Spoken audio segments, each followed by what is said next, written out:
The student went for an interview and disappeared without a trace. The next morning her body was found in a field and the police began searching for those responsible. From the first days of the investigation, there were many confusing moments and unexpected twists.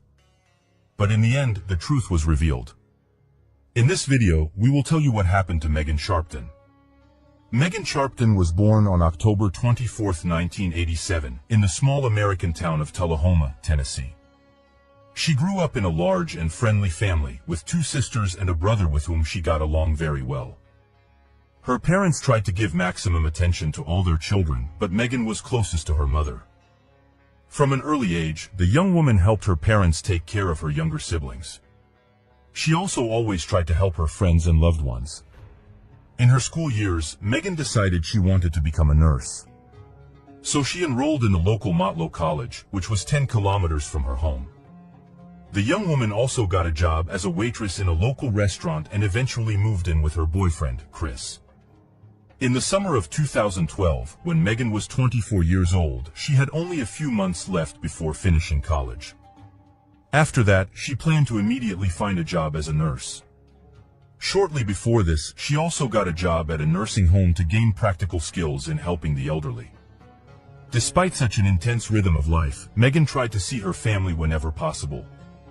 On July 1st, her sister, who lived in another city, came home and Megan promised to meet with her. However, that evening, the young woman called her mother and said that she would be delayed. She was offered an interesting job opportunity, and Megan agreed to an interview that same evening. She was happy for this opportunity and promised her mother to come as soon as the interview was over. According to her, the job involved taking care of an elderly woman. However, time passed and there was no news for Megan. She did not respond to messages or calls. Her parents began to worry. They contacted her boyfriend. But he also did not know where Megan was and was not even aware of the interview. Despite this, the parents decided not to panic and wait for their daughter to get in touch. She was already 24 years old, and with her busy schedule, between studying and 2 jobs, the young woman could simply be busy. But the next day, Megan still did not show up. Meanwhile, in a remote area several kilometers from the city, at around 1:30 a.m., a group of teenagers noticed a fire in a field. It was a hot summer, so they thought that the forest fires had spread to the grass. They immediately called the firefighters, who arrived at the scene. However, an unexpected turn of events awaited them. Soon after the firefighters began extinguishing the flames, they saw a body laying in the center of the fire. When the fire was completely extinguished and the police arrived at the scene, they realized that a dead young woman lay before them. They immediately understood that a murder had been committed. However, the detectives could not establish the identity of the deceased. She had no documents, wallet, or phone with her, and due to the fire's effects, she could not be identified. The only thing that the detectives could grasp was 2 small star-shaped tattoos. The detectives studied the crime scene and concluded that the young woman was already dead before the fire started. This was evidenced by a serious head injury, which apparently was fatal, but they could not find any traces of the killer's presence. The victim was partially undressed, but from her t-shirt the police concluded that she worked as a nurse. They also determined that they had not received any reports of missing persons related to this young woman, which also complicated establishing her identity. However, soon after the information spread throughout the small town, her mother saw a post on social media about a young woman with 2 star-shaped tattoos being found in the field at night and realized with horror that her daughter was the victim. Medical experts ultimately confirmed that she was indeed Megan Sharpton. They also found that the cause of death was a gunshot wound to the back of the head, confirming the police version that the young woman was already dead at the time of the fire. Moreover, she was killed in another location and then taken to that field. In addition, she was subjected to violence before her death, and the experts were able to extract a DNA sample from the perpetrator. It was immediately run through the database. There were no matches. First, the detectives began searching for Megan's car, a red Mustang. She had been working at a restaurant that evening and left in her car, but it was nowhere to be found. This indicated that the killer most likely drove it somewhere where they could find substantial evidence.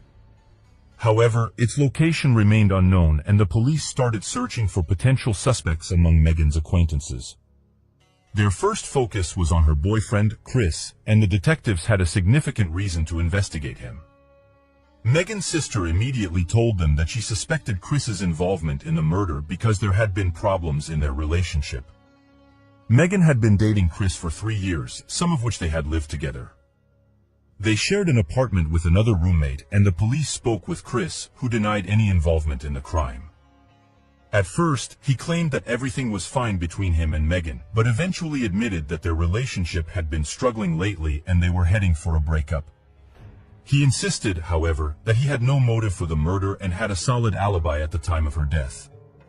While the police checked his alibi, they decided to search the apartment where Megan and Chris lived.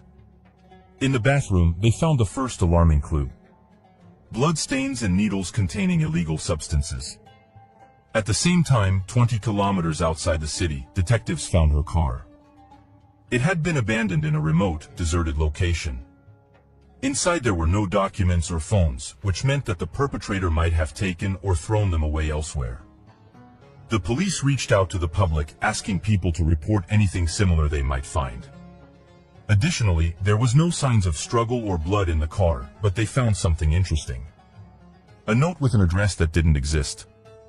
The detectives concluded that the unknown criminal had used this address to lure Megan to a deserted place to commit the crime.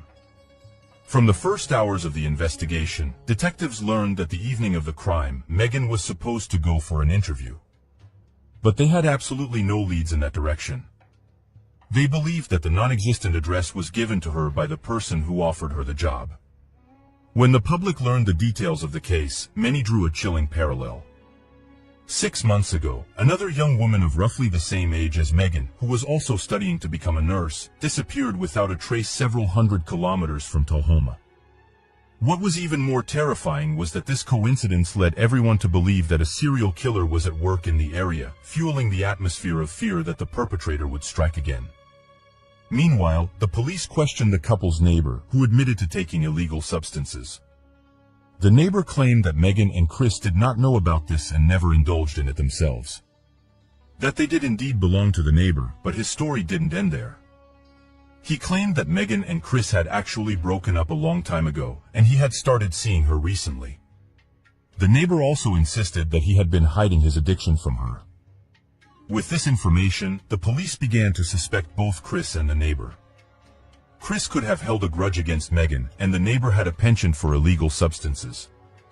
There was no evidence against them.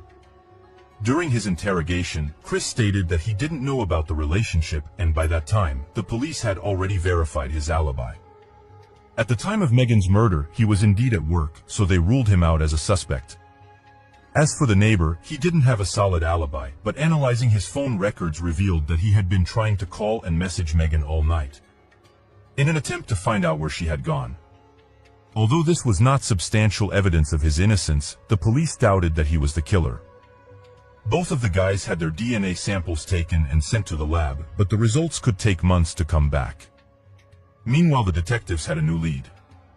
Chris had offered to help with the investigation during his last interrogation, which was at home, and said he wanted to talk to her about a caregiver job and that Naomi had recommended her.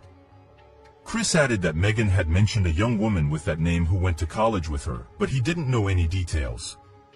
So the police started looking for her among Matlow's students and soon found her. She was the only student with that name, and the detectives got her address, but she wasn't home. They talked to her neighbors and one of them gave them Naomi's phone number.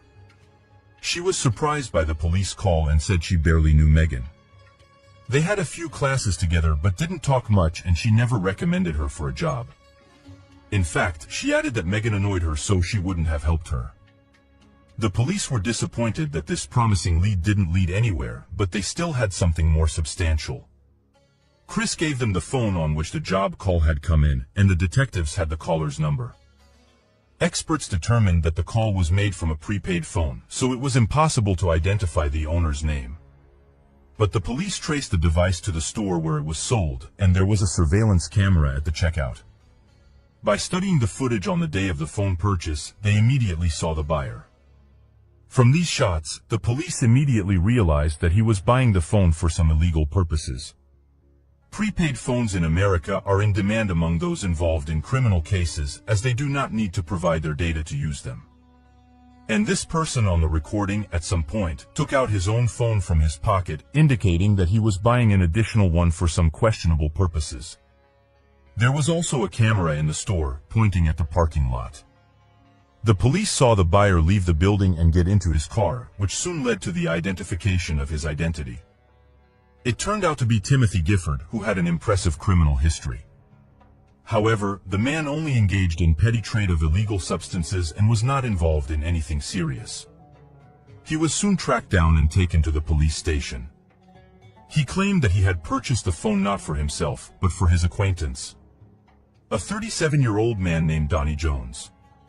He said that Donnie was going to have an operation and he himself would not be able to go for the phone. As payment for this service, Donnie gave Timothy several illegal pills. Detectives were familiar with this man. He also had an impressive criminal history, but often acted as a police informant. Until Timothy revealed something else. Donnie wrote to him that he wanted to exchange his pickup truck for a Mustang and ask for help with this. Timothy considered this request quite strange, as Donnie had 2 small children and the Mustang was far from the most convenient family car. However, he agreed to try to find a client. Donnie handed him the pickup truck and he noticed that there was brand new carpets and seat covers in the interior of the rather old car. Donnie explained this by saying that his wife had told him that the chances of selling the car with a refreshed interior were much higher, and here the police suddenly discovered something that shocked them and glued all these parts to the store together. Donnie Frank turned out to be the husband of Naomi, who supposedly recommended the job to Megan. At this point, the detectives realized that they were getting close to solving the case. Unfortunately for them, the man's DNA sample was not in the database, as he had not been charged with violent crimes. They immediately went to Donnie and Naomi's house to talk to them. At first, the man claimed that he was not familiar with Megan, but within a few minutes he said that he had given her and Naomi a ride to college a few times. This seemed strange against the backdrop of Naomi's testimony a few weeks earlier. Then she claimed that she barely knew Megan and they hardly spoke and did not get along in general. However, during the subsequent conversation, the woman did say that her husband had indeed given them a ride once. However, Donnie firmly insisted on his innocence. According to his words, on the evening of the murder, he was at home with his children. He allowed the police to search his house without a warrant and voluntarily provided his DNA sample. In addition, he denied asking Timothy to buy a prepaid phone for him. The police found no evidence in his house and they had to wait for the DNA test results, which could also take months. 2 months had passed since the murder. People hoped that the police would catch the ruthless monster who could kill someone else at any moment. Eventually, the lab results showed a complete match between Donnie's DNA sample and the one found in Megan's body. He was immediately brought to the station, but he continued to insist on his innocence. Upon learning about the DNA match, he changed his story and told the detectives that he had a secret affair with Megan, which he did not tell his wife about. This was supposedly the reason why he did not reveal this information initially. The police considered his story an obvious fabrication, but they had to release him. Besides DNA, they had no other connecting evidence, and finding a 100% refutation of Donnie's words was simply impossible. Thus, the detectives were almost certain that Donnie was the killer, but they needed more evidence. Although they could not charge him with murder, they still managed to arrest him. During a search of his car, they found a firearm that he was not allowed to possess due to his criminal record. While he was in custody, the police had time to search for additional evidence. They did not have to worry about Donnie attacking someone else or running away. Soon, experts determined that Megan was shot with a firearm of the same caliber as Donnie's rifle. Detectives obtained a warrant to track his phone to see his movements on the evening of Megan's murder. They compared this data with the movements of the prepaid phone that Donnie allegedly never owned, and here the police waited for a long-awaited breakthrough. On the evening of July 1st, the prepaid phone was next to Donnie's phone and was moving along the same route. Detectives identified several key locations: Megan's presumed abduction site, the location where she was killed, and the field where her body was found. Both phones were found together at all these points. Donnie's family owned several farms in the Tullahoma area, and according to the investigation, he brought Megan to one of them after kidnapping her, where he assaulted and killed her. Detectives obtained a search warrant and found a significant piece of evidence: a partially burned scarf that belonged to Megan, which was a gift from her sister. This evidence, combined with Megan's belongings and DNA found at the scene, was sufficient to send the case to trial. On November 5th, Donnie was charged with murder. During the trial, new details emerged that only strengthened the case against Donnie. Experts examined his phone and discovered that he had repeatedly contacted other young offering them jobs as caretakers for elderly people. But all of these attempts were unsuccessful. According to the investigation, Donnie found Megan's phone number on his wife's contact list, contacted her and said that Naomi had recommended her for the caretaking job. She agreed and he gave her a fake address, luring her to a remote location. There he attacked her, took her to the farm, where he assaulted and killed her. He then took her body to a field and set it on fire. The final touch was a complete replacement of the floor mats and seat covers in his pickup truck, which he used to transport her body. Apparently, he was afraid that some blood stains might be difficult to clean and the police would be able to detect them. As for Naomi, the police concluded that she had nothing to do with the murder and had no knowledge of it. She was at work that night, which was confirmed by numerous pieces of evidence. During the trial, Donnie claimed his innocence and everyone was preparing for a potentially lengthy process. However, when he realized that the prosecution was seeking the death penalty, he decided to make a deal with the investigation. He would admit guilt in exchange for avoiding the death penalty. He pleaded guilty to the murder of Megan and was sentenced to life imprisonment without the possibility of parole. However, he later claimed that he had only made the deal under pressure and demanded a retrial. When the judge granted his request, the man quickly returned to his original decision to plead guilty, as the death penalty was back on the table during the retrial. During the court proceedings, it was also explained why the criminal voluntarily provided detectives with his DNA sample, without any doubt. Apparently, he hoped that the fire would destroy all traces and the police would simply have nothing to compare a sample to. But he was wrong. Despite this, investigators concluded that Donnie was highly unlikely to be involved in the disappearance of another student who disappeared 6 months before Megan. More suitable suspects appeared in that case, and Donnie's candidacy was no longer considered. After the verdict was announced, Megan's sister stated that the criminal would have continued to hunt young women and could have taken many more lives, but Megan stopped him with her own life. And finally, what makes this story even sadder is that in November 2013, Megan's mother, who had been doing everything in her power to help the police catch her daughter's killer, passed away. She cannot cope with the devastating trauma inflicted on her by one cold-blooded criminal. Looking at Donnie's biography, it becomes clear that he could have been stopped much earlier. Among his many convictions was the charge of kidnapping a young woman, but that time he managed to escape punishment and the criminal remained free. Who knows, maybe Megan wasn't his first victim, but the police still don't know about it. Share your thoughts on this story in the comments and don't forget to like this video if you enjoyed it. A first-year college student was found dead in her own bedroom. Almost immediately, the police had several suspects, any one of whom could have been the killer. The subsequent events resembled a detective series with unexpected twists and a long-awaited truth obtained thanks to a tiny DNA sample. In this video, we will tell you what happened to Jennifer Holland. Jennifer Halland was born on February 23, 1988, in a small American village called Wimberley, Texas. She had loving parents, a sister named Diana, and a carefree, peaceful childhood. Soon her family moved to a city called Bryan, which was about 200 kilometers from her native village. After finishing school, the young woman entered a local college called Blinn College, where she planned to study to become a legal assistant and hoped to connect her future life with jurisprudence. She had many friends who spoke of her as a kind, hardworking, and friendly young woman. She always looked at life positively and looked forward to her future career. Jenna settled near her college, renting an apartment in Autumn Woods Apartments.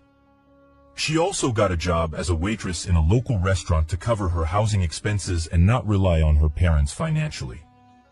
Despite a busy schedule in which she had to combine studying and working, Jenna often spent time with her boyfriend, Spencer Hood. They had been dating since high school but lived separately, even after Jenna moved into a rented apartment. Their relationship had been going on for several years, although the couple argued periodically. On April 8, 2008, Jenna, who was 20 years old at the time, finished her shift and, at around 9 p.m., headed home. Since Spencer studied with her at the same college and lived nearby, Jenna invited him over to help each other with their homework. At around midnight, Spencer said goodbye to Jenna and went home. About half an hour after that, they briefly talked on the phone, after which they wished each other good night and went to sleep. On the morning of April 9th, Spencer discovered that he had left his textbook at Jenna's place, which he needed for a lecture. Around 11:30 a.m., he went to her house to retrieve it. When no one answered the door, Spencer was surprised to find that it was unlocked. Thinking that Jenna was still asleep, he walked into her apartment and headed to her bedroom. However, he was met with a horrifying sight. Jenna was lying lifeless on the floor. Realizing that she was dead, Spencer immediately ran to the neighboring apartment and asked the residents to call the police. The recording of this call is publicly available. Jenna's neighbor informed the operator that she was lying on the floor not breathing, and Spencer's shocked voice could be heard in the background. The arriving police officers examined the apartment and found no signs of forced entry. The only strange thing was that the window in the second bedroom was open. Detectives immediately speculated that the killer may have entered the premises through it, but this theory was questioned due to the unlocked door. Investigators immediately doubted the theory of a possible robbery, which could have led the perpetrator to attack Jenna. As all her things were in their place, nothing valuable was missing, and her purse with money and credit cards was hanging right by the front door, which a thief would have undoubtedly taken. Furthermore, there was complete order in the apartment, no signs of struggle were observed. At first glance, there was no evidence pointing to the killer's recent presence. Examining Jenna's body, the police did not notice any serious injuries, except for a bruise on her forehead and a bitten lip. She was lying on her back, fully dressed, and the position of her body looked entirely natural. Small blood droplets were visible on her shirt collar and on the carpet near her body. After studying the body, medical experts made several important conclusions. Firstly, death occurred about 10 hours before Spencer found Jenna, meaning she was killed just an hour after she finished talking to him on the phone. Secondly, traces of strangulation were found on her body, which was the cause of death. The experts also determined that the unknown perpetrator did not sexually assault the young woman. However, Jenna tried to fight him off, as evidenced by skin and blood under her fingernails. All of these samples were immediately sent to the laboratory to try to extract a DNA sample of the perpetrator. Of course, her boyfriend, Spencer, became the first suspect for several reasons. Firstly, statistically speaking, murders often turn out to be someone close to the victim. Indicated that Jenna may have known the perpetrator and willingly let them into the apartment. During questioning, Spencer cooperated with the investigation and answered all questions. At that time, however, experts had not yet managed to extract a DNA sample from the killer. Therefore, the police could not verify Spencer's involvement in the murder. Eventually, he was released, but investigators did not rush to clear him of suspicion. Meanwhile, Jenna's friends said that he cherished her deeply and was unlikely to have caused any harm to his beloved. Next, detectives began searching for possible witnesses. The police questioned Jenna's neighbors to find out if they had noticed anything suspicious on the night of the murder. They soon found several guys who were playing volleyball near Jenna's apartment complex at that time. They reported seeing a strange guy who came out of the building near the young woman's apartment. They were surprised that this person was only wearing pants. The witnesses added that the guy looked like 26 years old, Sean Stevens, who lived in the same apartment complex. Upon learning of this, Jenna's friends told the police about another troubling fact. Some time ago, Stevens, who lived right across from Jenna, shouted insults at her from his window. It was not entirely clear what was behind this behavior, but for the police, all of these facts were enough to suspect the young man. Stevens was found and questioned. He claimed to know nothing about the murder and that he did not leave his apartment complex at night, let alone walk around without clothes. The police had no way to confirm his words, but without any serious evidence, he had to be released as well. In addition to everything else, the detective studied the possible connection of this murder to Jenna's workplace. However, her colleagues from the restaurant and the surveillance cameras showed that on the day of her death, she did not have any conflicts with anyone and such situations had never arisen before. From this point on, the investigation slowed down. The police continued to search for new leads, questioning Jenna's relatives and friends, and at some point they were able to get a new lead. During a conversation with investigators, the young woman's parents were able to recall important information that could potentially point to another suspect. 2 months before Jenna's murder, she complained to her relatives about a repairman who was doing maintenance work in her apartment complex building. One day when she came out of the shower in just a towel, she discovered a stranger in her living room. When she asked him what he was doing in her apartment, he replied that he thought no one was home. The man claimed that he did not hear the running shower and stayed to check the condition of the apartment and make sure nothing needed repair. Of course, Jenna was shocked by such a situation. She found out that the man was 29-year-old Jeremiah Rosser and reported the incident to the building manager. The police conducted a small experiment. One person stood at the entrance door and the other turned down the shower. The sound of running water was very well heard in the living room and even near the entrance door. In such a situation, it was highly unlikely that Rosser did not hear it and thought that no one was home. After talking to the building manager, the police found out that Rosser stopped coming to work a few days after Jenna's murder. This was the reason for his dismissal. All of this looked very suspicious, and the detectives tried to find the man. But here they faced one problem. Rosser moved out of his apartment, and they could not determine his current location. The police only managed to find out that he has an ex-wife and 2 children. Thus, in this complicated case, there were 3 main suspects: Spencer Hood, Sean Stevens, and Jeremiah Rosser. To determine if one of them was the killer, they had to wait for the results from the lab where experts were trying to extract a DNA sample. They were working on studying the particles under the young woman's nails and drops of blood on her shirt and rug.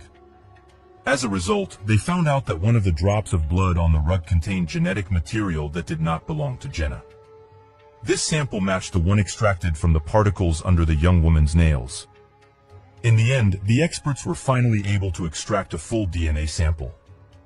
The first thing they did was enter it into the FBI database. Were no matches. This meant that the killer had not previously been convicted of any serious crimes.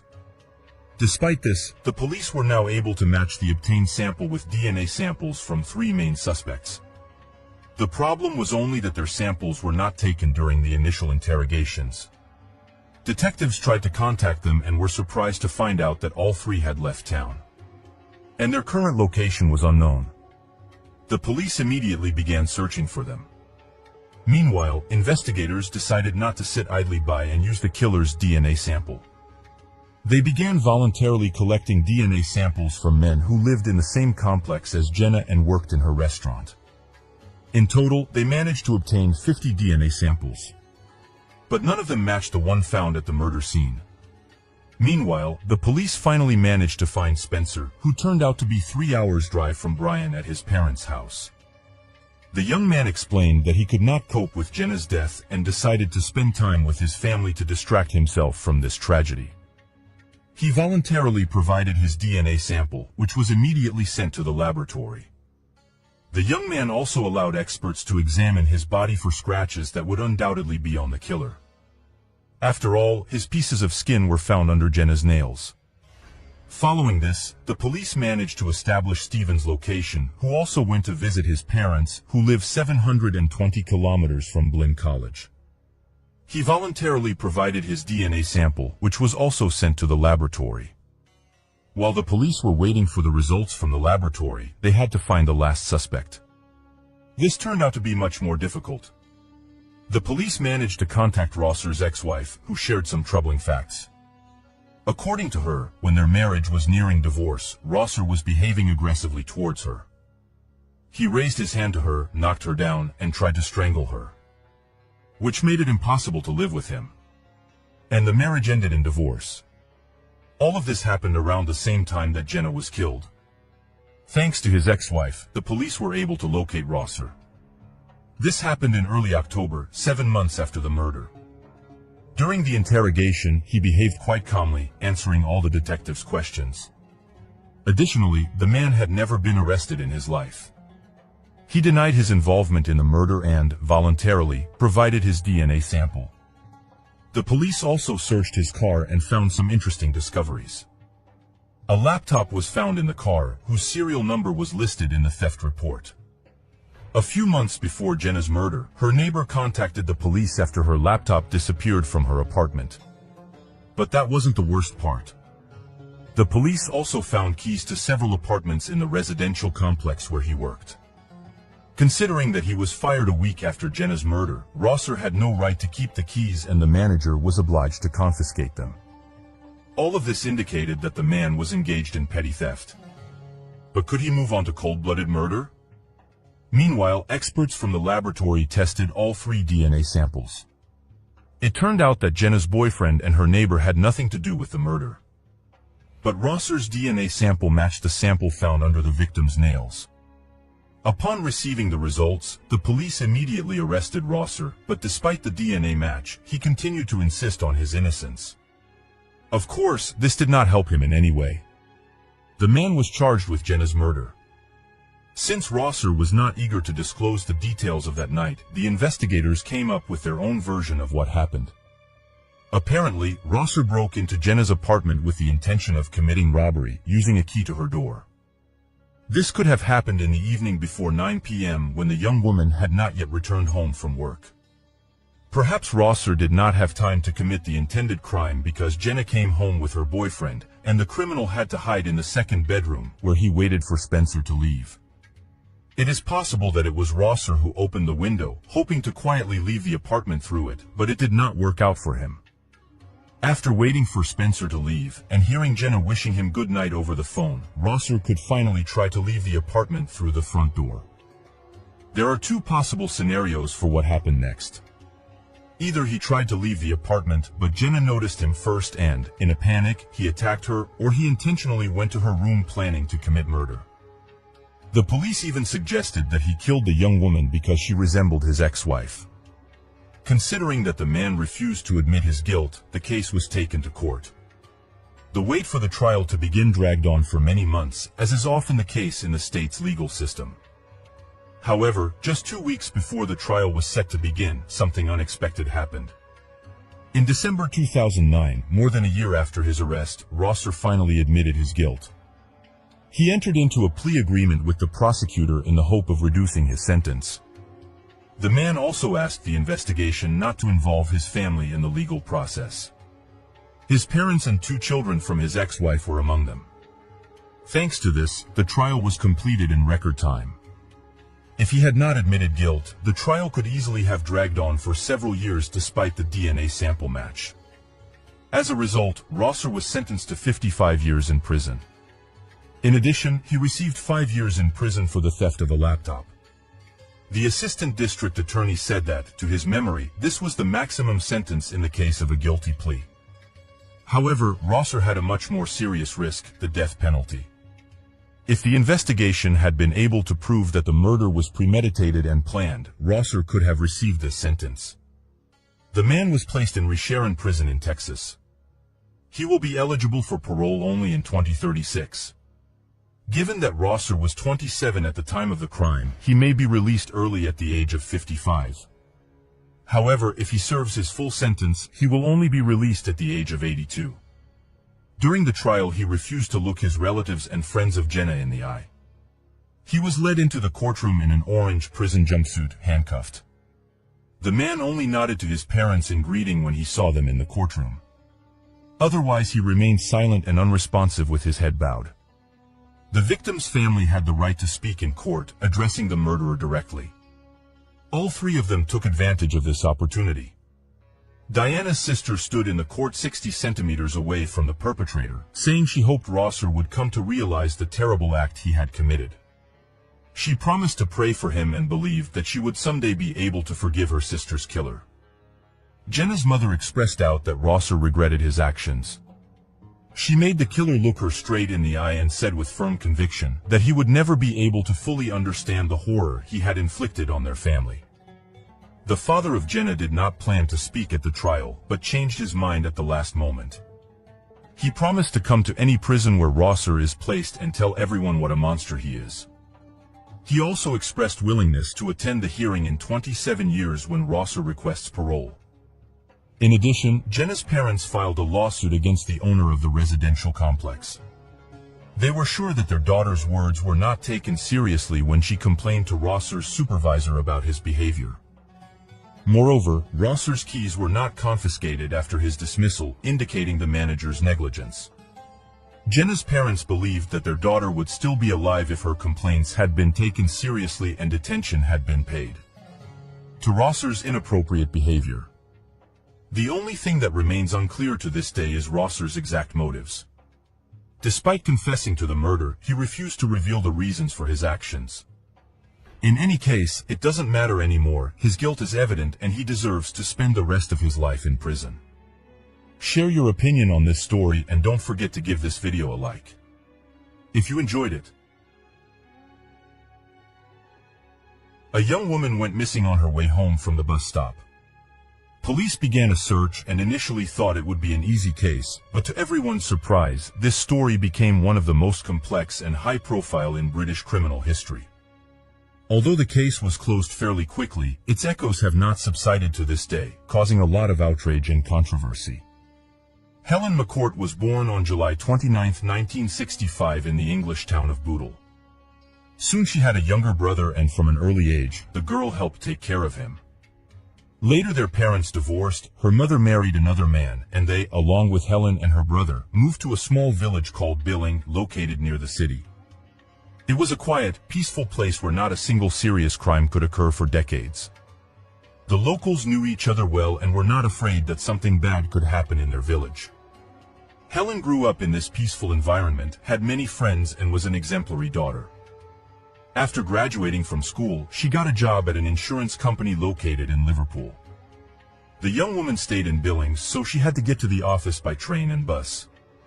On February 9, 1988, when Helen was 22 years old, she went to work as usual. She had agreed to have lunch with her mother that day, since her mother worked just a few streets away from her. However, the weather suddenly turned bad that day, with strong winds and rain, so they decided to postpone their lunch. Her mother came home significantly earlier, and Helen called her towards the end of her shift. She told her mother that she had planned to go on a date that evening and asked her to heat up dinner for her arrival so that she could wash her hair. Usually Helen returned home just after 5 p.m., but that day she was clearly delayed and her mother began to worry. However, soon after, the news reported that a fallen tree on one of the railroad lines, due to the bad weather, had temporarily paralyzed the train service. Her mother began to worry again and decided to call the railroad service. She explained the situation, but the operator stated that the fallen tree had blocked another road and it did not affect the train schedules that Helen would have taken. At that moment, the woman began to seriously consider that something had happened to her daughter. Firstly, Helen almost always returned home from work on time. If she planned to stay out late, although there were no mobile phones back then, Helen could have made a call from work or any telephone booth, which were found almost on every corner. The mother thought that Helen might have been in trouble due to the bad weather. For example, she might have fallen due to the heavy rain and wind and hurt herself. The woman and her son then started calling local hospitals in all nearby towns. No one resembling Helen had been admitted. The mother also considered the possibility that her daughter might have stayed late at work and called the office, but they told her that Helen had left several hours ago. None of her friends knew where she was either. Afterwards, Helen's mother, stepfather, and boyfriend decided to go on a search. They walked along the road that Helen used to take home from work. Helen always took the same route, taking a train from Liverpool to the small town of St. Helens and then taking a bus to Billing. However, they were unable to find her, so the family decided to contact the police.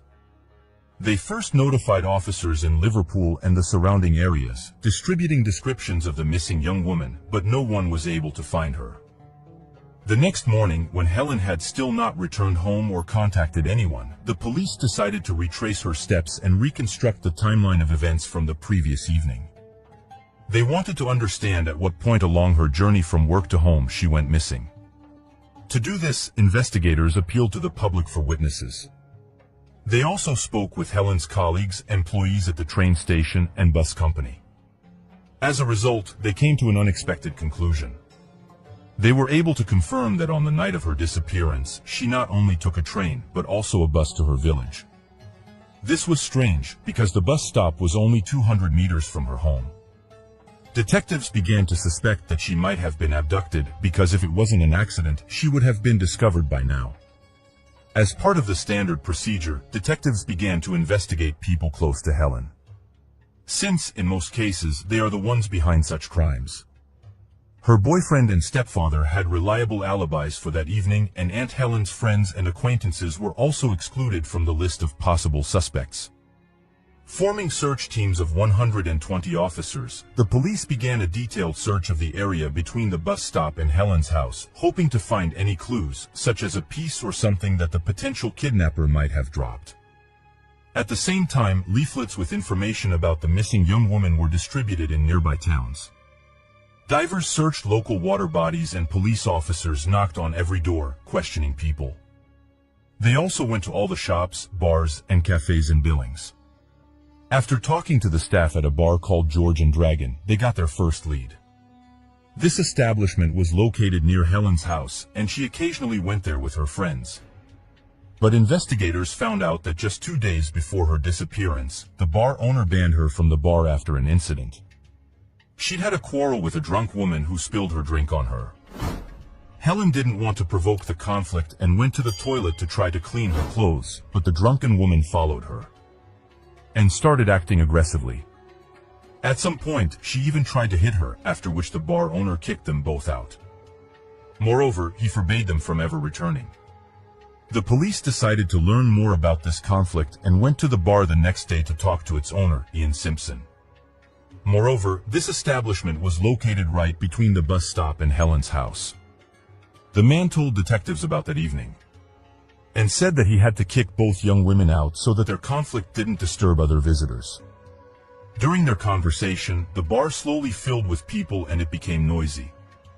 Then the police suggested that Ian ride with them to the station to continue the dialogue in a more peaceful environment. And here, something strange happened. The man noticeably became nervous, refused to go with them, and tried to end the conversation. All of this seemed suspicious to investigators. Why was Ian so afraid to go to the station? Perhaps he had something to do with Helen's disappearance, or he knew more than he said. They decided to keep an eye on him and found out that the man was known for his philandering. Despite being a married man with 2 children, Ian constantly flirted with other women, and all the villagers knew about it. The police also found out that he constantly paid attention to Helen when she came to the bar. The investigators once again approached him and asked where he was on the evening of Helen's disappearance. The man explained that he was spending time with his lover in an apartment located above a bar. According to him, he spent most of his time there because he was afraid that his establishment could be robbed. The detective spoke with his lover, and here they encountered an interesting twist. The woman claimed that she and Ian had indeed planned to meet at his apartment at around 7 p.m. However, that evening, he called her and asked her to come a few hours later. In the end, she arrived at around 8:30, but the man wasn't home. He returned only around 11:30. All of this looked extremely suspicious. Obviously, Ian lied to the police about his alibi, which automatically made him a suitable candidate for the role of suspect. One more detail seemed strange to the detectives. The man had several fresh scratches on his neck. He said he got them during a fight with his wife when she found out about his lover. However, the investigator spoke with the woman and she denied scratching her husband. The police spoke with Ian again and he changed his story. Now the man claimed that he got the scratches while separating Helen and another drunk young woman on the evening when a scuffle happened in the bar. The detective spoke with this young woman, but she denied this story. According to her, they didn't come to blows, and none of them scratched the bar owner.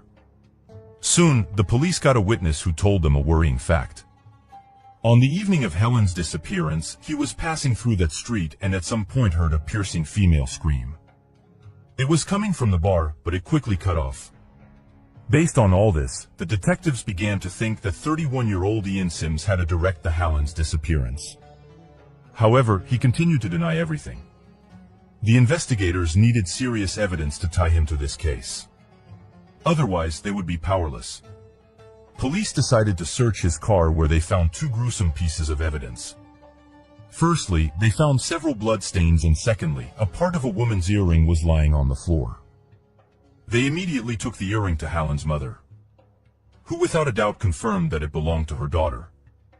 After that, Ian was arrested on charges of kidnapping and murder, even though the police still didn't know what had happened to Helen. They searched the bar and the apartment on the second floor, where they found new evidence. In both places, there were many barely noticeable bloodstains that had clearly been attempted to be washed away. On one of these spots, the criminalists found a fingerprint that belonged to Ian. Moreover, in the apartment, they found the missing part of the same earring that was previously discovered in his car. Despite such an impressive set of evidence, the man continued to deny everything. By this point, the police thought that Helen was dead. They needed to find her body. Otherwise, the court could justify Ian. They believed that the blood in his apartment and car belonged to the young woman. But in those years, DNA analysis was just beginning to be used in forensics, and organizing such research was very problematic. The man himself told the police that the blood belonged to his dog, which injured its paw. In an attempt to find more evidence, investigators decided to appeal to the public to organize more extensive searches. More than 2,000 people responded to their call, including both residents of the village and nearby settlements. Together with the police, they searched the area around Billing, including forests and fields. Soon, a new piece of evidence did appear in this case, but it was not discovered by volunteers. 25 kilometers from the village, in a place called Collins Green, a man walking his dog noticed a towel on the ground with traces of blood. He looked around and saw another such towel, as well as several pillowcases. In addition, he found men's socks, a sweater and underwear nearby. Some of these items were also covered in blood. He reported his findings to the police, and they took the items to a storage facility for evidence. But here was one problem. Considering that this area was 25 kilometers from Billing, police officers from another department arrived at the call. They did not connect this find with Helen McCord's case, and the investigators who were searching for her didn't even know about the discovery of the bloody items. In the end, the police eventually saw a connection between the cases, and the inscription on the found sweater helped them. It was a print with an advertisement for a beer brand that was being sold on promotion at the George and Dragon Bar at the time. Investigators concluded that all of these things, with a high degree of probability, belonged to Ian Sims. Thus, the detectives had numerous blood samples, but they did not have Helen's body to request a DNA analysis. It was 1988, and such tools were not yet widely used. The police decided to compare the blood samples from the bar, Ian's car, and the witnesses found items with the blood of Helen's closest relatives, her parents and younger brother. The results show that these samples were very close, and the blood almost certainly belonged to close relatives. Thus, the detectives were convinced that the blood samples belonged to Helen. This unequivocally indicated that Ian was clearly involved in her disappearance, but they still needed more evidence. The problem was that the expression, "no body, no case," did not appear out of nowhere. The British court rarely passed guilty verdicts in murder cases if the victim's body was not found. No matter how weighty the evidence may have seemed in the eyes of justice, there was always a slight chance that the victim might not be dead. The police hoped that they would be able to gather more information against Ian, so they questioned all of his acquaintances. After talking to the bar cleaner, they learned about another suspicious incident. The woman told them that on the morning after Helen's disappearance, she came to work as usual to clean the premises. To her surprise, she saw the owner himself doing a general cleaning. He was washing the floors, walls, and tables. Moreover, judging by the scale of the work, he had been doing it for more than an hour. The problem was that this had never happened before. Ian had never participated in cleaning his bar, and in general, he rarely got up so early. Usually, when the cleaner came for her morning shift, the man was still sleeping in his apartment upstairs. When she asked him why he had suddenly decided to clean the entire premises himself, Ian replied that his dog had made a mess. Another witness told the police that he had passed by this bar at night and heard the sound of a working vacuum cleaner from inside. The police concluded that the man had been sleeping in his apartment upstairs. That Ian had been trying to get rid of the blood stains all night, but he had not been able to completely complete the task. Despite all this, even with the suspicion surrounding Ian, they still needed more evidence. Investigators tried to find the young woman's body, but even extensive searches yielded no results. A month later, another piece of evidence fell into their hands. About 30 kilometers from Billings, and noticed a woman's purse in the grass. Looking inside, he found documents in the name of Helen McCourt. The police arrived at the scene and soon they found even more evidence. Nearby they discovered the clothing the young woman was wearing on the day of her disappearance, as well as a second earring identical to the one found in Ian's car. But a more horrific discovery awaited the detectives. A coiled cable was lying near the clothes, tangled with female hair. They were sent to the laboratory and soon the experts confirmed that the hair belonged to Helen McCourt. Examining the young woman's purse, investigators found a check from a pharmacy in St. Helens. It turned out that she went there shopping on the evening of her disappearance, just before taking the bus to Billings. The police found all the items purchased at the pharmacy near the purse, except for one, a toothbrush. But soon, they found it, too, not 30 kilometers from the village next to the purse, but in the same bar as Ian Simpson, where investigators were still conducting extensive searches. They also managed to find a hairpin, and Helen's mother confirmed that the young woman went to work with her that morning. But that was not all. In the bar they found a clump of female hair that belonged to Helen, confirmed by DNA analysis. Despite all of this, the detectives continued to cling to every detail and handed over the woman's clothing to the laboratory. After a thorough examination, forensic experts found traces of carpet on it, identical to the one in the inn. In addition, they found traces of dog hair on the clothing, which matched the hair of Ian's dog. After that, the experts began to study 2 rings and a bracelet that were seized from the man after his arrest. Forensic experts found traces of dirt on them and compared them with the soil in the area where bloody towels and Ian's clothing were found. As surprising as it may sound, they were able to prove that the dirt was from that region, which once again confirmed that the man was there and had himself thrown away these things. Soon after this, the police found another piece of evidence. Near the town of Rixton, located 24 kilometers from Billings, they found a shovel. They were able to determine that the shovel belonged to Ian Simpson, and apparently, he used it to bury Helen's body. However, they still couldn't find the body itself, despite the constant work of hundreds of volunteers. The young woman's relatives were almost 100% sure that she was dead. With such a colossal set of evidence, waiting for a miracle was simply pointless. Yet they couldn't finally confirm this and give her a decent burial, as well as be sure that the perpetrator would be punished. Ian continued to insist that he had nothing to do with the murder, and eventually, the police handed the case over to the court. The trial began a year after Helen's disappearance in February 1989. This was one of the first cases in Britain where a person was tried for murder in the absence of the victim's body. Therefore, despite the huge amount of evidence, the prosecution doubted their victory. According to their version, that evening Helen got off the bus and headed home along her usual route. When she passed by the George and Dragon bar, Ian Simpson noticed her and started talking to her on some pretext. Perhaps the man was trying to discuss with her the incident that led to him banning her from his establishment. Then he must have lured her inside somehow. According to the investigation, Ian could have offered to resolve the conflict and lift the ban on her visiting the bar. Where Helen could go with her friends, she was interested in resolving the conflict. Apparently the man lured her inside the building, where there was no one else at the time. Almost immediately after that, he attacked her, which was confirmed by the testimony of a passing witness. He heard a female scream that was quickly cut off.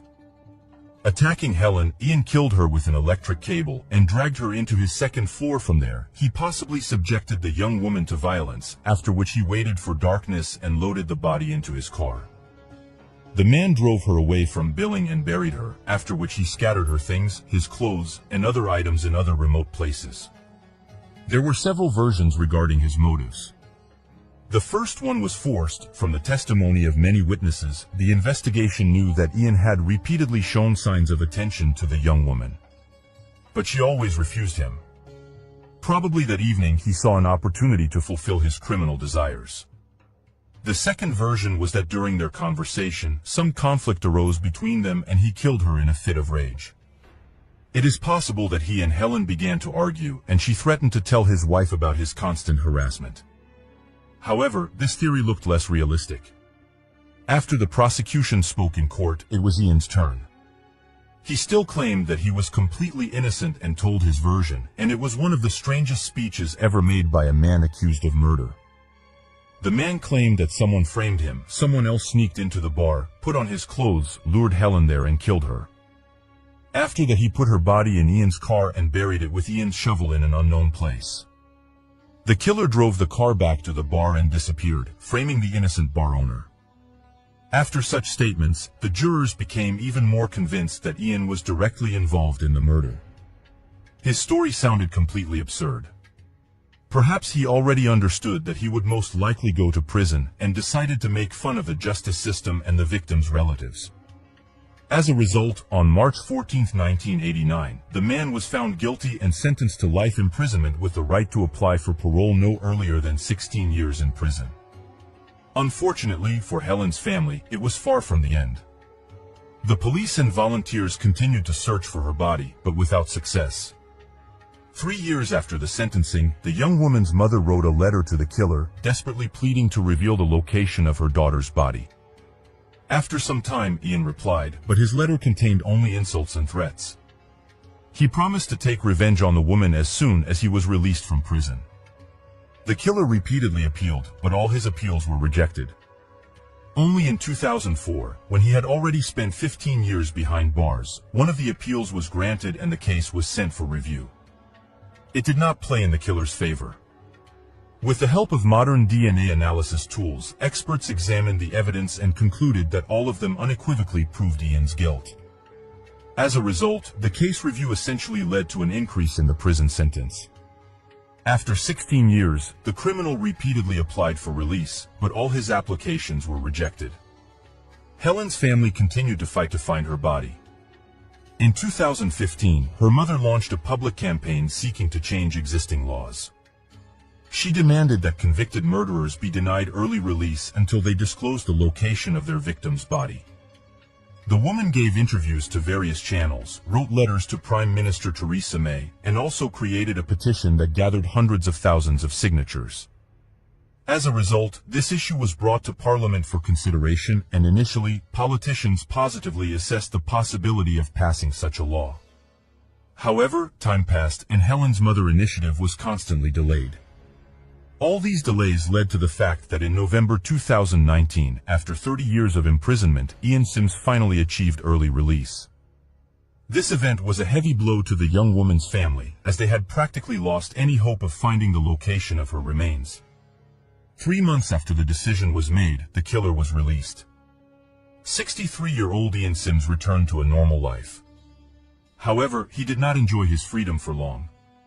In late June 2022, the man died from an illness, taking the secret of Helen's body's location with him to the grave. Helen's mother is still alive and does not plan to give up. She now hopes that Ian may have told someone among his cellmates where he hid the body. She also continues to fight for the adoption of a law that would prohibit the early release of murderers who refuse to disclose the location of their victim. Thus, the Helen McCourt case lasted for several decades, although it was solved in a matter of days. Despite the overwhelming evidence against the criminal, he continued to keep secret information that would have allowed the relatives of his victim to say goodbye to her and start to heal their wounds. Share your opinion on this story in the comments, and don't forget to like the video if you enjoyed it. A 16-year-old young woman went home on her bicycle and disappeared. The next day her body was found in a field near the road. The unknown perpetrator had killed her and fled. Despite the fact that the police had a DNA sample of the perpetrator, they could not find him until 13 years later. In this video, we will tell you what happened to Marianne Vastra and why this murder is in Dutch history. Marianne Vastra was born on August 10, 1982, in the Netherlands. She lived with her parents in De Westreen, a small village in the north of the country, far from large cities. The young woman was the youngest of 6 children. She had 2 brothers and 3 sisters. Over time, almost all of the older children left for other cities and countries, and Marianne was left to live with her parents and 1 older brother. The young woman studied at the local school, was fond of music, and had many friends. The area where she lived was dotted with small towns and settlements located a few kilometers apart. For this reason, Marianne often went to other localities to spend time with friends or go shopping. In her free time, she also worked at the local supermarket as a part-time employee. On April 30, 1999, the country celebrated a big holiday, Queen's Day. Marianne finished her shift at the store and went to a nearby town called Colum to spend the evening with her friends at a local cafe. A few hours later, their company was joined by Marianne's boyfriend and his friends, and together they all decided to go to a settlement called Boykenpost, which was 6 kilometers away. The group rode there on their bicycles, but Marianne did not have one, so she borrowed a bicycle and went for a ride with her friends. After a while they decided to go home, and the young woman headed in the direction of her town, which was about 11 kilometers away, but she never made it home. Her parents thought that Marianne had stayed the night with a friend who lived in Colum, although this was doubtful. The young woman had promised to be home by evening, and if she had decided to spend the night at her friend's, she would certainly have called home. Early in the morning, Marianne's father called at the house of her best friend, Affie. To his surprise, he heard that his daughter had said goodbye to her friend that night and headed home. At this point, it became clear to everyone that something bad might have happened to Marianne. Her friend called her boyfriend, took her sister with her, and together they drove along the route Marianne took home. Meanwhile, the young woman's father decided to go to the police immediately. He told them that his daughter had not returned home and none of her friends knew where she was. Soon 2 officers arrived to take a missing persons report, after which they returned to the station and prepared to begin their search. Meanwhile, Affie and her sister and boyfriend were driving near the settlement of Finklister with vast fields on either side of the road. At one point they noticed something shiny in the grass and stopped. As they approached the field, they saw a bicycle lying in the grass.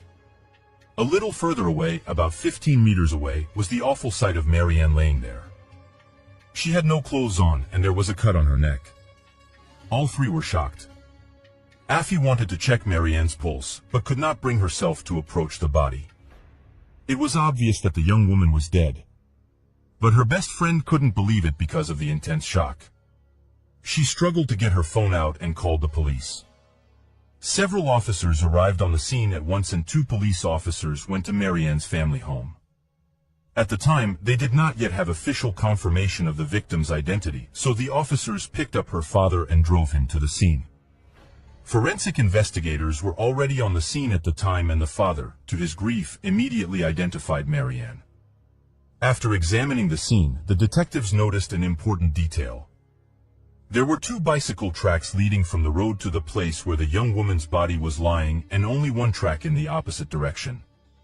That meant the killer was also on a bicycle. The police searched the surrounding area for clues and even conducted aerial photography, but the only thing they could find near the murder scene was a lighter. And did not have a lighter, so the police sent her to the lab. Medical examiners determined that the young woman had been abused and found traces of semen, from which they were able to compile a sample of the killer's DNA. The same DNA was found on the lighter. It was uploaded to the police database, but there is no matches. This meant that the perpetrator had no previous criminal record. The police chose a Marianne boyfriend named Spencer as a suspect. There was no evidence against him, but it seemed to the head of the local police department that the boy was the most likely killer in such a case. However, the young man voluntarily provided his DNA sample, and it did not match the one found on the victim's body. In the meantime, the crime had been covered extensively in the local media and on television. Such murders were almost unheard of, and the public demanded that the police catch the culprit as soon as possible. The problem was that detectives were already deadlocked within the first week. They had a DNA sample of the killer, but no suspects. The police also received numerous calls from local residents. Some of them thought someone they knew might be behind the murder, but there was no confirmation of any of those theories. Pointed to one specific place. Near the field where Marianne's body was found was a migration center for people who had applied for asylum. Most of the people there were from Iran and Syria. With each passing day, this theory spread through the local towns. And at one point, an impressive number of people were 100% certain that a refugee had committed the murder. Because of this, the police had to investigate this possibility. On May 5th, Marianne's funeral was held. Almost 1,500 people came to support her family at that moment, many from neighboring communities. 2 days later, the woman's parents organized a memorial procession, at the end of which they addressed the public. A total of about 20,000 people took part in the event, mostly due to the active national coverage of the case. More and more people contacted the police each day. And at one point the detectives got a really interesting lead. Several people reported seeing Marianne at a cafe one night as a certain Oriental-looking guy approached her and tried to get to know her. After the young woman refused, the guy made a gesture toward her with his thumb along her throat. Given that the young woman was killed in this manner, the police immediately began searching for the young man. He turned out to be a 15-year-old refugee from the same migration center. He admitted that he had indeed made such a gesture, but denied any involvement in the murder. The boy gave a DNA sample and it did not match the one found on the victim's body. Despite this, local residents continued to blame the refugees from the migration center. The organization even had to hire additional security guards in case of possible conflicts. 12 days after the murder, people came out to the migration center to protest. At first they simply shouted out demands to give them the murderer, but by evening the situation had escalated greatly. Several people threw Molotov cocktails in the direction of the building, forcing the police to intervene. Since then, security at the center has been significantly stepped up, and there have been no more demonstrations of this kind. A few days later, the police announced the arrest of a 32-year-old man named Pitt, who lived in the same town as Marianne. He was a local alcoholic and was disliked by most of the residents. The arrest came after a witness contacted the police that he had seen Pitt in bloody clothes the night of the murder. The man was detained and his DNA sample was sent to the lab. Almost instantly, journalists spread the word nationwide about the new suspect. The DNA didn't match the sample, and the witness admitted to making up the whole story in retaliation against Pitt for a personal grudge. Investigating a possible connection to the immigration center, police began examining the logbook, which records all movements of refugees from the asylum area. They had the right to leave the center, but to do so they had to check the log and indicate where they were going and why. It turned out that 2 refugees had left the center on the night of the murder, but had not indicated where they were going. They were 26-year-old Ali and 19-year-old Mohammed. Police began looking into their possible involvement, but no details were released for a long time. Marianne's father was unhappy that investigators were keeping his family in the dark and still hadn't found the killer. He contacted a well-known crime reporter who agreed to take over the case and tried to find more information. On July 1st, the father of the victim appeared on a popular television program where he voiced the facts discovered by the journalist. First, the 2 refugees who left the center on the night of the murder were in the same cafe as Marianne. They also left almost immediately after the young woman left with her friends. Second, since that very night, the whereabouts of these men have been unknown. They had not returned to the center and the police could not find them. At the same time, they had photographs of both men, but for some reason, the authorities did not publish them. After all these facts were made public on television, the police stated that they were currently searching for these suspects together with Interpol. The main theory is that they may have fled the country. All this has again aggravated relations between local residents and refugees. In early October, they again gathered outside the center to protest. On October 9th, Turkish police reported the arrest of one of the suspects, 26-year-old Ali. It turned out that all this time he had been living in Istanbul. He was taken to the Netherlands, where a DNA sample was taken and the necessary tests conducted. It did not match the sample found on the victim's body, and the man was cleared of suspicion. The investigation has since stalled again, and at some point, the police and Marianne's family began to suspect her boyfriend again. Even though his DNA did not match the sample, Spencer's behavior seemed suspicious. The young woman's acquaintances and relatives were certain that Marianne would never ride her bike home at night because she was afraid of the dark and the distance was not that short. Spencer should have sent her home by cab, which even Marianne's parents knew. Instead, he let her go alone on her bicycle. The young man was questioned several more times, and here began something strange. He changed his testimony about that evening several times.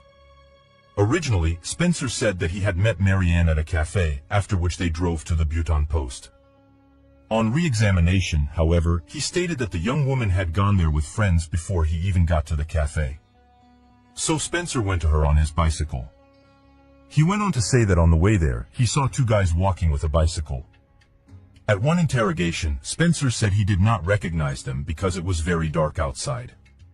Then, he said they were two of his friends. This all seemed strange, but the police had no evidence against Spencer, and his DNA did not match the killer's sample. The case stalled for several more months.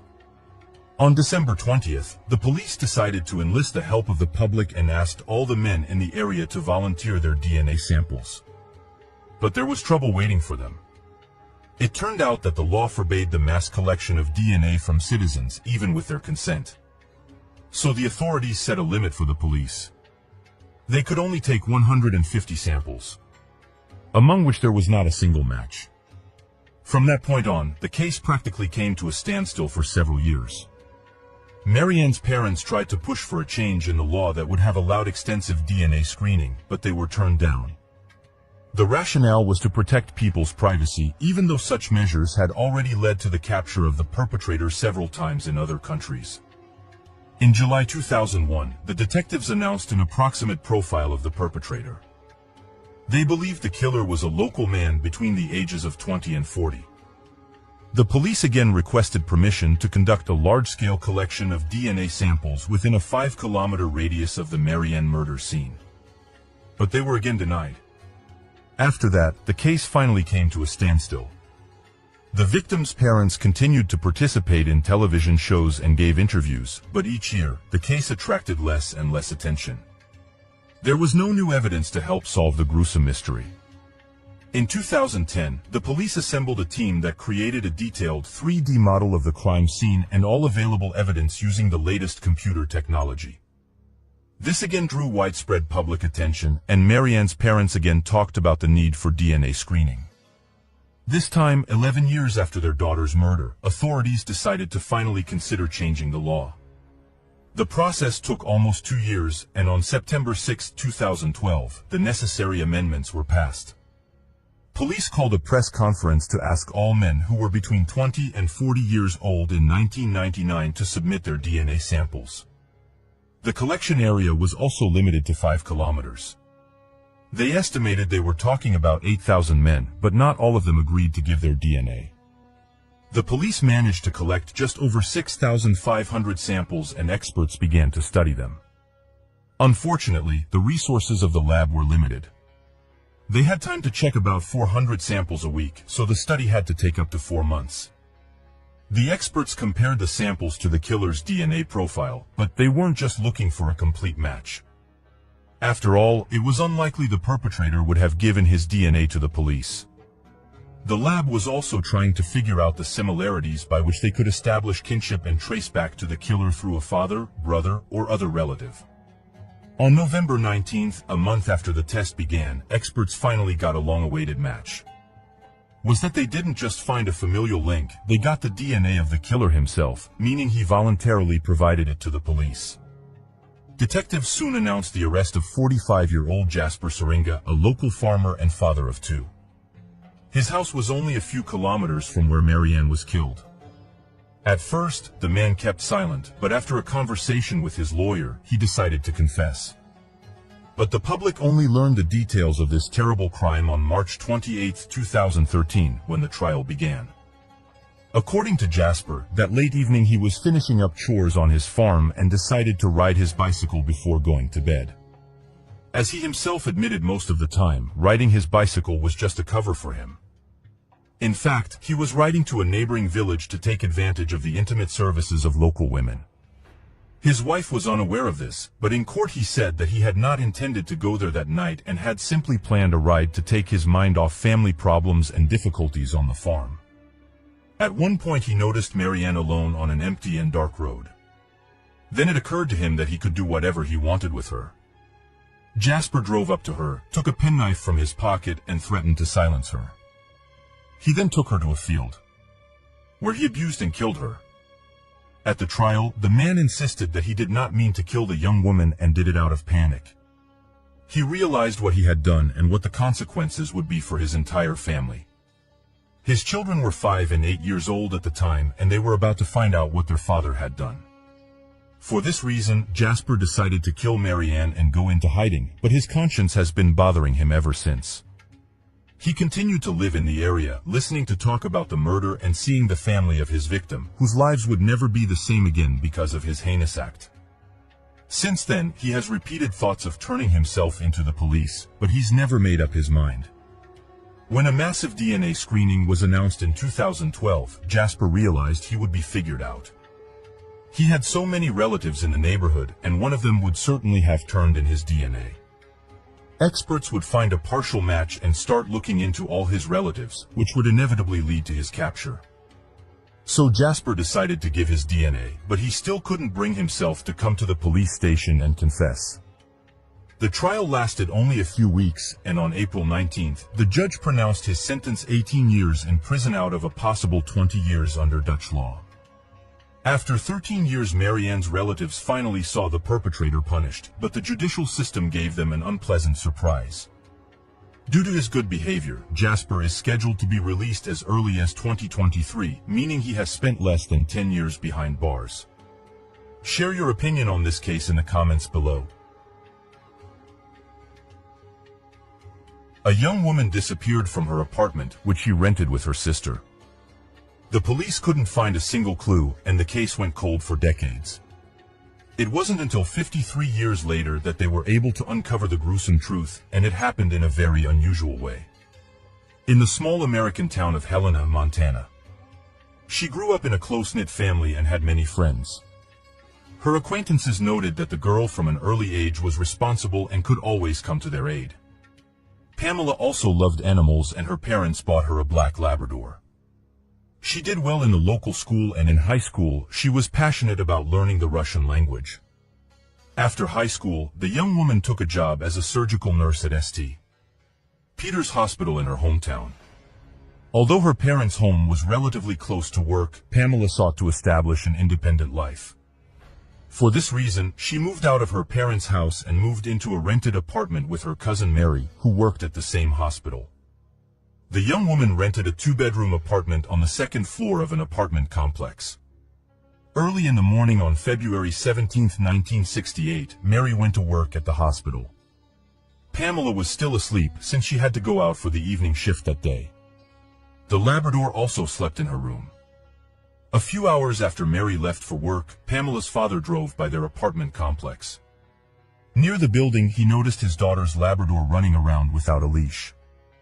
The week before, the dog had broken loose and run away from its owner, and Pamela had to pick it up from the local shelter. So what he saw didn't surprise the man. He knocked on the door of their apartment, but there was no answer. Thinking his daughter had gone to work, he took the dog and left.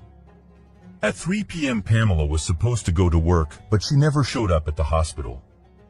Her cousin tried to call the home phone at their apartment, but there was no answer.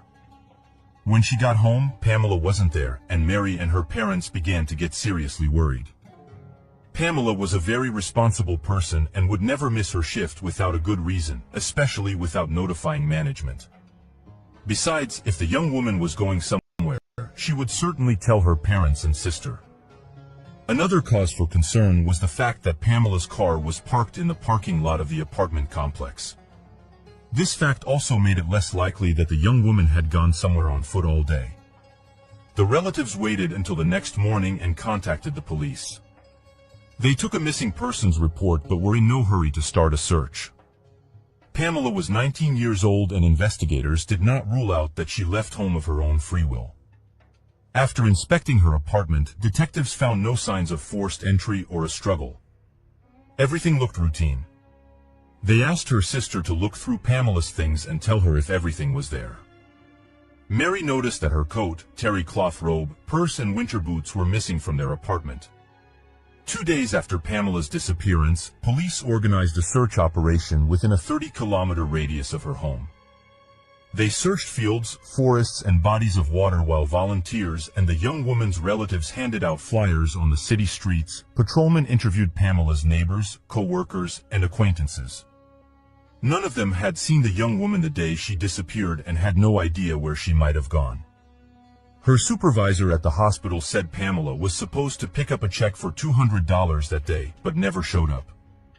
This further indicated that the young woman was unlikely to have run off somewhere, leaving behind the money she had earned.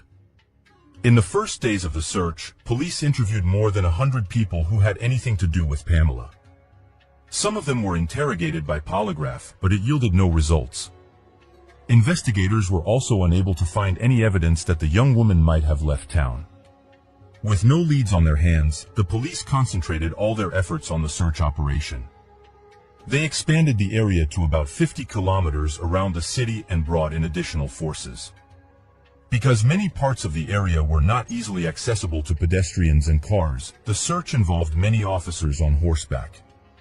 Speaking to reporters, the sheriff said that this was the most effective, as a person on horseback could see better and an animal could smell a dead body and demonstrate this behavior. The search continued for a month, but was inconclusive, and eventually the sheriff decided to suspend the search operation. Since then, the case has essentially come to a standstill, as the detectives have had no leads on their hands. In April, 2 months after Pamela disappeared, something unusual happened. A patrolman in Great Falls, a town about 140 kilometers from Helena, stopped a car for speeding. He issued a warning to the woman behind the wheel and let her go. Later, as he was writing the report at the station, his colleagues noticed one odd thing. The driver's license the woman showed the officer was issued in the name of Pamela Dorrington. The Helena detectives asked for a description of the woman's appearance, and from what he said, it looked very much like she was the one behind the wheel. This news gave new hope to the relatives of the missing young woman, except that investigators never managed to find the car and its driver. On June 13th of that year, nearly 4 months after Pamela's disappearance, the sheriff's office received a call. A national park ranger just a few miles from Helena was walking near the docks at the lake and noticed a human body in the water. From the water, it was turned over to experts who proceeded to examine it and determined that it belonged to a woman about 17 to 23 years old. Detectives almost immediately made the assumption that the deceased was Pamela Dorrington. Along with it, they found several items of clothing that were similar to items from Pamela's closet. They showed them to her sister and parents, and they confirmed that Pamela did have something similar. The medical examiners found several stab wounds on it and signs that the young woman had been abused, but the torso alone could not be identified. All of this was before DNA testing was available. The only thing the experts could surmise was the approximate time the body had been in the water. In their opinion, it could have been there for about 4 months, which coincided with the time of Pamela's disappearance. In the weeks that followed, investigators, along with divers, searched the lake and the adjacent Missouri River, trying to find missing body parts. But it was inconclusive. Despite failing to identify the deceased, the sheriff told reporters that the body was very likely Pamela's, so police were no longer investigating a missing person, but a murder.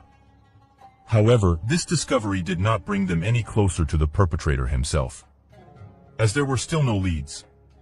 Since then, there has been no progress in the case. Police told reporters and Pamela's family that they had several suspects, but it was impossible to determine their involvement without any evidence. A year after the murder, the sheriff contacted a psychologist in Detroit who specialized in particularly violent crimes. From the information available, he concluded that the perpetrator was a psychopath. with twisted desires, which was the motive for the murder. Given this, it is unlikely that he could have stopped at one murder, and detectives should expect more similar episodes.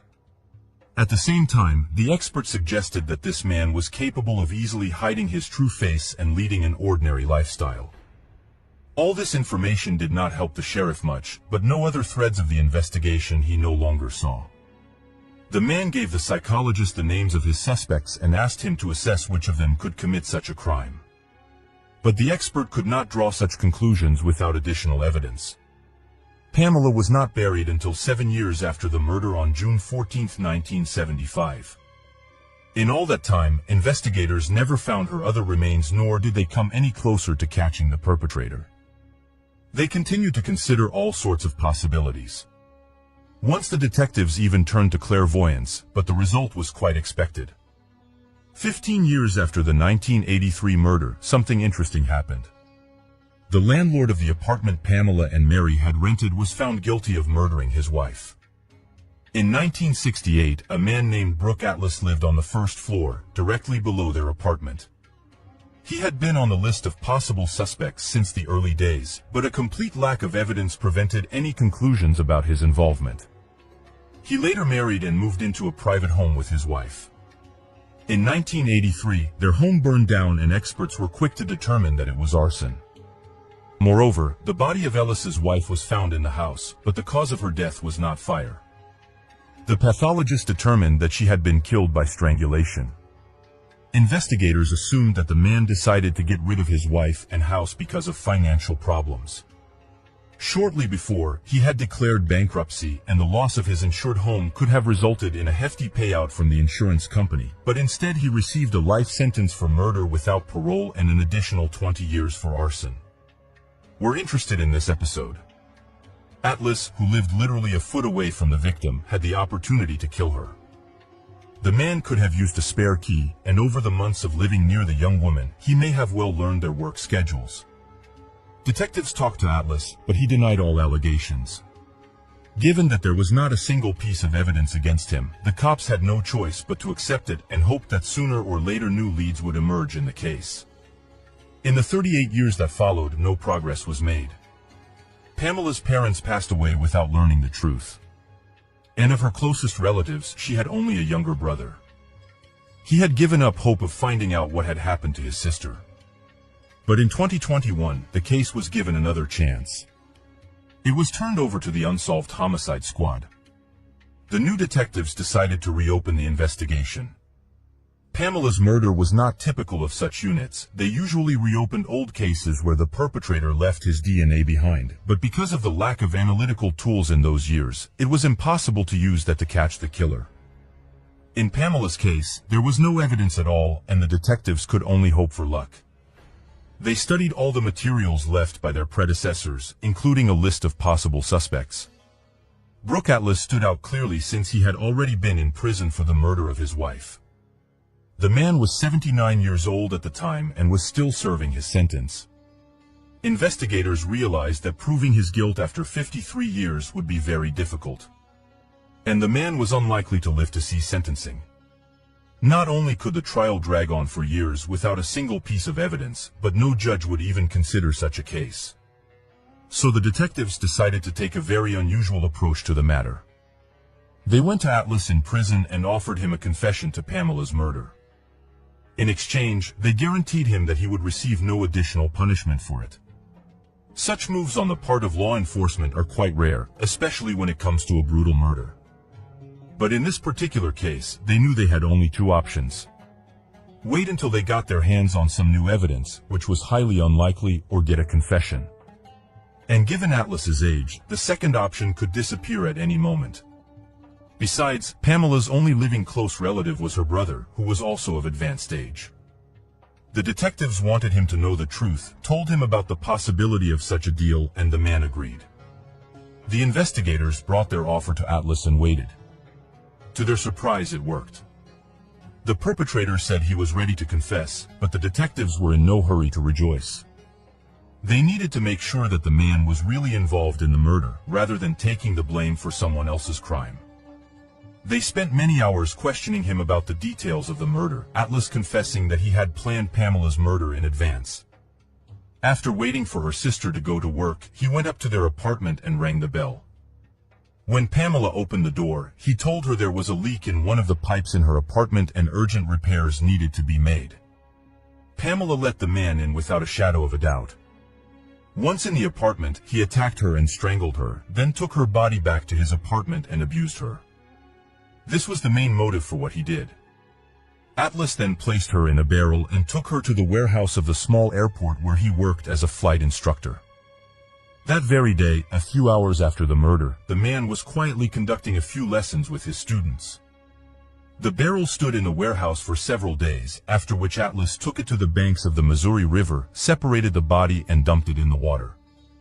In addition, the man told police several facts that were never divulged, so only the killer could know them. With all this information in hand, the detectives had no doubt that Atlas was telling the truth. 53 years later, they finally succeeded in solving the case, though they had to guarantee the murderer full immunity. Remarkably, the murderer decided to accept the deal for a reason. He said that during his imprisonment, he believed in God and began to feel remorse and apologized to Pamela's relatives for what he had done. The Detroit psychologist's analysis turned out to be quite accurate. Atlas really seemed a decent man. For a long time, he had worked as a heavy equipment operator, then he began teaching flight lessons, started a family.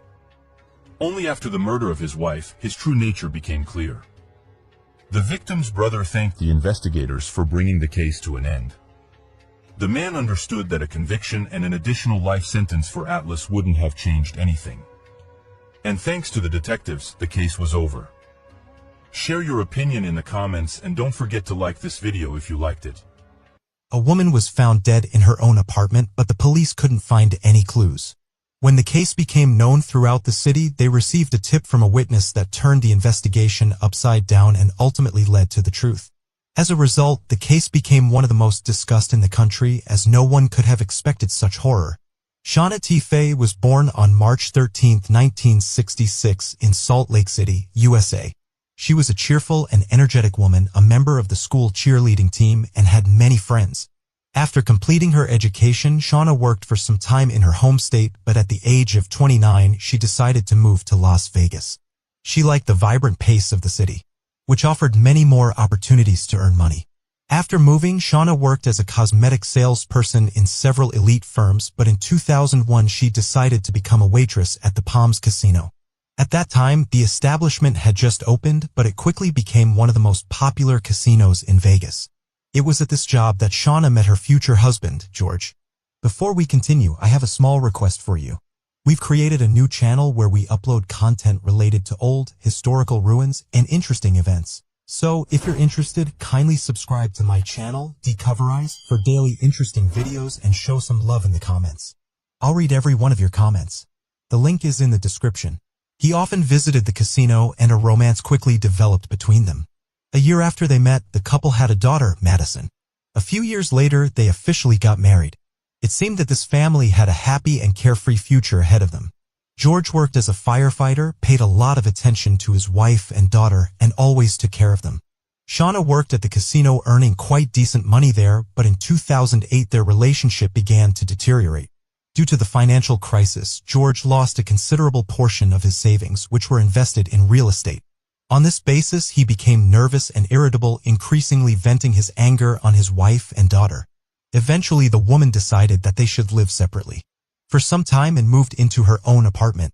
The couple went to a family psychologist, but no improvements were observed in their relationship and they increasingly discussed divorce. Another blow to Shauna was that her apartment was robbed. While she was at work, several valuable items were taken from her home, including her engagement ring. But a strange separate detail was that the thief also took her panties, leaving men's underwear in the apartment.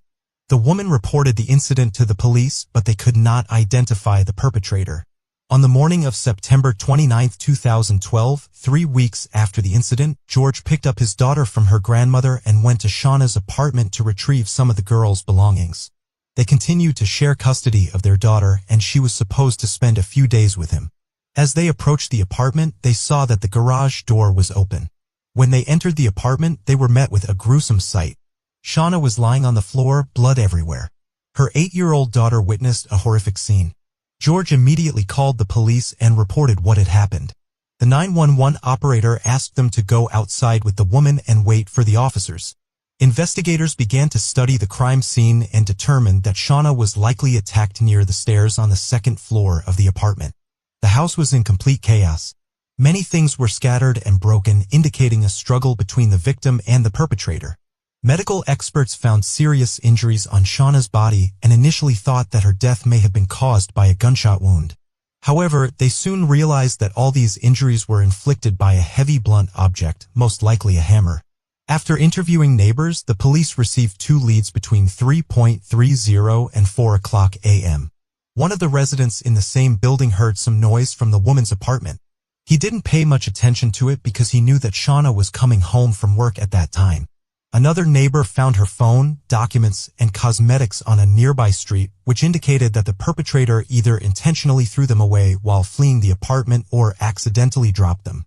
Investigators reconstructed the timeline of events that night. On surveillance cameras at the casino and its parking lot, they saw Shauna finishing her shift and leaving for the parking lot. Nothing on the footage indicated that the woman was alarmed or in any danger. Detectives concluded that the killer was likely already in her apartment when she returned home. As usual, the first suspicion fell on her husband George. The police have already found out that the couple was getting ready for a divorce. They also talked to Shauna's friends and learned about the problems in their relationship. Everything looked as if he really fit the role of a killer. However, the detective found that the man had an unquestionable alibi for that night. He was on a 12-hour shift at the fire department. This was confirmed by all his colleagues and camera recordings. Thus, the police did not have any serious clues. They immediately learned that the woman's apartment was robbed 3 weeks earlier, and tried to understand if there was any connection between these events. The version was being developed that the robber might have returned but did not have time to leave the house before Shauna arrived. A struggle broke out between them and he killed her. Meanwhile, the victim's sister continued to suspect George in what had happened. She was constantly talking to Shauna and knew about all the problems in their relationship, about his constant jealousy and scandals. However, his alibi was unquestionable. Therefore, the police focused on searching for other clues. A day after the discovery of the body, they received the first serious lead. By that time, the killer was being talked about in all the local news, which drew the attention of Vegas residents. A man who knew a homeless person called Greyhound turned to the police. He told this witness that he killed the woman with a hammer. According to the man, Greyhound talked about it with joy and even laughed. Given that the details of the murder were not disclosed in the media, this lead became key for the detectives. They found out that the witness lived in a tent on the outskirts of the city and often met with Greyhound near the Albertson store. Together with him, they went there and started waiting. Very soon, the witness saw him and reported to the police, who immediately approached the suspect. During the search, they found banned substances on him which allowed them to arrest Greyhound. In the police station, the officers found out that his real name was Noel Stevens. He had been repeatedly convicted of petty thefts and possession of various substances, but the man denied his involvement in the murder. And the investigators really doubted his candidacy as a suspect. First, he only committed minor offenses, and it was difficult to imagine why this homeless person would kill someone. Secondly, he lived practically at the other end of the city, which made the choice of the victim completely incomprehensible. It took him several hours to get to Shauna's house, while many really valuable things in her apartment were untouched, including cash. None of this made any sense. However, the police continued to investigate his involvement. They found a tent where Stevens lived and conducted a search. The tent was located outside the city in a remote desert area. While examining the area around it, investigators found several significant pieces of evidence. Just a few meters away, they discovered the suspect's pants and underwear covered in blood, as well as a hammer tag. Later, experts determined that the blood belonged to Shauna Tife. However, the main clue was waiting for them at the police station. By gaining access to Noel's smartphone, they found only one contact in his notebook, George Tife's number. At this point, the case took an unexpected turn. From conversations with Shauna's friends and relatives, investigators learned that George had been friends with a homeless man for several years, whom he entrusted with various household and yard work. The woman often complained about him to her acquaintances when he came to fix something. According to her, he behaved strangely and even creepily. But George never took her concerns seriously. Thus detectives found the missing link between the killer and the victim. But the main question remained whether George had any involvement in this or if Stevens chose the woman as a victim simply because he knew Shauna and her work schedule. With the help of the hammer tag, the police found out when and where the hammer, which was most likely the murder weapon, was purchased. By requesting surveillance camera footage, they were shocked to see Stevens and George T. Fay walking into the store and buying the same hammer. At this point, investigators realized that Shauna's husband could indeed be the mastermind behind this horrific murder. When all this evidence was presented to Stevens, he finally decided to confess to what he had done. The man admitted that he did indeed kill Shauna, but only on the orders of her husband. According to Stevens, George paid him $600 for it. They had been planning this crime for several months. The man bought dark clothes for Stevens and gave him a duplicate of the keys to her apartment. 3 weeks before the murder, he asked the homeless man to break into her house and stage a robbery, so that later the police would be confused and conduct their investigation along that line. On the night of the murder, Stevens snuck into her apartment again and waited for the woman to come home. After she arrived and began to walk up to the second floor, he came out of his hiding place and attacked her. Stevens said he struck her about 17 times, causing the hammer to break. The killer agreed to show detectives the location, near a campsite where he buried his weapon. With Stevens' confession and a multitude of evidence, the police charged George. His relatives were shocked because he had always been a caring and loving family man who helped people. Upon learning of the accusations, George's sister called him and told him that he was suspected of murder. However, at the exit, the man crashed into a fence and flew off the road. The police who arrived at the scene concluded that he deliberately caused the accident in an attempt to take his own life, and there were no tire marks on the path of the car. George did not even try to brake, but only pressed on the gas pedal. However, he did not succeed in his goal. With medium injuries, the man was taken to the local hospital. 2 days later, the police informed him that he was arrested for murder. George's reaction was very calm. He asked to contact his lawyer and also to allow him to take a shower and brush his teeth. From that moment on, the police department began preparing to transfer the case to court. 3 months later, Noel Stevens agreed to make a full confession in exchange for a waiver of the death penalty. George T. Fay refused to admit his guilt, and the trial against him only began 3 years later in August 2015. At the hearings, he did not utter a word, entrusting all the work to his lawyer. His relatives acted as witnesses and spoke about how George could never have done such a thing to his wife and could not be involved in her murder. That Stevens killed Shauna on his own initiative and her husband knew nothing about it. According to the lawyer, the store camera footage did not prove anything. It only showed how George and Noel were buying tools that the latter needed for housework. The prosecution did not believe in such a scenario. In court, they presented a printout of George's phone calls, according to which the man called Stevens 87 times in September 2012, 5 of which were made shortly before the murder. Based on Stevens' testimony, the prosecution concluded that money was the motive for the murder. George lost a significant portion of his savings due to the crisis, resulting in Shaun becoming the main breadwinner in the family. She earned over $100,000 a year, while George's income was only half that amount. He realized that in the event of a divorce or a property division, he would be left with nothing, so he decided to get rid of his wife. Stevens initially didn't believe him when he spoke about the murder. Prior to this, they had been friends for several years, and Noel had actually done various work around the house and property for a small fee to kill his wife, and he agreed. According to his testimony, the man planned to get this money from an insurance company after Shauna's death. Despite Stevens revealing all the details of the murder and how he and George planned the crime, there were certain difficulties during the trial. The results of Stevens' medical examination were presented during the hearing, which showed and regularly took potent banned substances. He did not deny either of these points, so all of his words were questioned by the defense lawyer.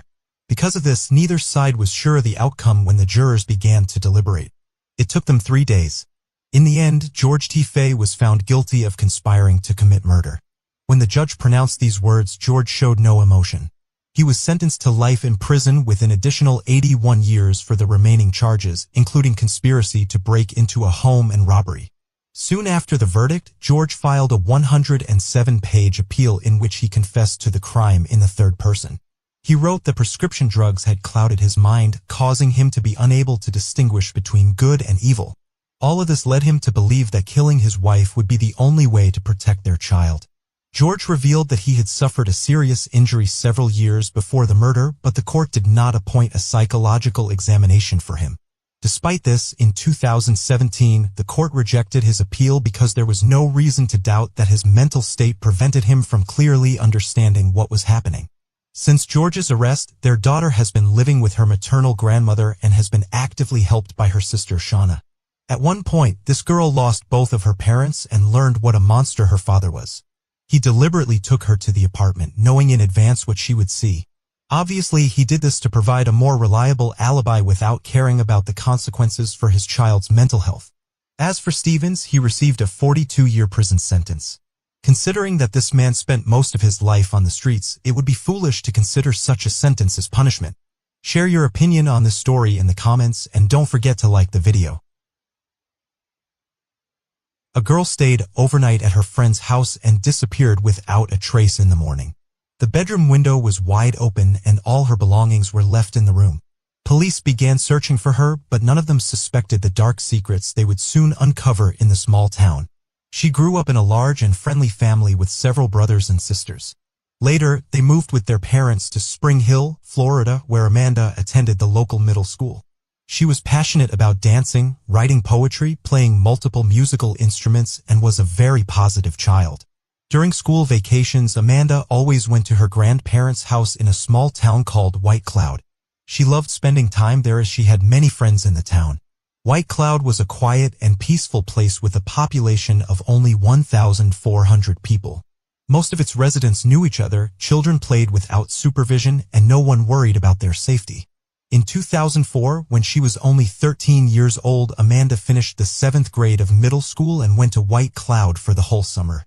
She spent a lot of time with her friends, went for walks, and enjoyed her vacation.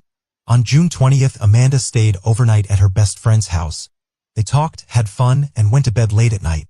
In the morning, her friend woke up and found that Amanda was not in the room. The bedroom windows were wide open. She went to the kitchen, walked around the house, but Amanda was nowhere to be found. It was strange because all her belongings, including clothes and a backpack, were left in the bedroom. The friend told her parents that Amanda was missing and they called her grandparents. They walked several streets and called the parents of Amanda's other friends, but no one had seen her. Then the relatives decided to go to the police. They understood that Amanda could not have gone anywhere without warning, especially in just her pajamas. First, investigators talked to Amanda's friend. According to her, she didn't hear anything that night, and Amanda never told her that she was planning to leave. At the time of the disappearance, the friend's parents, as well as her brother and sister, were in the house. None of them heard or saw anything.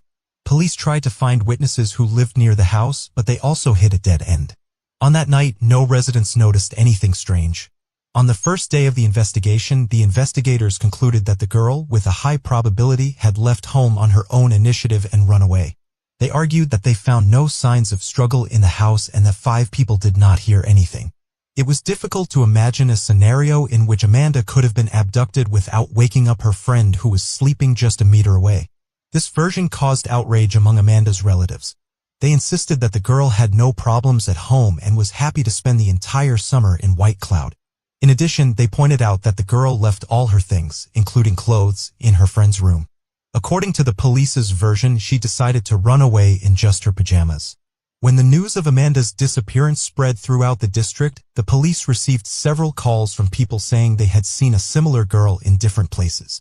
This only reinforced the detectives' confidence that Amanda had run away from home, but they could not confirm any of these leads. The investigators decided to check the girl's computer, hoping to find some information that could help in the search. They found correspondence with a certain young man, and based on this, the police assumed that Amanda ran away to meet him.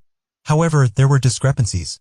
There was no mention of a possible meeting in these correspondence, and it was about ordinary and everyday topics.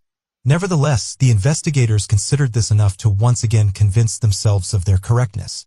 At that time, they did not disclose all the details of the investigation, but information about correspondence with a certain guy spread throughout the city, so many local residents also began to think that the girl simply ran away from home. Meanwhile, her relatives were posting flyers and giving interviews to various media outlets. They insisted that Amanda could not have run away on her own initiative, and the police were not putting in all the effort to find her because of this misconception. The investigators did not really use the full range of their capabilities. If they officially considered this case as a kidnapping, they could have involved the FBI and other agencies in the investigation. For this reason, searched for her half-heartedly. They never found any serious leads on Amanda's possible location, and the investigation stretched on for several weeks. On the morning of July 5th, mushroom pickers went to a forest located approximately 10 kilometers from White Cloud, where they found a human body and reported it to the police. Investigators arrived at the scene and immediately recognized the body as Amanda Lank. She was wearing the same pajamas she had disappeared in from her friend's house. Later, medical experts officially confirmed her identity and determined that Amanda had received multiple blows from a heavy object and died on the night of her disappearance. Detectives concluded that the victim had been killed elsewhere and then brought to the forest. They could not find any significant leads, so they decided to interview everyone who knew the girl. Over the next few days, police questioned approximately 400 people, which constituted almost one-third of the entire population of White Cloud. Investigators even used a polygraph, but it did not yield any results. They also decided to take another look at the young man with whom Amanda had corresponded online. The problem was that the word killer was used in his nickname. Police considered the possibility that the victim actually went to meet him and he killed her. However, this version still had many inconsistencies. There was nothing to suggest that the girl would have gone to meet someone in her pajamas in the middle of the night. Furthermore, there was no hints of a personal meeting in their correspondence. The investigator could not identify this person, and soon the version of his involvement was no longer considered. In an attempt to get some new leads, detectives decided to study all of Amanda's belongings, which led to a breakthrough. They found her personal diary, which contained very disturbing information. Shortly before her death, Amanda wrote that a certain man had been harassing her, and the next several pages were torn out. This diary immediately became the main lead in the case. Police tried to identify the man's identity. They talked to all of Amanda's friends and asked if the girl had mentioned anything about this. Several of her friends admitted that she had indeed told them about it and even named the man Cecil Wallace. He was the stepfather of Amanda's friend with whom she had stayed the night. For detectives, this information was a real surprise. They had been looking for the killer all over the town and beyond. And in the end, the possible culprit was in the same house as the victim. But the testimony of the friends was not enough to arrest him. Investigators had no substantial evidence against the man. No DNA samples were found on the victim's body, and the court documents did not indicate whether she had been subjected to violence. Detectives questioned Wallace, but he denied any involvement in the crimes. The police themselves wondered how the man could have done all this unnoticed in a small house where his wife and 3 children slept. Without serious evidence or confession, they could not detain Wallace. The detectives continued to work on all possible leads. Soon after, an interesting fact emerged. It turned out that Wallace's sister, Candace, worked in the police department that was handling Amanda's case. Moreover, the woman actively helped her brother and his family during the interrogations. She literally told him what to say and how to behave, but that was not all. 5 years ago, she was fired from another police department for falsifying a report on her brother's accident. She wrote that he was driving on a road when a deer ran out in front of him. However, in reality, the man was drunk and had an accident. By that time, other detectives were already handling Amanda's case, and they questioned the objectivity of the investigation by the local police. However, they could not confirm that anyone other than Candace could be helping Wallace. The investigators questioned the man and his family several more times, but all of this did not yield any results. They continued to look for any leads, but in the end, this case stretched on for several years. During this time, the Wallace family complained several times to the police that their home had been vandalized. The fact that the townspeople unanimously believed that the man was a murderer and that he was being covered up by his sister only increased the negative sentiments. The fact that Wallace continued to live among them freely only intensified these feelings. For years after the murder, in 2008, detectives turned to the National Center for Missing and Exploited Children for help. They sent their investigators to White Cloud, where they reviewed all the case materials, conducted new interrogations, and tried to find new leads. Ultimately, they came to the same conclusion as the local detectives. There was not enough evidence to make an arrest. 3 more years passed, and in 2011, the police finally got a new lead that changed everything. A 27-year-old girl from Texas who grew up in White Cloud went to a news website from her old town. There she came across information about Amanda's murder and started looking into it. After reading that the victim had spent the night at the Wallace house, the woman decided to go to the police and tell them something disturbing. In 1998, when she still lived in that city and was 13 years old, she stayed overnight at the Wallace house because she was friends with his second foster daughter. In the middle of the night, a man entered their room and assaulted both of them. He then threatened them to keep quiet. The victims were too scared to go to the police, so they never told anyone about what had happened. But after the adult victim learned about Amanda's case, she decided to contact the police. Furthermore, she wrote a statement to the police, which helped investigators to get closer to the arrest of the suspect. They interviewed a large number of White Cloud residents who could potentially have been affected by Wallace's actions, and this tactic worked. They were able to find several women who admitted that the man had touched them inappropriately. All of this happened between 1998 and 2002. The victims were then between 13 and 16 years old. Gathering all this information together, in October 2011, police arrested 43-year-old Wallace. He was charged with molesting these victims as well as the man who was officially named as a suspect in Amanda's case for the first time. Knowing all that other women had told them, detectives had no doubt about his involvement in the murder. At the preliminary hearing, he was granted bail of $150,000. And somehow he was able to pay this amount. Apparently his sister and other relatives helped him gather the money. The trial was supposed to begin in a month. While waiting for this, Wallace returned to work.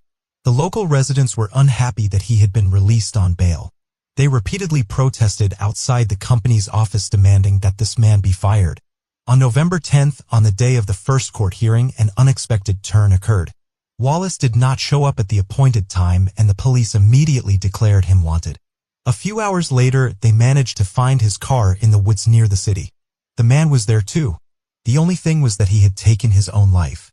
Detectives who did not expect such a turn of events were forced to continue the investigation.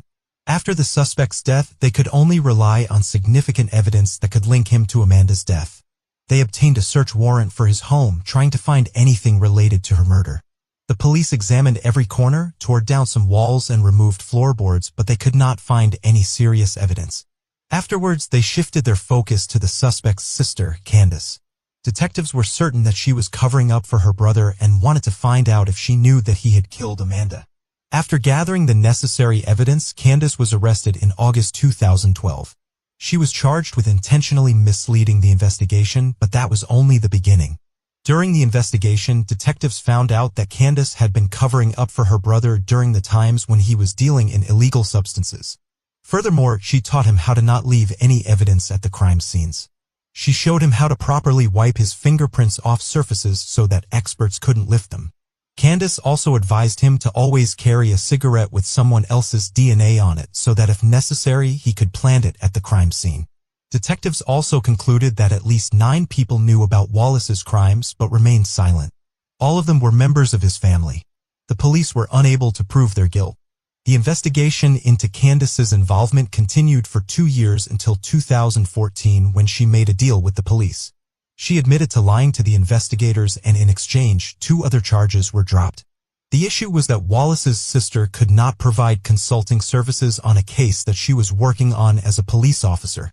Given that she had been helping her brother through interrogations, she broke this rule and was ultimately punished for it. However, Candace continued to insist that her brother was innocent. The court sentenced her to 30 weekends in jail.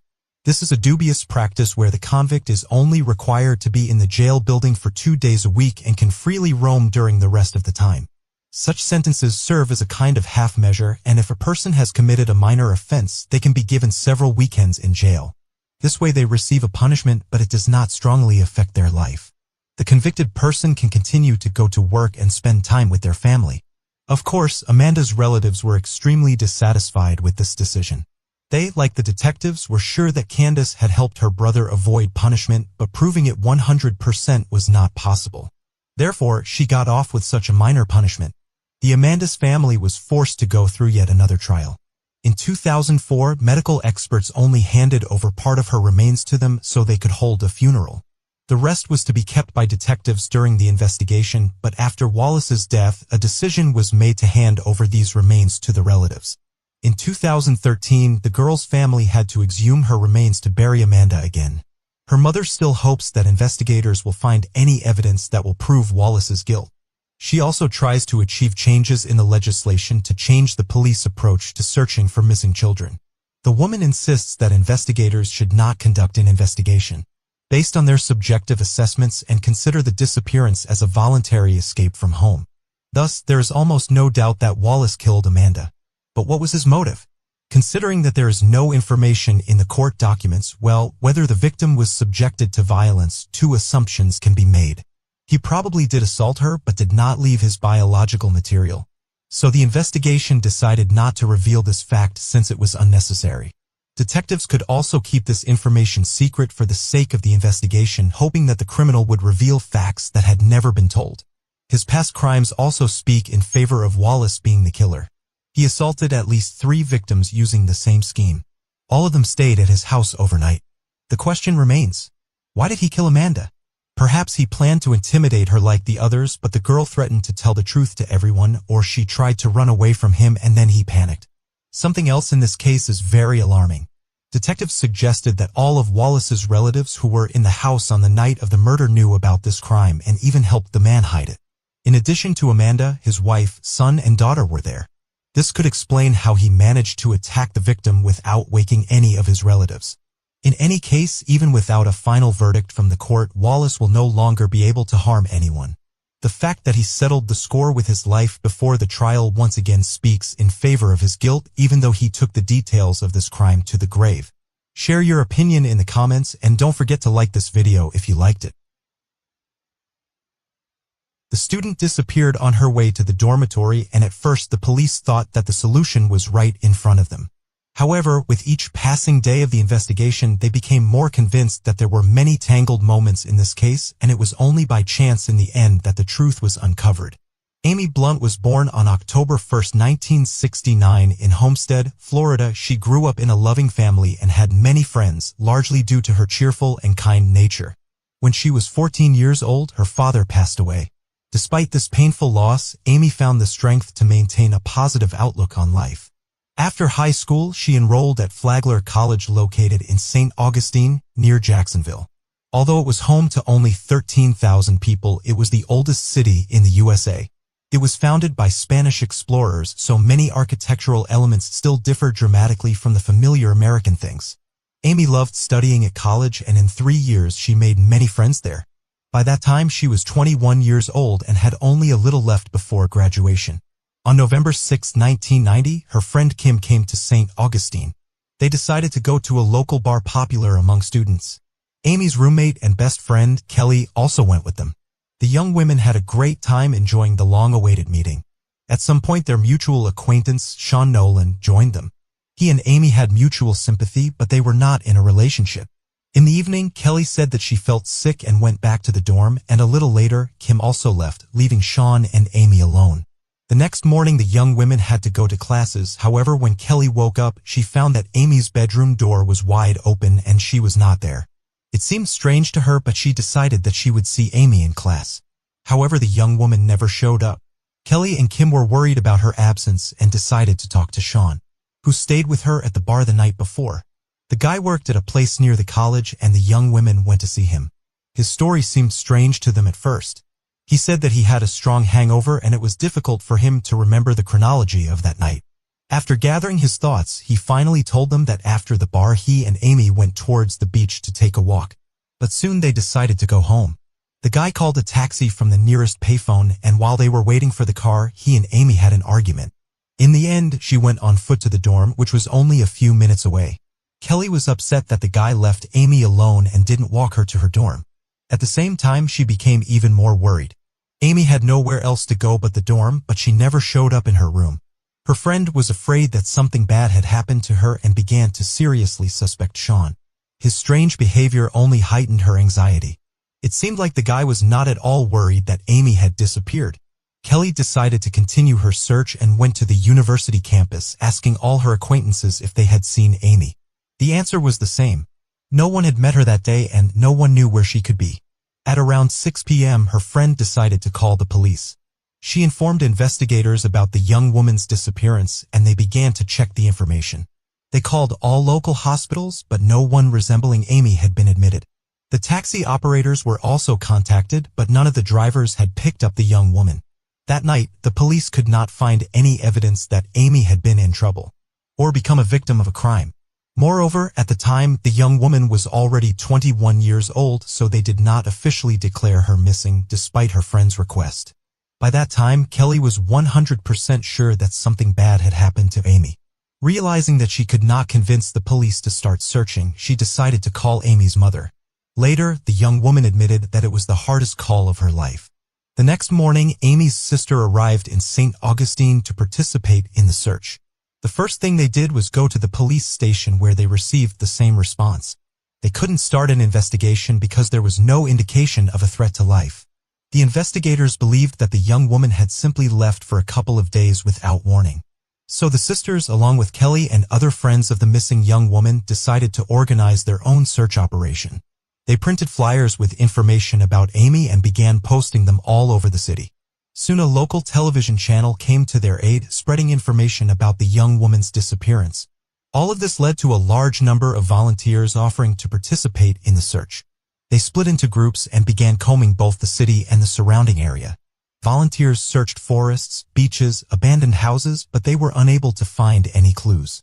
This continued for 3 days until the police finally decided to start an investigation. By that time, the whole town was talking about Amy's disappearance, apparently putting pressure on the local police department and forcing them to take action. The first thing they decided to do was to talk to Sean, as he was the last person to see Amy, and here they encountered the first suspicious moment. The guy told them a story that was different from the one Kelly and Kim heard.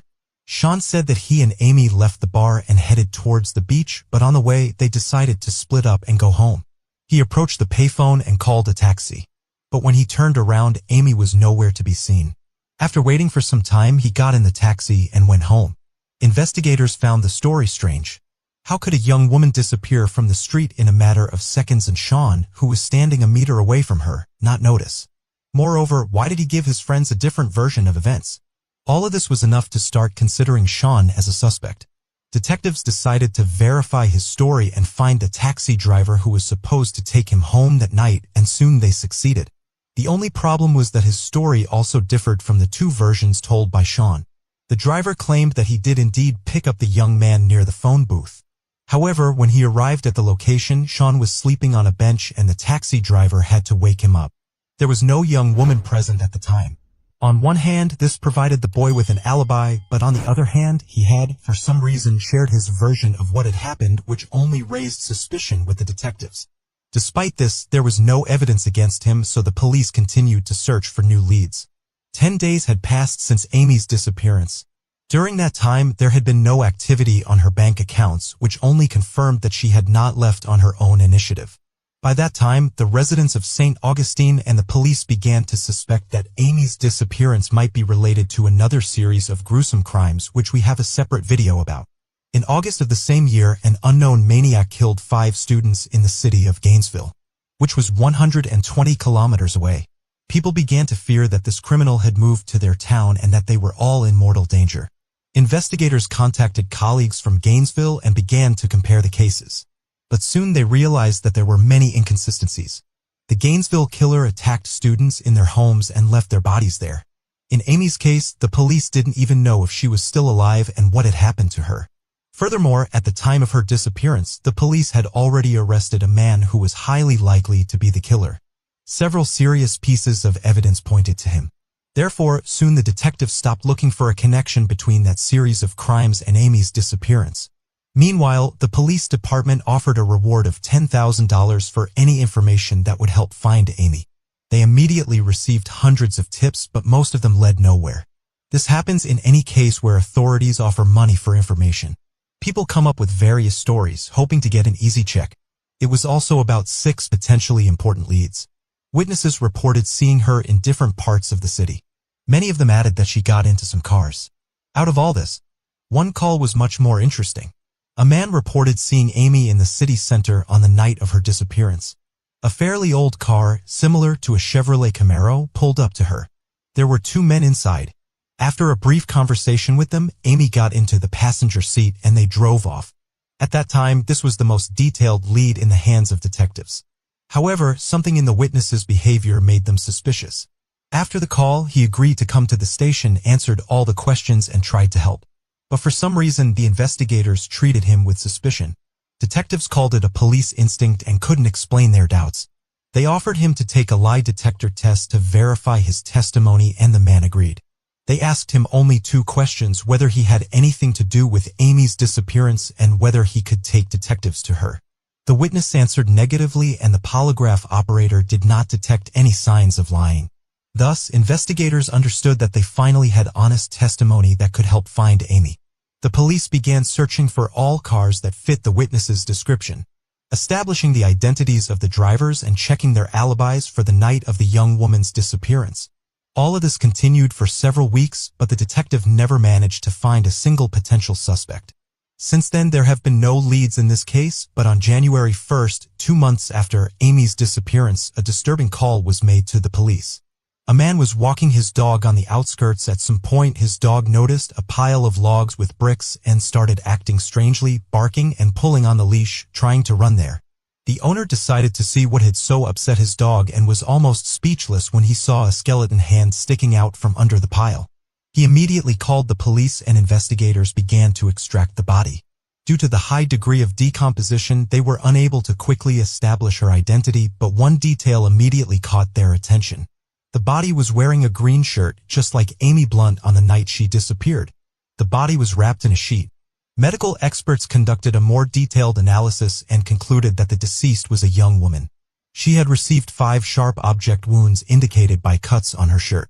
In addition, 2 serious abrasions were found on the body.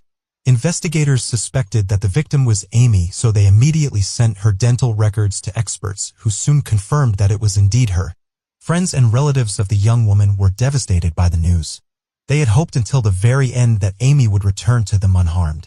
Now the police had to investigate her murder. Along with the discovery of the body, they received their first lead. Amy had been partially buried and covered with logs on the outskirts of a large private property. Upon learning the name of the owner of this plot, they called him in for questioning. For understandable reasons, the man immediately became a suspect. However, after talking to him, the investigators began to doubt his involvement. First, it was a huge plot of land without a fence, and anyone could enter it. Secondly, there were 2 residential trailers on the property whose owners paid the landowner for rent. He added that he constantly had problems with one of the tenants. When they heard his name, the police were shocked. It was the same witness who had been polygraphed. The man was 22-year-old Timothy Getchell. The police immediately asked the trailer owner to let them search the residence while the man was not at home, and he agreed. The first thing the police saw was a sheet very similar to the one in which Amy's body was wrapped. Upon further search, they found long female hair stuck in the mechanism of a floor exercise machine. It was the same color as Amy's hair. In addition, using special chemicals, forensic experts discovered blood traces in the living room. A sheet of paper with the name Toby and a phone number was also found in the house. The landowner said that a guy with that name did often visit Timothy. The police allowed that this person might also be related to the murder and contacted him. Toby agreed to meet with the detectives and told them his story. On the night of Amy's disappearance, he and Timothy were driving around town, stopping at different bars. At some point, they saw Amy walking alone on the street. Timothy asked Toby to stop the car, got out, and approached the young woman. He invited her to join them, and she got into the car. Together, they went to Timothy's trailer and had a party. However, Toby's story started to sound strange, like a detective story. At first, he claimed that he just dropped off Amy and Timothy near the trailer and immediately left. Then he changed his version and said that he went inside with them, had a beer, then went to the bathroom and left immediately without going into the living room, and got into the car and left. Investigators doubted that he was completely honest with them. They didn't believe that Amy would go to the outskirts of the city with 2 unknown men at night. In the morning, she had to go to classes and was supposed to go to the dormitory right after the bar. It looked like Toby constructed his story in such a way that he couldn't be made an accomplice. Detectives did not rule out that Timothy and Toby might have actually abducted the young woman on the empty night street, but could not prove it yet. Moreover, Toby told something else. He saw flyers about Amy's disappearance and recognized her. Then he asked Timothy what happened that night. He claimed that he took the young woman to the city center and dropped her off there. After that, she approached another car and soon got into it. Toby told him that he should share this information with the police. Despite the fact that his story raised serious doubts, the police had enough evidence to arrest Timothy. They arrived at his house and the man came out with his hands raised. During the interrogation, he told the investigators the same story. When Toby left, he began to flirt with Amy, but she rejected him. Then he got angry and decided to take her back to the city. Considering that he did not have his own car, he took the owner of the land's pickup truck and drove her to the center, where Amy allegedly got into another car. But the detectives immediately realized that this was a lie. At that point, they already knew that the rental pickup truck had 3 flat and worn-out tires for many months. The investigators immediately told him about it, and Timothy became nervous. The detectives asked him, "Did you kill Amy?" And the man replied, "I don't know, it seems so." From that moment on, he began to talk about the events of that night. According to him, he didn't remember much of what happened. At some point, he tried to kiss Amy, and the next thing he remembers is her holding a knife. He allegedly got scared that she might attack him, so he tried to take the weapon away from her. After that, Timothy didn't remember anything, as if he had lost consciousness. According to him, this had happened to him before. He had completely lost some memories. When he came to, he found the knife in his hand and Amy lying on the floor, showing no signs of life. Scared, he decided to get rid of the body. Timothy went to the shed for the shovel and started digging a hole. He then wrapped Amy in a sheet and buried her there, covering the grave with logs and bricks. After that, he prayed to God and went to clean up the blood in the room. With his confession in hand, Timothy was charged with murder. No evidence was found against Toby, so he was only used as a witness. On July 15, 1991, a trial was held where the man planned to defend himself and receive a lesser punishment. He wanted to make it look like self-defense and used the story of memory loss. However, everything changed when the prosecutor addressed the judge and requested the death penalty. Timothy stood up and said he was ready to confess the first-degree murder if the prosecution would drop the death penalty in favor of life imprisonment. After some brief consideration, the court agreed to these conditions and Timothy was sentenced to life in prison. Amy's relatives and friends supported this decision. They all harbored hatred toward the person who took her away from them and wanted him to spend the rest of his life in a prison cell. As for Toby, no charges were ever brought against him. Nevertheless, his story still seems suspicious, and I wouldn't rule out the possibility that he was directly involved in the murder. Timothy remains behind bars to this day. He is currently 53 years old. Share your opinion on the story in the comments. Don't forget to give it a like if you enjoyed the video. A first-year student went out dancing with her friends and disappeared without a trace. Several days later, her car was found abandoned under a bridge. The police started an investigation which eventually became one of the most high-profile and iconic cases in the entire state. Although they did eventually uncover the truth, the case continues to haunt detectives to this day. 42 years later, Gina Renee Hall was born on August 24, 1961 in the American state of Virginia. She had an older sister named Deanna and loving parents. However, tragic events followed her in childhood. When she was 2 years old, she and her mother were involved in a serious car accident. As a result, Gina was seriously injured and suffered third-degree burns. She had to undergo a long course of treatment, but it was impossible to completely get rid of the burns. Her mother blamed herself for the accident and, over time, things only got worse. The woman developed serious psychological problems which eventually led to her leaving the family. But their father did an excellent job of raising the children. Later he remarried and the girls gained a stepmother. After finishing high school, Gina decided to attend a local college to become a nurse. But after the first semester, she thought about changing schools. Her older sister was studying at Radford University and Gina transferred there. This university offered more in-depth education in her chosen field and was generally more prestigious. In addition, the young women could spend a lot of time together as they had been very close since childhood. Diana rented an apartment near the university and Gina moved in with her. From the first months of her studies, Gina had a group of friends with whom she spent a lot of free time. She was thrilled with the university and especially happy to be living with her sister again. Diana was finishing her final year at the time while Gina was only in her first year. During the summer break of 1980, both young women decided to stay at the university and attend additional classes. Gina also wanted to spend more time with her sister before she graduated. On June 28th, Gina took her last exam to finish her first year and decided to celebrate. She planned to go dancing at a club with her friends and sister. But Diana decided to stay home at the last minute. Gina was upset about it, but still went to the club with her friends. Around 10 p.m., she took Diana's Chevrolet Monte Carlo and drove to a nearby city where the club was located. At 1 a.m. Diana woke up from a call on the home phone. It was Gina, and from her voice, her sister seemed slightly concerned about something. The young woman said that she was at a lake house with a guy named Steph and soon hung up. Diana thought it was strange.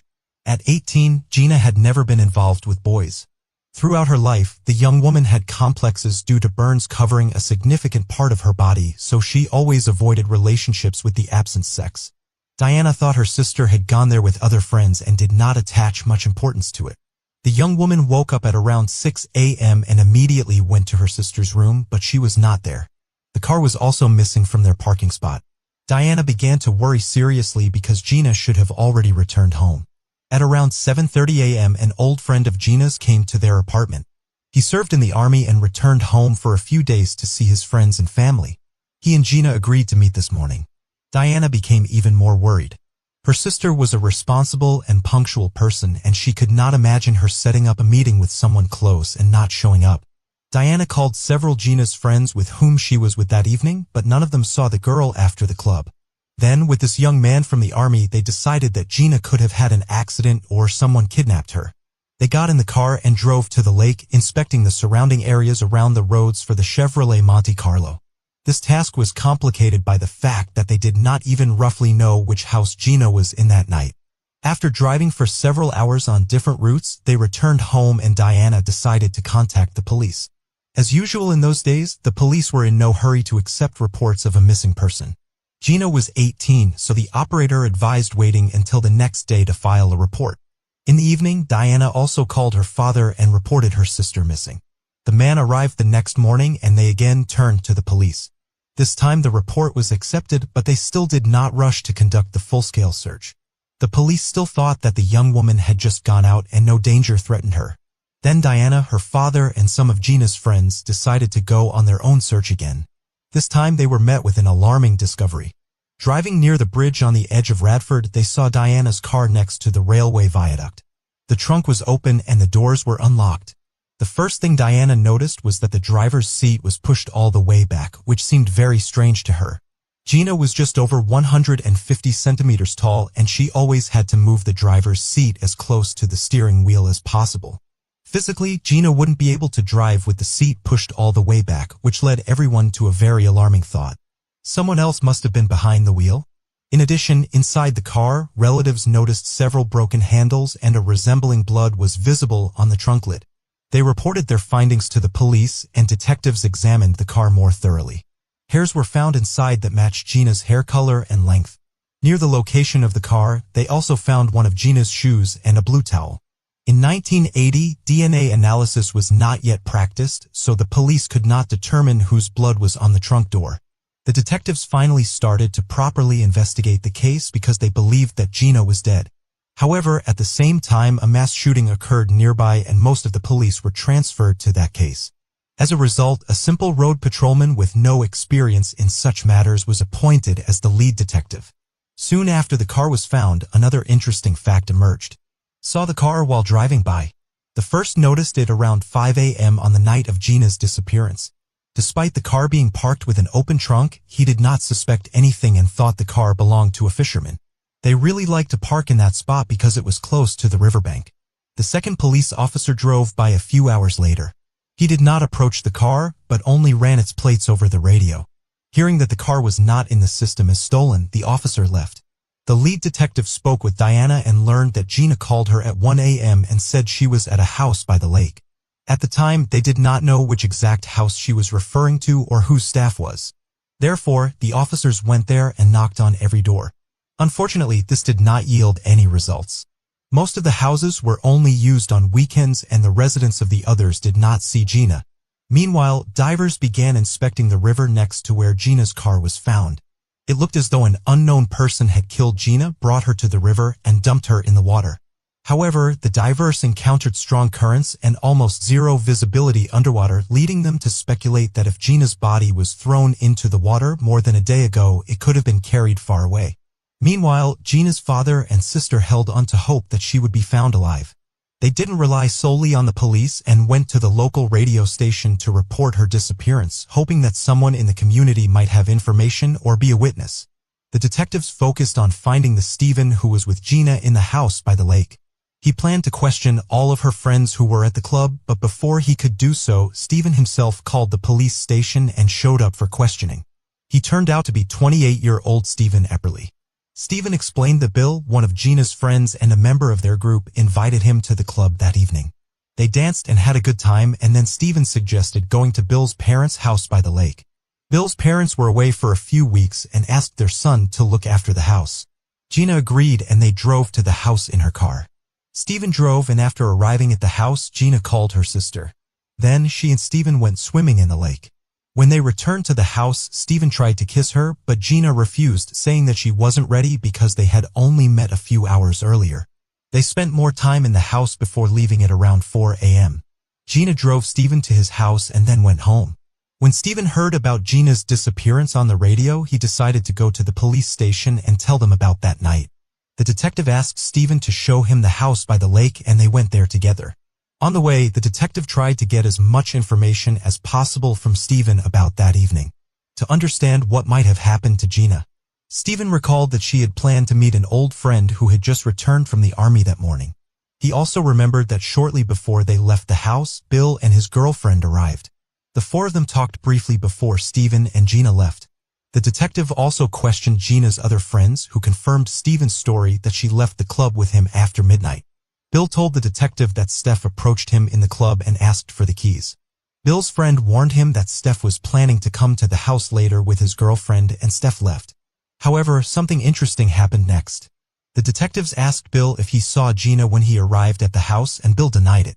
According to him, when he and his girlfriend arrived there, Steph was standing in the laundry room drying himself with a towel. He said that he and Gina would leave soon, and Bill and his girlfriend went to another room. The last thing they heard was the front door closing. None of them saw or heard Gina.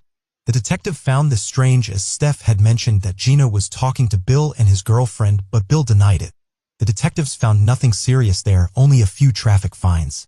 But when he asked his colleagues at the station if they were familiar with this name, several officers told him a number of troubling stories. Staff often got into fights in bars and the police had to intervene regularly, but he was never charged in any of these cases. When Stephen was around 18 years old, the police visited his home several times, and because the young man attacked his younger sister and even his mother with his fists, but in these cases, the family refused to press charges, so these incidents did not make it into his criminal record. But that's not all. The detective called several police stations located in other counties where Steph used to live. In one of them, he was told that once the guy broke into his ex-girlfriend's house, beat her and subjected her to violence, but the woman managed to escape. Steph let the victim go to calm the child down. Instead, she ran out with the child to the police station. Despite all this, the young man somehow managed to avoid punishment. Sometime later, he deceitfully lured another young woman to his apartment, saying that they were going to a party with friends. Instead, when the young woman entered the room, he closed the door and subjected her to somehow avoided punishment. With all this information in hand, the detectives began to suspect Steph.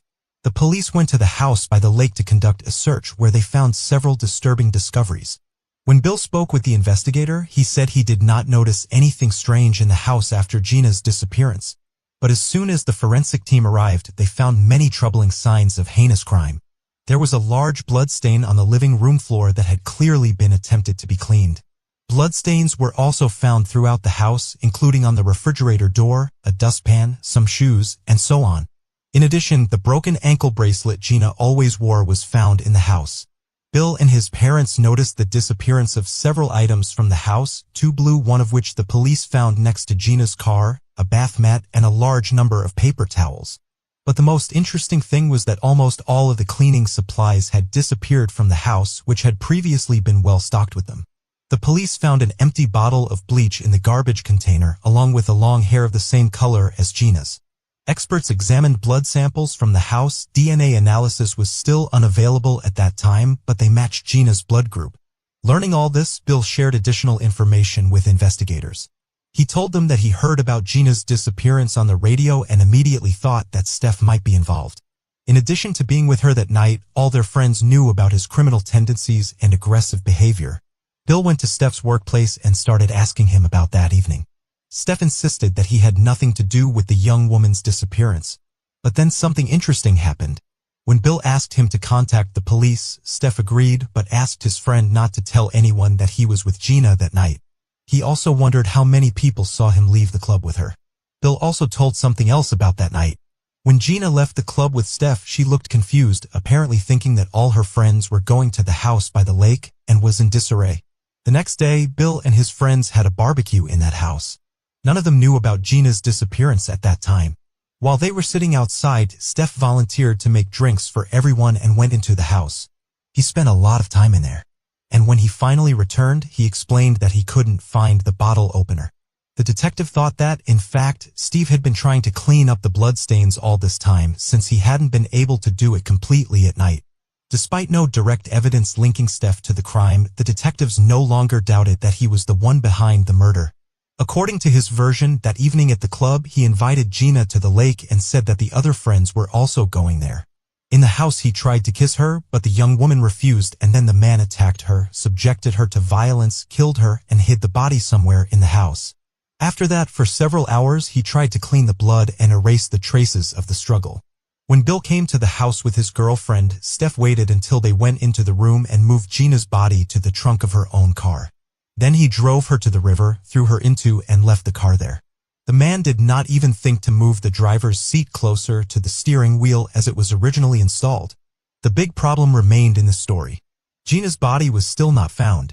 In those years, courts rarely sentenced criminals if there was no victim's body. Lawyers could always insist that without a body, it was impossible to consider a person dead with 100% certainty. And there was always a slight chance that the person was actually alive. Investigators continued to search for additional evidence, and 2 weeks after Gina's disappearance, they decided to re-examine the place where her car was found. This time, they brought more officers and it paid off. They found the young woman's clothing nearby, covered in blood. Experts found several hairs on it, one of which matched Steph's hair. In addition, they found small particles of foreign fabric.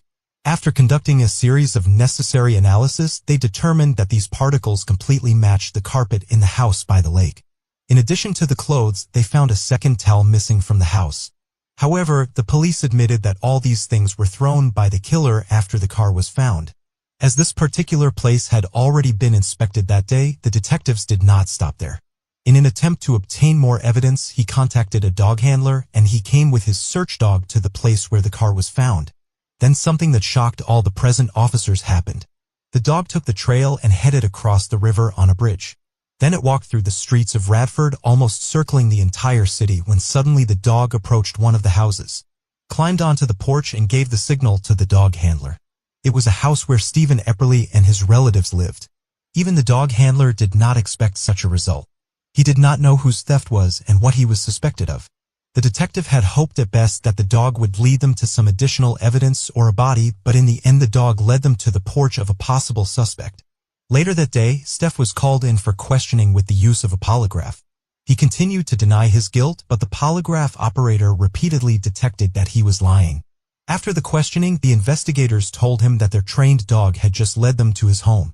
Stephen covered his face with his hands and said something like, "What a good dog." However, without Gina's body, he still couldn't be charged with murder. And Steph remained free. When the whole town learned about his previous crimes and the evidence against him in Gina's case, no one doubted his guilt. People came to his house, wrote threatening letters, and the man decided to move to a small town in Ohio. 5 days later, a 25-year-old woman disappeared not far from where Steph had settled, and a month later her body was found in a cornfield. Local detectives knew that Stephen was suspected in Gina's murder, and he immediately became the prime suspect. However, his guilt could not be proven due to the lack of evidence. Bill continued to talk to Steph and tell the police about their conversations. When Stephen found out that Bill had a good lawyer, he asked if he could represent him, and even more disturbingly, he asked Bill to ask him if the police could arrest him if they never found the body. The detective understood that the chances of a guilty verdict in court were slim, but after the other young woman's murder, he decided to risk his career and arrested Stephen. He was charged with murder and the case went to trial. The situation was complicated by the fact that an inexperienced prosecutor was assigned to the case who had only been in the position for 7 months. Others simply refused to participate in such a complex process, where they had to prove a murder without a body. Surprisingly, the prosecutor did an excellent job. The trial lasted more than 3 months, and ultimately the jury found Stephen Eberle guilty of Gina's murder. The prosecutor presented all available evidence and was able to convince the jury that the victim was dead and that Steph was the killer. As a result, he received a life sentence without the possibility of parole. This was not only the first conviction without a body in Virginia, but also the first time a court accepted a search dog's lead as evidence. Unfortunately, investigators were unable to prove Steph's involvement in the murder of another woman in Ohio. They also continued to search for Gina's body, but these efforts were halted in 1994. In 2016, 36 years after Gina's murder, a local resident came forward to the Radford police. He confessed that his family had been keeping a terrible secret all these years. In 1980, their grandfather, who lived on a farm outside of town, saw 2 men in a white van pulling a body out of a car near a field. Detectives thought this could be Gina and resumed their search. They were unable to find any remains. But the grandson's revelation led to new searches for Gina's remains. Her sister, Diana, played a big role in this, continuing to hope for closure. In 2019, she met a forensic anthropologist who invented a unique method for finding DNA underground. His tool detected the presence of any human biological material, and investigators used it in their search. After many months, it bore fruit. In 2020, they found Gina's remains in 8 different locations along the river and lake. These were mostly small pieces that would have been impossible to find without special equipment. Only in one case were they able to find a bone fragment that belonged to the young woman. As for Steph, he is still serving his sentence. Despite numerous appeals and attempts to be released early, investigators believe he may have had many more victims. But they have been unable to find the necessary evidence over the years. The only comfort for them is that he has been isolated from society and has not harmed anyone else. Feel free to share your opinion in the comments, and don't forget to like the video if you enjoyed it. Thank you for watching. A young woman was found dead in her own apartment. The police began an investigation that eventually became the longest in the district for years. The case had many shocking twists and turns, but it was only 46 years later that the unexpected truth was revealed. Lindy Sue Beechler was born on January 31, 1956, in Lancaster, Pennsylvania. When she was young, her parents divorced and she stayed with her mother. Her father started a new family but continued to see his daughter regularly. Soon he had a son with whom Lindy was in constant communication. After school, she enrolled at Millersville University, a state college located just 10 minutes from home. At the age of 19, Lindy met a man named Philip Beechler and the couple soon married. He also attended courses at the college while working for a car rental company. Lindy herself worked part-time at a local flower shop. After the wedding, they rented an apartment in the Manor Township residential complex just a few minutes from the college. The newlyweds began their life together and were happy with each other. Lindy's happiness was overshadowed by a series of unpleasant events. She began to notice that someone was constantly watching her in this residential complex, but she never managed to see who it could be. The young woman often complained to friends and relatives, but they attributed what was happening to stress after the move. One evening when Lindy was home alone, she noticed a man looking at her through the glass door inserts.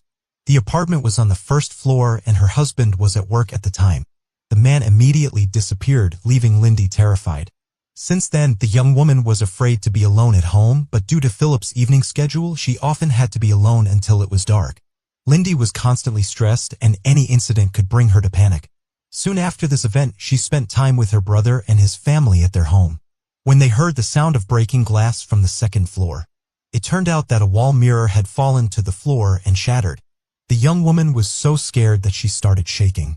She asked her relatives to go around the whole house and make sure that no one else had broken in. All the stress was the result of the fact that some unknown man had been watching her for several months. But all of her acquaintances still believed that the young woman was overreacting and that nothing serious was happening to her. On December 5, 1975, Lindy finished her shift at a flower shop and stopped by her husband's workplace before heading to a local store to do some shopping. Around the same time, her aunt and uncle went to their son's basketball game and decided to invite Lindy along as they knew she was afraid to be alone at home and wanted to distract her for a few hours. They arrived at her apartment at around 8:45 p.m. Lindy's aunt approached the door and found it open, which immediately alarmed her. She went inside and saw a knocked-over lamp in the living room, but the worst was waiting for her in the kitchen. Lindy's body lay there. She was laying face down with no signs of life, and a meat cleaver with a towel wrapped around its handle was found in her neck.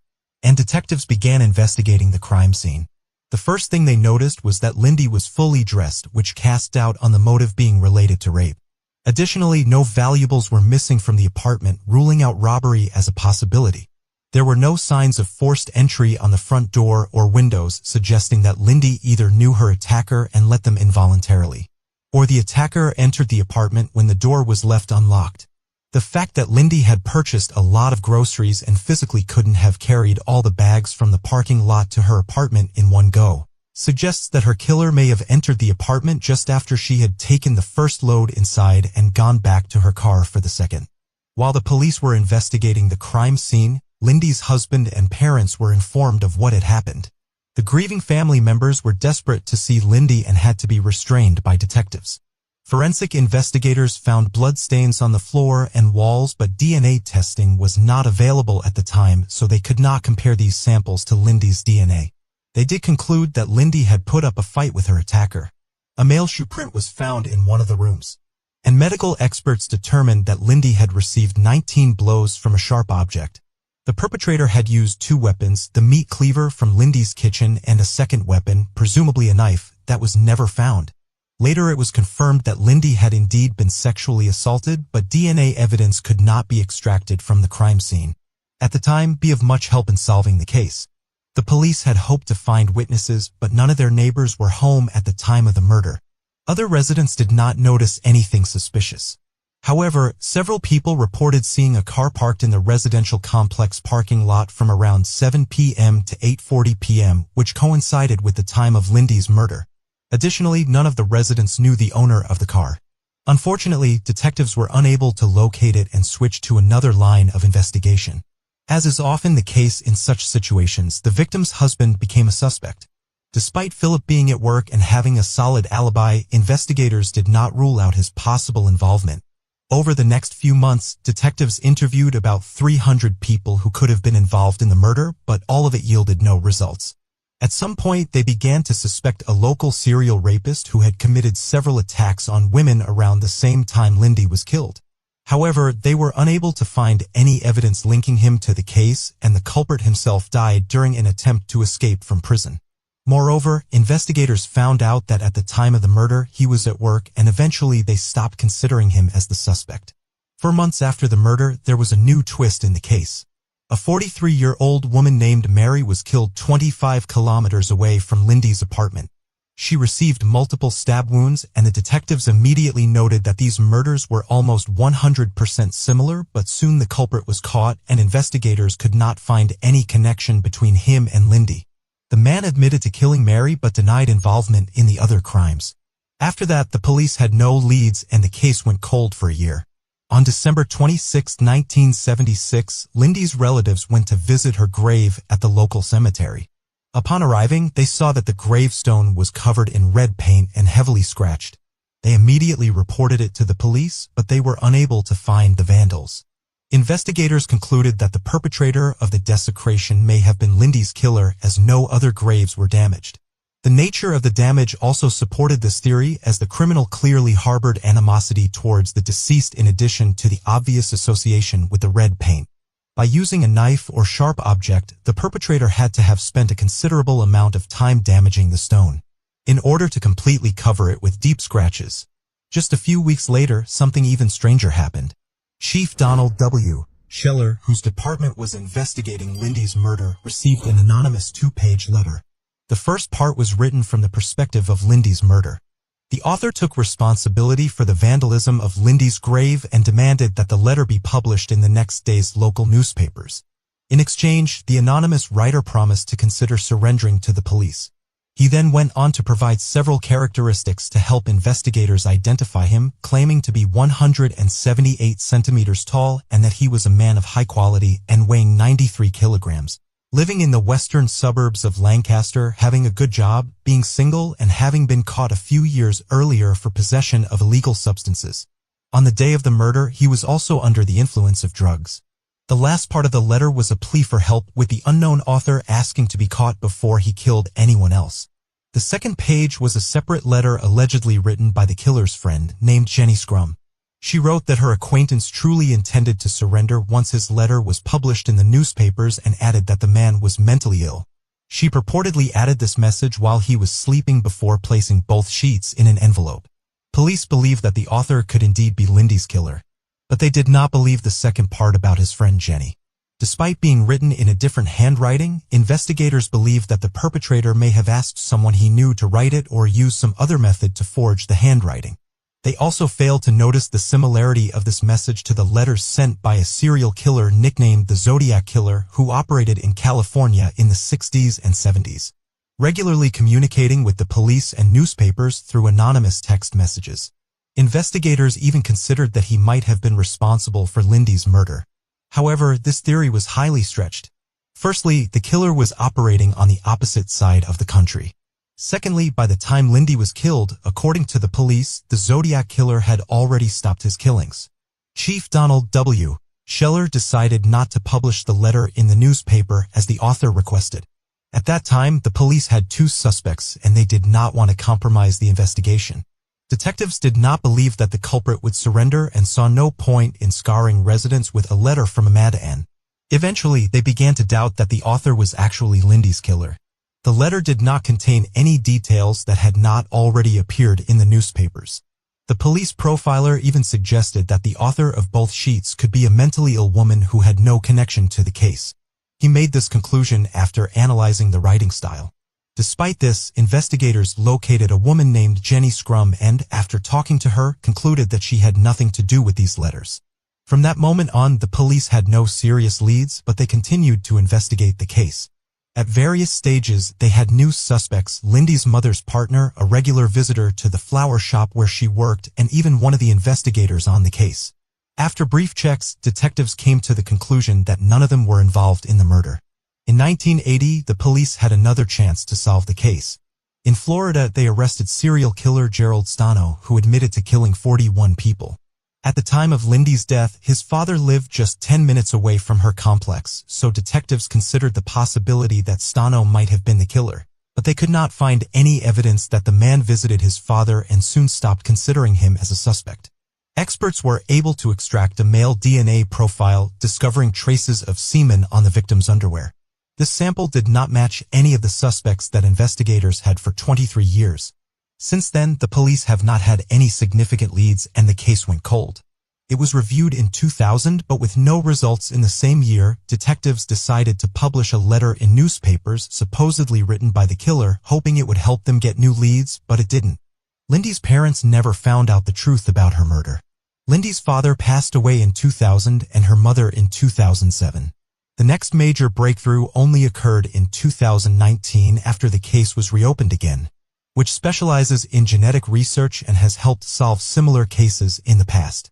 Using an innovative method called DNA phenotyping, experts were able to create an approximate portrait of Lydia's killer at the ages of 25 and 60.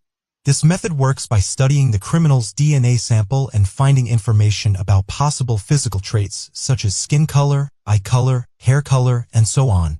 Such portraits often turn out to be very similar to real DNA holders, although there are exceptions. The killer's portraits were widely distributed through the media. Investigators hoped someone would recognize this man, but in the end, they didn't get any serious leads. A year later, they turned to Parabot Nanolabs again, this time to use the method of genetic genealogy to find possible relatives of any person based on their DNA. Investigators provided them with a genetic sample from Lindy's killer and waited. The main drawback of this method is the incredible complexity of the research. Experts have to study thousands of people, eliminating unsuitable candidates until they finally find a relative of the DNA holder. After many months of hard work, they were able to find a person who was distantly related to the killer.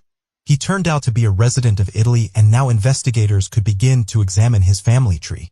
They were looking for a man who was in the USA in 1975 and lived near Lancaster. To do this, they had to locate and question a huge number of relatives. In Lancaster alone, there were 2,500 people related to the killer by distant kinship. In 2022, the detectives finally found a suitable candidate, 68-year-old David Sinopoli, a man who had never come to the attention of the police in connection with the case. In 1975, he lived in the same complex as the victim, so he immediately became the main suspect. To confirm or refute his involvement, detectives needed to secretly obtain a DNA sample. To do this, they began to follow David, waiting for the right moment. On February 11th, they had such an opportunity. The man flew out to the airport in Philadelphia and, before boarding the flight, threw a paper coffee cup into a bin. The investigators took it and handed it over to the laboratory. Experts extracted his DNA sample and compared it with the semen DNA found on Lindy's underwear. The analysis showed a complete match. David was the killer. He was arrested on July 17, 2022 and is currently awaiting trial. At the time of Lindy's murder, he was 21 years old. He moved into the residential complex a year before the victim moved there with her husband. David was married twice in 1972 and 1987. According to available information, he did not have children. He spent most of his life working at a printing press in a local printing house. And his colleagues were shocked that their good acquaintance turned out to be a ruthless killer. David is now in custody and additional details will only emerge after the start of the trial, but even now there is virtually no doubt that he is the killer. Experts also compared his DNA to the blood found in the victim's apartment and the analysis showed a complete match. Lindy's ex-husband and brother thanked the investigators for being able to uncover the truth, and now the guilty party will be punished. Thus, this complex and convoluted case was solved with the help of innovative technologies almost 47 years later. Genetic genealogy is a unique tool that allows the police to find perpetrators based on the tiniest DNA samples stored for half a century. Share your opinion in the comments and don't forget to like this video if you enjoyed it. A woman was found dead in her own home. Police started investigating and immediately found several concerning leads. The longer they looked into the case, the more strange and terrifying details surfaced. After several years, they finally uncovered the truth, but nobody expected such a turn of events.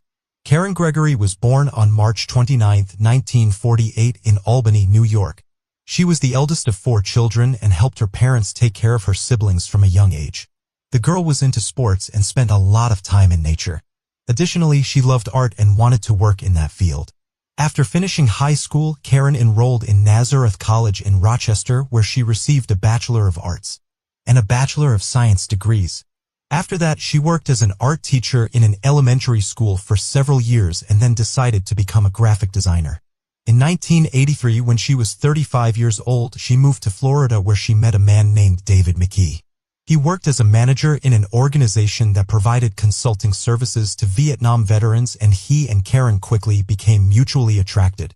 The couple dated for just over a year, and in the spring of 1984, David asked her to move in with him in Gulfport.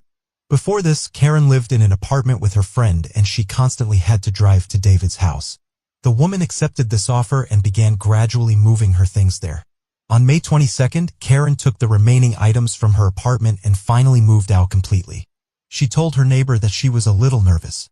David had gone to another state for work to speak at a conference, and she would have to spend a whole week alone in his house.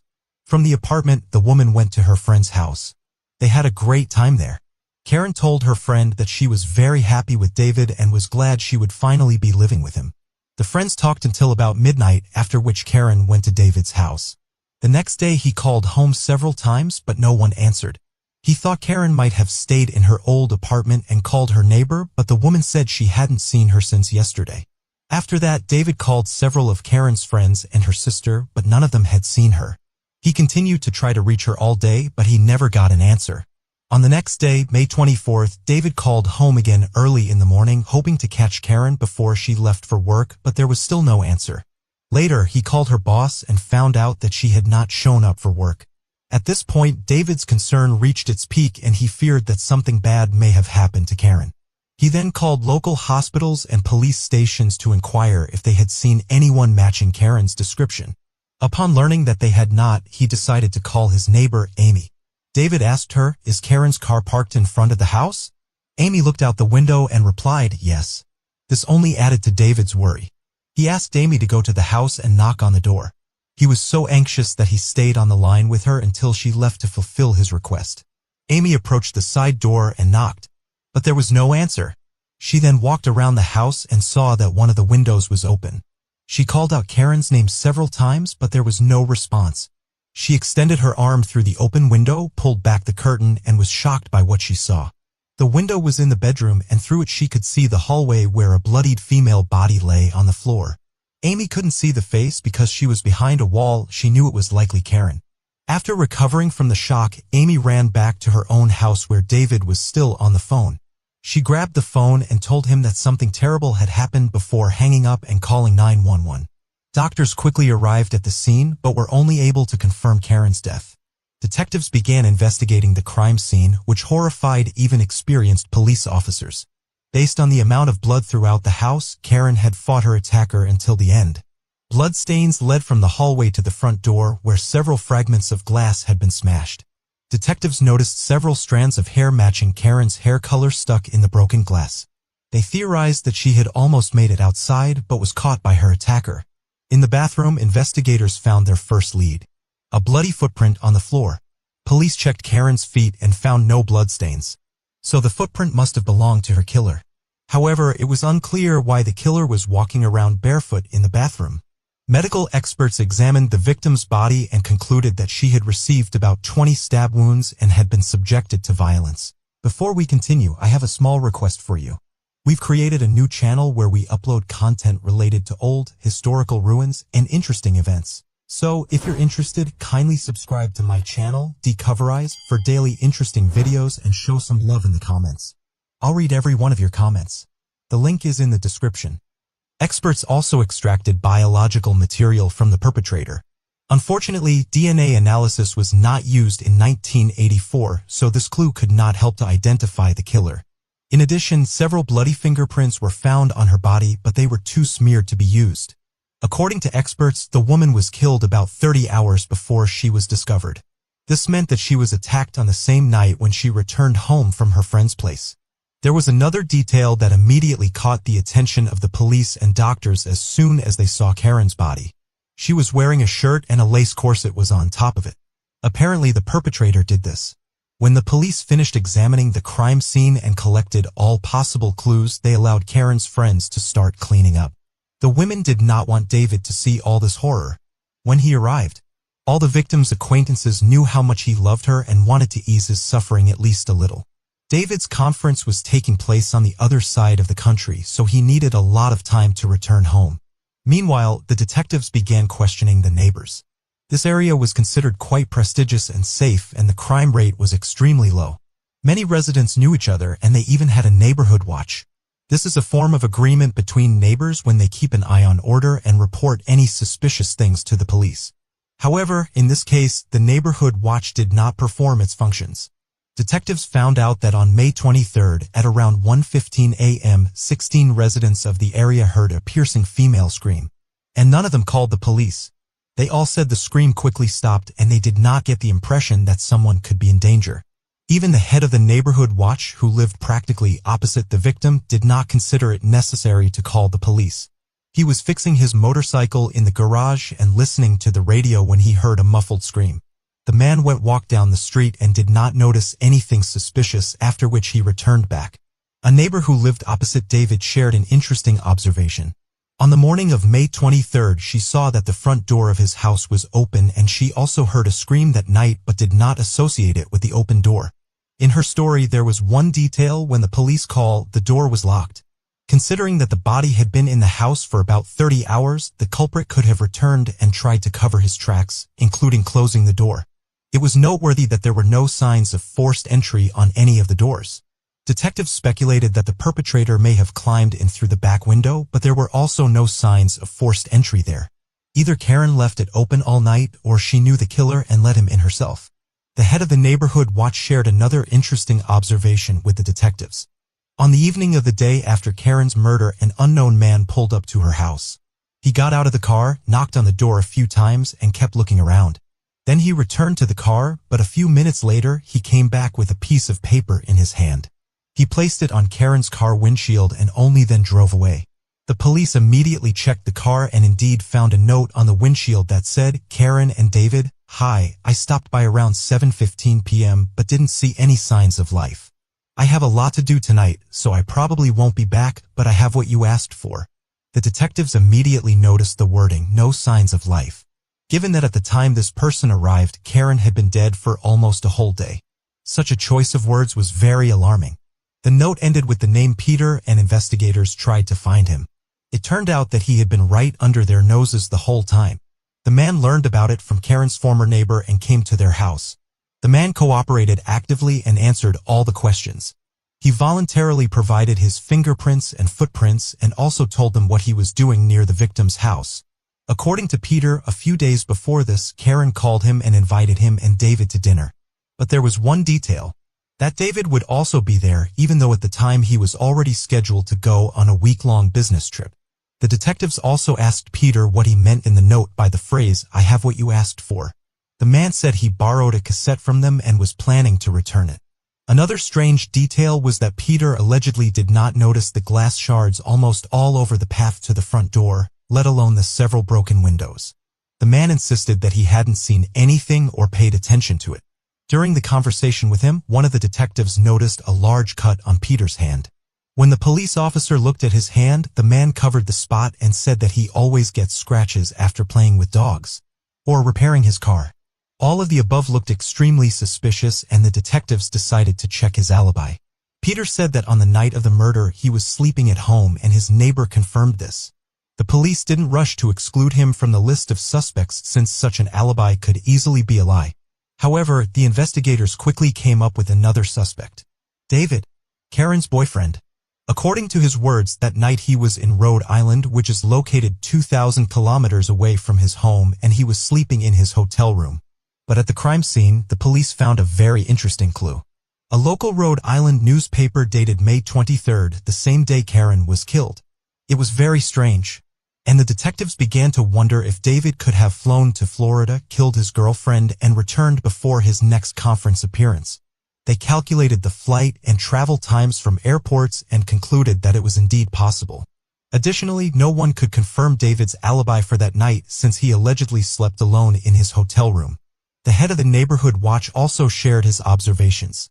He had repeatedly noticed that Karen and David argued when the woman came to his house. David, on the other hand, insisted that they had a wonderful relationship and the couple hardly ever fought. When David was asked about the newspaper, he said he bought it on May 21st at a store near his home.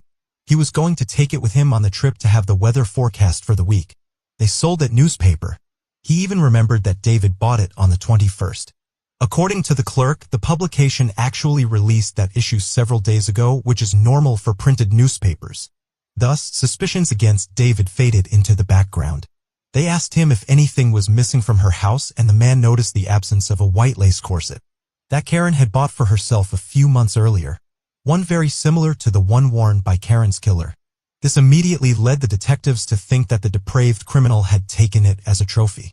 The police decided to pursue another lead found in the victim's house. A high-quality drawing of a watch signed with the name Stephen Fischler. One particular detail caught the detectives' attention. The paper appeared to be covered in blood. The detectives quickly discovered that Stephen worked with Karen in the same company and questioned her colleagues. They uncovered a lot of interesting information. Almost all the employees said that Stephen was a rather strange person.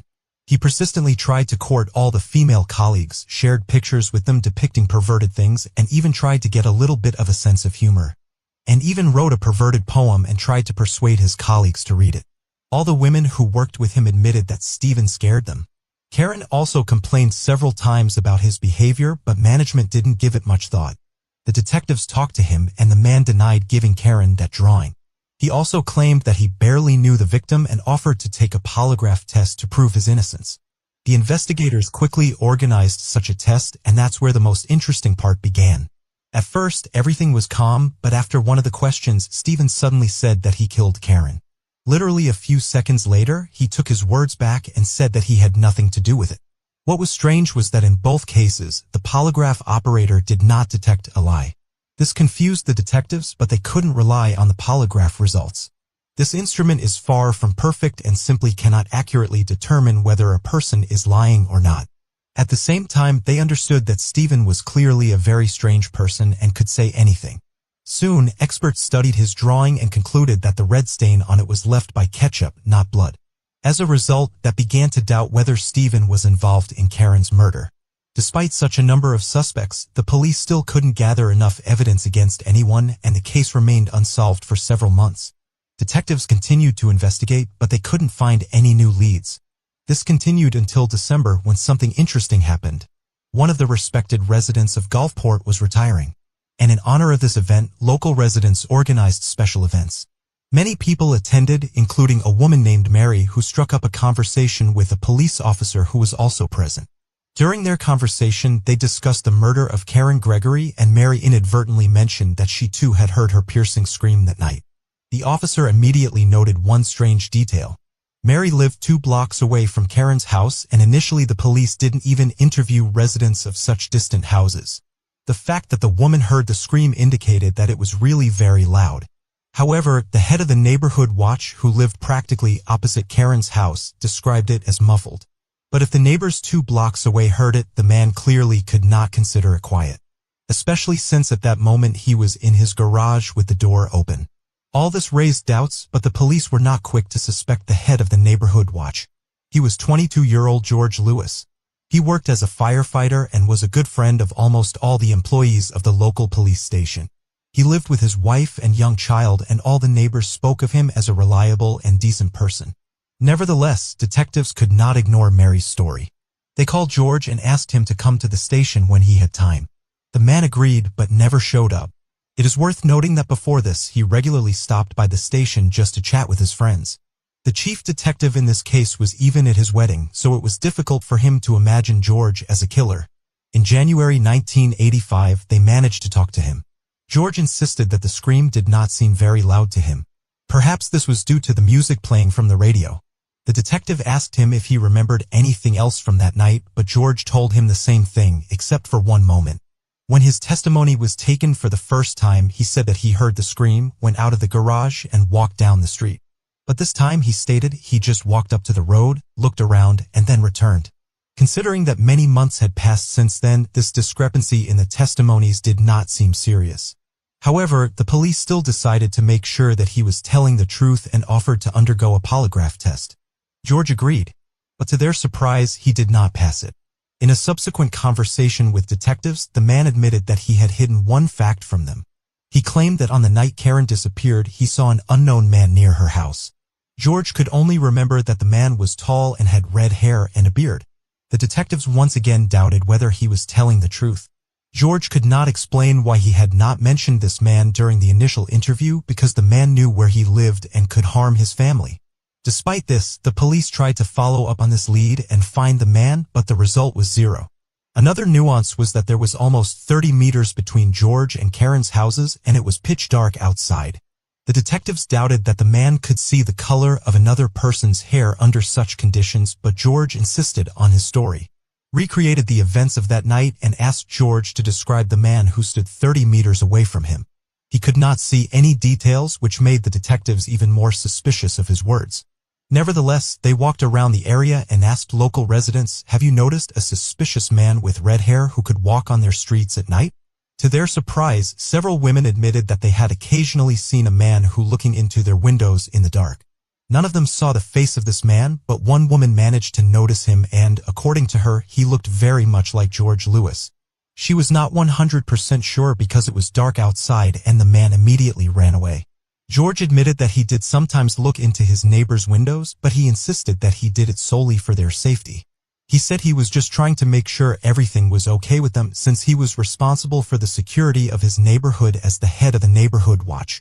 But all this only strengthened the suspicion against him. In March 1985, George agreed to a second polygraph test. This time he changed his story again. He admitted that not only did he see a man in front of Karen's house, but he also approached him to talk, and the man threatened to kill him if he told anyone about him.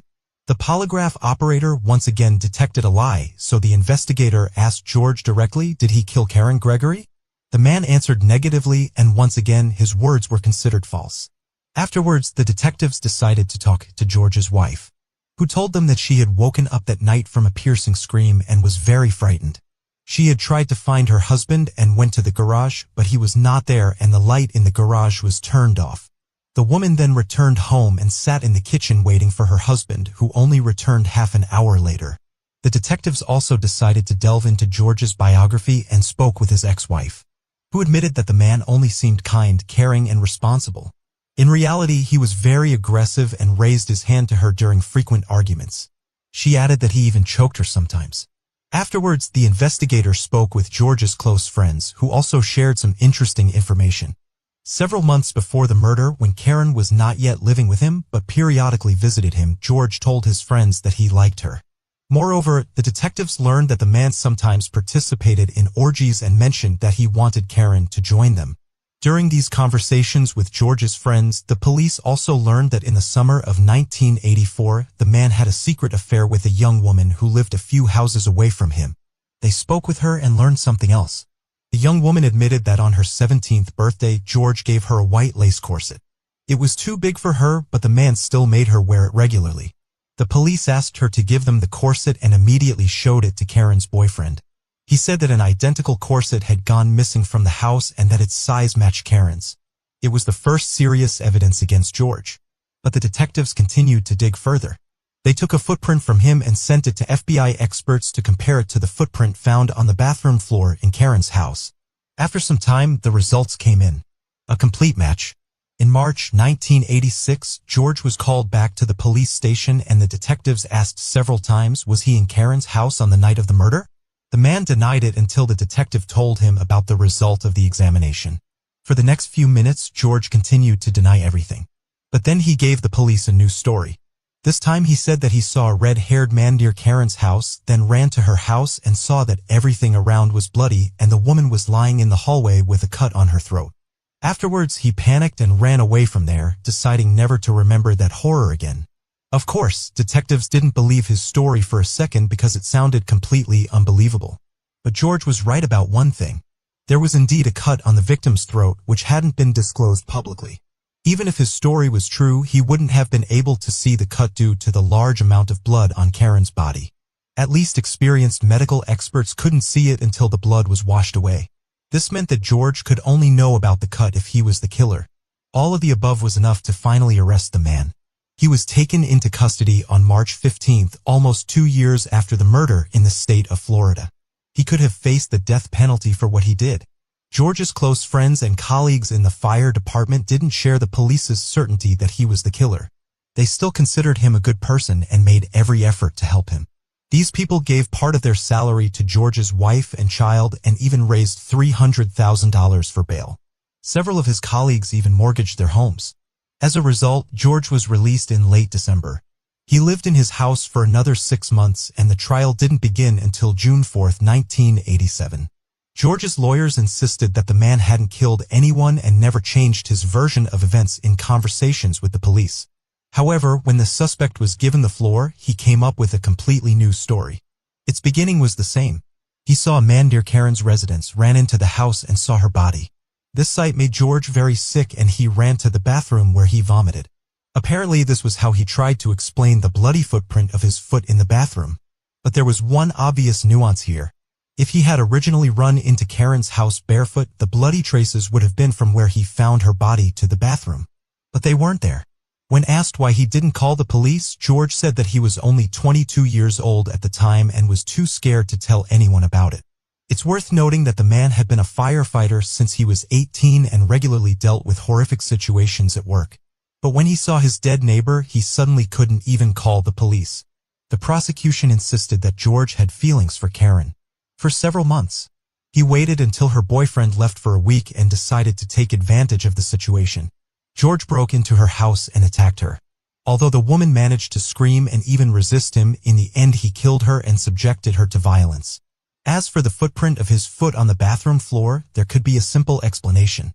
Apparently, he tried to wash his clothes stained with Karen's blood in the bathroom and took off his shoes with socks, which also got blood on them. The trial lasted for 2 weeks, and in the end, the jury found him guilty. A month later, when his sentence was due to be announced, the judge suddenly scheduled a retrial. George's lawyers pushed for this, and they succeeded. They insisted that some evidence had been compromised by the police, and the prosecution had not been able to fully prove their client's guilt. The judge's decision came as a shock to all participants in the process, as it rarely happens. However, the prosecutor was able to challenge this decision, and in 1989, it was overturned. In the end, George was sentenced to life in prison. The death penalty was ruled out because the man had no criminal history prior to the murder. Since then, George has tried to challenge his sentence several times but has been denied each time. Many of his friends and relatives continued to believe that he was innocent despite all the facts and evidence against him. George died in prison in 2014 at the age of 52. He insisted on his innocence until the very end and even gave an interview in which he talked about how difficult it was to bear the punishment for a crime he did not commit. In this whole story, one important point should be noted. 16 neighbors heard Karen scream, but none of them dared to call the police. Given that the police station was located near their street, the patrol could have arrived at the scene in a matter of minutes. The detectives who worked on this case admitted that in such a case, Karen's life could have been saved. But it did not happen. Share your opinion on this story in the comments, and don't forget to give this video a like if you enjoyed it. A woman in Australia left her home and disappeared without a trace, leaving her husband and 2 children behind. Relatives tried to contact her, but after several weeks of unsuccessful attempts, they decided to turn to the police. An investigation was conducted and it was concluded that the woman was not in danger and had the right to control her own fate. Since then, she has not contacted her family, and only 40 years later that they learned the shocking truth. Lynette Joy Dawson was born on May 5, 1948 in the Australian state of New South Wales.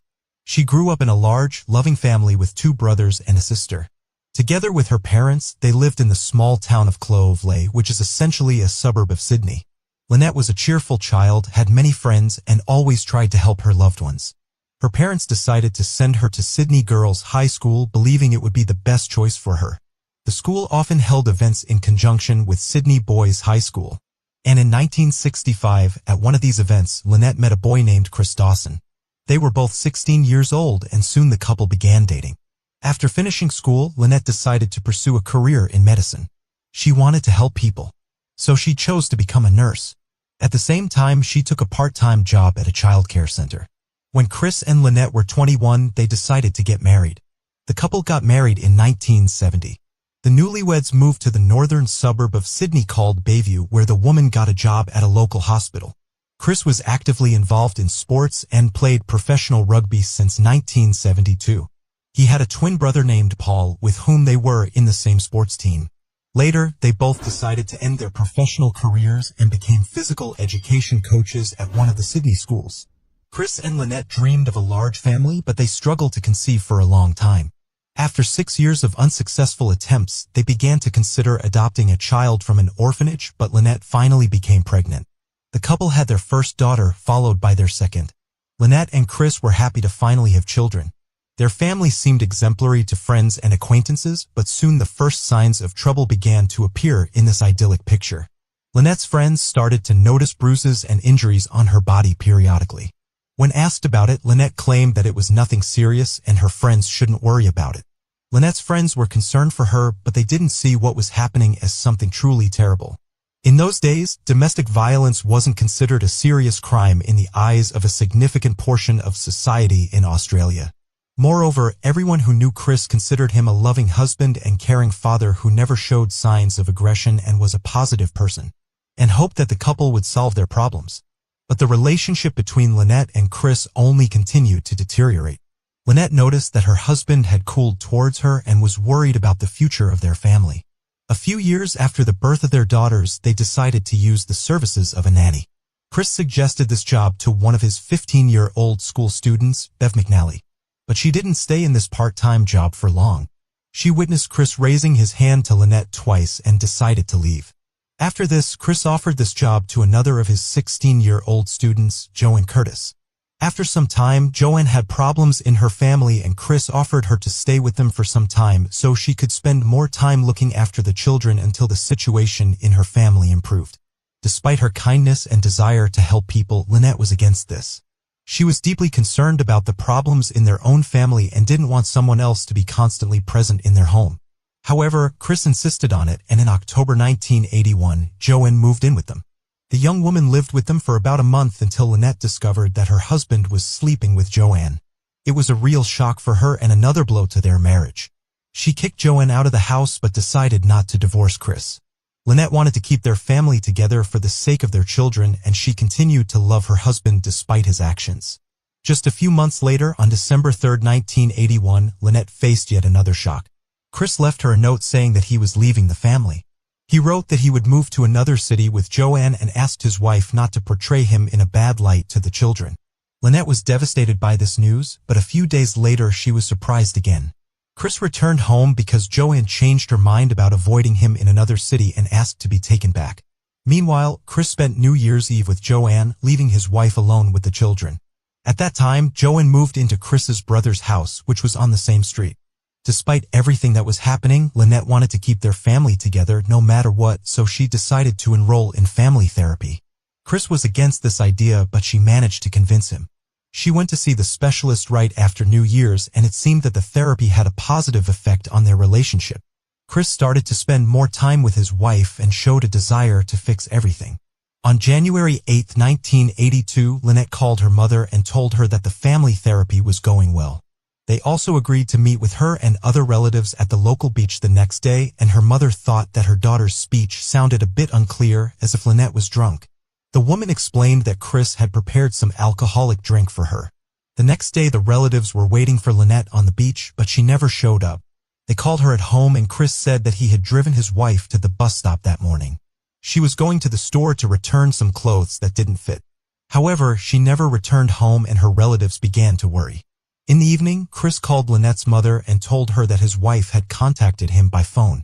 She said that because of the problems in their marriage, she had decided to be away from home for a while and gather her thoughts. Her relatives thought that what was happening was strange, as they were aware of the problems that had been building up between the spouses for years, but they still couldn't imagine Lynette leaving her 2 daughters. She loved her children more than anything in the world and never mentioned considering the possibility of going somewhere. Days passed, but Lynette still didn't contact her family, which only added to their worry. On January 12th, Chris reported that Lynette had called their home phone and said that she was okay. Since then, he had spoken to her a few more times and told her relatives that she had been using her bank card.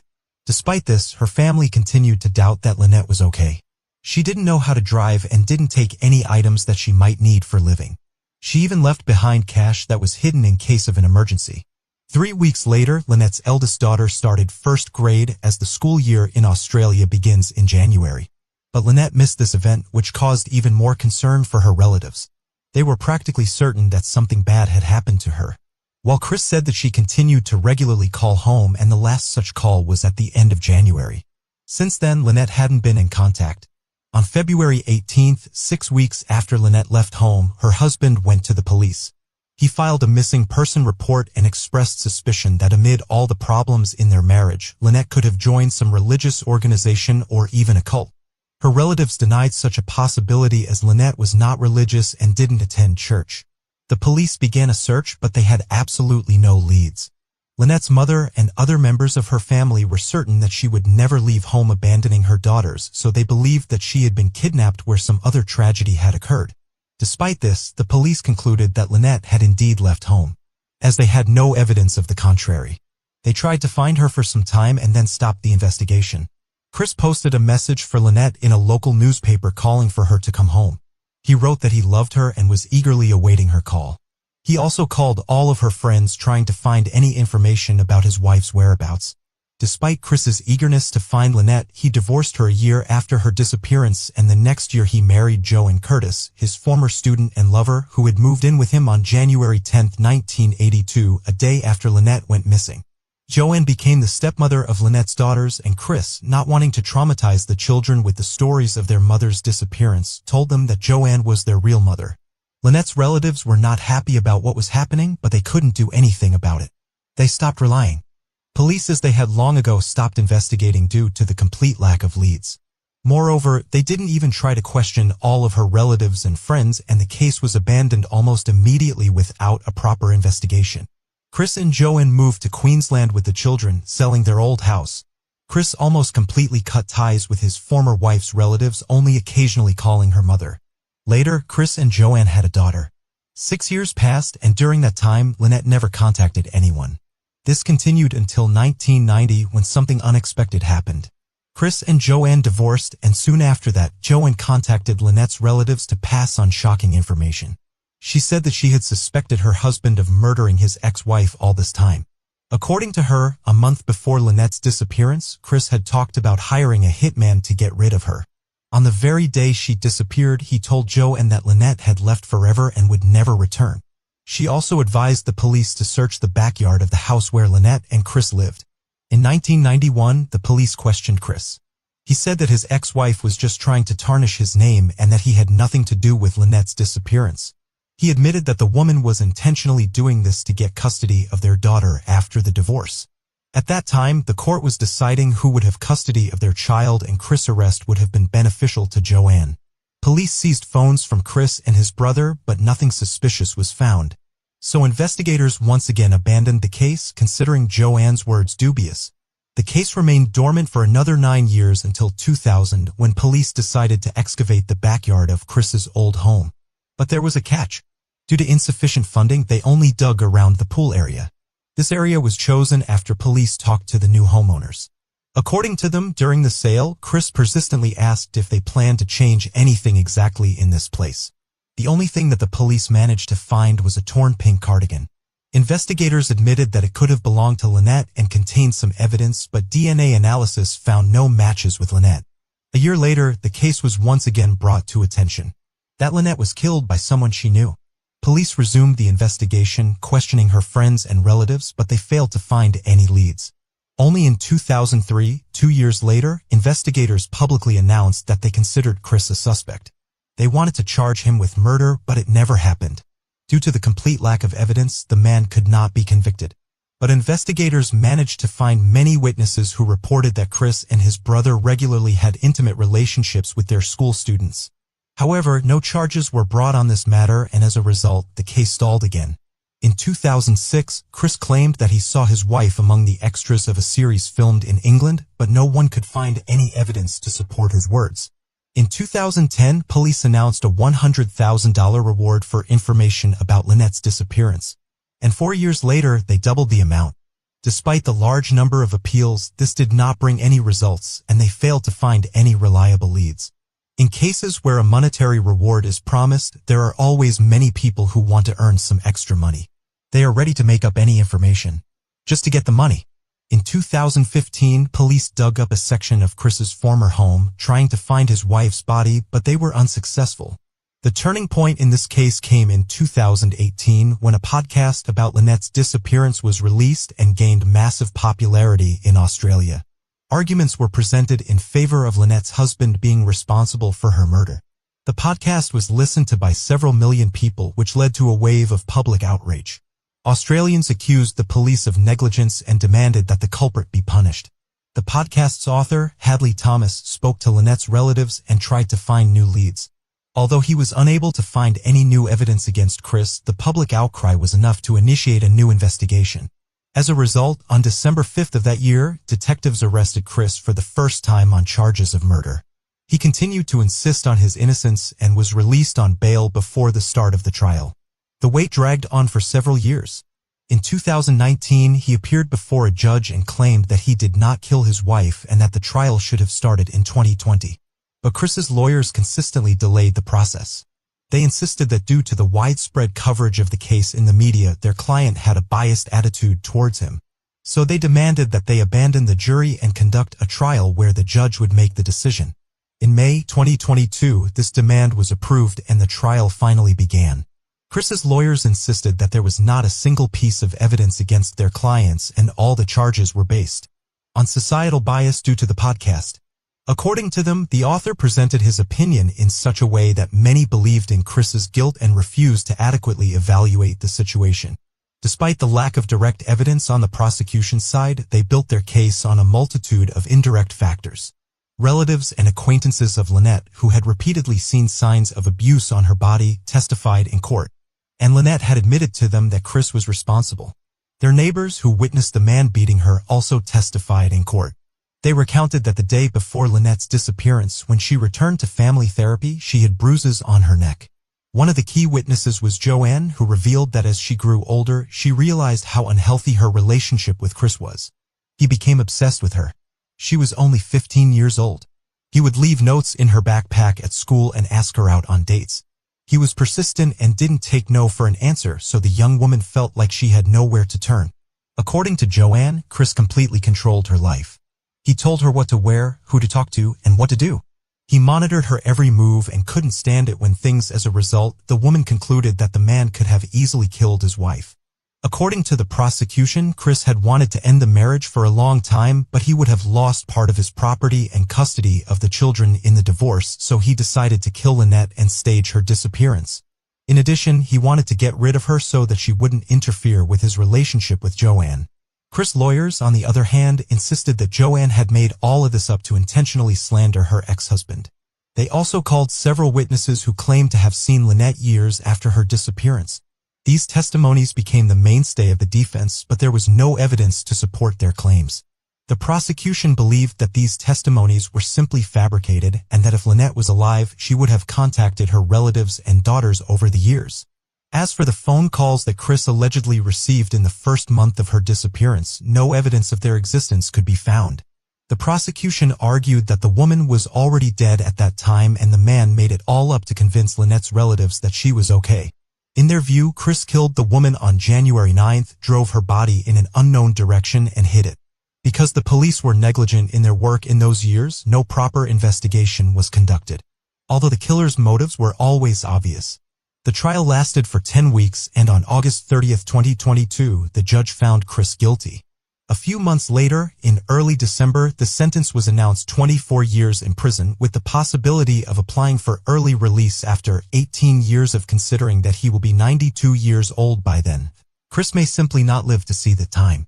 After the sentence was handed down, Lynette's relatives, including her eldest daughter, spoke. She no longer doubted that her father had killed her mother and said that his actions had destroyed her life. The woman demanded that her father confess where he had hidden Lynette's body so that the family could finally bury her. But Chris remained silent and looked at the floor while his daughter spoke. Despite the fact that almost 41 years have passed since Lynette's murder, her relatives still hope to find her remains. Chris, who is now 74 years old, continues to insist on his innocence, but even his own children do not believe him. Thus, one of Australia's most high-profile cases was solved in large part thanks to a podcast that drew the attention of millions of people to this unjust story. If the police had conducted a proper investigation from the beginning, the killer could have been punished immediately after the crime, not after 4 decades. Share your opinion in the comments and don't forget to like this video. A young mother was found dead in her bedroom. From the very beginning of the investigation, detectives faced almost complete lack of evidence. However, soon the case took a very unexpected turn. As a result, they learned shocking details that changed the course of the case and allowed them to uncover the truth. Michelle Young was born on February 17, 1977 in the small American town of Sayville, New York. From an early age, the girl was characterized by perseverance and determination. She set ambitious goals for herself and made every effort to achieve them. In school, she excelled academically and was captain of the cheerleading team. She also chose a career path quite early in life. To obtain the necessary education, Michelle enrolled at NC State University in Raleigh, North Carolina. She also joined the local cheerleading team, but later decided to leave it and fully focus on her studies. For years later, she earned a master's degree, and almost immediately after that, she got a job at a local accounting company. Her position provided a decent income right from the start. She rented an apartment in a good area and devoted a large part of her time to climbing the career ladder. In February 2001, while celebrating her 24th birthday with friends, Michelle met a man named Jason. He was several years older and had graduated from the same university as her. The couple quickly found common ground and soon they started dating. Jason worked as a sales agent in a large company that produced power tools. He lived in another city, and at the time of their meeting, he was in Raleigh on business. After meeting Michelle, he started visiting there more often, and at other times they communicated by phone. Later, he permanently moved to the city, and after some time, he and Michelle started living together. 2 years later, Michelle became pregnant. The couple decided to get married. On March 29, 2004, their daughter Cassidy was born, and the family moved into a large house located in a prestigious area on the outskirts of the city. Around the same time, Michelle's sister, Meredith, moved to Raleigh and regularly helped the family take care of the child. 2 years later, Michelle became pregnant again, and she and her husband decided they lived in a city called Brevard, which was 400 kilometers away from their home. Unfortunately, instead of a celebration, the trip turned into a tragedy. On the very day the couple planned to return to Raleigh, Jason and Michelle were involved in a serious accident that caused her pregnancy to be terminated. The family was devastated by the news, but just 2 months later Michelle became pregnant again. After a while, the couple found out that they were having a boy, and they eagerly awaited his birth. On November 2, 2006, Jason left for another city for work. As a sales agent, he regularly traveled around the country for business meetings and negotiations. This time he was headed to a town called Clintwood, which was about 490 kilometers away. That day, Michelle invited her friend, Shelley, to visit. The women talked until evening, after which the friend went home. The next morning, Jason called his wife's sister, Meredith, and told her that before leaving for another city, he found some designer women's bags on an online store with a good discount and wanted to order one for Michelle as a gift for their 3rd anniversary. After his departure, he remembered that he had printed out several pages with these bags and left them on the table in his home office, and learn about the upcoming gift. So he asked her sister to go to their house and take them. Meredith agreed and came to their house at around 1 p.m.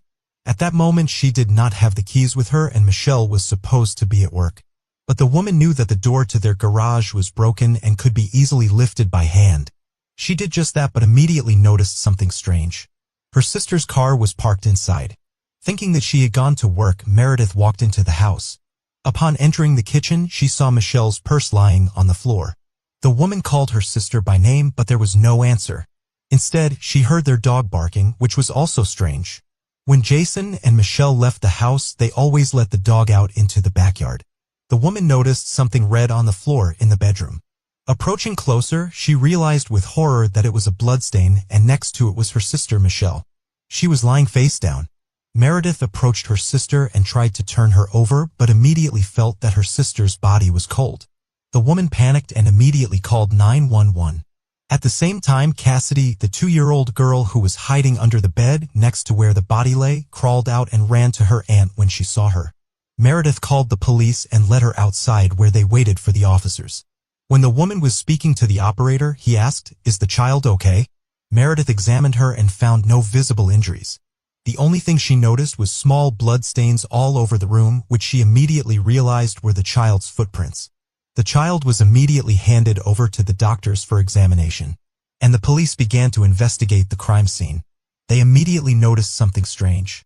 There were bloody footprints of a child all over the room. However, Kennedy's feet were completely clean. Additionally, there wasn't a single drop of blood on the girl. The footprints led to the bathroom in only one direction. Blood stains were found on the inside of the bathroom door, apparently left by the child's hand. Based on all of this, detectives constructed the most obvious version of what had happened. After the murder, the girl was locked in the bathroom for a while, and then someone came in and washed Cassidy clean of blood. Later, when the police talked to Michelle's friend, they learned another interesting fact. Shelley said that they put the girl to sleep together the night before and she was wearing a diaper. However, when the victim's sister came to her house, the child was not wearing a diaper. Based on this, the investigators concluded that the same person who washed the blood off the child also removed the diaper. The detectives did not find any signs of a break-in in the house. They discovered that Michelle's 2 rings, wedding and engagement, were missing from her hand, but all other valuables were in their place, including cash, ruling out the scenario of robbery. Were found on her body and near her, and 4 DNA samples were found on the jewelry box that did not belong to Michelle or her husband. Several fingerprints were also found in the house that did not belong to anyone in their family. In the bedroom where the victim's body was found, experts discovered 2 shoe prints of American size 10 and 12 with the pattern on the soles. They were even able to determine the model of the shoes. Additionally, detectives noticed blood splatters on the door of the closet with clothing. However, the door was open and the splatters were arranged in a way that suggested the door should have been closed when they landed. On Jason's home office computer, the police found something interesting in the browsing history. Besides pages from a women's handbag store and a search for directions to Clintwood, there were several alarming search queries such as anatomy of a knockout, loss of consciousness from head trauma, and related topics. Medical experts concluded that Michelle died from a head injury inflicted by a heavy object. The perpetrator struck her over 30 times. And at the time of her death, she was 5 months pregnant and her baby did not survive the attack. The exact time of Michelle's death was not determined, but experts speculated that it most likely occurred at 5 or 6 in the morning. The brutality of the crime suggested that the perpetrator may have known the victim and harbored a strong dislike towards her. As usual, the detectives first looked into Michelle's husband. They spoke with her friends and relatives who provided them with a lot of interesting information. Their marriage was quite problematic as Jason and Michelle often argued over domestic issues. Furthermore, Jason was not happy when his wife became pregnant with their first child. He asked her to terminate the pregnancy, but Michelle refused. When Michelle became pregnant again after an accident they were involved in, Jason was once again not pleased with the news. It seemed like the couple might divorce in the foreseeable future.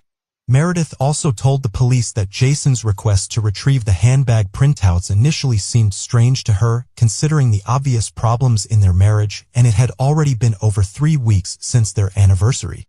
However, one obvious fact contradicted the theories of Jason's involvement.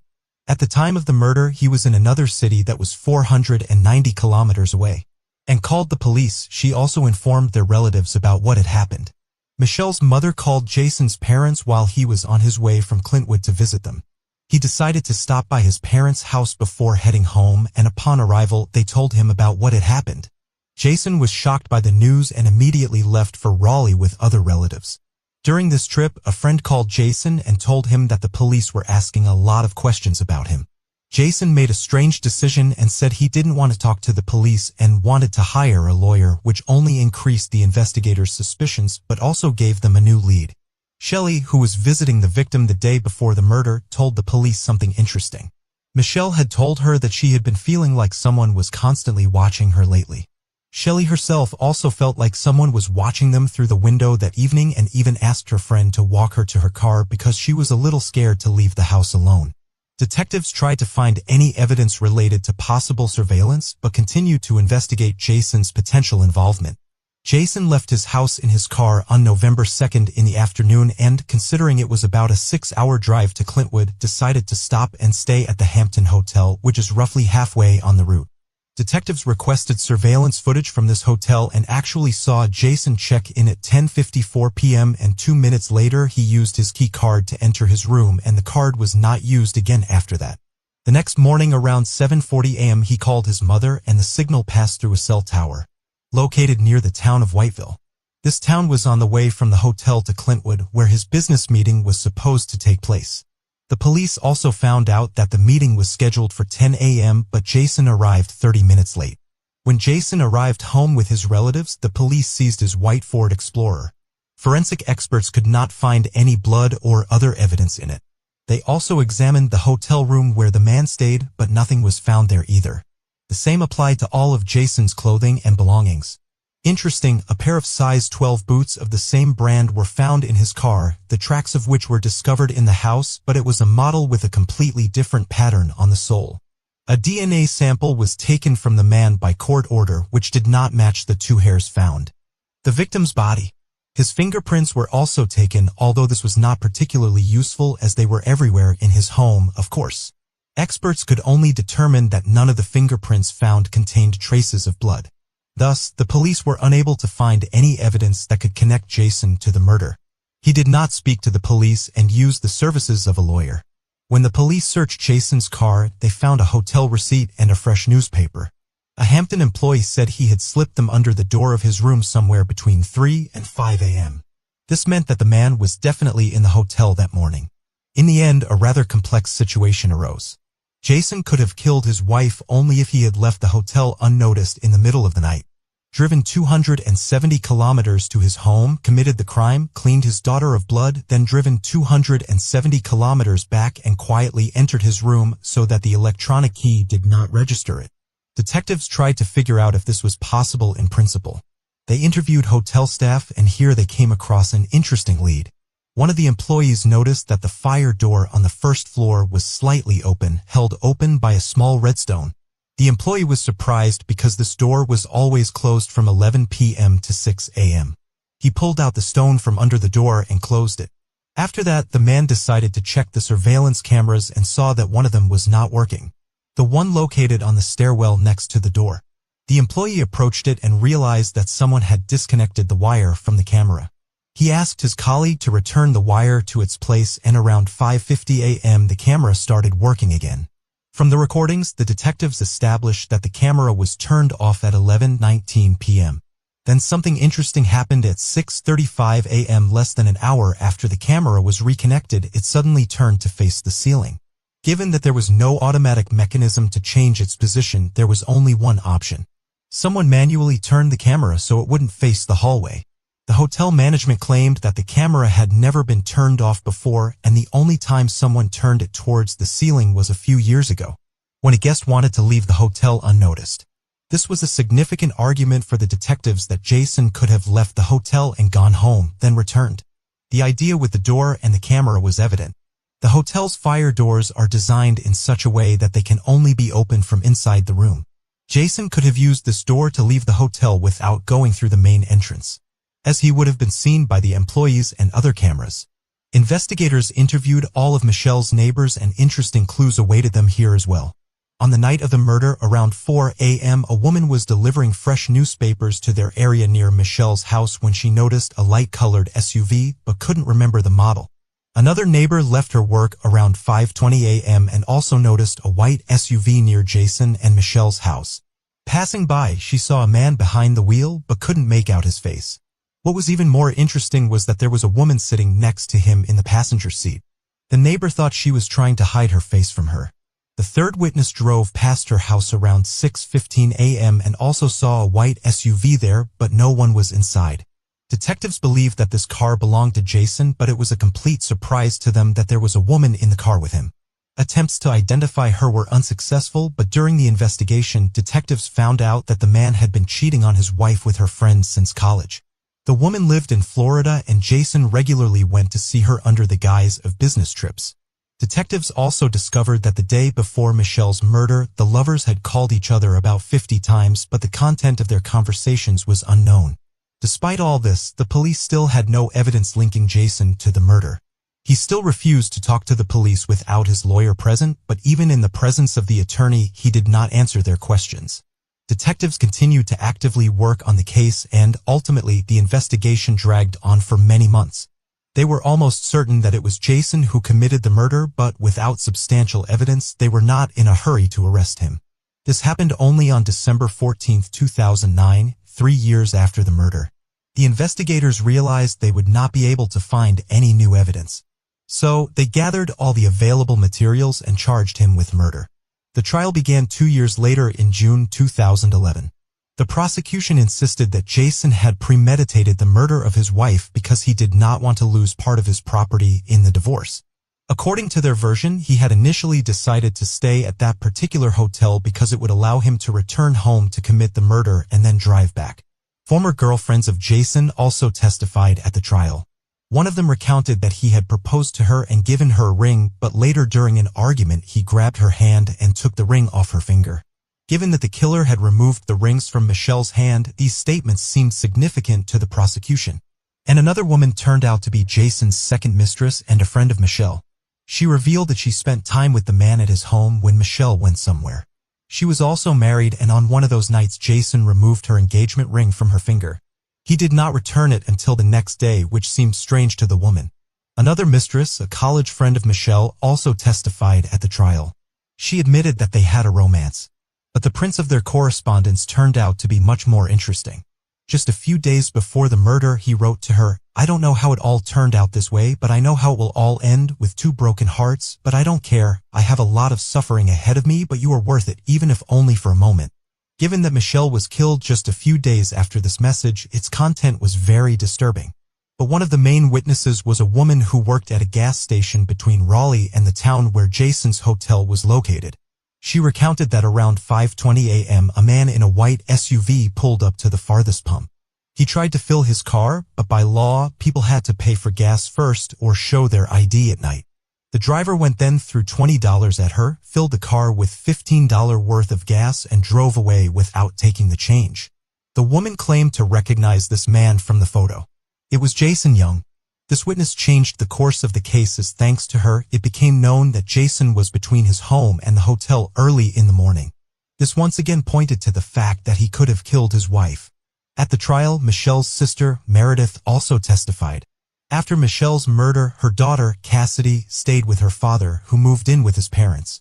For a long time, Michelle's relatives tried to obtain a court decision allowing them to take the girl to live with them temporarily. This went on for several years, and the lawyers were close to obtaining a positive decision when Jason simply relinquished full custody of Meredith, practically abandoning her. As a result, the girl moved in with her mother's relatives, who had been raising her without her father's involvement since then. Jason spoke for the first time at the trial, telling his version of events and denying that he killed his wife. He admitted that their marriage was falling apart, but insisted that they would have eventually divorced and he had no motive to kill her. His lawyers argued that there was no evidence against Jason and also tried to convince everyone that he could not physically have driven such a distance to kill his wife and return to the hotel early in the morning. They tried to calculate the average fuel consumption of his car and compare it with data on how often he refueled. According to the lawyers, he would not have had enough fuel to make the trip. It was not possible. Nonetheless, the jurors could not reach a unanimous decision and the judge was forced to declare a mistrial and schedule a new one for a year later. Against this backdrop, something else important happened. Michelle's relatives were convinced that Jason killed her, so they decided to file a civil lawsuit against him. Unlike in criminal trials, the required level of evidence for such lawsuits is lower, and the judge cannot sentence a person to prison. Jason completely ignored this lawsuit and decided not to participate in the process, which worked against him. After examining all the available evidence, the judge concluded that he was the one who killed his wife and Jason was ordered to pay $15 million to Michelle's relatives. In the retrial, which began in 2012, the prosecution was allowed to use the decision in the civil lawsuit as an argument in favor of the suspect's guilt. In addition, they discovered something else during the preparation. It turned out that a year before Jason's murder, he had bought boots with the same pattern, the bloody imprint of which was left in Michelle's room, but they had not been able to find those shoes. These additional factors only strengthened the case against Jason. And this time, the jury found him guilty of murder. The man was sentenced to life imprisonment without the possibility of parole. His lawyers tried to challenge the decision and they continue to file appeals to this day. But all of them are rejected. This case was widely covered in the media and its finale sparked heated discussions. On the one hand, over all these years, no physical evidence has been found that would connect Jason to the murder. On the other hand, a huge range of circumstantial evidence indicated that the man had orchestrated almost a perfect cover-up. If he had not stopped at the gas station that morning and had not caused a scene with the cashier, she might not have remembered his face. In that case, this case would still remain unsolved. As for the woman who was seen by a neighbor in the passenger seat of his car that night, everything is very ambiguous. There are no other clues that would indicate the involvement of other people in this crime. Other people's hair and DNA in the house did not guarantee this. It could have been left by one of the guests long before the murder. Nevertheless, the prosecution did not rule out 100% that someone could have helped Jason, but this moment remains a mystery. Share your opinion on this story in the comments and don't forget to like the video if you enjoyed it. A woman was found dead in her own home and the police quickly solved the case. But what happened next is more reminiscent of a twisted detective movie than a real-life story. There are so many unexpected twists and shocking moments in this case that it is rightfully considered one of the most intriguing in history. Donna Brown was born on November 10, 1963 in Miami. She grew up in a large and friendly family with two younger sisters whom she had along with very well. When Donna was young, her parents divorced and she remained living with her mother. Despite this, her father remained actively involved in his daughters' lives and they remained quite close. After finishing school, Donna received medical training and became a surgical assistant at a local hospital. Her colleagues quickly grew to love her because she took her work seriously and was also a kind and open person. Her life was going quite well, but Donna wanted to start her own family for complete happiness. In the late 1980s, Donna went on a date with a man named Mark Winger, and she almost immediately knew she had met her match.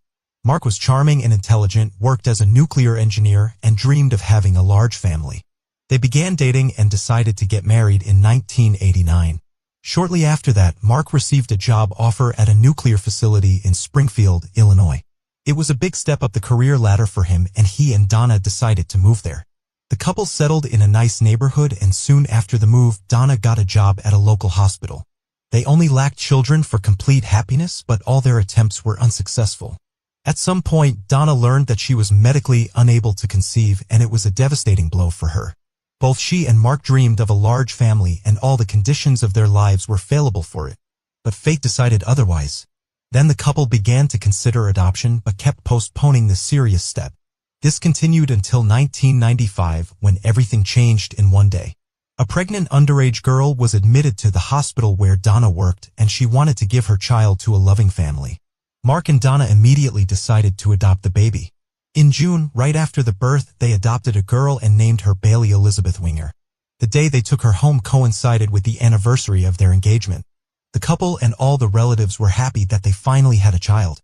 In August of the same year, Donna went to Florida with her 3-month-old daughter to visit her parents and introduced them to their granddaughter. The family had a great time and sometime later, the woman returned home. She flew to the nearest airport, which was 2 hours away from Springfield, and then hired a taxi to her city through a special company.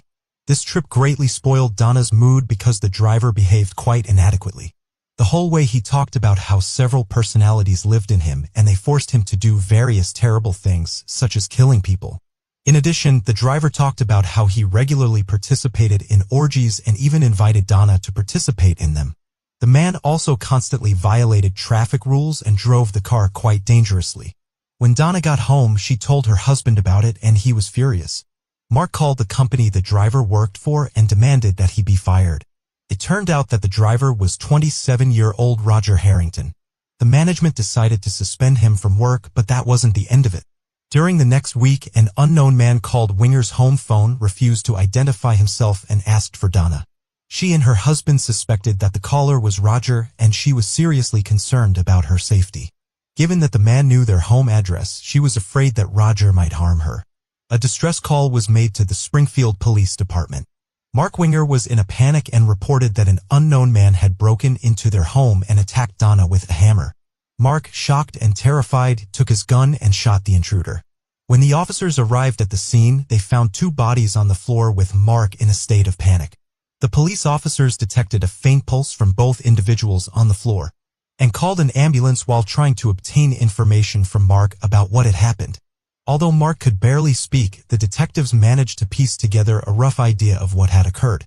Mark explained that he was using the treadmill in the basement when he heard a noise upstairs. He went upstairs to the main floor and found his 3-month-old daughter unattended on the bed. When he went to another room, he saw an unknown man attacking his wife with a hammer. Mark panicked and grabbed his gun, shooting the attacker before calling the police. While waiting for the ambulance, one of the officers found a wallet in the attacker's jacket with documents belonging to a Roger Harrington. The detective knew this person well. Roger lived in a trailer park in Springfield and had a criminal history mostly related to minor offenses. He also had mental health issues and was generally known to be quite aggressive. Both Roger and Donna were taken to the hospital where they died without regaining consciousness. Meanwhile, the police examined the crime scene, collecting evidence. Next to the bodies was a bloodied hammer, while Mark's gun was found on a table nearby along with a pack of cigarettes and a paper cup of coffee. Mark told the detectives that the cigarettes and coffee were likely brought by the killer. The hammer was from his tool set as he was planning to hang some pictures that day, so he prepared it and left it in the living room. Near the Wingers' home, Roger's car was found and detectives discovered a note inside. It contained Donna's home address, Mark's name, and the time for 30 p.m. When asked if he knew the attacker, Mark initially denied it, but when the police mentioned Roger's name, Mark realized with horror that the driver was the same person. He told the detectives the story of how they knew Roger, his strange behavior towards Donna, and the creepy calls to their home number. The investigators spoke with acquaintances and relatives of Donna who were aware of her fears. She had repeatedly complained to them that she was seriously concerned about Roger and was afraid that he might come to her house one day and seek revenge because he lost his job after she complained to their superiors. Donna even wrote down all the details of her trip with Roger on a piece of paper in case she had to go to the police. The police found this paper at their house and the investigation lasted for 2 days before the case was closed. No charges were brought against Mark for shooting Roger, because his actions were classified as self-defense. He continued to be in a state of shock, and his relatives flew to Springfield to support him and help take care of his daughter. Donna's relatives also provided him with all kinds of assistance. Months went by, and Mark continued to struggle with the loss of his wife, and his family began to notice negative changes in his behavior. He began drinking heavily, although he had never consumed alcohol before these events. He also often visited local bars. His relatives tried to support him in every way possible and help take care of Bailey, but ultimately they had to return to their own cities.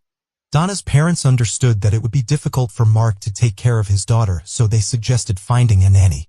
In the end, Mark hired a woman named Rebecca Hondet, who specialized in round-the-clock childcare, so she spent most of her time at their house. Rebecca took care of the girl and got along great with her. Mark gradually began to recover, stopped drinking, and returned to work. This went on for several months, and during this time, a romance developed between him and Rebecca.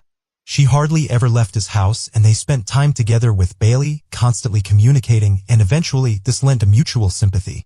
Rebecca also sincerely loved the girl, and a strong bond was formed between them. In 1996, a woman became pregnant, and Mark was given another chance to start a big and strong family. Rebecca also wanted this, and the couple got married in October. Mark and Donna's relatives were surprised that he started a new relationship just a few months after his wife's death, but ultimately supported him, as the new family was beneficial not only to him but also to Bailey. All the relatives sympathized with Rebecca, seeing her sincere love and care for the girl. Mark decided to sell his house because it constantly reminded him of Donna's death, and after what had happened, he did not want to raise children there. He and Rebecca decided to buy a house with a large plot of land outside the city, renovated it, and moved to a new house, and started to build their new life. Soon they had a daughter, and over the next few years, they had another daughter and a son. Thus, Mark and Rebecca raised 4 children, and the man's dream of a large family came true. Over time, Mark became more distant from Donna's relatives who tried to be present in their granddaughter's life. The problem was that Bailey didn't remember Donna at all and considered Rebecca her mother. Mark didn't want the girl to know about the tragic pasts of their family from an early age, and ultimately he forbade Donna's parents from calling her their granddaughter. They tried to persuade him, but in the end, they gave up all attempts.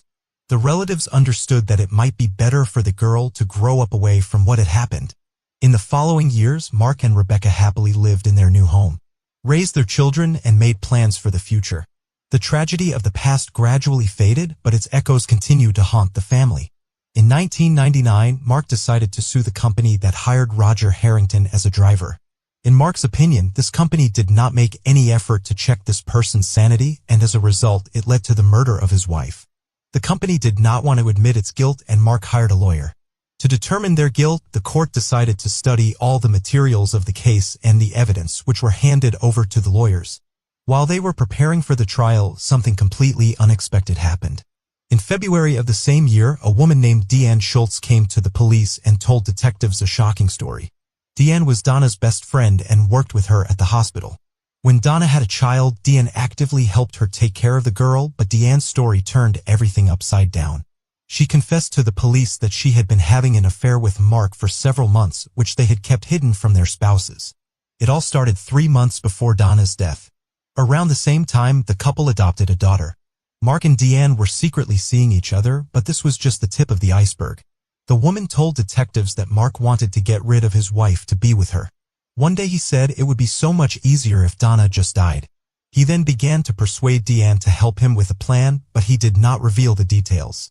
Mark said that all Deanne needed to do was go to their house, find his wife's body, and call the police. The woman thought Mark couldn't be serious and was just joking, but he continued to share troubling things with her. After Donna complained to him about Roger Harrington's behavior, he told Deanne about it and said he had planned to frame the driver. He added that he just needed to figure out how to lure him into the house. A week before the murder, he called Deanne and asked if she would still love him no matter what, to which she answered yes. A few days after Donna's murder, friends and family gathered at their house to support Mark. When he was alone with Deanne, he said, "It seems like the police believe me, I did it for us." The woman was shocked, but Mark demanded that she not tell anyone, and she obeyed. They continued to secretly see each other and even exchanged rings, planning to get married in the foreseeable future. But in the following months, Mark started a romantic relationship with the nanny and eventually broke up with Deanne. She was devastated. She had kept this terrible secret from Mark, and he had traded her for someone else. Deanne never dared to tell the police about everything, realizing that part of the blame was her. Over the next few years, the woman repeatedly tried to take her own life, and only after 3.5 years did she finally overcome herself and go to the police station. The detectives were completely shocked. All this time, Mark had been considered a victim and even a hero who tried to save his beloved wife from a terrible killer. But Diane's story from a completely different angle. The investigators decided to re-examine the evidence, but they were met with an unpleasant surprise. All of it had been handed over to lawyers who were preparing Mark's case against the transportation company. It would take time to retrieve them, but some materials from the case remained at the station.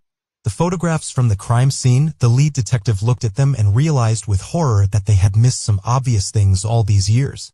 The investigation had been quickly closed after the murder as no one doubted Roger's guilt.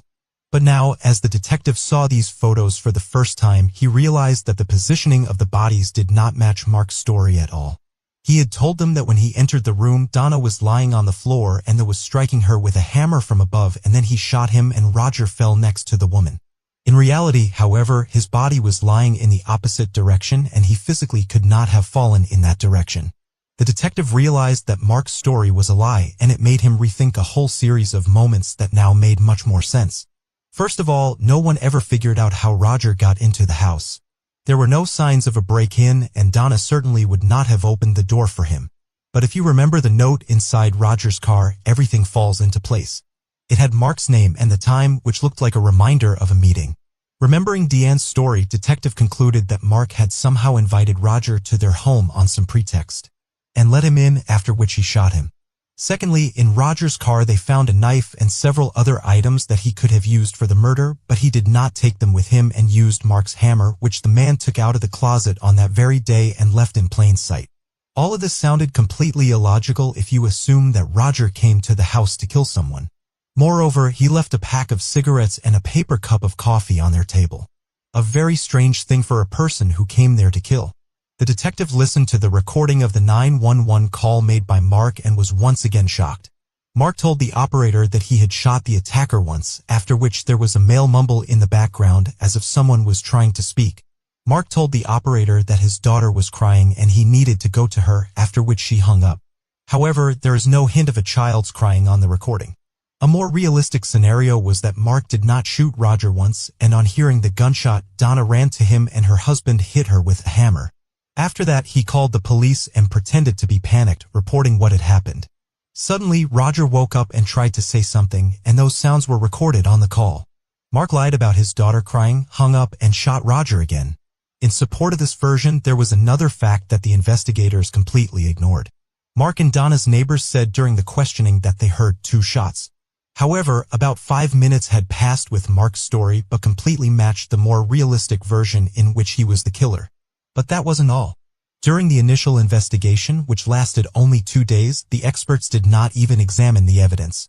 However, now that Mark decided to sue the transportation company, they hired lawyers and were going to win this case. The lawyers requested an independent examination of the clothing of all 3 participants in those events. The results spoke for itself. Blood spatters and traces indicated that Mark's story had nothing to do with reality. According to him, Roger was hitting Donna with a hammer, but there was not a drop of her blood on his clothes, not even the smallest, while there was plenty of blood from his wife on Mark's clothes, which directly indicated that he was not a real man, that he had killed his wife. The police took the evidence from the lawyers and conducted their own analysis, which showed exactly the same result. In the end, the police reopened the investigation, but this time it was about a double murder in which Mark became a suspect. His family was in shock.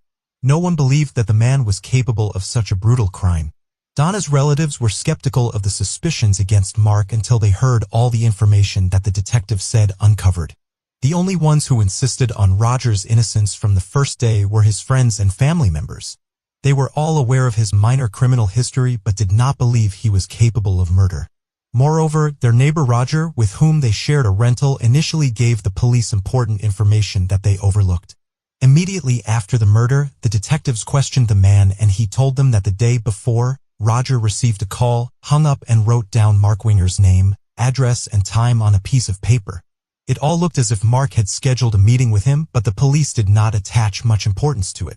Rebecca experienced the greatest shock from the whole situation. She knew Mark as a loving and caring father who had never shown any aggression during their time together. She refused to believe that this person could beat his wife with a hammer and frame someone else. After several weeks of investigation, the police decided to arrest Mark and he was arrested right at work. The case was sent to court. Mark was granted a $1 million bail. He could not raise that amount, so he remained in custody, awaiting trial. The trial did not begin until 3 years later, in May 2002. All his close ones and even Donna's relatives hoped that this would be a big misunderstanding and that the court would prove Mark's innocence. None of them were prepared for the opposite, and his lawyers insisted on the truthfulness of Mark's version. They noted that the crime scene photos could have been taken after the medics moved Roger's body, considering that the doctor's actions were not documented. It was possible to prove or disprove this possibility. In addition, the lawyers emphasized Roger's criminal history, his mental problems, and his inappropriate behavior with Donna during the trip. Deanne Schultz became the main witness in this case. By law, she could have been punished for keeping Mark's secret all these years, but the judge decided to grant her full immunity in exchange for her testimony. The male lawyers tried to discredit Deanne in every possible way, pointing out that she had attempted suicide multiple times, which could indicate psychological problems. The defense also suggested that she had made it all out of jealousy, seeking revenge on Mark. The prosecution insisted that the evidence and Deanne's testimony unequivocally pointed to his guilt. As for motive, it lay in the mistress's story. Mark lost interest in Donna long before they adopted Bailey. He'd been having secret affairs with her best friend, but he could not divorce Donna because he would have to split their expensive home and other assets, which was unacceptable to him. After Roger gave Donna a ride from the airport, Mark saw the perfect opportunity and decided to act. As terrible as it sounds, Mark was lucky. He encountered a man with a criminal record and mental illness who claimed to hear voices telling him to kill people.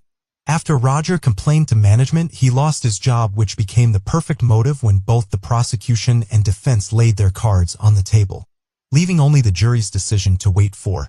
Despite the compelling evidence against Mark, there were still doubts about his guilt among both his family members and on his relatives. None of them could imagine a loving father and respected member of society as a killer. Nevertheless, the jury unanimously found him guilty of the double murder. In the end, Mark received a life sentence without the possibility of parole, and Roger was posthumously exonerated. Rebecca could not believe that her husband had actually killed Donna. It took her a long time to impartially consider all the evidence of his guilt until she finally came to terms with the fact that he was truly a murderer. The chief detectives apologized repeatedly to Donna's and Roger's families for the sloppy initial investigation. He admitted his guilt in accepting the most logical version of events as the only correct one, overlooking all the contradictions. If you think that's the end of the story, then I have another unexpected turn for you. Even after the conviction, many doubted whether Mark had actually done it. But in 2006, those doubts were dispelled. In Mark's prison cell, they found 19 pages of handwritten text in which he was plotting to kill Deanne and another person. Mark wanted to hire a hitman straight from prison through other inmates or people on the outside. His desire to kill Deanne was understandable. He wanted to avenge the woman for revealing all his secrets to the police. The second person on the list was a man named Jeffrey Gelman, his childhood friend. Detectives quickly discovered the reason for such a decision. Mark asked him for $1 million bail, but the friend refused to provide such a sum. From these handwritten pages, it fell that Mark wanted to kidnap the man to get a solid ransom for him and then kill him. Why he needed money for life imprisonment was unclear. Perhaps he planned to eventually get out or escape. But in the end, the man faced another trial and received an additional 35 years in prison for planning a double murder. After that, no one doubted that Mark was the one who killed Donna. Rebecca raised 4 children alone, and they all know what kind of monster their father is. They changed their last names and do not plan to communicate with Mark. In 2019, Rebecca decided that Bailey should renew contact with Donna's relatives who had not seen her since she was 3 years old. Bailey was already 24 at the time, and she went to Florida and had a great time with them. They still communicate, and the young woman learns more about Donna from them. As for Mark, he is still in prison and denies his guilt. Perhaps he would never have been held accountable for what he did if it weren't for 2 factors that happened almost simultaneously. The first is the testimony of his former mistress. She could no longer keep this secret, especially watching how the killer creates a new family and raises children. The second factor is Mark's greed. Almost 4 years after the murder, he decided to sue his employer, Roger Harrington, for a substantial sum, even though he was earning very good money himself. He did not expect third-party experts to study the evidence much more carefully than the local detectives. Interestingly, Diane decided to turn to the police, including after learning about this lawsuit. It became one of the last straws, and the woman revealed Mark's terrible secret. Share your opinion in the comments and don't forget to like the video if you enjoyed it. The student returned home after a walk with friends. A few minutes later, she called her boyfriend with a worried voice and said that someone had come to her apartment. After that, she promised to call him back and hung up. But the call never came and he decided to go to her house. What happened next turned into a long and complicated investigation, with the final point being made. Only 26 years later, Angela Samoda was born on September 19, 1964 in Alameda, California. She was the youngest of 5 children. When she was 1 year old, her father died and her mother raised them alone. After graduating from high school in 1982, Angela enrolled at Southern Methodist University in Dallas, Texas. She chose the Department of Computer Science and Electrical Engineering, which was not the most popular direction for young women at the time. Because of this, Angela was one of the few young women in her class, but this did not prevent her from studying excellently and moving towards her chosen career. Angela also had many friends, and later she started dating a guy named Ben McCall. He was several years older than her and worked in a managerial position at a construction company. During the first few years of study, Angela lived in a dormitory, and during this time, she and her roommate, Sheila, became best friends. At some point, Angela decided to rent an apartment near the university and chose a residential complex 5 minutes from the campus. In addition, she got a part-time job to cover the rental expenses. On the Friday evening of October 12, 1984, Angela decided to go to a bar with her friends. The young woman also invited her boyfriend, but he had to go to work the next morning, so he declined. As a result, Angela went with her friend Anita and their mutual acquaintance named Russell. They visited several bars and had a great time, after which they decided to go home around 1 a.m. Since Angela hardly drank alcohol, she agreed to drive her friends home. First, they dropped off Russell near his apartment. Anita originally wanted to stay overnight at Angela's, but she planned to attend a football match early in the morning, so Anita asked to be taken to the dormitory. After that, Angela decided to stop by her boyfriend's house for a few minutes. She went in for a few minutes and then went home. Her apartment was just a few blocks away from Ben's home. After saying goodbye to Angela, he went to bed. But he woke up 10 minutes later from a call on his home phone. It was Angela on the other end, and her voice sounded very worried. At first, she just asked him to talk to her, which seemed strange to him. He could hear some noise in the background and tried to find out from her what was going on. Soon she told him that some man knocked on her door and asked to use her phone and bathroom. Angela did not specify whether she let him in voluntarily or the man entered the apartment without her permission. She asked Ben, "Are there any convenience stores nearby with a payphone?" The guy looked up a suitable store in the directory and gave her the address. She repeated this information to the man and told Ben that she would call him back soon and hung up. But the call never. Ben started calling her himself, but there was no answer. Then he got into his car and drove to her apartment. When he arrived at the house, he started knocking on her door, but there was only silence and response. Ben had a portable phone in his car that was given to him by the construction company. He dialed Angela's home number and walked back to her apartment. He heard the phone ringing, but no one answered. But then he thought that the young woman might have escorted the stranger to the convenience store with a payphone and decided to go there. But the salesperson said that no one had come to them, and Ben returned to Angela's apartment. He knocked on the door again and decided to call the police.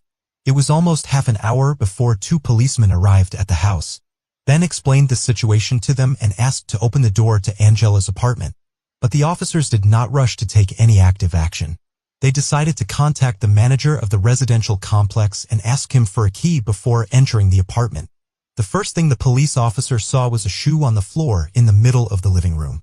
Then they headed to the bedroom where they saw a horrifying sight. Angela was lying in bed, surrounded by a lot of blood, and she was not wearing any clothes. The police officers immediately noticed multiple stab wounds on her body. Later, experts counted 18 injuries. Investigators started examining the crime scene and noticed several bloodstains in the bathroom, presuming that they could belong to the attacker. In addition, several fingerprints were found in the apartment, but they did not lead to any results. Detectives also determined that the perpetrator had taken a kitchen knife, which was presumably the murder weapon. There were no signs of a break-in, indicating that the victim had let the attacker in, which matched Ben's story about the strange phone call. Medical experts determined that the victim had been assaulted, and they were able to extract biological material from the attacker. Unfortunately, DNA analysis was not yet conducted in 1984. so the experts were only able to determine the attacker's blood type. Investigators began searching for a suspect, exploring all possible lines of investigation. First, they looked into all the employees of the residential complex who could have had access to the apartment. They then looked into men who had previously been convicted of violent crimes and lived in the area. But this also did not yield any results. Next, they focused on Angela's acquaintances and first interrogated her boyfriend. He told them about the phone call and the unknown man who came to see Angela. However, the detectives did not immediately believe him and considered the possibility that Ben may have killed her and made up the story. Nevertheless, the boyfriend agreed to provide his fingerprints and a blood sample. The experts determined his blood group was a fake, which did not match the killer's blood group. After talking to the victim's friends, the investigators identified another suspect, her ex-boyfriend, who she had dated in her own town. According to her friends, he sometimes behaved aggressively and once even threatened her with a knife. His blood group did not match the killer's blood group and he was no longer considered a suspect. The next suspect was Russell, who had spent time with Angela a few hours before her death. And here, the police received their first alarm. They could not locate him on the day after the murder. Digging deeper, they found out that on the morning of October 13th, Russell attended a wedding of acquaintances, after which he flew to another city to visit relatives. When he returned home the next day, he was taken to the police station for questioning. The young man insisted that he had nothing to do with the murder, but investigators doubted his sincerity. Russell lived alone and couldn't confirm that he was in his apartment that night. Additionally, detectives learned that Russell had a crush on Angela. He was several years older than her and worked as an architect. They met through mutual friends shortly before her death, and Russell tried to ask her out on a date, but she told him she had a boyfriend and they continued to communicate as friends. Detectives were also suspicious of the fact that Russell left town almost immediately after the murder. Given all of this, he quickly became the prime suspect. However, there were discrepancies in the new version of his involvement. According to Ben's story, an unfamiliar man came to Angela's. Considering the timeline of events, no one else could have killed her and left the apartment. However, detectives did not base their investigation solely on Ben's story, as they simply could not confirm it. In the following weeks, Russell was called in for questioning repeatedly, and each time investigators became more convinced of his possible involvement. Some detectives even privately spoke with near certainty that he was the killer. Sheila, Angela's best friend, was deeply affected by the news of her death. She was so afraid to be alone that she had to move in with her parents. And for the first month after the murder, she even slept in the same room as them. At the same time, she almost constantly followed the progress of the investigation, constantly calling detectives and meeting with investigators. Sheila told them about Angela's friends and acquaintances, hoping to help get to the truth. During one of these meetings, a detective told her that Russell was most likely the killer, but they didn't have enough evidence to hold him accountable. He then asked Sheila to meet with him and ask him a series of friendly questions, such as, "What were you doing a few days before and after the murder?" Match what he told them. A hidden microphone was attached to Sheila before the meeting. The young man told Sheila the same story, but the detectives didn't plan on giving up. They called him in for questioning again at the station and offered to conduct a polygraph test. Russell agreed and successfully passed it, but the investigators continued to consider him the murderer. They were so convinced of their rightness that during the interrogation they showed the boy photos of Angela's body, hoping that this gruesome sight would break him. But all of this yielded no results, and Russo continued to insist on his innocence. After 6 months of constant questioning, he hired a lawyer to investigate the case. Lawyer and refused to communicate with the police personally. After that, detectives placed him under round-the-clock surveillance, but eventually had to switch their attention to searching for other suspects. Russell left for London to receive additional education in architecture, and the investigators lost the ability to monitor him during all that time. The Angela case was actively covered in the media, and her relatives offered a reward of $10,000 for any information that could help find the killer, but this also yielded no results. During the investigation, the police had another suspect, a student at the same university as Angela. Investigators received an unconfirmed lead that this guy allegedly had a crush on the young woman and wrote her angry letters a few weeks before the murder. However, the detectives were unable to confirm any of this, and the young man had a reliable alibi. Since then, the case remained unsolved for many years, with no new leads appearing for the police and all the old leads leading nowhere. After 10 years of silence, Sheila decided to call the police station and inquire about the progress of the investigation. By that time, she had already gotten married and had 2 children. Despite the fact that her life continued, she could not forget the tragic fate of her best friend and the fact that the guilty party still had not been punished. She spoke with the detectives, but they said that there had been no developments in the case. Sheila asked, have they tried to extract DNA samples from the killer's biological material? After all, it was already 1994 and DNA analysis technology was actively used by the police. However, investigators stated that the evidence in this case had been lost and could not be recovered. Sheila was not satisfied with these answers and continued to regularly call the detectives. Over the course of several years, she made over 700 calls, but each time she received generic responses. She even tried to independently pay for DNA analysis of all remaining evidence in a private laboratory, but was not allowed to do so. The problem was that she had no connection to the police and was an ordinary citizen, so her initiative was not taken seriously. Then Sheila came up with an idea. She thought about obtaining a private detective license. In her opinion, this would allow her to have more useful influence on the course of the investigation. And she began to study this issue. The woman began to study hard, and after several months, she successfully passed the exam and obtained her license. Despite this, she was unable to convince the investigators to reopen the case. She continued to make regular calls until July 2006 to a new unit specializing in unsolved murders. Sheila met with the chief detective and they began to work on the case together. To her surprise, she learned that the DNA sample from the victim's body had not actually disappeared and had been in the laboratory all these years. Apparently, she had been intentionally lied to because she had tired the investigators with her calls. Sheila convinced the new detective to send the DNA sample for analysis, and it finally happened. However, due to queues and bureaucracy, they had to wait almost 2 years for the results. On February 14, 2008, the detective received the DNA profile of the killer and entered it into the FBI database. He immediately saw a 100% match. And after 24 years, they had the killer's name. When the detective called Sheila and told her about it, she expected to hear that Russell was the killer after all. But to her surprise, the detective gave her an entirely unfamiliar name. The DNA from Angela's body matched the sample of a certain Donald Andrew Bess. The man, who was already over 60 at the time, was imprisoned for a series of rapes. In 1977, Donald abducted a young woman and subjected her to violence, for which he received 25 years in prison. As is often the case, he was released early. He was released from prison after 7 years in the beginning of 1984, when he was 36 years old. In that same year, he killed Angela and remained unpunished for decades. In 1985, he assaulted another woman and was caught by the police. The fact that he was on parole at the time of the crime became an aggravating factor, and Donald was sentenced to life imprisonment. Thus, he ended up in prison a year after Angela's murder. After gathering all the necessary information, detectives came to the correctional facility to conduct an interrogation. Donald denied his involvement in Angela's murder and insisted that he had never harmed women. Of course, the investigators were not quick to believe him, as his semen was found on the victim's body. But the man was not eager to give a confession, and the case began to be prepared for trial. The start of the trial had to be postponed due to serious health problems Donald had. A few days before the hearing, he had a heart attack. As a result, the trial began only on June 2, 2010. That he had not killed anyone, but the DNA test results spoke for themselves. His lawyer tried to emphasize his health problems and good behavior in prison in order to secure a lighter sentence for Donald. The prosecution, in turn, asked for the death penalty.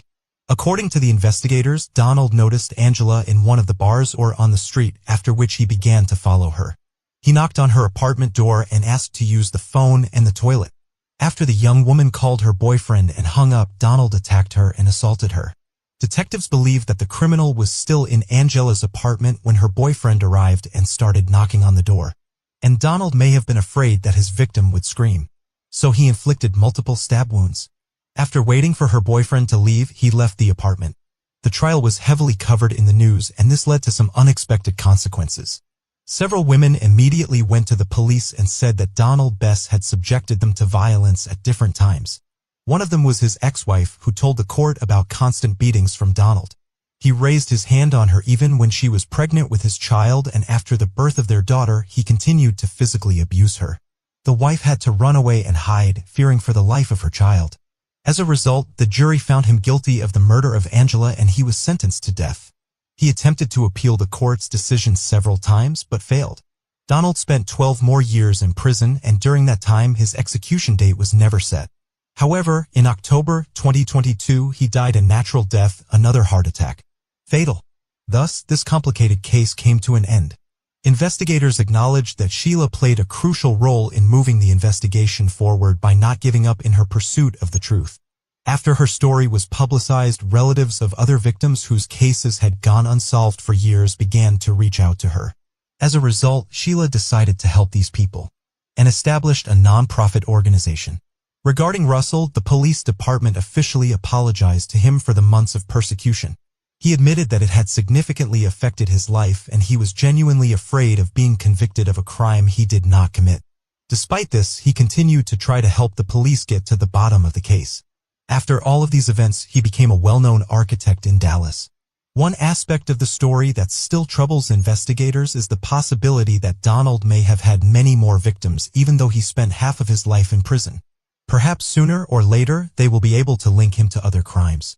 Please share your thoughts on the story in the comments, and don't forget to like this video if you enjoyed it. A woman mysteriously disappeared from her own home and her friends decided to go to the police. At first it looked as if she herself had gone somewhere, but with each new clue, the case became more and more creepy. Eventually, investigators were able to uncover the mystery and the truth turned out to be quite frightening. Mindy Schloss was born in 1955 in New York City. When she was 25, she moved to Alaska, where she graduated from a local medical university. The woman earned a degree in psychiatry and took a job as a nurse at Fairbanks Hospital, though most of the time she had to work on the field. Many people in remote areas of Alaska were not able to go to the hospital on their own, so Mindy and her colleagues would use all manner of transportation, including boats and airplanes, to get to them. She loved her job and took it as seriously as she could. Mindy lived about 600 kilometers from the hospital in Anchorage. She took a plane to work and stayed in a hotel all weekdays, going home on weekends. It was August 2007. Mindy, who was 52 years old at the time, returned to Anchorage for the weekend and was soon to fly back to work. During her absence, she always asked her best friend, Jerry, to stop by her house to feed her cat and give him the medicine he needed. On Saturday, August 4th, her friend called her to discuss the matter, but Mindy never came to the phone. She still hadn't been able to reach her all day, and it was strange. So Jerry contacted their mutual friend, but he too had not called Mindy that day. At first, Jerry thought Mindy had gone somewhere on business, but she didn't answer her phone the next day either. Then her friend decided to drive to her house. No one answered the door knock either, and Jerry used her spare key. At first glance, everything seemed normal.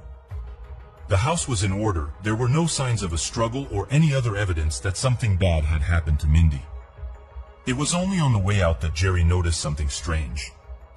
The doorknob of the front door was loose, and the woman decided to tighten the screws with a screwdriver. After that, she went to work without knowing where her friend had disappeared to. On Monday, August 6th, Jerry called the hospital where Mindy worked.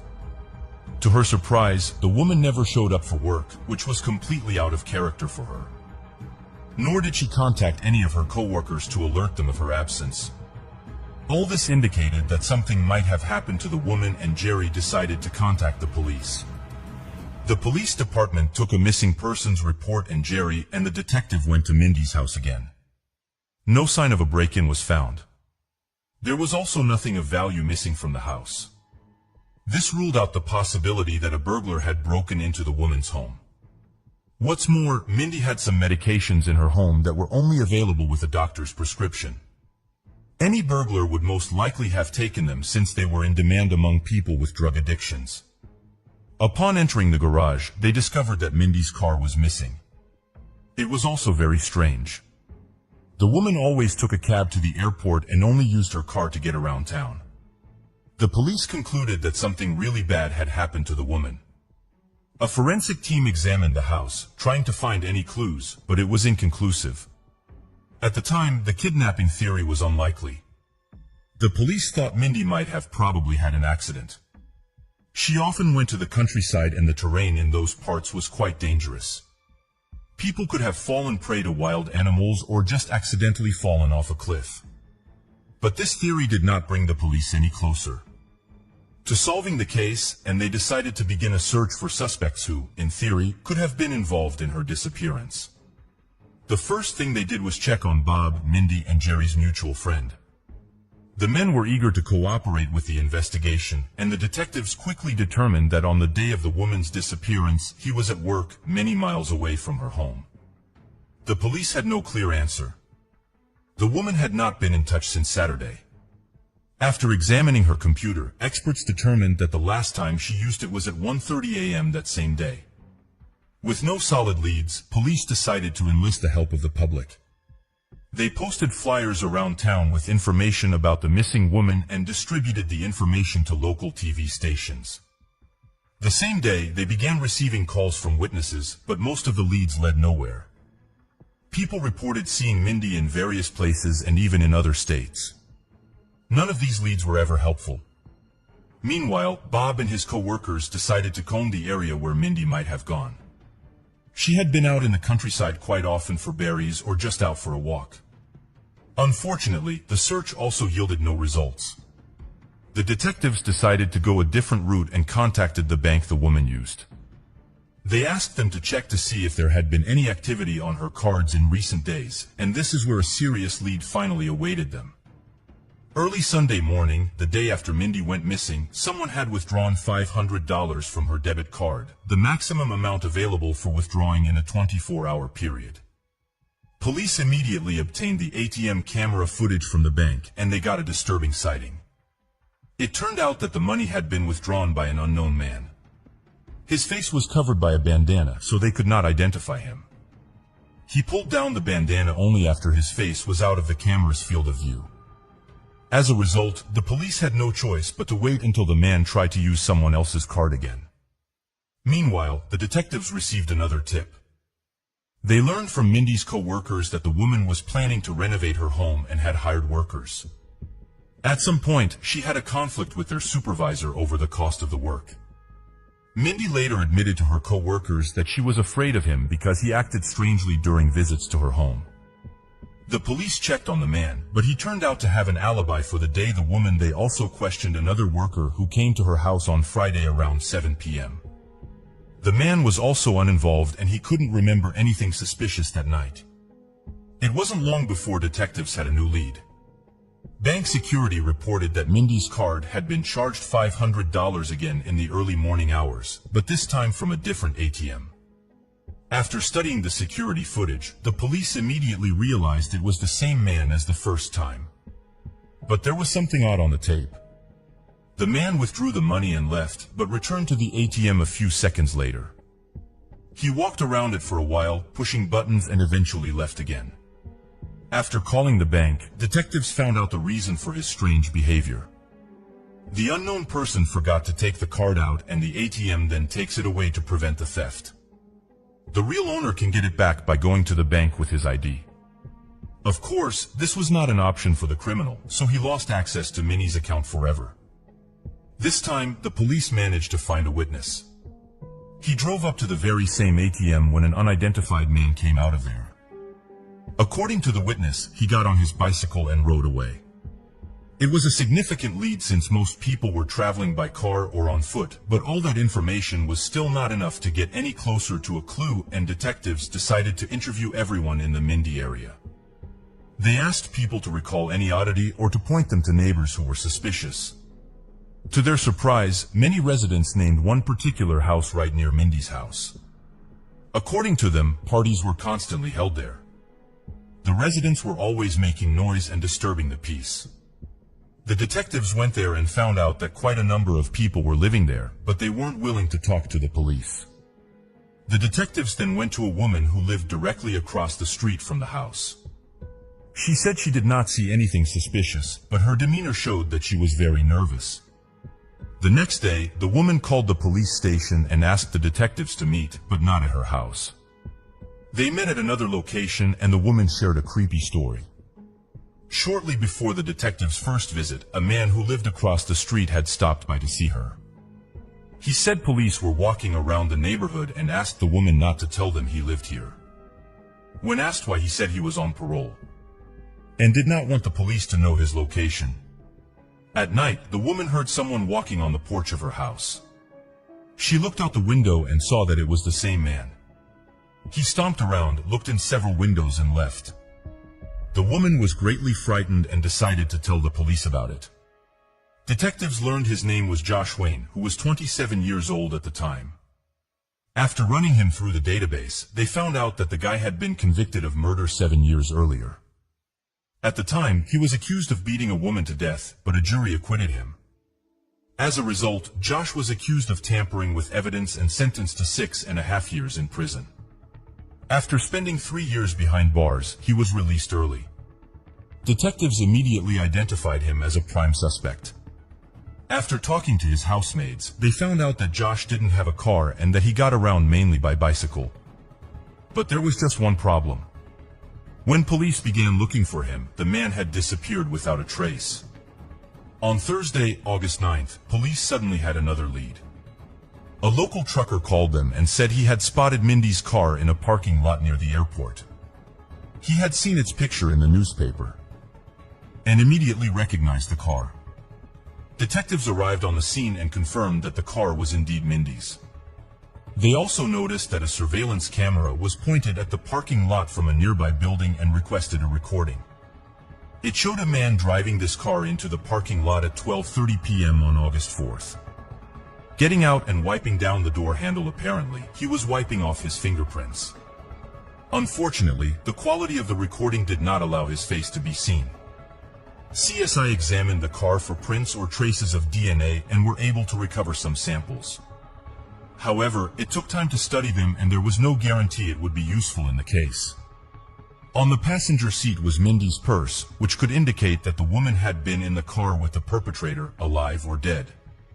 Not getting the results they wanted from using modern analysis tools, the detectives decided to use search dogs. Few believed this idea would succeed since it had been a week since Mindy had disappeared. But for lack of other options, they still turned to film dogs. The service dog was taken to the ATMs from which the unknown man had withdrawn money, as well as Mindy's car. The dog picked up the trail and headed down the street toward the woman's house, located 3 blocks from that location. After sniffing the front door, she went straight to the very house where Josh Wayne had previously lived. The detectives, who until recently had not believed in the search dog idea, were shocked. The service dog directly pointed them to the fact that Josh was in Mindy's car, near her house and near those ATMs. The next day, the police repeated the experiment with another search dog. The result was the same. The dogs walked the entire distance and stopped at Josh's house.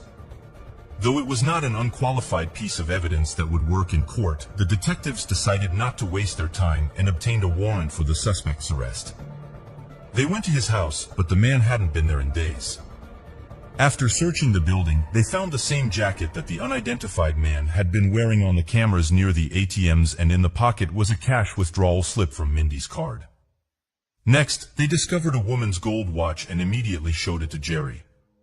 The woman confirmed that the watch belonged to Mindy. The experts were able to compare the DNA samples found on the steering wheel of Mindy's car samples from items from his home, and they matched. This indicated that Josh had been in the missing woman's car. This evidence was already much more serious, and the police were focused on catching the suspect. Leaflets with his name were posted all over the city, and they even rented several billboards. According to detectives, it was one of the largest manhunt operations in Alaskan history. Virtually every law enforcement officer was working on the matter, and locals reported any suspicious evidence. At one point, police released ATM camera photos and were approached almost immediately by a woman named Lisa. She said she had met Josh before and was sure he was the one in the photo. The important thing here is that the police did not name the main suspect, but what followed was the turning point in the case. Another acquaintance of Josh's came to the police with a confession. For the past week, she had been helping him get around town by transporting him in her car. One day he left his backpack in the back seat, and the young woman and her mother looked inside. There they found several more ATM receipts as well as a phone. In the gallery they found a photo in which Josh was supposedly holding a gun in his hand. For the police, this information only added to the alarm. Detectives already feared that the suspect might attack someone else while they were looking for him. And thanks to his phone, they found out that he was also armed. The cops tried to convince his girlfriend to help them catch Josh. They wanted the young woman to take a tape recorder with her and go to meet him, where they would try to get him to talk about what he had done to Mindy. But the young woman was too scared and refused. Soon, however, she had to participate against her own will. On September 2nd, Josh came to her house and in an aggressive manner began demanding her backpack. Given that the young woman gave it to the police, she had to come up with an excuse on the fly. Realizing she didn't have the backpack, Josh asked her to take him somewhere far away from here to hide from the police, but the young woman refused. She offered to let him stay at her house, but Josh suspected something was wrong and left. The young woman realized that she would not be safe until the police caught the man. So she decided to follow him discreetly in her car, calling the detectives along the way.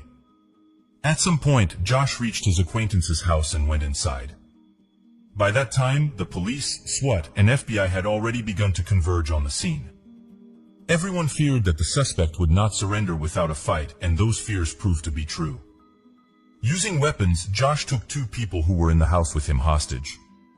A lawyer was invited to negotiate with him, who after several hours managed to convince him to surrender. During the interrogation, he hardly spoke to the police, but the investigators were in no hurry to accuse him of killing Mindy. At that point, they already thought the woman was probably dead, but without her body, it would have been extremely difficult to prove it. So Josh was only charged with stealing Mindy's bank card and watch. The FBI agent decided to get crafty. He listed the charges to Josh and he said they were all lies. The investigator then stated that they had evidence that he was the one who withdrew the money from someone else's card. And Mindy herself had gone to the police to report the card theft. Upon hearing this, the suspect grinned and asked what games they were trying to play with him. From this reaction, the FBI agent was finally convinced that Josh had killed Mindy, but the police still had to find her body in order to charge Josh with murder. They had to work against the weather. It was snowing early in that area, and they would have no chance of finding Mindy if her remains got snowed in. On September 13th, police received a call from an electrician working near the town of Wasilla, about 100 miles from Anchorage. He spotted the body of a woman in a wooded area and immediately thought it was Mindy, and experts from the lab confirmed it. The deceased was indeed Mindy Schloss. The medical examination revealed that the woman had been shot in the back of the head and her remains had been disposed of by fire. After the bullet was recovered, it was determined that it had been fired from the very weapon with which Josh had been apprehended. All the police had to do now was to figure out how the events that led to Minnie's death unfolded. Meanwhile, the experts continued to examine every millimeter of her house, trying to find any trace of Josh's presence. It was extremely difficult to do so. They had to collect virtually every hair from the floor of Mindy's house and then examine it in the lab. It took months, but eventually they were able to find a hair that belonged to Josh. This was confirmed by DNA testing, and the detectives now had proof in hand of the suspect's presence in the victim's home. On May 18, 2008, 10 months after the murder, he was finally charged and brought to trial. While gathering witnesses to testify against Josh, an interesting situation occurred. His ex-girlfriend, Lisa, who had identified him from a photo near an ATM, refused to testify in court. She regularly visited her ex-boyfriend in prison, and at one point, the couple announced their intention to marry. Investigators were shocked by this turn of events, but they quickly realized what was behind the move. The U.S. Constitution allows relatives not to testify against each other, and in all likelihood, Josh convinced Lisa to marry him for these reasons.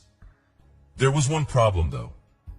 Soon after the marriage was consummated, it was declared null and void because state law prohibited weddings with inmates. But the detectives wondered why Josh was so intent on shielding Lisa from questioning and testifying. Was it really all about some pictures outside an ATM where you couldn't even see his face? Most likely the young woman knew a lot more. Investigators tried to get her to talk, but at first they did not succeed. However, at some point, Lisa herself contacted them and said that Josh confessed to her about the murder during one of her visits to the prison. According to his story, there was a party at his house Friday night. Josh, who had no means of livelihood, decided to sneak into the house next door and steal something. That house turned out to be Mindy's place. Josh opened the door of the house and began to search the house for valuables. At one point, Mindy walked into the room, and he immediately realized that if he let her live now, he wouldn't be able to avoid jail. He didn't want to go there again, so he grabbed the woman, took her to the bathroom, and tied her hands. The perpetrator then went to his house to get a gun, taking some handy things to kidnap her with. Before returning to Mindy's house, he put bags of her legs and secured them with duct tape so as not to leave any trace. He then took the woman to the garage, put her in his own car, and drove out of town. After an hour of driving, he stopped in a wooded area and drove Mindy away from the road, where he killed her. Josh then returned to her house, cleaned, vacuumed the carpet, and left. The trial did not begin until the spring of 2009. The prosecution had offered Josh a deal. He would confess to killing Mindy and another woman 7 years earlier in exchange for waiving the death penalty. This way, the authorities hoped to close 2 high-profile cases at once, and Josh agreed. As a result, he was sentenced to 99 years in prison without parole. During the reading of the sentence, Josh cried, but at one point things heated up. When the judge called him a coward for taking the lives of 2 women, the criminal jumped up and shouted, "What about the men I killed?" At this point, his lawyers grabbed him and silenced him before he could say anything else. That shouting kept the detectives busy. For 5 long years until, in 2014, Josh himself offered authorities a new deal. He agreed to confess to the murders of 3 men if he was transferred from a local prison to a federal prison. Apparently, the conditions there were much higher. Considering that the criminal's request was insignificant, the authorities agreed. Josh said he killed 1 man in Anchorage in 1994 when he was only 14 years old. He committed the next murder in 1999, and he killed the 3rd man a year later, the same day he massacred the woman. The first 2 men have been identified, but the identity of the 3rd is still a mystery.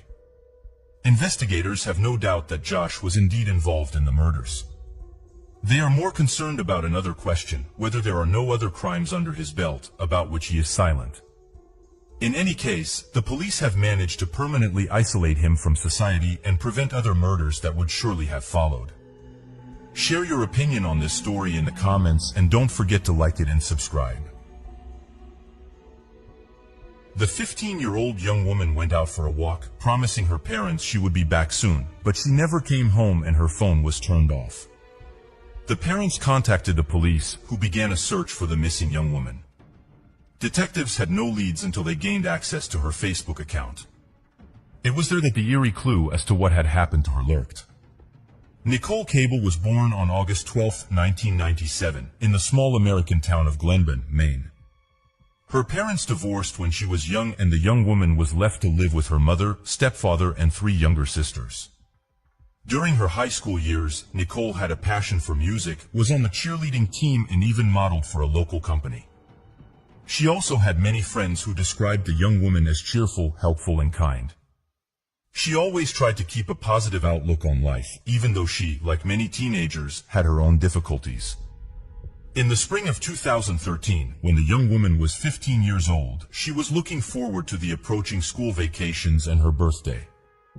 Only a few months separated her from getting the driver's license she had dreamed of for so long. Nicole lived in a tiny town where there was practically nothing but a few apartment buildings. Were larger communities where almost all of her friends lived, and there were many more distractions. Even her school was a 20-minute drive from home, and she had to wait for the bus every morning. On Sunday evening, May 12th, Nicole told her parents that she was going to meet a friend and would be back soon.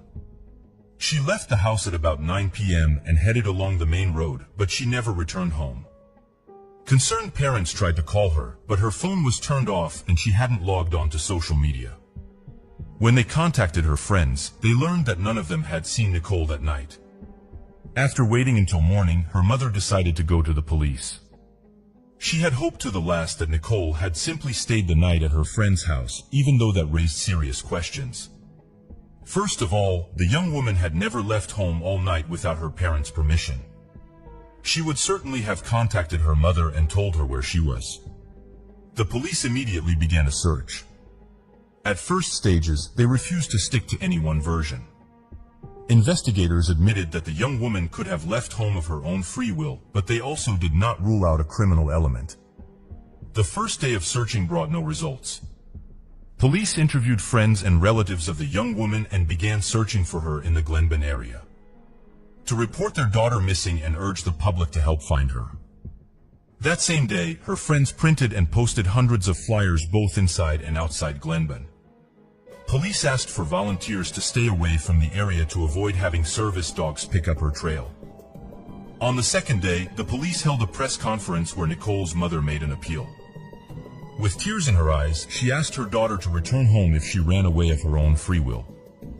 The mother also spoke out about a possible kidnapping and urged those responsible to let Nicole go if someone was holding her. The head of the local police added that the search operation would be expanded. The FBI and state police became involved, bringing the total number of officers involved to 45. The public soon learned one disturbing fact. Nicole's mother revealed that her daughter had been texting with a certain guy on Facebook for weeks. Police accessed Nicole's account and discovered that this young man was Brian Butterfield. Moreover, based on the correspondence on the day of her disappearance, the young woman had arranged to meet him at the edge of the street where her house was located. At first, the police declined to comment on the situation, but new details soon emerged. It turned out that Brian had gone to the same school as Nicole and knew her personally. The guy claimed he had only spoken to the young woman a few times in his life and had never corresponded with her on Facebook. Against this backdrop, another oddity was noticed. There were two Brian Butterfield Facebook accounts. Only one of them was deleted the night Nicole disappeared. Brian himself stated that he only had one account and had nothing to do with the second account. Furthermore, he was aware of the existence of this fake page, and had even complained to the police a few weeks before Nicole disappeared. It all looked really strange, and the police were in no hurry to accuse the young man of any crime. Instead, they continued to search the area around Glenburn, hoping to find some evidence. At the same time, the computer department was taking a detailed look at this suspicious Facebook account. On Friday, May 17th, the sheriff turned to the public for information. Police were looking for a black Ford Ranger pickup truck and asked for any information about the vehicle. They clarified that the driver's involvement in the young woman's disappearance has not been determined and it is too early to draw any conclusions. The sheriff also announced a 24-hour hotline for any tips on the case. They had to allocate a separate number as the number of calls had crossed several hundred. They were enlisting volunteers to search the area. They set up assembly points and put people into groups. The volunteers were to look for anything that might be relevant. And this time, the search area was greatly expanded. It extended to the two nearest towns, Bangor and Old Town. More than 500 people responded to the police call. The crowd included about 400 local residents and about 100 professional volunteers from the various counties. Were off-road vehicle and horse-drawn search parties. Given the sheer scale of the operation and the rough terrain, the authorities tried to use every resource possible. They even used aerial photography in the hope that the footage might reveal something of value to the investigation. The day after the search, exactly 1 week after Nicole's disappearance, the police issued a disappointing statement. The young woman's body was found near Old Town, not far from Road 43. They were in no hurry to release any details, specifying only that the body was covered with branches and was discovered by a service dog. Soon it was announced that the police had a homicide case, and the next day, May 20th, they reported the arrest of a suspect. It turned out to be a 20-year-old local man named Kyle Doobie. No details were known at the time, and the public was kept in the dark for some time. The next day he was formally charged with premeditated murder. At the same time, it turned out that at the time of his arrest, he was already in prison. The guy had been sentenced to 90 days in jail for eluding police and a motorcycle accident last year. Kyle began serving a sentence 3 days before Nicole's body was discovered, but had been on the outside until then. According to the young woman's friends, she had known Kyle for several months. The day before she disappeared, she complained to several friends that Kyle had tried to kiss her, and Nicole had to give him a serious fight to get him to stop. Nevertheless, the police so far had kept the evidence against the man a secret. It was known that he lived with his parents and a 4-year-old daughter, over whom he had custody. Kyle was also dating an 18-year-old young woman named Sarah and worked for a local disability care company. His attorney asked for a closed-door preliminary hearing, and the judge granted the request. Consequently, the public and the media had no access to information about the case, and the judge's decision was criticized. Nicole's funeral was held on May 26th. Beforehand, several hundred local residents gathered and honored her memory by launching balloons into the sky. A few days after the funeral, a judge, under public pressure, lifted a public disclosure ban on the case, and some disturbing facts finally came to light. First, police were able to determine that the fake Facebook account was registered from Kyle's computer and all subsequent sessions were conducted from his IP address. This meant that it was Kyle who had tricked her out of the house shortly before the murder, and it was clear from the medical examiner's report that the young woman had died on the very day of her disappearance. Second, the police had several important witnesses at once, Kyle's own brother and his girlfriend. According to Sarah, whom the suspect was dating, Kyle confessed to her about the murder a few days after it happened. This happened immediately after Sarah was called in for questioning. There it became clear to her that the suspect was not the suspect. That the police had suspicions about Kyle, but there was no evidence. He was also questioned but stated that he was at work the day the young woman disappeared. Kyle told his brother that he lured Nicole to the outskirts of town using a fake Facebook account. The guy planned to make it look like Brian Butterfield had kidnapped her and was holding her in a remote location. Next, Kyle planned to find her and set her free, which he thought would make the young woman fall in love with her savior. It all sounds strange to say the least, but there is more to come.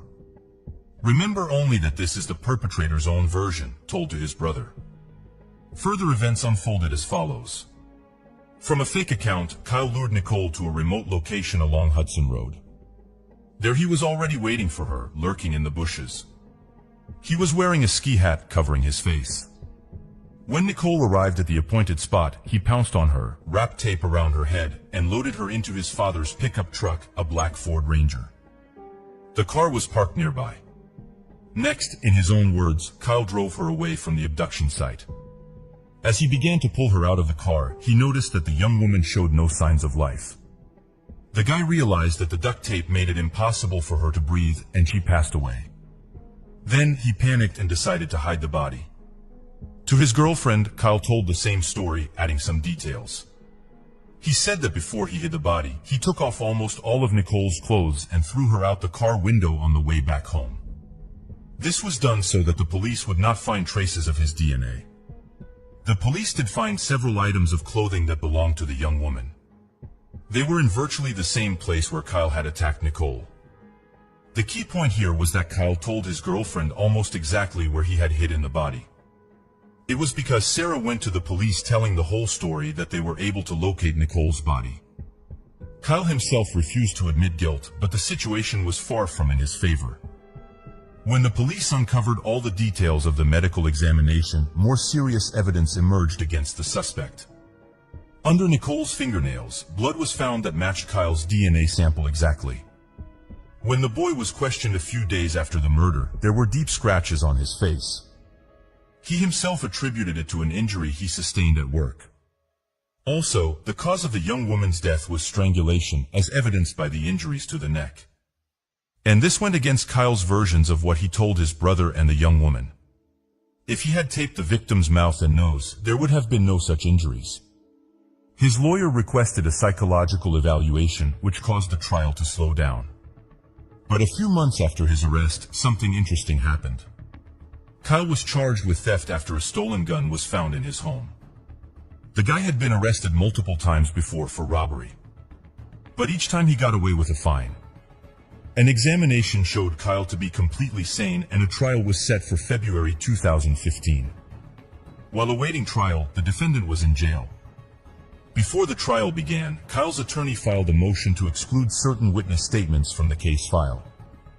One of them was the correctional officer where Kyle arrived to serve a sentence for eluding police and a motorcycle accident. According to the officer, the guy was acting very nervous and even crying.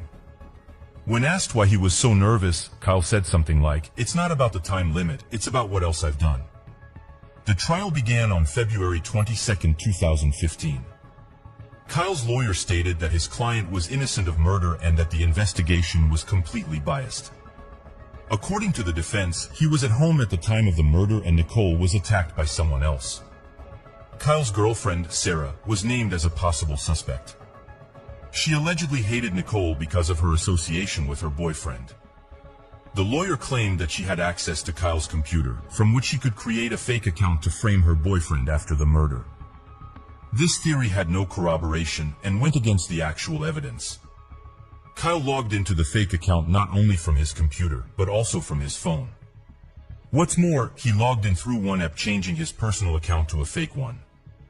Because of this, it was clearly visible when he logged out to one account and immediately logged into another. Also, there was no physical evidence against Sarah, unlike Kyle. His DNA was found not only under the victim's fingernails, but also on her clothes, which the killer threw away on his way home. The next witness was the real Brian because Brian had previously dated his girlfriend. In his opinion, this is what led Kyle to create a fake account with his name so that he could frame the young man if anything happened. The prosecution also provided screenshots of correspondence showing that Kyle was not only communicating with Nicole, but also with other underage young women. The next witness was a colleague of Kyle's who worked with him at a disability care company. The defendant's lawyer insisted that the scratches on Kyle's face appeared while he was working, but the witness denied this. According to his story, on May 11th and 12th, he and Kyle were at the home of a woman suffering from mental illness. At one time, she became aggressive and attacked Kyle, leaving several scratches on his face near his eye. Kyle went to the hospital for help, only to notice the next day, May 13th, a coworker noticed new scars on his face. This happened right after Nicole disappeared. Another coworker said that the day Nicole disappeared, Kyle left work at about 9 p.m. and did not return until 6 a.m., even though he was supposed to be on duty all night. At the same time, he asked that he not tell anyone about his absence. The court also summoned 4 inmates with whom Kyle had interacted while in jail, awaiting trial. They all said that Kyle had confessed to them about killing the young woman. To one of them, he told them he had strangled his girlfriend and made it look like an accident. To the other, he openly stated that he had originally planned to commit the crime. Even more interesting was the testimony of an inmate named Scott Ford. He had spent most of his life behind bars and had a reputation for being well-versed in the legal system. Kyle had been in contact with him for a long time, after which he decided to inquire about the best way for him to get away with his crime. Next, Kyle wrote several versions on paper of what had happened to Nicole and handed the pieces of paper with this information to Ford. All of these versions had one thing in common. Kyle admitted that he had created a fake account and lured Nicole to a deserted area, but he went on to describe different versions of events. First, he wrote that he had just wanted to kidnap her and then rescue her, but he didn't settle for duct tape and the young woman suffocated. On another sheet he said that he had jumped Nicole out of the bushes and she fainted from fright. Panic, Kyle duct taped her mouth shut and drove her away from town, after which he noticed she had no pulse. Another version was that he didn't use the duct tape and the young woman died for nothing. Another version said that Kyle jumped out of the bushes and grabbed her torso, then realized that he had actually squeezed her throat, after which she lost consciousness. As we can see, all of these stories seem downright delusional, but there was something really useful in them for the investigation. Kyle described in detail the place where he attacked her, and where and how he hid the body. Moreover, he specified the exact location where he had hidden the ski mask in which he had attacked the young woman. All this information was kept secret until the beginning of the trial, so only the killer could know such details. Experts examined the sheets and found fingerprints and Kyle's DNA on them. The trial was not without its difficulties. Kyle's younger brother, who had testified against him 2 years earlier, began to deny the fact that Kyle had confessed to the murder. The problem was that the brother had written down all the details of what had happened in great detail, which he could only have learned from Kyle. The only one who didn't utter a word during the entire trial was Kyle himself. He refused to testify even in his own defense. The investigation offered him a deal in which he could expect a reduced sentence in exchange for a confession, but he refused. On March 6, 2016, the final court hearing was held at which the verdict was handed down. Kyle was found guilty of the premeditated murder of Nicole. His relatives and attorney tried to get a lenient sentence, citing his age and having a young daughter, but the court refused to make concessions. Kyle received 60 years for murder and another 30 for kidnapping. In closing arguments, the judge noted that the evidence against Kyle was overwhelming and his guilt in the case was clear. Instead of showing remorse and confessing, he made up various versions of what happened and tried his best to avoid prison. For this reason, the court refused to commute his sentence. Moreover, the judge was inclined to believe that Kyle had originally planned to kill Nicole, a plan he had been working on for weeks. Nicole's parents called the sentence fair and expressed the hope that he would never get out of prison again. They also gave numerous interviews and appeared on various television shows talking about the dangers of social media, using their daughter's murder as an example. In their opinion, the tragedy could have been avoided if the perpetrator had not had the opportunity to impersonate another person online. However, people like Kyle, sooner or later, can get to the point of murder even without fake accounts. Share your opinion on this story. This creepy story happened in the middle of 2021. A young woman went on a first date with a guy to the movies, but that evening turned into a tragedy. Despite the fact that this case was fairly quickly solved, there are so many strange and shocking moments in it. In this video, we will tell you what happened to Riley Goodrich and Anthony Baraha. Riley Goodrich was born and raised in the American city of Corona, California. In school, she played volleyball and was a cheerleader, as well as had many friends. They described her as a positive, open, and fun-loving young woman with a big heart. After graduating from high school, Riley received a scholarship to Grand Canyon University in Arizona. She moved to a dormitory but tried to visit her family whenever possible. In the summer of 2021, she finished her first year and returned to Corona for the holidays. On July 4th, on Independence Day, her friends threw a big party. There, Riley met a young man named Anthony Baraha, who was a year older than her. They quickly developed a liking for each other and continued to communicate in the following days. Anthony, unexpectedly, became a popular figure on TikTok. In 2019, he created an account where he posted various humorous videos. At some point, his videos began to attract the attention of a wide audience, and by the summer of 2021, he had almost 1 million subscribers. The guy also actively developed his account on Instagram, but was still trying to figure out what to do in the future, continue to run his blog as his main activity, or do something else. After chatting for some time on social media, they decided to go on a first date, but it was important for Riley that her father Dave approved of her choice. Despite the fact that she was already 18 years old at that time, the young woman was very close to her parents and wanted them to meet Anthony first. At first, the young woman's father was skeptical, mostly because Anthony made a living through TikTok. It all seemed not very serious to him. However, when they met in person, Anthony made a good impression on Dave, and the father approved of his daughter's choice. The guy seemed to him kind, well-mannered, and overall a positive person. In the end, Riley and Anthony decided to meet on July 26th and go to an evening movie session, choosing the movie The Forever Purge. The plot of the film is based on the fact that in the United States, every year they including murder. Who would have thought how creepy of a coincidence it would be to choose this movie? Before heading to the cinema, they had dinner at their favorite restaurant, Riley located nearby. Their screening started at 9:30 p.m. and ended closer to midnight. Considering it was a weekday, there were not many people in the theater.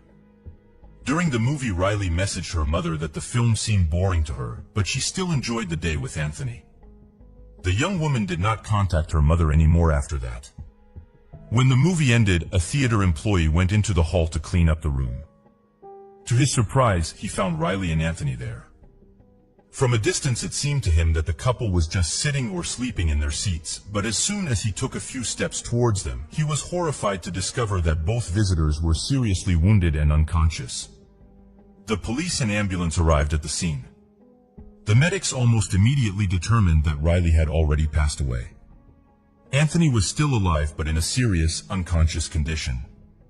He was taken to the local hospital and connected to life support equipment while detectives began investigating the crime scene.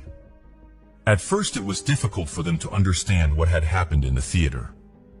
The only thing they managed to establish almost immediately was that the police had already was the fact that Riley and Anthony were shot in the head.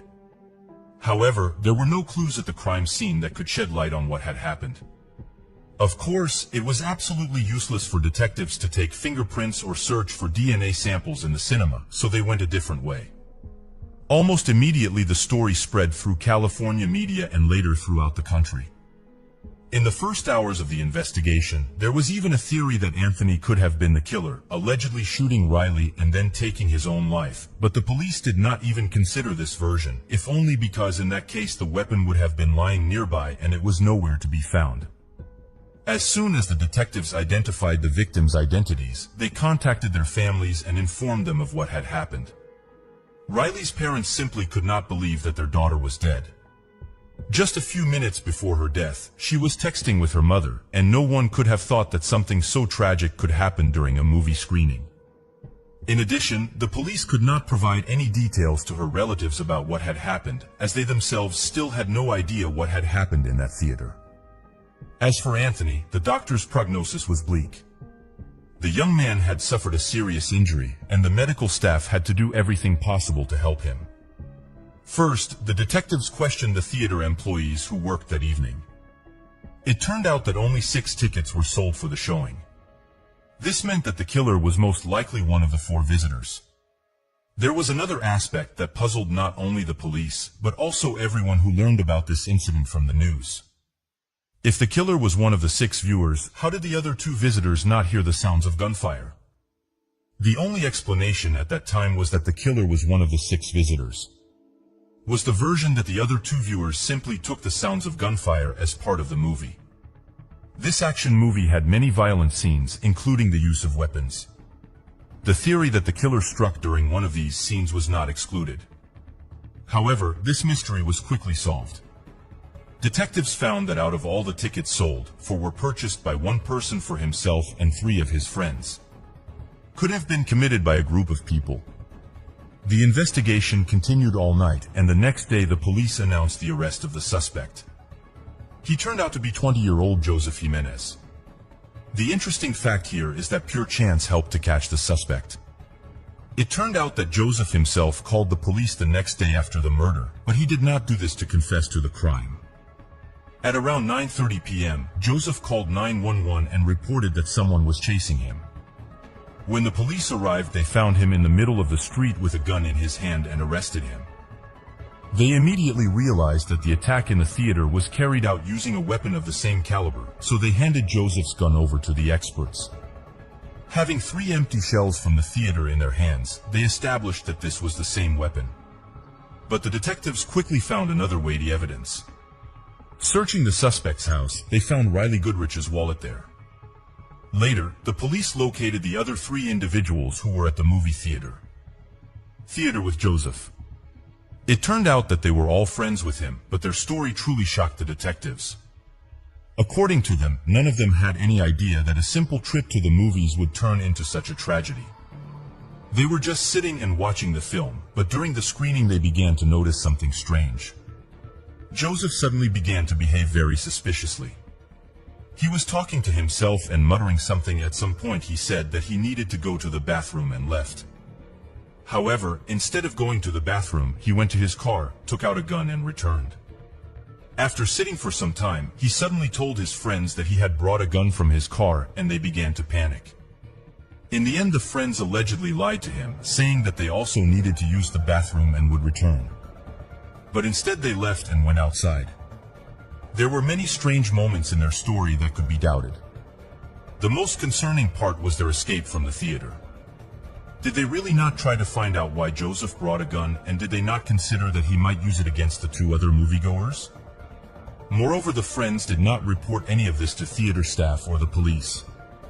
Joseph's behavior, practically indisputable, indicated that he was planning to do something bad.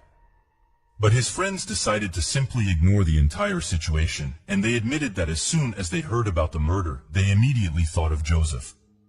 All of this was enough to arrest Jimenez on 3 charges: murder, attempted murder, and robbery.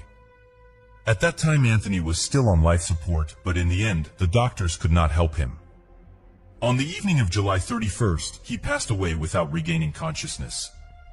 In connection with this, Joseph was charged with an additional count of murder, which carried the possibility of a death sentence.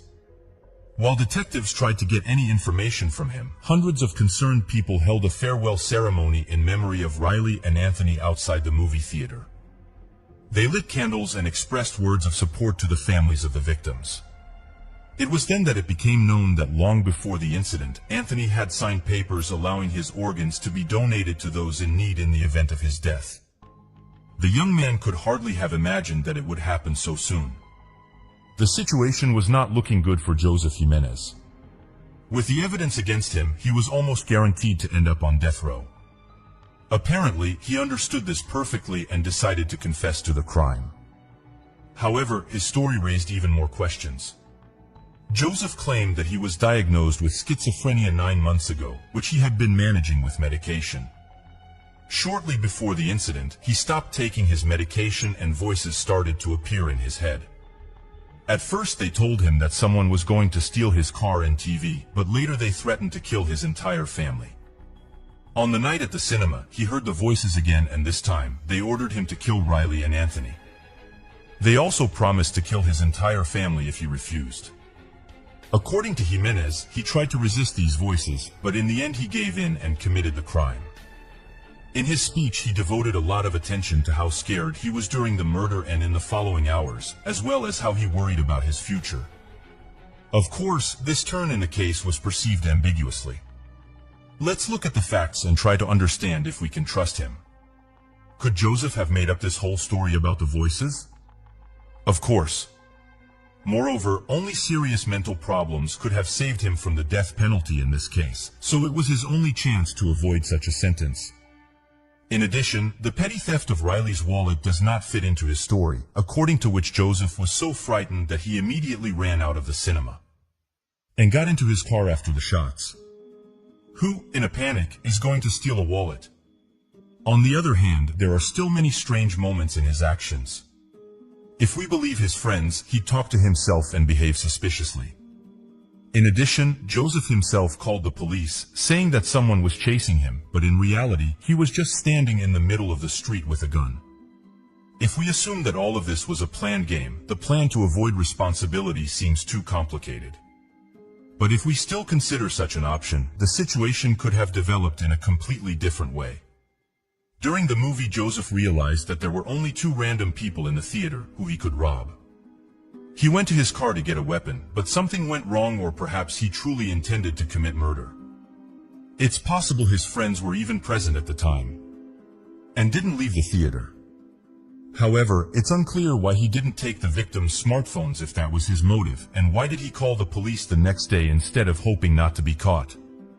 Additionally, Joseph had no criminal history and had never been in trouble even for minor offenses.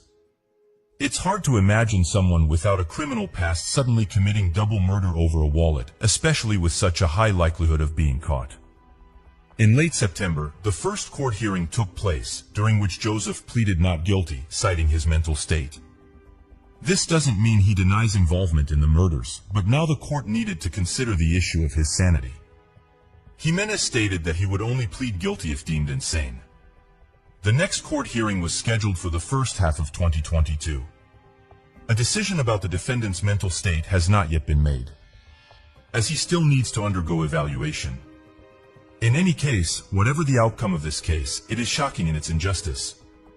The 2 innocent young men simply wanted to spend an evening at the movies and ended up as victims of a completely random act of aggression.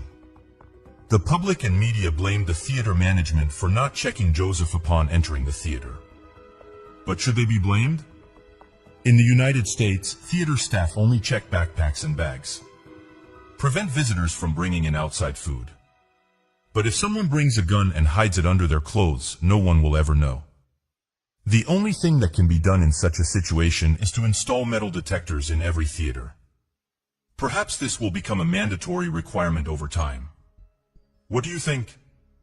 Was Joseph truly mentally ill and that led to his horrific act? Or was the story about the voices fabricated to avoid a death sentence? Share your thoughts in the comments, and thank you for watching. An 18-year-old student came home for the holidays, but after a few days, she disappeared without a trace. Her mother began receiving strange messages, and soon the police got involved. What they discovered during the investigation truly shocked the entire family, and none of them were prepared for such a truth. Soon she had 2 younger sisters, but in 2005 her parents divorced and the young women stayed with their mother. In 2010 her mother remarried and they had another daughter. Thus Angelica had 3 younger sisters with whom she got along well. Angelica graduated from a local high school and enrolled at Longwood University in Farmville, located about 3 hours from home. She joined 2 sports teams and planned to finish her studies a year early, which required her to work at an accelerated pace. Despite this, she regularly visited her family in Norfolk to see her parents and sisters. In March 2015, when Angelica was 18, she went home for spring break, planning to stay there for a few days. Angelica had a great time with her family, was in a great mood, and was happy to have the opportunity. Live at home again. On the morning of March 2nd, her mother prepared her 3 younger daughters for school and then went to work, leaving Angelica alone at home. However, when her mother returned from work in the afternoon, Angelica was no longer there. Everything looked like she had left in a hurry. The back door was open, music was playing, and only some of her things were loaded into the washing machine. Her mother found this strange because she and her daughter constantly kept in touch, and Angelica was supposed to inform her if she was going somewhere. But that day Angelica didn't answer her phone. Then her mother wrote to her and asked where she had gone. Angelica replied that she had gone for a walk with friends but didn't specify where exactly and when she planned to return home. They exchanged several messages and her mother noticed something strange again. According to her, the messages from her daughter were very different in style from what she was used to. Usually, Angelica wrote her detailed messages, telling her all the details. But this time, she only received short and vague phrases. Despite this, her mother did not suspect anything bad, especially since her daughter was already 18 years old. And she thought that the young woman just wanted to spend time with her friends. On that day, Angelica never came home, but continued to respond to messages. However, she still did not give clear answers about where she was and when she planned to return home. In the second half of the day, the young woman stopped responding to her mother. Then she decided to call Angelica's friends and found out that none of them had seen her daughter and did not know where she was. By the evening of March 3rd, the mother decided to turn to the police.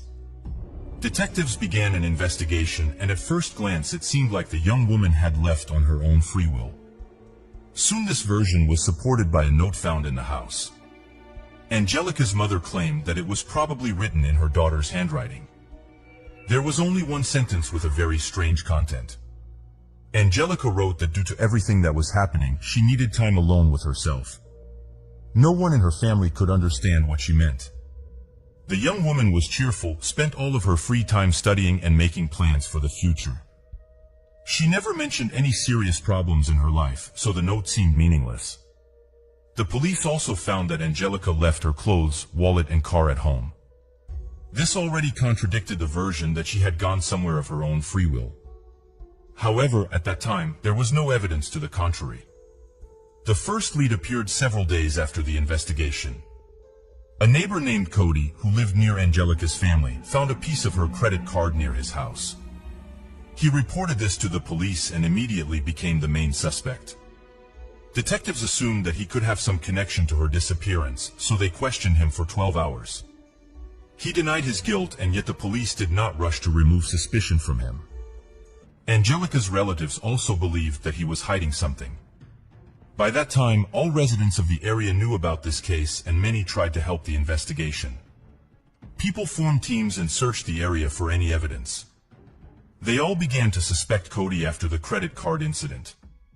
Moreover, it turned out that he and Angelica attended the same school and dated for some time. Soon, another event occurred that indicated his involvement in her disappearance. Less than a week after the investigation began, Angelica's stepfather, Wesley Hadsell, burst into Cody's house and found Angelica's jacket there. The situation developed quite strangely. Wesley, who was involved in the search for his daughter with her friends, told them to go to Cody's house and look for Angelica's things, as he believed that the boy was involved in her disappearance. The friends did just that. They went to Cody's house and found her jacket there, which they immediately reported to the police. Cody was interrogated again, putting serious pressure on him. Despite this, Cody said that he had no idea where the jacket came from. All of this greatly confused investigators. On the one hand, the jacket in Cody's house was a very serious piece of evidence. But on the other hand, during the interrogation, the detectives had a strong impression that the boy was telling them the truth. He was willing to voluntarily provide his DNA sample, undergo a polygraph test, and do whatever they asked.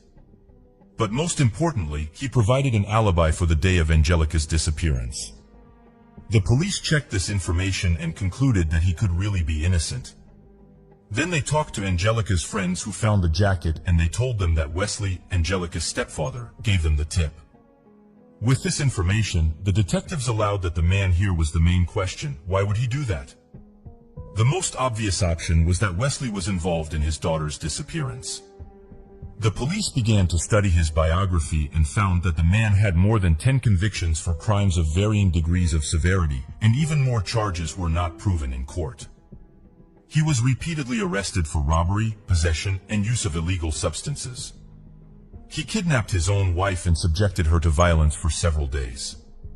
However, the court could not prove his guilt, so he did not receive any serious punishment. He had been in prison several times in his life, spending several years there in total. The detectives also found out that a few weeks before Angelica's disappearance, her mother kicked Wesley out of the house because he started using heavy illegal substances. Since then, he had been living in a hotel. All of this was enough to seriously consider him a suspect. During the interrogation, the man claimed that he had nothing to do with the disappearance of his daughter and was actively trying to find her. When asked when he last saw Angelica, Wesley stated that he saw her at a gas station around noon on the day of her disappearance. The young woman had asked him for a few $100s before they parted ways. However, the detectives reviewed the footage from the gas station cameras and found no evidence to support his claim. Wesley's colleagues at work reported that he had taken a few hours off on that day as his daughter had asked him for money. He returned to work at around 2 p.m. and was extremely nervous. There was an obvious contradiction in his statement. Wesley had told his colleagues that he needed to leave because his daughter had asked for money, but he told the police that he had accidentally spotted Angelica at the gas station while driving by. Furthermore, Angelica's car was parked near her home, so it was unclear why she would be at the gas station. When asked why he left work that day, Wesley stated that the alarm at the house where he lived before the quarrel with his wife had gone off, and he received a notification on his phone. The police could not verify this information and did not explain the obvious contradictions in his statement. The police then obtained a warrant to search Wesley's motel room, where he had been staying for the past few weeks. They found something interesting. Wesley had been keeping firearms and a large number of bullets. Since Wesley had several convictions, the law prohibited him from owning weapons, so he was immediately arrested. However, there was no evidence related to Angelica in his room. Thus, Wesley was charged with 3 crimes: illegal possession of a weapon, breaking into Cody's house, and tampering with evidence due to the jacket he had supposedly planted. He still insisted that he had nothing to do with his daughter's disappearance and was doing everything he could to find her. As a result, the court sentenced him to 20 years in prison, and the detectives continued to search for the young woman. They confiscated Wesley's work vehicle and found a shovel, tape, and dark gloves inside. However, the most interesting item was the GPS navigator, which they sent experts for analysis. The investigators wanted to know where Wesley had gone in the days after Angelica's disappearance. According to the data they received, on March 4th, Wesley had driven to a neighboring town, 90 kilometers away from Norfolk. His car had stayed in one place for 20 minutes before he drove back to work. Having arrived at the location on April 9th, the detective saw that his car was parked near an abandoned house in a remote area. After searching the area, they eventually found Angelica's body in a ditch not far from the building. She was covered with a piece of plywood, but even without it, it would have been extremely difficult to find her by chance, as the area around the house was overgrown and inaccessible. So no one could have stumbled upon her. The body was sent for a medical examination, and an unexpected statement awaited all participants in the process. According to the results, a dose of prohibited substances was found in the young woman's blood, which was 3 times the lethal dose for an average person. Angelica's family was in shock. The young woman didn't even drink alcohol, was actively involved in sports, and devoted almost all her time to studying. No one could believe that she was taking prohibited substances. Medical experts decided to conduct additional tests by analyzing the hair. It is possible to determine whether a person has taken narcotic drugs in the past, and this analysis showed that Angelica had never dealt with prohibited substances before. This made the version that she suddenly took a triple dose of her own free will practically impossible. In addition, someone buried her body in the ditch and covered it with a piece of plywood. Everything indicated that the young woman could have been given these substances against her will with the sole purpose of killing her and making it look like an accident. The detectives questioned Wesley again, who was already in prison at the time. The first question they asked him was what his work car was doing near the house where Angelica's body was found. The man's version was, to put it mildly, unconvincing. He said that he could have been set up and that he didn't go there himself. At the same time, he had previously said that no one except him had access to this car. Wesley even suggested that someone could have taken the navigator from his car, driven to that house, and returned the gadget back. Meanwhile, the police collected footage from various street cameras located along the way to this house, and they did indeed manage to find several recordings that showed that on that same day, Wesley was in the city where his daughter's body was found, driving his work car. Despite all this pointing to the man's involvement in the murder, the court needed more evidence. Therefore, the police continued to work on this case for several more years, trying to find irrefutable evidence. As a result, Wesley was charged with the murder of Angelica only at the end of 2018. The main court hearings began in January 2022, according to the prosecution's version of events. On March 2nd, Wesley arrived at the house where Angelica was located with the sole purpose of kidnapping her for the purpose of committing violent acts. He took her out of the house, carried out his plan, and gave her a triple dose of prohibited substances because he initially planned to make it look like an accident. During countless interrogations, the police repeatedly found that the man carefully thought out his versions and tried in every way to divert suspicion from himself. The prosecution managed to find a witness who supported their version, a person who sold Wesley the same prohibited drugs that Angelica died from. The court also heard that the police found Angelica's phone on the street and its location data was compared with Leslie's phone data. Since the young woman's disappearance, her smartphone was next to Wesley's smartphone, even when messages were sent from her mother's account. This indicated that it was Wesley who took Angelica's phone and tried to convince her mother that everything was okay with the young woman. The defendant's lawyers insisted that their client was innocent. According to their version, the young woman was depressed and decided to end her own life, and Wesley had nothing to do with it. This version did not explain why his car was near the place where her body was found, or who buried her, covering her with a piece of plywood. All these arguments tried to explain either coincidences or attempts to frame Wesley. Interestingly, the man had said many times before that he did not believe in the overdose version and believed that Angelica was murdered. But for some reason, his opinion changed in court. It took the jury less than an hour to reach a verdict. Wesley was found guilty of murder and sentenced to life imprisonment. The man said he would appeal the verdict and theoretically, he has a high enough chance of getting it overturned. As you may have already guessed, there is not a single material evidence against him. For example, no samples of his DNA were found on the victim's body, which would have been practically unquestionable evidence of guilt. The prosecution's main argument is the fact that Wesley's work car was actually located near the place where the young woman's body was later found. All other arguments are not serious evidence. Although just this person's past alone makes any of his words questionable. Considering that 10 years before the incident, he also kidnapped his wife and subjected her to violence, the prosecution's version seems more than convincing. But due to the lack of more significant evidence, lawyers may well challenge this verdict and achieve a new hearing. What do you think? Is Wesley guilty of murder, or does he have nothing to do with what happened? Share your opinion in the comments. A woman was found dead in her own apartment, and from the very beginning of the investigation the case was very strange. The only serious clue was a bite left by the attacker on the victim's body. It took the police over 20 years to finally uncover the horrifying truth, but such a turn of events caused a lot of dissatisfaction and criticism as no one expected such an outcome.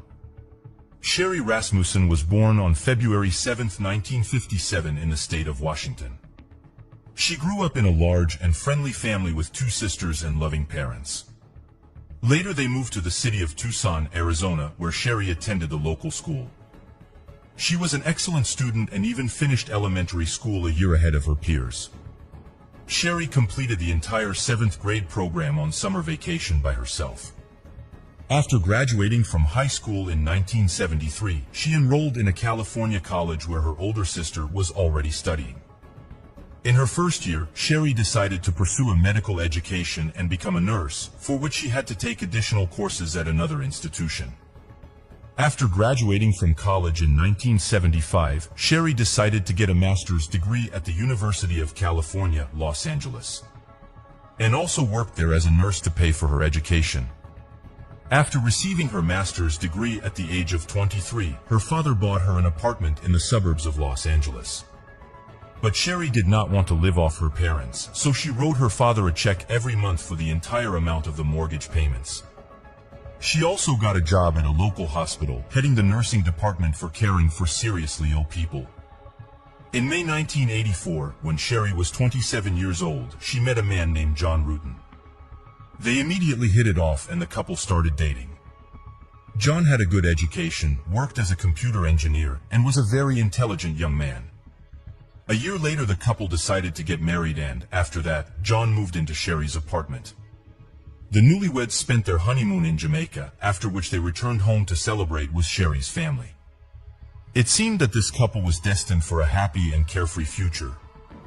On February 24th of the following year, when John was getting ready for work as usual, Sherry complained of feeling unwell and decided to stay home. She asked John to call her in a few hours. At around 7:20 a.m. John left for work. Closer to 10 a.m. John tried to reach her by phone, but she didn't answer. Half an hour later he tried again, but still no answer. So he called her workplace to check if she had gone to work, but Sherry hadn't shown up at the hospital either. Her sister also tried to reach her, but without success. John returned home from work at around 6 p.m. and immediately noticed something strange. The garage door was open, even though he had closed it in the morning, and Sherry's car was missing. Therefore, he first thought that she had gone somewhere.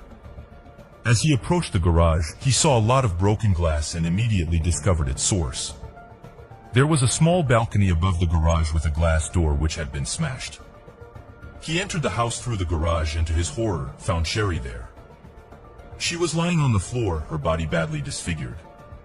John immediately called the police and detectives began to examine the crime scene.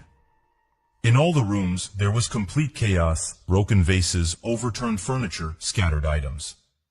A bloody handprint was found on the wall next to the alarm button. Apparently the victim tried to reach it, but failed. In addition to extensive bruises and wounds, experts noticed a human bite mark on Sherry's wrist. Apart from all of the above, the marks on her hands indicated that the attacker tied up the victim before untying her. The cause of death was 3 close-range gunshot wounds. Detectives found a blanket with bullet holes in the apartment and concluded that the attacker wrapped the gun in it to muffle the sound of the shots. Detectives immediately concluded that there was a prolonged struggle between the attacker and Sherry. This was evidenced by the amount of scattered and broken items throughout the apartment, as well as a bloody mark next to the alarm button. The lead investigator quickly concluded that they were dealing with a failed robbery. According to his opinion, at least 2 criminals broke into Sherry's apartment, but they didn't expect her to be home. A struggle ensued between them and Sherry fought for her life until the end. Several facts supported the robbery version. Firstly, Sherry's car disappeared from the garage.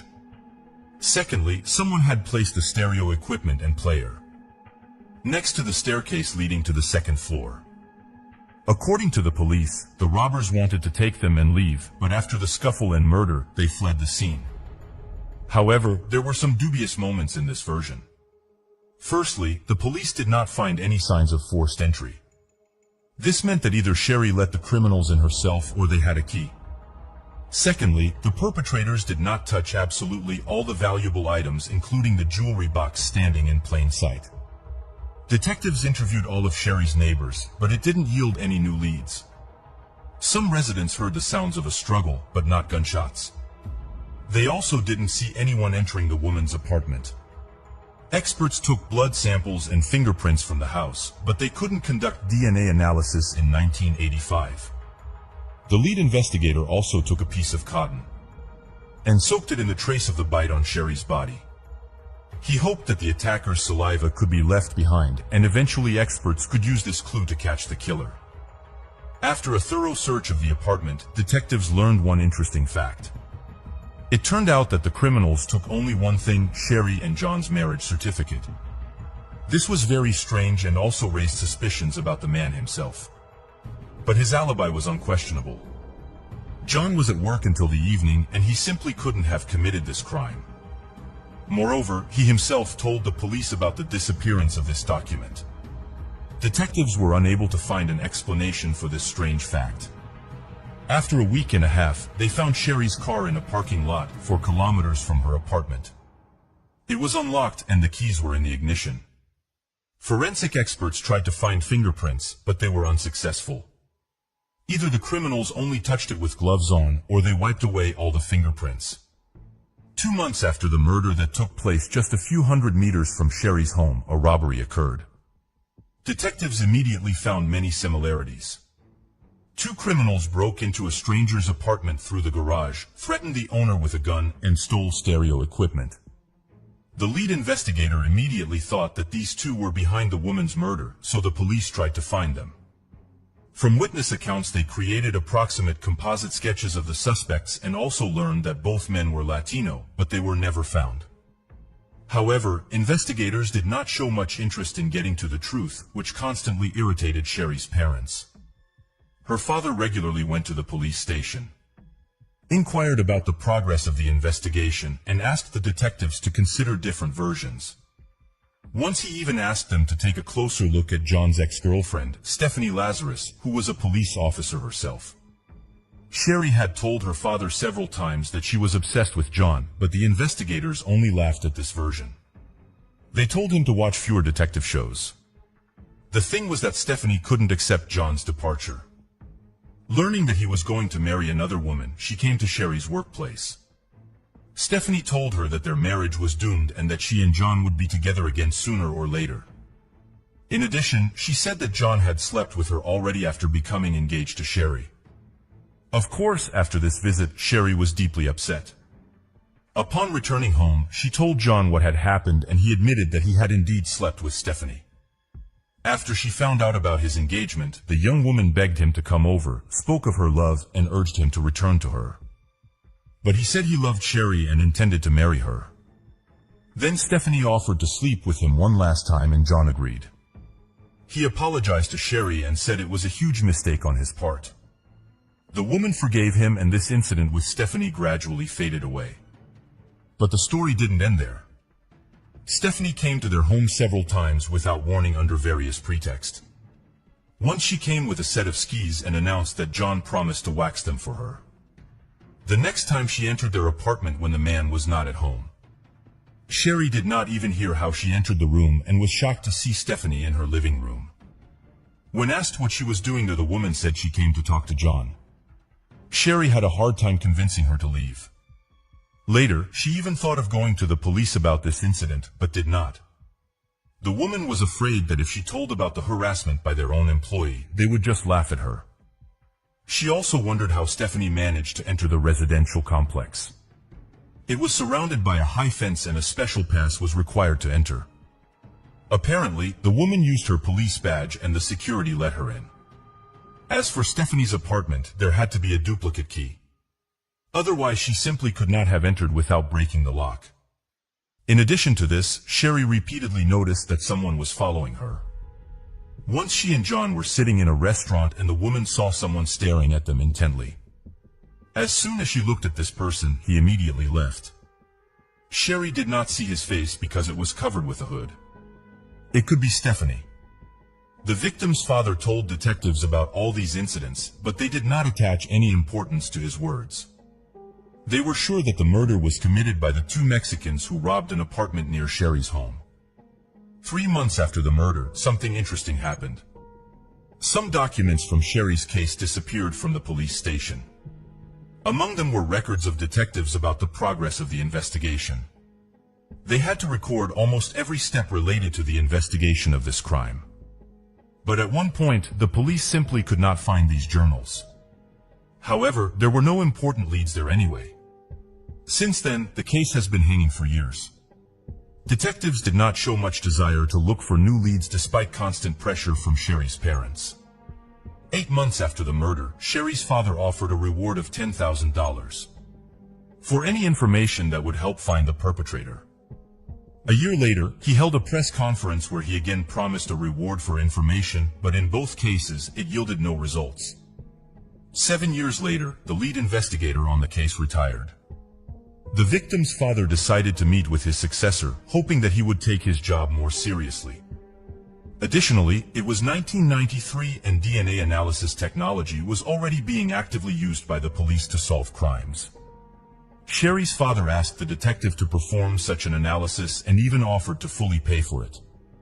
However, the detective stated that it was pointless since they did not have a single suspect with whom to compare the obtained DNA profile. Meanwhile, John started a new family, but at some point he reunited with Stephanie.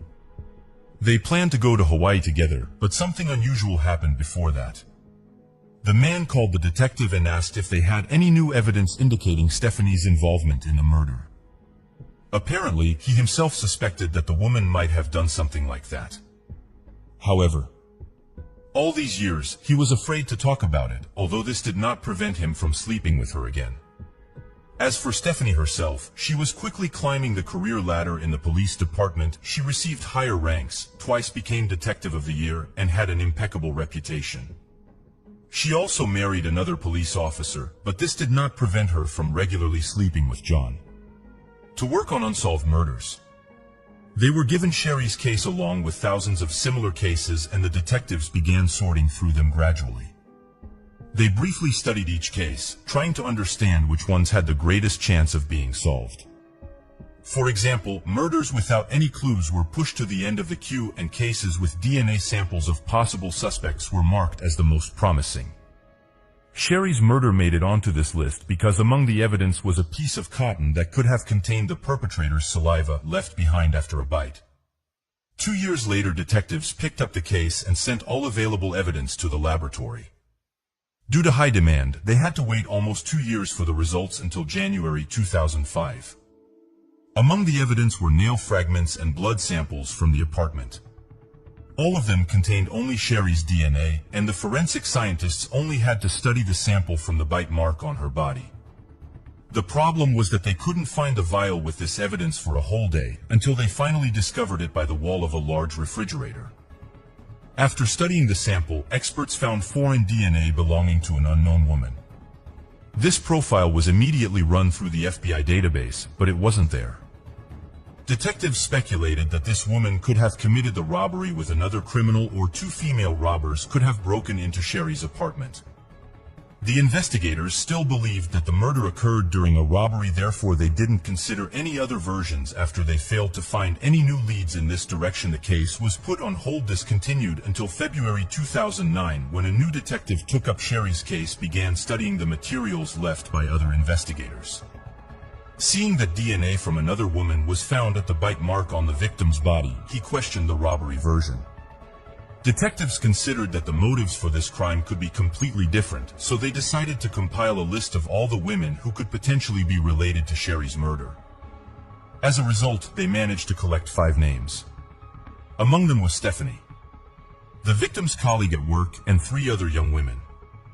The detectives initially doubted Stephanie's involvement, considering her reputation and successful career in the police. For this reason, he first decided to check the other suspects. Together with other investigators, they fairly quickly concluded that 3 women from this list had no connection to Sherry's death. They lacked motives and had alibis. After that, they began to investigate the nurse who worked with Sherry. The case file stated that they had rather tense relations, and the police secretly obtained a sample of her DNA from the trash she threw away. Experts extracted the profile and found that it didn't match the saliva found at the bite mark location. Thus, the detectives had only one suspect left: Stephanie. He and several colleagues agreed to keep this information secret until they could obtain solid evidence or disprove this theory. None of them wanted to accuse a police officer with an impeccable reputation of murder, and Stephanie could easily ruin their careers using her connections. They began secretly gathering information on her, trying to find any connection to the murder. Interestingly, the woman worked in the same building on the same floor as them. The investigators had to take many precautions and not even mention her name in their notes.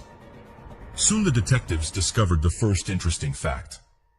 During the years of the murder, Stephanie owned a .38 caliber revolver, the same type of gun that was used to shoot Sherry.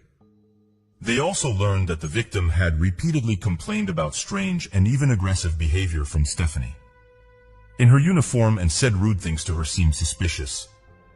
Even more suspicion was added by the fact that Stephanie had broken into Sherry's gated community and even into her apartment several times. After analyzing the reports and photos from the crime scene, the detectives concluded that the possible robbery seemed staged.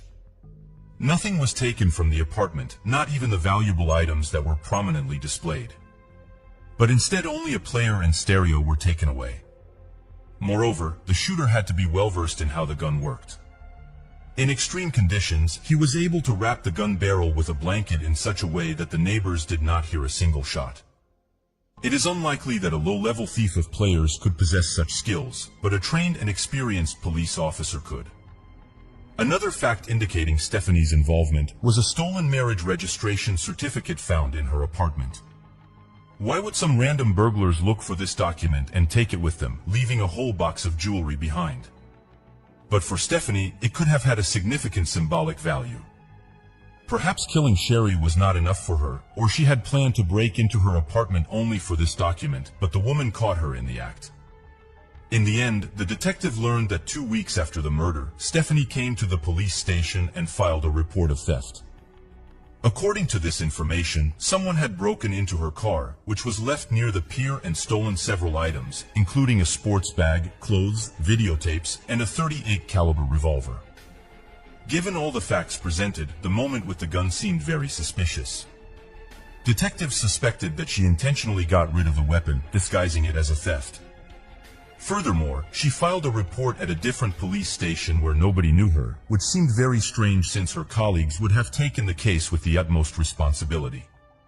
As a result, the detectives decided to obtain a DNA sample from Stephanie. Several officers undercover followed her for a week until they finally had the opportunity to get it. On May 28, 2009, Stephanie and her stepdaughter stopped at a cafe for a snack. As soon as they left, the officers took the glass she drank from and sent it to the lab. The next day, the result was ready. A full match. Despite the many factors pointing to Stephanie's involvement, the detectives were still shocked. It was hard for them to believe that a high-ranking and respected police officer was connected to the murder. But the DNA results were indisputable. However, at that moment, they did not have time for these thoughts, and investigators began developing a plan to arrest her. None of them wanted to do this in the middle of the police station in front of hundreds of officers. Moreover, Stephanie had extensive connections, and the detectives decided to lure her away from prying eyes. The chief of the Los Angeles Police Department was unofficially informed that one of his subordinates was suspected of the murder. The chief ordered the detectives not to approach Stephanie while she had her service or personal weapon with her. He also considered the idea of arresting her in her own home risky, since she lived with her husband and stepdaughter. The detectives began to think about how to get the person who outranked them to surrender their weapon. And soon they had an excellent idea. In the basement of the police department, there were holding cells designed for temporary detention of criminals. So anyone entering there had to surrender their weapon. To lure her there, a legend was created. Stephanie had extensive experience working in a department that dealt with art thefts. Therefore, on June 5, 2009, two detectives with hidden microphones approached her and asked for help. They said they had arrested a suspect who may have some information about stolen paintings. The detectives admitted that they were not familiar with all the details and needed the help of an experienced professional. Stephanie agreed and went with them to the basement where the suspect was supposed to be held. After the woman surrendered her weapon, they went to the interrogation room, but there was no suspect there. Instead, the detectives gradually and very carefully laid out the cards on the table, asking Stephanie questions about Sherry's murder. At first, they simply said that they needed to ask her a few questions about an old case related to her ex-boyfriend.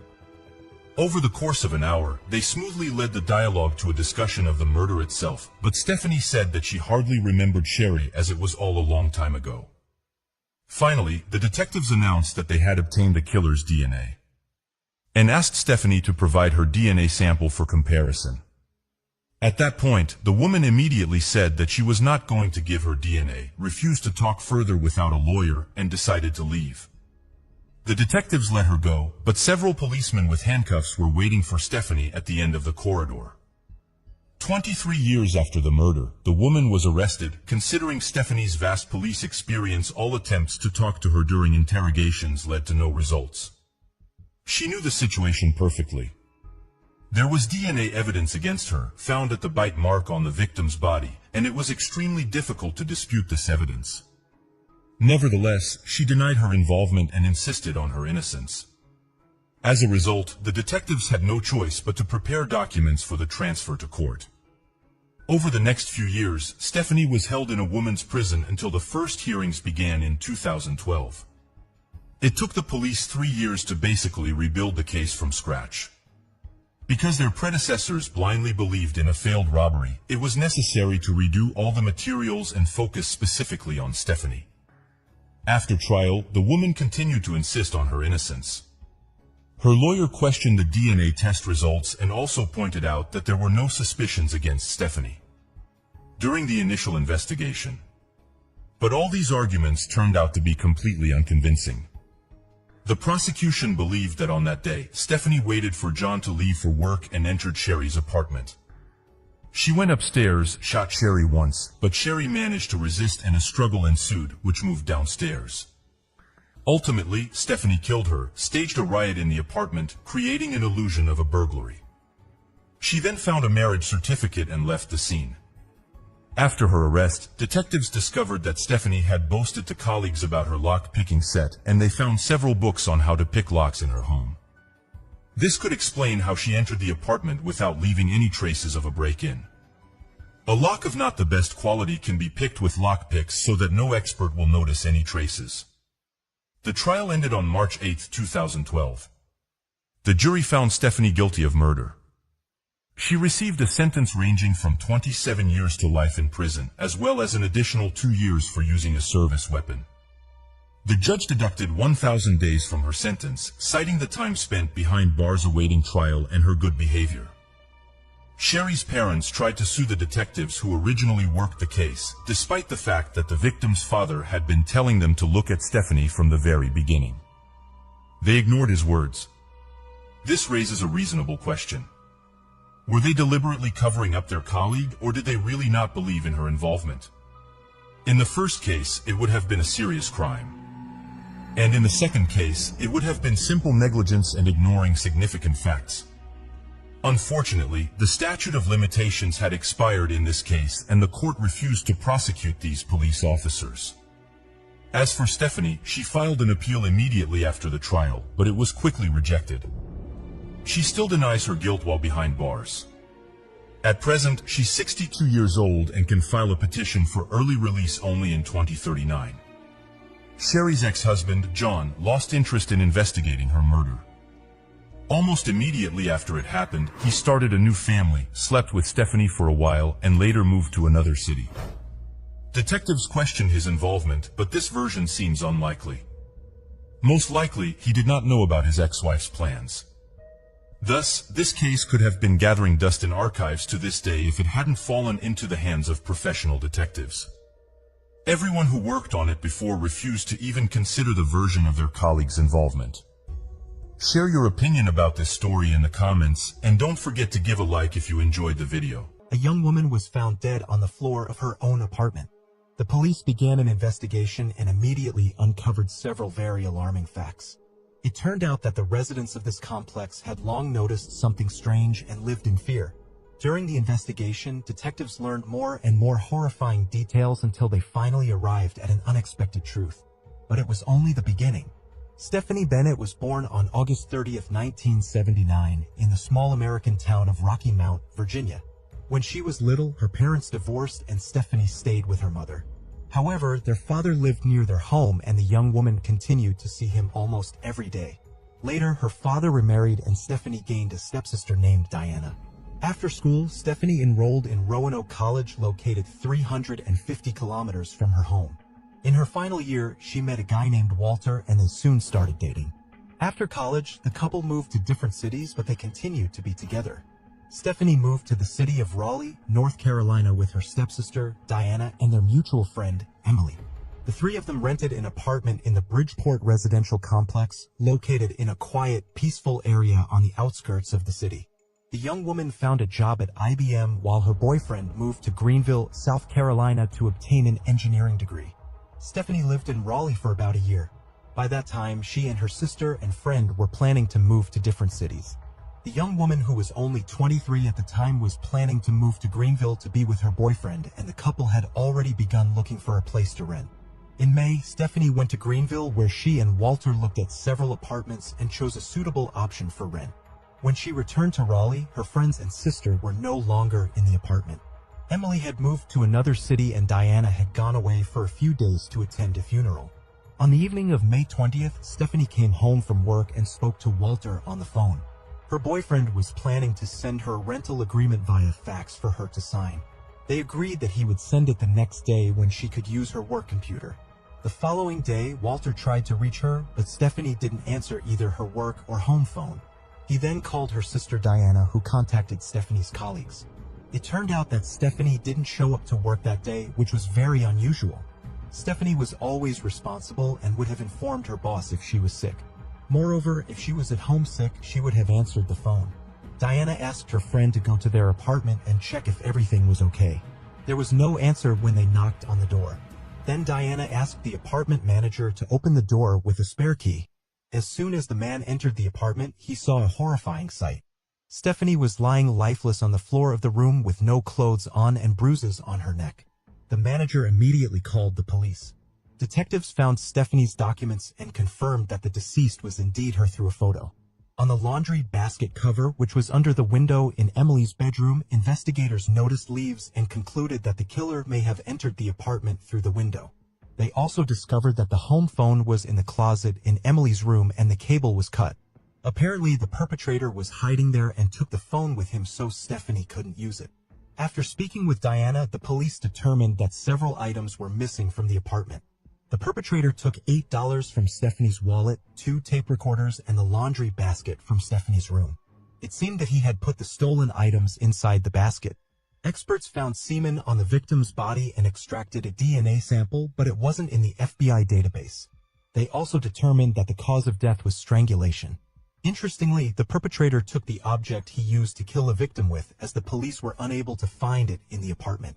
Meanwhile, investigators interviewed all the residents of the complex, hoping someone might have seen the killer. During these conversations, the police learned that something strange had been happening in the residential complex for several months. People regularly noticed someone peeping at them through the windows of their apartments. They complained to the manager, but the management of the complex could not find the person. Interestingly, at least once this person was seen at Stephanie's window. In addition, several months ago, an unknown man near the lake near the complex assaulted a young woman who went for a run. After this incident, Stephanie was afraid to stay alone in this apartment and wanted to move to Greenwell as soon as possible. Detectives studied the area around the complex and discovered something strange. In the bushes, they found dozens of pieces of women's underwear, which has later turned out belonged to Stephanie. The police thought the killer took them out of the apartment, but then, for some reason, threw them in the bushes. However, soon this version was refuted. It turned out that a teenager living in the neighboring apartment regularly sneaked into Stephanie's room and stole her underwear, after which he threw it into the bushes. He admitted this when investigators questioned all the residents, but he denied his involvement in the murder. His DNA sample was taken and it did not match the sample obtained from the killer's semen. For this reason, he was no longer suspected of the crime. The police believe that the most obvious candidate for the role of the killer was the same man who repeatedly peeped at the female residents of the complex through the windows. After talking to everyone who had ever noticed this person, the detectives compiled an approximate portrait. It was published in newspapers, but it did not yield any results. As part of the standard procedure, investigators checked the victim's boyfriend. He voluntarily gave his DNA, which did not match the killer sample. In addition, at the time of the murder, Walter was hundreds of kilometers away from her home and physically could not have been there. After that, the police went to all the male residents of the complex, asking them to voluntarily give their DNA. This also did not yield any results. The experts did not find a single match among the 283 samples obtained. At this point, they did not have any serious leads. Detectives organized surveillance of the residential complex, hoping to catch the man who was spying on the residents. To their surprise, they quickly succeeded. On June 3rd, the police noticed a man who approached several windows on the ground floor and peered into the apartments. Stopping at one of the windows, this person began to satisfy himself and the police immediately arrested him. This pervert turned out to be Christopher Lee Campin, who had been caught spying several times before and had been convicted of stalking a woman 3 years earlier. The detectives thought they had finally caught the killer, but they were disappointed. Christopher's DNA did not match the sample found on the victim's body. He was charged with spying, but they stopped considering him a suspect in the murder case. Since then, the police continued to work on the case, but they had no substantial leads. A year later, the lead detective heard about a lab in Florida that could determine a person's ethnicity based on their DNA. However, he had doubts about this technology, but he didn't want to miss such an opportunity. As a test, he sent the DNA of 4 of his colleagues of different ethnicities to the lab. The experts succeeded in their task 100%, and the detectives sent them the DNA of Stephanie's killer. The lab determined that the DNA belonged to a white person, but this information did not help the police much. The victim's father offered a reward of $100,000 for any information that would lead to the capture of the killer. Her mother wrote a letter which was published in local newspapers, begging people to share with the police any information that could help identify the suspect. All of this brought some new leads, but they did not lead anywhere. In April 2004, based on the testimony of multiple witnesses, detectives decided to interview all residents of the complex again. They suspected that the man arrested for voyeurism might not have been the only one who walked around the complex buildings and peeked into other people's windows. Knowing the identity of the first man and having his photographs, the investigators wanted to talk to the residents who had seen the voyeur again. Unfortunately, none of them had ever seen his face. Most often, this man appeared at night, and he almost always wore a hood. However, some witnesses said they saw him without the hood, but could only see that he had long hair. Detectives interviewed several dozen people until they finally reached a man who saw this person right in front of Stephanie's window before her murder. His testimony was already with the police, but this time he remembered something else. The witness claimed that he saw this person a few days after the incident during daylight hours. This man was walking his dog near the wooded area behind the residential complex, and the witness recognized him by his hoodie. He watched him for a while until he disappeared behind the trees with his Labrador. Apparently, the witness simply forgot about this incident or did not think it was related to the murder. So during the initial questioning, the police did not receive this information. One thing is for sure, detectives only obtained this information 2 years after Stephanie's death. Now they knew they should be looking for a man with a Labrador. Judging by the fact that this person was walking his dog in the area, he must have lived nearby. And here the detectives noted one interesting fact. Behind the forested area where the witness saw the man, there was another residential complex. He could well have lived there. The police went there and asked the staff if there was a man with a Labrador among the complex residents. They immediately gave them the name of 35-year-old Drew Planton, as well as added a few interesting details. All the complex employees considered him somewhat strange. He hardly talked to anyone, never looked people in the eye, and was generally very unsociable. The man was very thin with long hair and always wore beige clothes. Many people thought he was trying to attract as little attention as possible. In his case, however, it worked just the opposite. The police decided to find out more about this person and talk to an elderly resident who, according to the staff, kept an eye on everything happening in the complex. And here they were in for a very unexpected turn. When they told her they were investigating the murder of Stephanie Bennett, the woman replied, "Haven't you arrested anyone yet? Everyone knows it was that guy with the big dog." The detectives were, to say the least, shocked. It took them 2 years to get to this person, and the residents of his complex initially suspected this man, but none of them deemed it necessary to share their suspicions with the police, and settled on the other side of town. The investigators decided to talk to him and came to his apartment, but no one responded to their knock on the door. They came there several more times at different times of the day and never received an answer. Either the man was never home or he intentionally did not open the door for them. While they tried to locate Drew, the police questioned his former neighbors at his old place of residence. They managed to find several witnesses who shared troubling facts. A woman living on the floor above had seen Drew in the company of a young boy a few days after Stephanie's murder. They were walking down the street and talking about something. According to the witness, Drew asked the boy to stop contacting the police and not to tell them anything. The investigators immediately concluded that the young man in question was the same teenager who had stolen underwear from the victim's apartment. Several women had reported being genuinely afraid of Drew, having spotted him during the runs or walks in secluded areas. The man would either closely observe them or even follow them. Detectives who had been unable to speak with Drew found his place of work and headed there. He was a chemist at a fertilizer production laboratory, and the investigators managed to catch him at his workplace. He immediately stated that he had not heard of Stephanie Bennett's murder, which was strange considering that he lived just a kilometer away from her complex at the time. The man clearly had no desire to talk to the police and told them he was very busy at the moment. Drew told the investigators that they could come to his home at an appointed time and he would answer all their questions. The detectives met him at his apartment and the man finally opened the door to them. During the conversation, he stated that he had never walked his dog near Stephanie's complex. However, given that the police had many witnesses who had repeatedly seen him in that area, the investigators immediately understood that he was lying. The man also claimed that he did not wear glasses, even though his driver's license indicated that he was required to wear them while driving, and several witnesses had reported that the man who was peeping into the windows of other apartments wore glasses. As expected, Drew refused to voluntarily provide a DNA sample. The detectives then decided to conduct surveillance on him, hoping to obtain a sample in a different way. However, this proved to be a very difficult task since the man did not leave behind any items that could be sent to the laboratory. For example, during lunch breaks, he would leave work, sit in his car, and just stare at one point. The man did not eat anything, so the investigators could not obtain any objects with his DNA. Once they noticed Drew throwing an empty water bottle into a garbage bin. Detectives took it and sent it to the laboratory, but experts were unable to extract a DNA sample from it. According to one version, Drew took someone else's bottle and purposely threw it on the street, knowing that he was being watched. After that, the police decided to obtain his garbage, but here too they were unsuccessful. For several days, they never saw Drew take it out. Interestingly, the man's neighbors also could not remember ever seeing him with a trash bag. Next, investigators asked Drew's boss for help.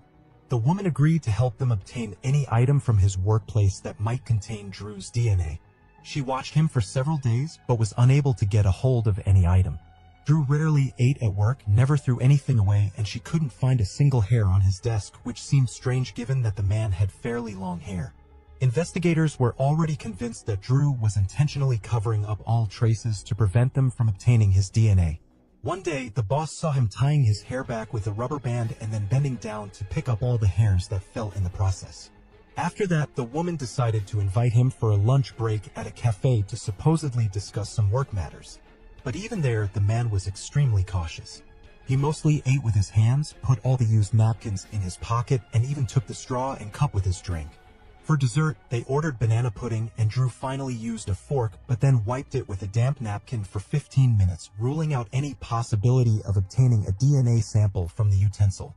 Despite this, the investigators still took the fork and sent it to the laboratory. The experts were able to find tiny traces of DNA which showed a partial match with the DNA of Stephanie's killer. However, the result was too imprecise as more biological material was needed for a full comparison. In the end, the detectives obtained a warrant to search Drew's workplace. They hoped to find some item containing his DNA. The investigators were afraid that the man might escape if he found out about the search, so they decided to conduct it in the evening. Among the suspect's belongings, they found gloves that he had to wear when working with chemicals. The detectives understood that his DNA might be inside, so they took them and left another pair in their place. They still feared that Drew might try to run, so they kept him under surveillance for several days until the laboratory confirmed. The gloves did, in fact, contain his DNA. On October 18, 2005, police quietly surrounded the laboratory where a man worked and waited for him to come out. Investigators feared that if they tried to arrest him inside the building, he might take one of his colleagues hostage or attack them. Their concerns were not unfounded. When the man emerged from the building, he was immediately apprehended. He was found to have a loaded pistol on him, and apparently knew that the police were just steps away from catching him and had no plans to surrender easily. During a 6-hour interrogation, the man, Drew, remained silent and refused food, water, and hardly moved. Eventually, detectives had to put him in a wheelchair to move him around the area. After obtaining a search warrant for his apartment, investigators found a laundry basket stolen from Stephanie's home. 2 rifles, 40 knives, a sword, and a machete. Among his belongings, detectives also found a set of lockpicks and handcuffs.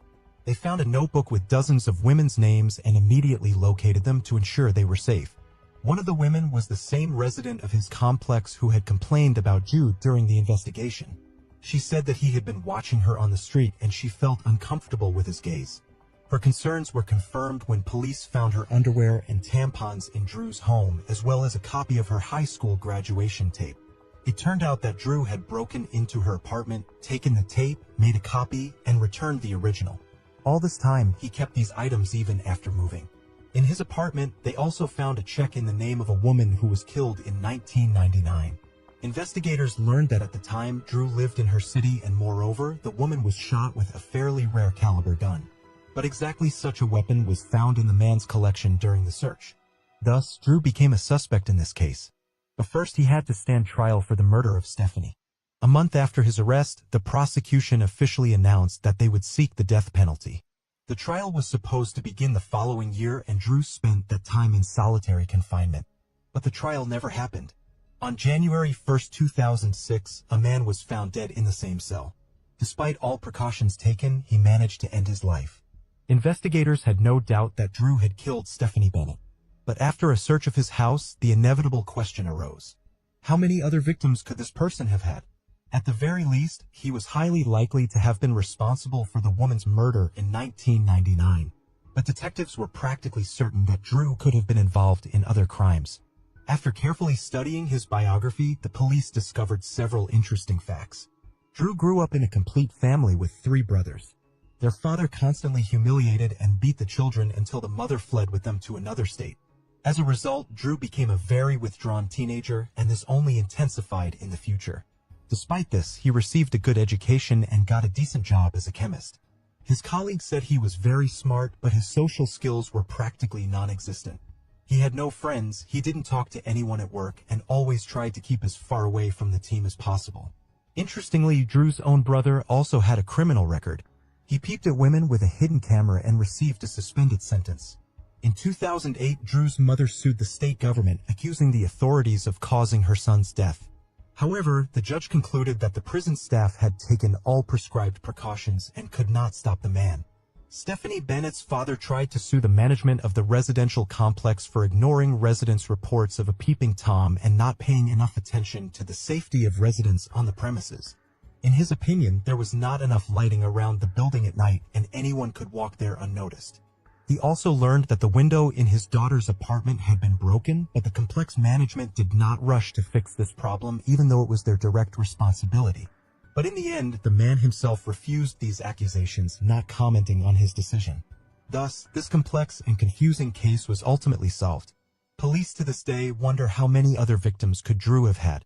The available information indicates that the man was prone to serial crimes, but after his death it became practically impossible to find out the truth. Share your opinion in the comments. Don't forget to like this video if you liked it.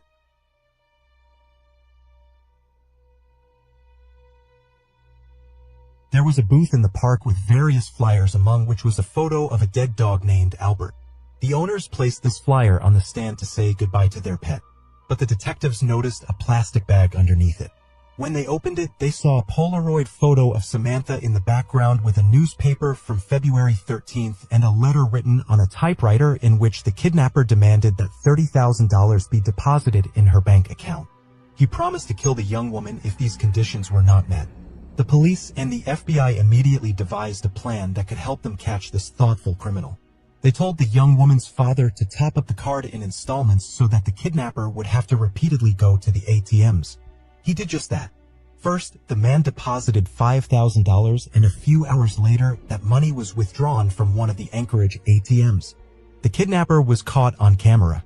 But even here, the detectives were unsuccessful. The man was wearing a hat, a hood, glasses, and what appeared to be a false beard and mustache. It was impossible to identify him from the photograph. The police immediately arrived at the ATM, but the perpetrator had already fled. A week later, the thief withdrew another batch of money in Willcox, Arizona, the opposite end of the United States. He traveled 6,000 miles to throw off investigators, but they continued to monitor his activities. The next cash withdrawal occurred in Lordsburg, New Mexico, just an hour away from Arizona. Following that, he made 2 more withdrawals in different cities in Texas. In the meantime, police carefully examined ATM photos. They soon realized that the criminal had made a huge mistake in Willcox. He had left his car in the camera's line of sight, so the detectives now knew the model of his car. Of course, it was impossible to make out the license plates in such a picture, but now they had something to work with. Investigators feared the kidnapper might cross the border into Mexico, so all patrols were instructed to stop white Ford Focuses. A few days later, on March 13th, a Texas highway patrol spotted a vehicle of that make in a hotel parking lot. There was a man sitting behind the wheel. The officer decided to wait for him to pull up and follow him. Soon the man drove out of the parking lot and along the highway. As soon as the driver exceeded the allowable speed limit of 3 miles, the patrolman ordered him to pull over at the curb. This was done to put the suspect's vigilance to sleep.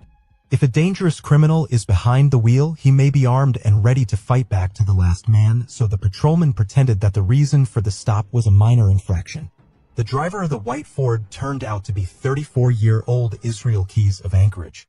The policeman was immediately alerted and decided to search his car, calling for backup in the process. Samantha's cell phone and her boyfriend's bank card were found in the car. They also found a gun, a false mustache, a beard, and dark glasses. Police had no doubt that he was behind Samantha's kidnapping, but they were still shocked because Keys had never come to their attention. The man had a perfectly clean criminal history. He lived with his girlfriend and 10-year-old daughter and ran his small construction business successfully. He was respected and trusted among his acquaintances. Even some members of the Anchorage prosecutor's office used his repair and construction services, but one question preoccupied everyone. Where was Samantha Koenig? Under questioning, Keys was extremely calm. He joked and laughed a lot. The FBI agents kept up the dialogue in his style, and after a while, he confessed what he had done. He stated that he had been planning to rob this coffee shop for several days. He did not know in advance if he would kidnap the employee. Moreover, he had worked out 2 rules which he himself broke. Never look for victims near his own home and never transport them in his car. All of this made him hesitant as he stood in front of Samantha in a dark coffee shop, but he made the decision to act to the end. On the night of the kidnapping, he drove her to the shed in the backyard of his house where his daughter and girlfriend were at the time. The perpetrator turned on the radio in case his victim tried to scream and left to get the bank card. When he returned, Israel quietly entered the house, trying not to wake his family, poured himself a glass of wine, and went into the barn. There, he abused Samantha and killed her. But what about this photo they found in the park? It had the February 13th issue of the newspaper from 2 weeks after the kidnapping, and Samantha appeared to be alive. But in fact, she had been dead all along, and there is no manipulation in the photo. Keys fixed her eyelids so that her eyes were open and applied makeup to her face.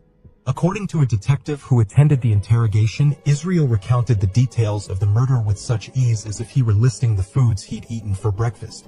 The perpetrator agreed to tell it all on the condition that the confession portion of the interrogation not be published.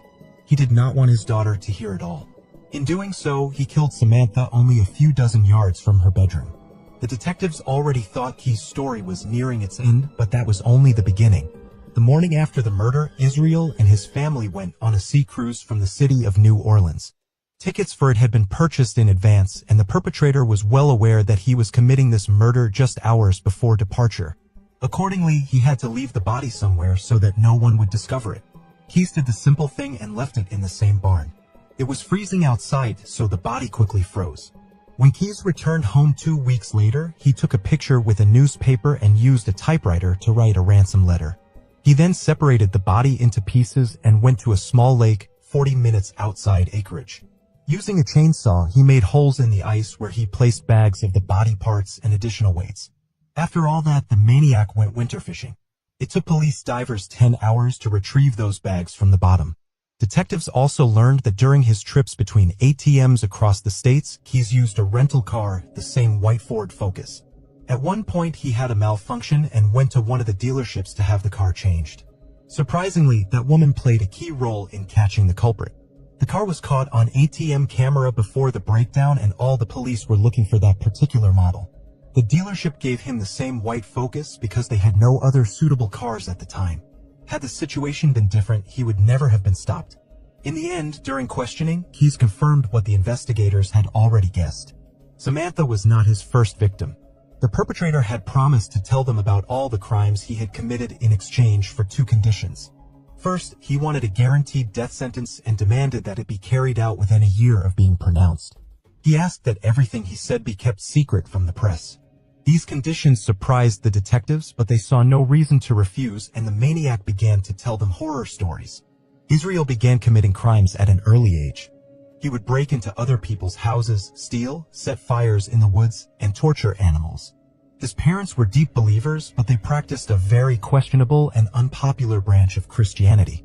Because of his parents' constantly shifting religious preferences, they regularly moved around the country. At the age of 20, Keyes joined the army, where he spent 3 years. A few months before that, he had molested a random young woman after spotting her in an Oregon park. When questioned, Israel said he wanted to get out of the army as soon as possible so he could start killing. After quitting at age 23, he began his killing streak. He's made weapons caches in the woods so he could go there at any time and start looking for victims. Police found 2 such caches in Anchorage and New York. Inside were money, knives, gun, and body disposal supplies. Over the next few years, he regularly went out hunting in different states, but the exact number of his victims is still unknown. The FBI has only been able to pinpoint 5 of them. But detectives believe Keyes committed at least 11 murders, and these are just the cases where many factors point to his involvement. In total, the number of murders could be as many as 30. In addition, Israel had been robbing banks, stores, and private homes so that he always had enough money to buy weapons and travel. In his hiding places, discovered after interrogations, he was found to have considerable cash reserves.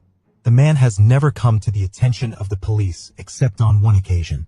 In all interrogations, he denied his involvement, but detectives did not believe him. On March 3, 1996, a 12-year-old girl named Julie Harris disappeared. Israel Keyes, who was 16 at the time, lived in the same neighborhood. Police suspected him after a witness found Julie near Keyes shortly before her disappearance. It was not until a year later that the girl's remains were found in the river and her killer was never caught. During interrogations after Samantha's murder, Keyes denied his involvement, but investigators were again reluctant to take his word for it. They did not, however, have any direct evidence. In a conversation with FBI agents, Israel admitted that he had studied serial killers since he was a child. His idol was Ted Bundy, and the maniac wanted to be like him.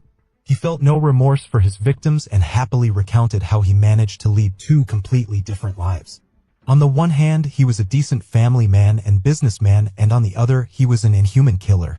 The only thing that gave any hint of feeling was that Keyes had asked the detectives to keep the details of his crimes from his daughter. He also stated that he had never killed children or anyone who had, again because of his own daughter. The FBI agents did not believe this, but they could not prove otherwise.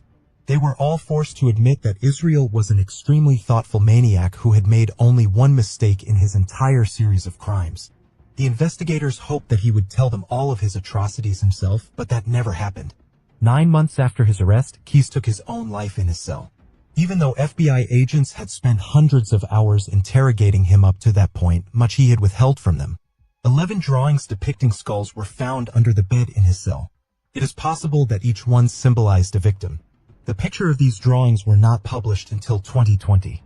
Thus, Israel Keyes can be considered one of the most violent and elaborate maniacs. He managed to maintain an impeccable reputation, committing dozens of different crimes, always getting away with it. If he hadn't left his car in camera view, might never have been caught.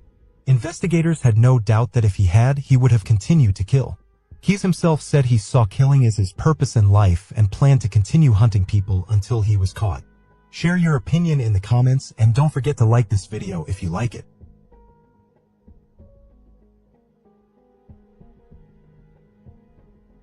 An 18-year-old young woman drove her car to another city and disappeared without a trace, and a week later her body was found in a river. The police had no suspects, and her car could not be found for years. Only 14 years later did the young woman's relatives learn the gruesome truth. Lisa Kimmel was born July 18, 1969, in the small American town of Covington, Tennessee. Soon her parents had 2 more daughters, and in 1972, the family moved to a town called Billings. From an early age, the girl was distinguished by her independence and determination. She helped her parents take care of their younger sisters and also worked part-time at a local restaurant. Thanks to this, she earned a new Honda CRX for herself even before she graduated from high school. The young woman also finished her license plate with the inscription, "Little Miss," as she was often called by her parents and sisters, and these plates would play a significant role in the whole story. After graduating from high school in 1987, Lisa decided to continue working at the restaurant despite her parents' objections. They wanted their daughter to go to college, but the young woman planned to pursue a career in her chosen direction. They eventually agreed that Lisa would work for a year and still consider going to college. The young woman worked at a large chain restaurant, Arby's, along with her mother, who was the regional manager there. And soon after graduation, Lisa was offered a management position herself, but already in another city. She was to go to the suburbs of Denver, about 900 kilometers from home, and manage a restaurant there. For the 18-year-old young woman who had just graduated from high school, it was a serious challenge, but Lisa accepted without a shadow of a doubt. In addition, her mother frequently traveled to Denver for work, and they saw each other almost every week. Sometimes the young woman herself drove to her family's house in Billings. The restaurant where Lisa worked was in a town called Aurora. She quickly settled into her new place, rented an apartment, and was generally excited about her new life. She made new friends and a few months later started dating a guy named Ed. He often went to Aurora but lived 800 miles away. On Friday, March 25, 1988, Lisa was getting ready with anticipation for the weekend she had big plans for. She was going to go to Billings and take her boyfriend with her to finally introduce him to her family. He lived in Cody, Wyoming, which was along her route. Lisa planned to pick him up and drive on with him from there. She left Aurora at about 4 p.m. She had about 7 hours to drive to the boyfriend's house. After driving about 400 kilometers, Lisa reached Douglas, Wyoming. Apparently, she was in a big hurry, because at 9 p.m. a police officer stopped her car for speeding. According to his radar readings, Lisa was going about 140 kilometers per hour. He gave her a $120 fine, which state law required her to give to the officer on the spot. Lisa didn't have that amount with her, so the police officer suggested she withdraw the money from the nearest ATM near the road.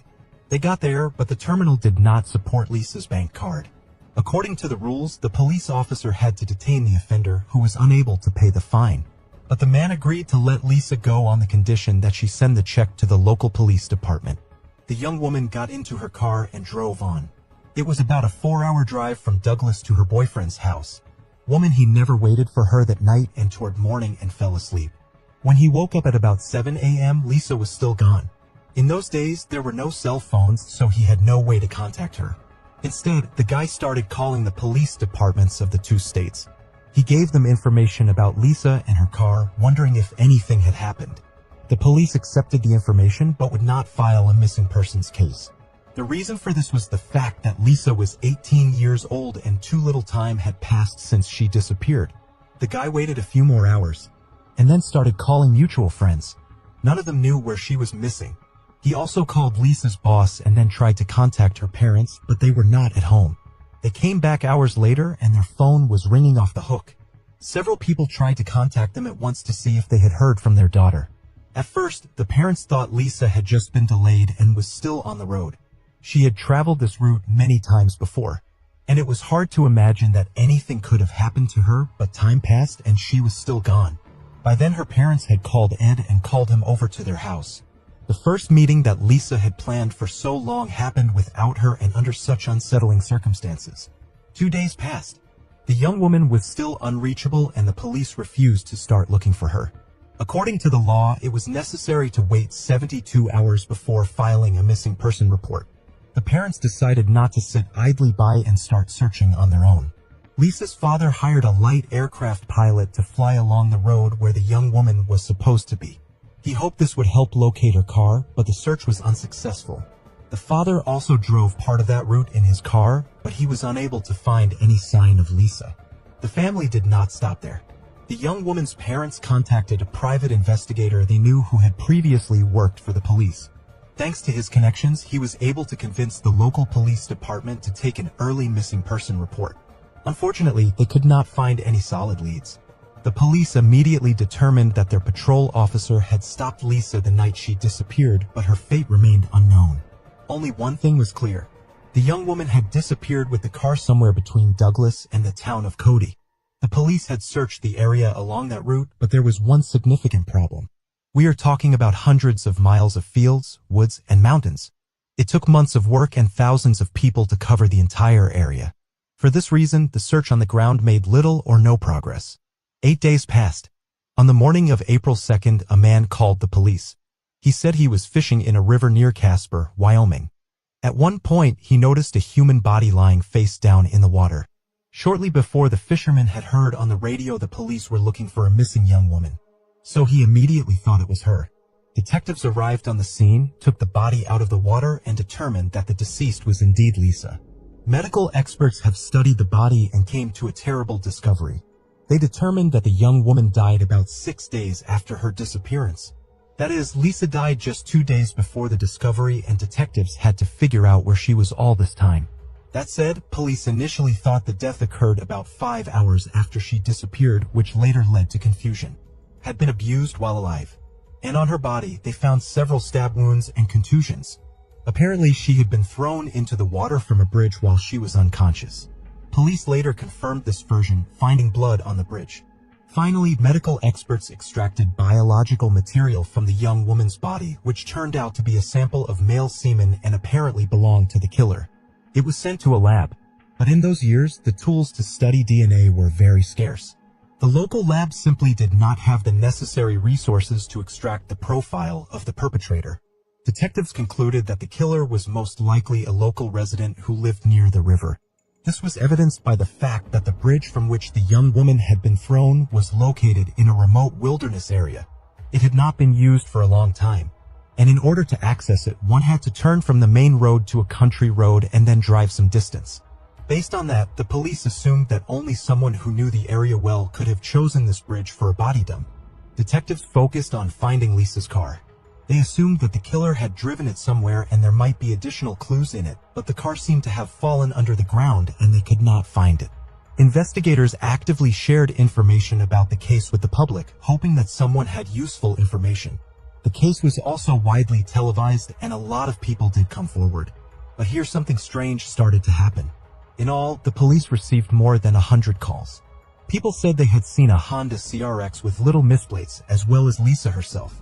Only these testimonies came from different states, and even Canada. A few appeals seemed more convincing to the police. 5 different witnesses claimed to have seen the very car with the license plate Little Miss driven by a young woman who closely resembled Lisa. Except this was a few days after her disappearance on March 26th and 27th. It's hard to imagine that the young woman stayed in the Casper area for several days for whatever reason, and didn't see fit to call her relatives. Moreover, she had to go to work on Monday and she would never have missed it. One witness stated that there was a man sitting in the car with Lisa, but the police were unable to confirm this information. Based on all the inquiries, the detectives compiled 7 portraits of the alleged men seen near Lisa, but none of them were of any help to the investigation. The descriptions were too different to isolate any one man. The police questioned the words of all these witnesses. They conceded that the killer might have driven Lisa's car, but there was no logical explanation that she herself could have driven around the area all weekend without calling her parents from any nearby payphone. Apparently, one of the witnesses actually saw the killer drive Lisa's car to hide it is either erroneous or outright false. Police later determined that there were several similar car models registered in that area, and witnesses may well have seen them. During the investigation, detectives identified several suspects, but they all turned out not to have been involved in the case. 6 months later, police had a new tip. Someone pinned an envelope to Lisa's grave with a note. In it, on behalf of a man, it was written that he missed Lisa and called her death his painful loss. The letter was signed by Stringfellow Hawk, a character from a popular television series at the time. At first glance, there didn't seem to be anything suspicious about the note, but all of Lisa's relatives and acquaintances denied having anything to do with the letter. The detectives therefore assumed that it might have been left by the killer. Exactly 1 year after Lisa's disappearance, the case was reported on a popular television program devoted to unsolved crimes. Given that it was watched by millions of viewers across the country, the police received numerous tip-off calls. It took months and extra manpower for local detectives to verify them.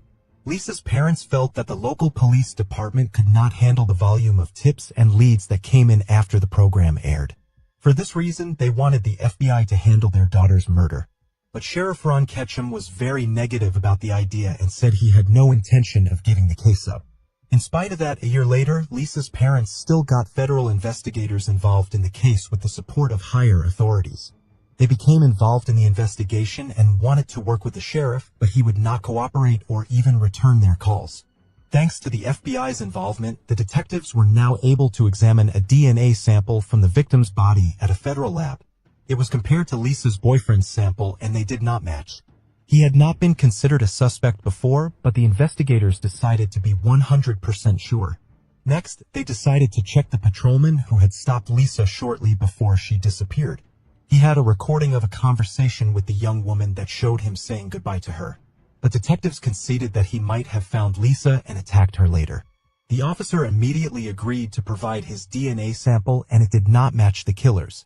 The next unexpected tip came after a local radio station aired a program about Lisa's murder. The police were contacted by a witness who stated that he had seen the young woman stopped in the road by Sheriff Ron Ketchum on the day she disappeared, and there were some really suspicious moments here. The sheriff himself never said he stopped Lisa that night. He also actively opposed the FBI's involvement in the case, and just like that, exactly 2 years after Lisa's murder, a man quit the force and tried to take his own life. He was able to be recuperated and was undergoing psychological treatment at the time.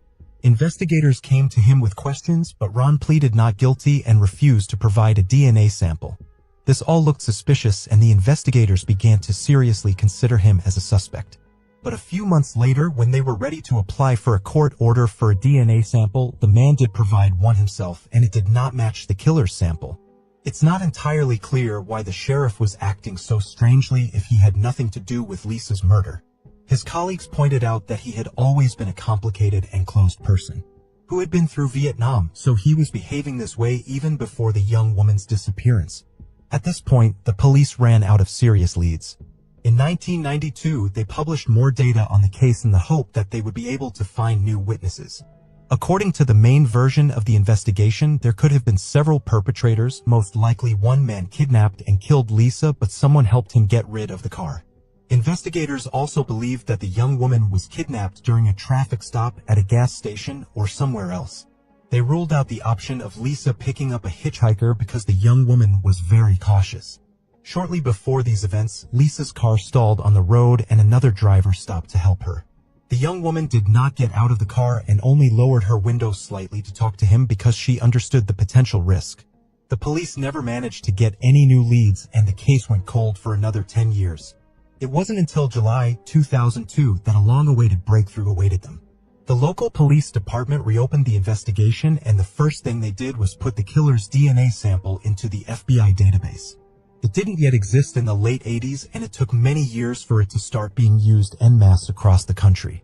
When they did add a sample from Lisa's body there, investigators immediately got a match. The sample belonged to a 59-year-old man named Dale Wayne Eaton, who was in prison at the time.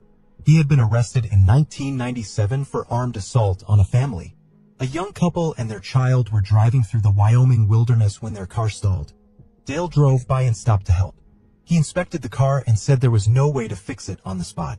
So we offered the family a ride to the nearest service station, which supposedly belonged to his brother. They agreed and got into his van, and a few miles later, Dale said he was tired and needed to sleep. He asked the woman to drive, and he got into the back of the van himself. When the car moved, he pulled out his rifle and ordered the woman to pull off onto a country road. But the woman twisted the wheel so hard that Dale lost his balance and dropped his weapon. They got out of the car, and the perpetrator pulled out a knife. But at that moment, the father of the family grabbed the rifle and hit Dale with the buttstock. The family then got into his van and drove to the nearest police station. Detectives drove to the scene, located Dale nearby, and arrested him. During his trial, he was found to have a number of mental disabilities. So instead of going to jail, they sent him to a closed rehabilitation facility. The idea of the authorities was that he would spend several years there, during which time he would be held to get on with his life, learn a profession, and so on. However, he escaped from there after a few months, for which he was arrested and sent to prison for 5 years. The important thing here is that before he was incarcerated, a DNA sample was taken from Dale and entered into the FBI database. Finally got a match. He was 43 years old at the time of Lisa's murder and lived near that area. Upon examining Dale's background, law enforcement discovered an impressive list of offenses behind him. He committed his first serious crime at the age of 16. Dale sold a woman some watermelon and offered to help carry them home.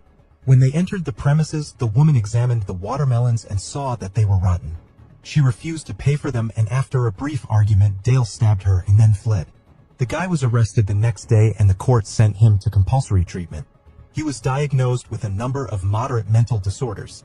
After receiving treatment, he kept changing jobs because he couldn't get a foothold in any job. Sometime later, he married and the couple had 3 children. The marriage was not happy. The couple quarreled constantly and divorced after 15 years. In 1996, he moved to a town called Minetta, just an hour away from Casper. There, his in-laws had several unfinished buildings and a bus converted to housing on the property. It was there that Dale settled in. There were no living conditions in that bus, except for a small bed.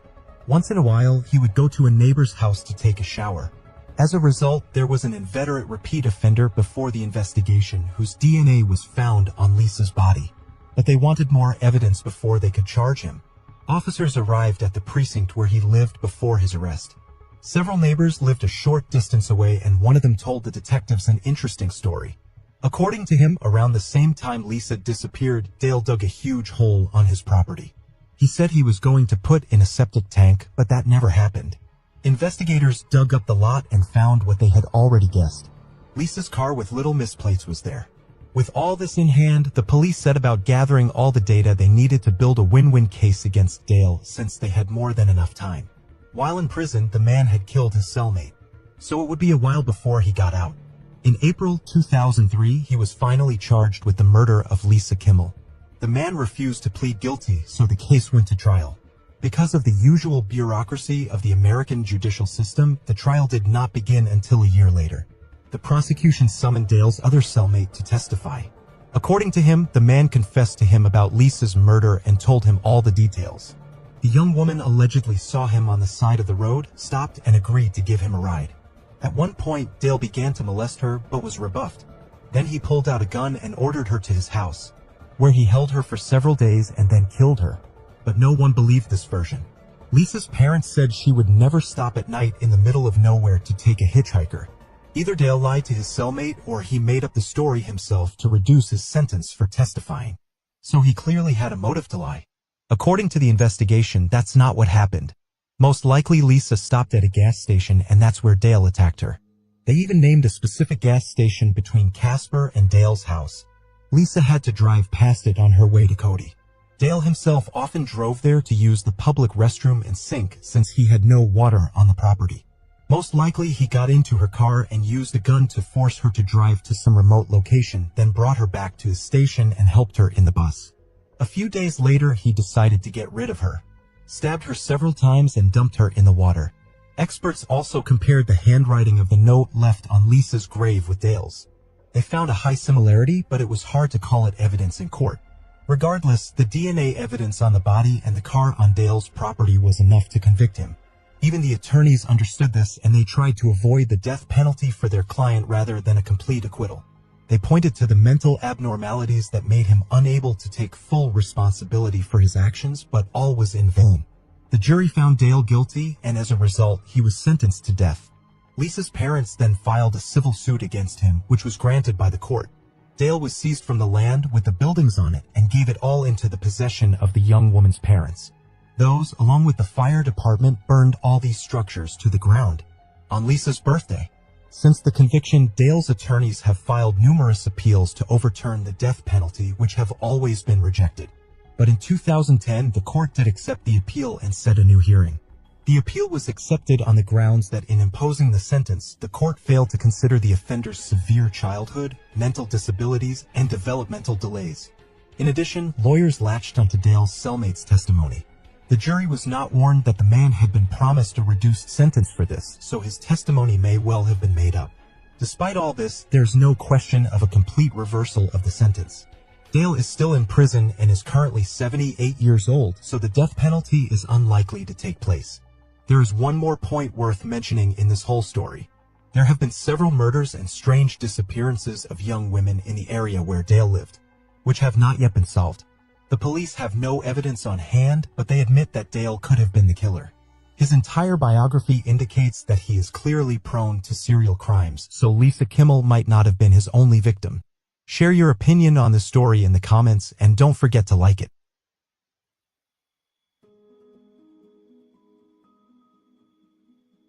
It took 25 years to unravel this eerie story. An American university student walked out of a party and disappeared without a trace. From the early days, the police had a suspect but could not prove his guilt. It wasn't until decades later that the author of this podcast unearthed the gruesome details of the case, brought it to the attention of millions of people, and forced the police to reopen the investigation. Kristen Smart was born February 20, 1977 in Augsburg, Germany, but moved to the United States with her parents, brother, and sister at an early age. The family settled in Stockton, California. Her parents worked as teachers for the children of U.S. military personnel. After graduating from high school in 1996, Kristen entered California Polytechnic University. In her spare time, she worked as a lifeguard at the recreation center on campus. On May 25, 1996, there was a big birthday party for one of the students at the fraternity house. Kristen had planned to go, but her friends declined the idea, so she went to the fraternity house alone. That party was held in typical American student style. A large group drank alcohol, listened to music, and had a good time. That night, Kristen drank too much alcohol, felt bad, and around 2 a.m. went to her dorm, but she could hardly walk by herself. When two other students, Cheryl Anderson and Tim Davis, spotted her on the street and decided to walk her home, they had both been present at the party. After a while, they were joined by another student who had also attended the party, Paul Flores. He offered to walk Kristen to her dorm since he himself lived the closest. Who had to go in the other direction, said goodbye to them, and left. No one had seen Kristen alive since then. At first, her disappearance was not given much thought. Christine's roommate, Margarita Campos, was the first to become concerned. She was sure her friend would return home after the party, but she never did. Adding to the anxiety was the fact that all of Christine's belongings, including her passport, wallet, and bank card, remained in her room. That meant she couldn't just pick up and go somewhere. Marguerite did not contact campus police until 2 days after the young woman disappeared. Apparently, she had hoped to the last minute that Kristen was okay and would return home. But campus police didn't take her roommate's statement seriously. It was the weekend before, and it was also the U.S. National Day of Remembrance, which commemorates fallen American servicemen. The local police simply assumed that Kristen had gone home, and they were not confused by the fact that she had left all of her important belongings and documents in the dormitory. On a separate note, it was a 7-hour drive from the university campus to Christine's hometown. Too long a distance to suddenly make such a journey without money and documents, especially in the middle of the night. A few days later, the local police decided to go to work, after all, and called the young woman's parents. Had not come home in a long time and had not called her in recent days. That call made the mother worried, and the parents went to the police. But even there, the police were not eager to open an investigation. They said that not much time had passed since Christine's disappearance, and she might well have been out with friends, and it wasn't until the 4th day after she went missing that the search began. But the search yielded no results. The first thing the police interviewed was Paul Flores, who had volunteered to walk Kristen to her dormitory door and was supposed to be the last person to see her. He told detectives that he and Sri Kristen walked to her dormitory, then said goodbye, and she went to her house alone. He then allegedly went straight to bed, but the story quickly became inconsistent. Paul's dorm mates saw him go to the shower around 5 a.m. while he and Kristen parted ways after 2 a.m. In addition, the young man had a black eye and scratches on his knees. When asked by several people, he told 3 different stories about where he got all these injuries. Paul Flores seemed highly suspicious, but there was no direct evidence against him. A month had passed since Christine's disappearance, and police had expanded the search for the young woman to her hometown. Catching the similarity of the story to the plot of the popular TV series Twin Peaks, the news even mentioned certain psychics who had already solved the case. According to their version, the young woman was killed by 2 men on campus and then driven to the cliff and thrown into the water. Of course, these allegations yield nothing to the police. A year after Christine's disappearance, her parents sued Flores, accusing him of complicity in the young woman's disappearance. In 1997, Paul testified under oath, but of all the questions he answered, only one when asked to give his name. On all other occasions, he invoked the Fifth Amendment, which allows a defendant not to testify against himself. Paul's parents then sued Christine's family for moral damages, but both of these lawsuits went nowhere. The police had no evidence to prosecute Paul.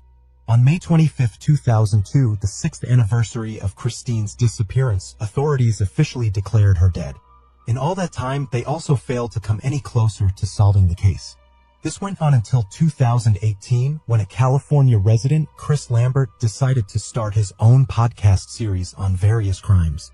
He was 8 years old at the time of Christine's disappearance, and he remembered the creepy story well from the news. 22 years later, he decided to do his own investigation and was struck by how neglectful the police had been all along. The first thing Chris did was to talk to all the witnesses to those events. He learned from university students that Paul Flores had a bad reputation. The young man had repeatedly molested female students, but it never came to official complaints. Chris further analyzed the actions of the police and came to the conclusion that they had made a number of critical errors. The detectives did not arrive at the home of Paul's father, Ruben Flores, until 2 months after the young woman had disappeared.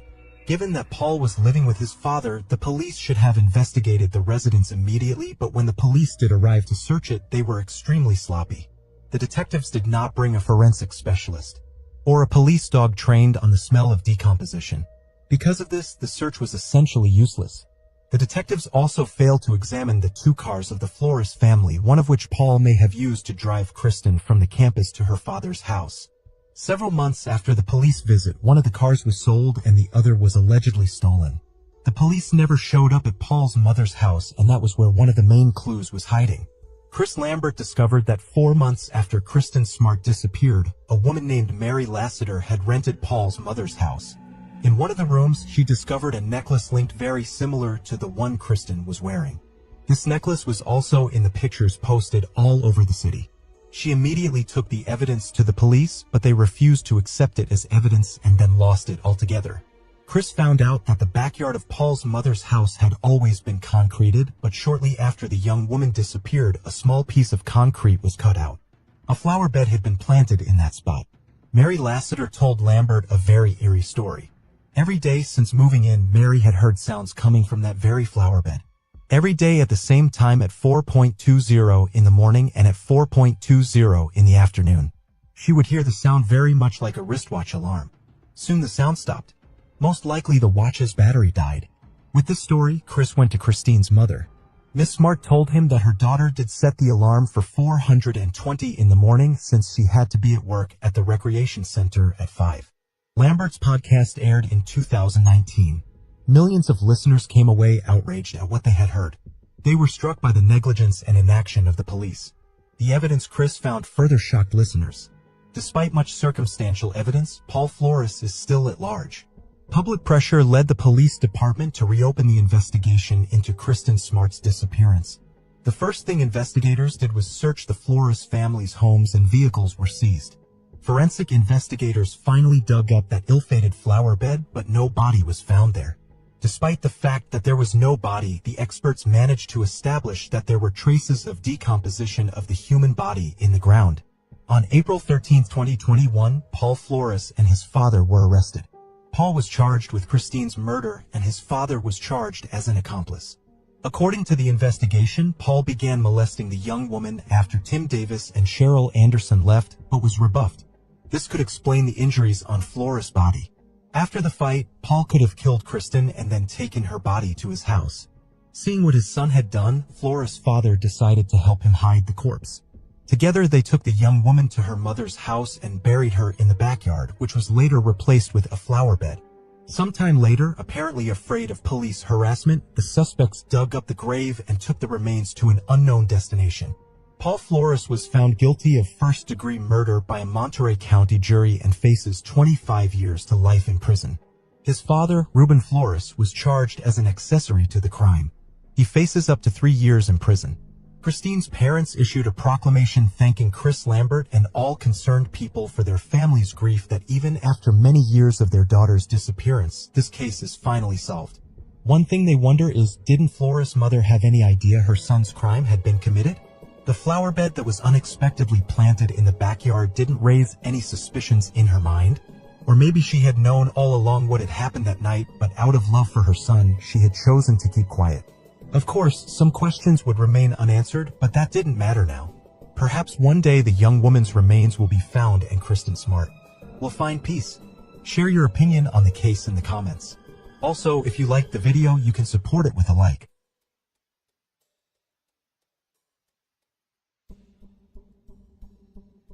A 17-year-old young woman and her friend went on a trip to Australia and at one point disappeared without a trace. Despite an extensive search and many witnesses, her fate remained unknown for 18 years. When this terrible mystery was finally solved, one shocking fact surfaced. The police had everything they needed to close the case in a matter of days, but their negligence stretched it into nearly 2 decades. In this video, we will tell you what happened to Haley Dodd. Haley Dodd was born on November 30th, 1981 in England. When the girl was young, her parents, along with other children, moved to Australia, settling in the small town at Mandurah. The young woman was an excellent student, played sports, and planned to go to study to be a veterinarian or a school teacher. But before finally deciding on a choice of future profession, she wanted to travel around Australia. Graduating high school in 1999, at the age of 17, she set off on a trip to Western Australia with her best friend, Lisa. Their plan wasn't just to drive through local towns and attractions, but to spend a few months away from home. The young women were going to look for temporary jobs along the way to cover their living, food, and travel expenses. They planned a hitchhike between didn't sound like such a dangerous idea. At the time, there had been a number of murders of young women hitchhiking in the country, but compared to the overall number of people hitchhiking safely, these crimes did not cause any mass fear. However, Haley feared that her parents would not allow her to travel that way even in the company of a friend. For this reason, she assured them that she planned to travel by bus. At the end of July, she and Lisa traveled to a town called Dungera. There they were going to work as day laborers on a local farm. They were staying at a camping site where they could get a place to sleep for a small fee. Such places are in high demand in Australia, mainly because of their cheapness. A few days before going to work, Haley decided to use the remaining free time and go to a farm to family friends, which was 200 kilometers away. She decided to hitchhike to it, and Lisa didn't want to let her go alone. But Haley insisted she had nothing to worry about and would be back in a few days. To say goodbye, Lisa gave her folding knife for self-defense and some change so Haley could call her from the phone booth. After saying goodbye, she hit the road at about 8 a.m. Family friends at the farm awaited her arrival, but Haley never showed up. Worried, they called her mother and informed her. The woman feared something might have happened to her daughter, so she immediately called the police. The first thing she did was to dial an emergency number and describe the situation. After listening to her story, the operator thought that nothing urgent had happened, so she advised her to go to the local police department and file a missing person report. So she did. The detectives began their search for Haley, beginning to reconstruct the chronology of events. The first thing they did was arrive at the campsite where Lisa was staying. She was mortified at the news that her friend had never made it to the farm, but the young woman was able to give the police a comprehensive introduction. She accurately described all the clothes Haley was wearing that day and even drew a sketch of the earrings she was wearing for the police. Haley had bought these earrings a few days before the incident. She and Lisa had gone to the store to treat themselves to some inexpensive items, and the young woman was attracted to this jewelry. At that time, she couldn't have imagined that those earrings would be the key to solving this terrible mystery of her disappearance. Detectives disseminated information about the missing young woman along with her description. Haley looked much younger. She was 152 centimeters tall and weighed just over 40 pounds. The police were able to locate the first witness fairly quickly. It turned out to be the truck driver who had given her a ride that day. According to the man's story, she had knocked on his cab window at a gas station and asked for a ride to Mora, a town near where there was a farm. The trucker was on his way to another town, but he agreed to give her a ride most of the way. The man dropped her off at a turnoff about 50 kilometers from Mora, near the town of Bajandra, where she was to turn off the main road and onto a country road. According to the trucker, Haley was in high spirits, chatting with him the whole way and talking about her journey. After she said she was almost out of money, he gave her $15 so the young woman could buy something to eat. The man also left her his number in case she hitchhiked back.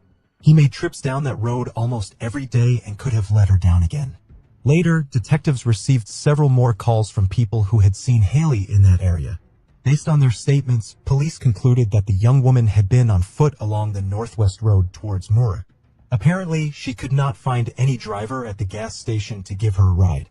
For this reason, she decided to walk along the road and try to hitch a ride. Based on the testimony of the next witness, he gave Haley a ride to the turnoff on Gundur Do Road, after which she headed further in her direction on foot. The next witness was a woman driving along the road. She spotted Haley just as the young woman was getting out of her car and moving on foot towards Mora. In all, the police were contacted by more than 10 witnesses. After putting their statements together, detectives concluded that the young woman was last seen at about 12 noon on the Northwest Road, about 50 kilometers from Mora. There was another witness, though.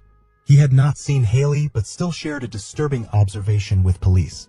The man pulled over on the side of the Northwest Road because his engine was overheating. At one point, he heard a dog barking, followed by a piercing female scream. He couldn't see the source of the sound as it might have been far enough away. The road passed through an empty flat area where there was virtually no extraneous noise. With all this information at hand, the police's prognosis was disappointing from the start. Lead Detective Eddie Rode decided that they should look for the body and not consider the possibility that Haley might be alive. But management forbade him to investigate in such a manner, leaving it to the status of the search for the missing person. It's worth clarifying here that a murder investigation would have given the police more options than a missing person investigation, but the police had no leads that could help them get on the young woman's trail. So they quickly set about looking for potential kidnappers. In a short time, they were able to identify who lived in the area, but eventually the police focused on 3 men. One worked as a teacher at a local school, another was a part-time gardener there, and the third lived not far from where Haley disappeared. When questioned, each of them pleaded not guilty and provided alibis. The police could not conclude with certainty of their innocence, but they could not find any evidence to the contrary. But soon the situation changed dramatically. The investigators were approached by a neighbor of one of the suspects, a 43-year-old school gardener named Francis Wark. He told them that the day Haley disappeared, Francis borrowed his car to go shopping in Mora. When the man returned home around 1 p.m., a neighbor noticed damage inside the car. The turn signal knob was broken, and the dashboard also showed signs of impact. The neighbor didn't even have time to ask what happened to the car. Francis came home, done with the shopping bags in the kitchen, got on his motorcycle and drove off. This story seemed strange to the police, and they decided to re-interview Francis. The man said that at the time of Haley's disappearance, he was many kilometers away from the alleged place of her abduction. According to his story, after returning home, he immediately went to a party in the city of Perth on his motorcycle.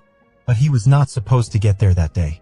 On the way there, he exceeded the speed limit and had a serious accident that took him to the hospital. The information available was enough for the detectives to ask the perfectly logical question, where was he going in such a hurry? His own testimony seemed very strange, and investigators decided to apply for a search warrant of his home. The officers searched his residence, but they were unable to find any potential evidence. They also searched the car and removed the seat covers so that experts could examine them in the lab. Unfortunately, none of this yielded any results, and Francis was left alone. Almost immediately after that, he moved to the other side of the country, to Queensland, and the detectives were left empty-handed and the case went into a long drawer. They tried to find new witnesses and evidence to move the investigation forward, but to no avail. This went on for 8 whole years until Francis came back on the police radar in 2007. At the time, he was living in a remote outback in a small settlement. One morning, an elderly couple who lived next door to him were sitting on the porch of their house. Was running in their direction and her head was covered with blood. She asked for help and the residents of the house called the police. The victim said that she had tried to catch a ride the night before. A man stopped in front of her and offered her a ride. At one point, he told her he needed to go to a place to get gas and fill up his car. They drove up to a house in the middle of nowhere and he called the woman inside and offered her some tea. Unfortunately for her, she said yes. Almost immediately thereafter, he attacked her and after a brief struggle, tied her up. For the next few hours, the victim was subject to indescribable torture and violence. Her assailant also tore off one of her earrings and took it for himself. As you may have guessed, this man was Francis. By morning, the woman realized that she could get the rope off her hands, then free her legs and run. She loosened the rope, waited for the right moment for Francis to move as far away as possible, and rushed to the back door of the house. Before she left, she removed her pendant and tossed it under the bed. The woman feared that the police might not find any corroboration of her story, so she decided to leave some personal item in his house, and it really worked. The police searched Francis's house, found the very same pendant, and arrested the man. At the trial, he quickly realized that he could not get away with it and decided to confess to what he had done. He was sentenced to 12 years in prison. The police in Western Australia, who handled the Haley Dodd case, were notified of Francis' arrest, but they did not appear to be at all interested. No action was taken by the detectives to revive the 8-year-old case, which was so closely a Francis crime. Only through the insistence of Haley's mother did the detectives agree to reopen the case, but they quickly concluded that there was still no evidence against Francis, which meant there was nothing they could do about it. All these years, Haley's family tried to get the police to investigate thoroughly, but they assured them that they had done everything in their power, desperate to wait for help from law enforcement. The relatives spent tens of thousands of dollars on private investigators, but all to no avail. The case did not take a new turn until 6 long years later in 2013, when an extremely outrageous fact came to light. It turned out that the police had simply forgotten about the evidence that ended up being the key to the case. The medical examiner, Tracy Horn, filed a request to reopen the investigation. The reason was that the very same car seat covers seized from Francis' neighbor's car in 1999 were found in evidence storage. Suddenly, it turned out that for 14 years they had never been tested for blood, DNA, and other evidence. When experts did retrieve them, they were immediately able to find a woman's earring that had snagged on the fabric of the covers. Taking a drawing of Lisa's just after her friend's disappearance, detectives were horrified to see. It was the same earring that Haley was wearing the morning of her disappearance. But that wasn't all. A human hair was found in one of the car mats that had also been removed from the car. Experts extracted a DNA sample from it that showed a match to Haley Dodd's mother's DNA. That meant that the hair was very likely Haley's own, but that probability was not 100%. Which made it very difficult to prosecute Francis in the shortest possible time. As soon as the news leaked to the media, a wave of criticism poured in against the police. For 14 years, this evidence laid literally under the noses of the investigators. But in all that time, they never remembered it. Of course, such a find instantly changed the course of the case, and the detectives went to the other side of the country to interrogate Francis again. At the time, he was still in prison for assaulting a woman in 2007. The man gave them the same story he had told them 14 years earlier. He denied his involvement and assured them that he was shopping in Moora at the time of Haley's abduction. The interrogation, which lasted nearly 4 hours, was inconclusive, so the police had to prepare the case to go to trial. It wasn't until 2015 when he was formally charged with Haley's murder and deported to Western Australia. 2 more years later, in late 2017, the trial began. Francis' defense insisted that all the evidence presented was circumstantial. The earring Haley bought at a local store was very cheap and popular, so it could have been left in the car by another woman. The hair found in the car showed an almost 100% match to Haley's DNA, but not an absolute exact match. Although a mistake here would have been highly unlikely, that was enough for the lawyers. But all these arguments seemed unconvincing to the judge.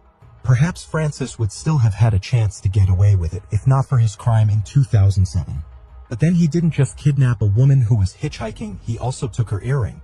The prosecution believed that the man was collecting the victim's earrings as trophies. which only increased the suspicion against him in the end.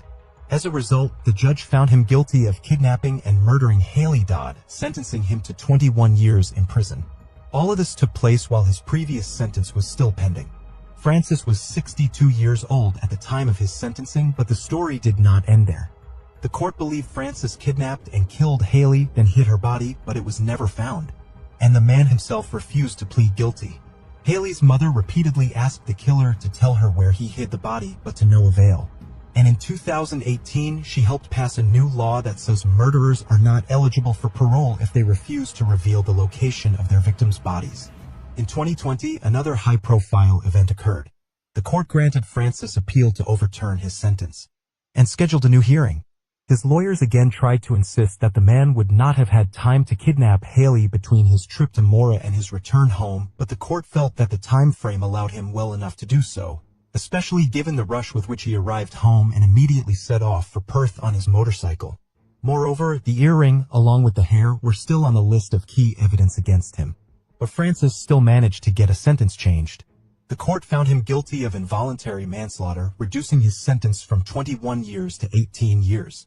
But thanks to a law passed in 2018, he would not be able to go free even after that time if he refused to identify the location of the body. There is another point in the whole story that keeps the detectives busy to this day. They are sure that many more women have become victims of Francis and that none of them managed to escape. This maniac could have been picking up young women on the roads for decades, and what happened to them next only he knows. One of the most likely similar cases is the disappearance of a woman in late 2005. She hitchhiked to another city and was never seen again. The detective handling the case is certain that Francis kidnapped her, because he knew the victim personally, but there is no evidence at this time. Perhaps the police will find it again in their warehouse a few years later, but it won't make a difference to the perpetrator. If the police had examined the car more thoroughly, Francis would have been arrested back in 1999.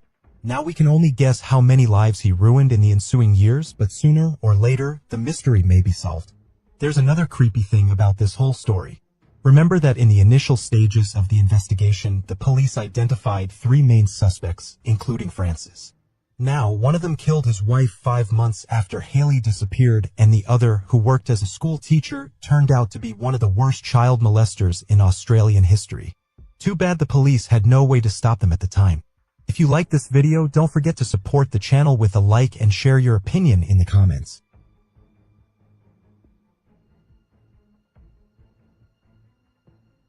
This story is about a pair of lovesick maniacs from England who devoted their lives to killing children. Working as a team, the lovers would lure them into a deserted place and then subject them to hellish torments. Even after their arrest, the criminals found ways to torture the teenagers, and prominent British politicians tried to secure their release. Meet Ian Brady and Myra Hindley. Ian Brady was born on January 2, 1938, in Glasgow, Scotland.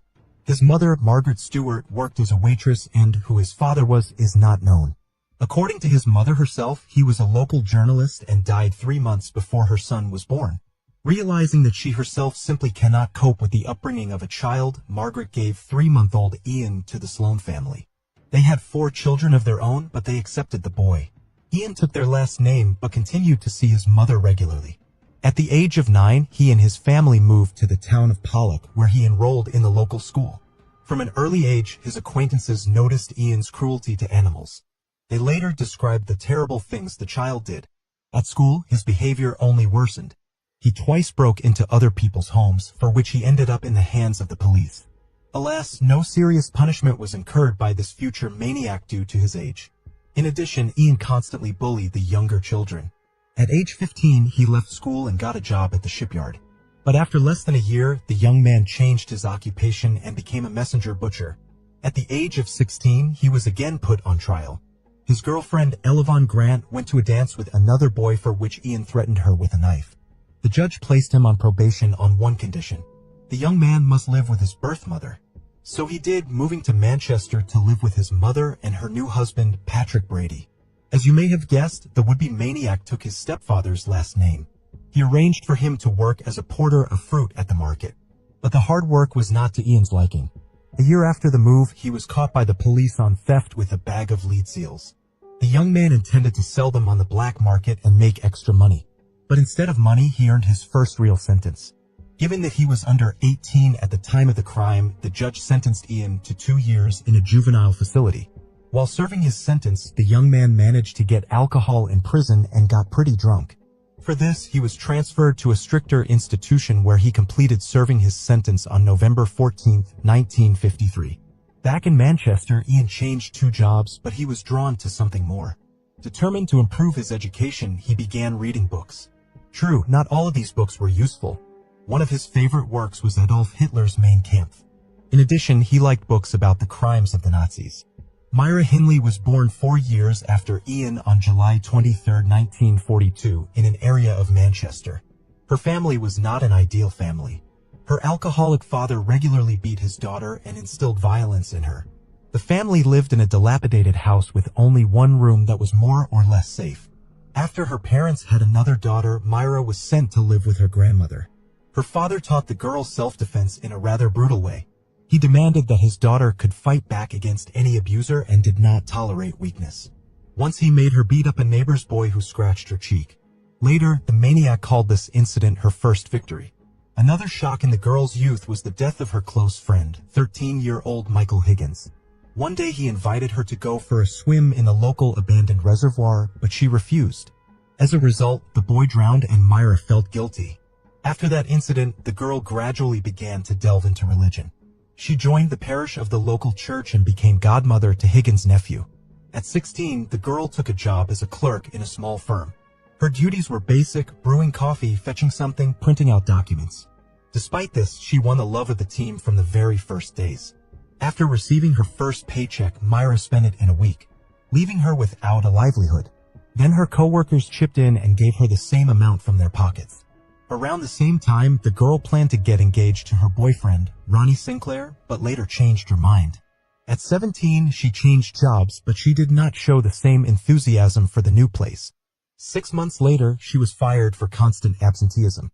At the same time, Myra went to the judo section where even the guys didn't dare to fight with her. Once she got a taste for it, she could not stop in time and caused serious injury to her opponents. At the same time, Myra dyed her hair pink. The future maniacs met at Millward, where both got jobs. Myra was 19 years old at the time, Ian was 23. According to the young woman's diary, their first conversation took place on July 27, 1961.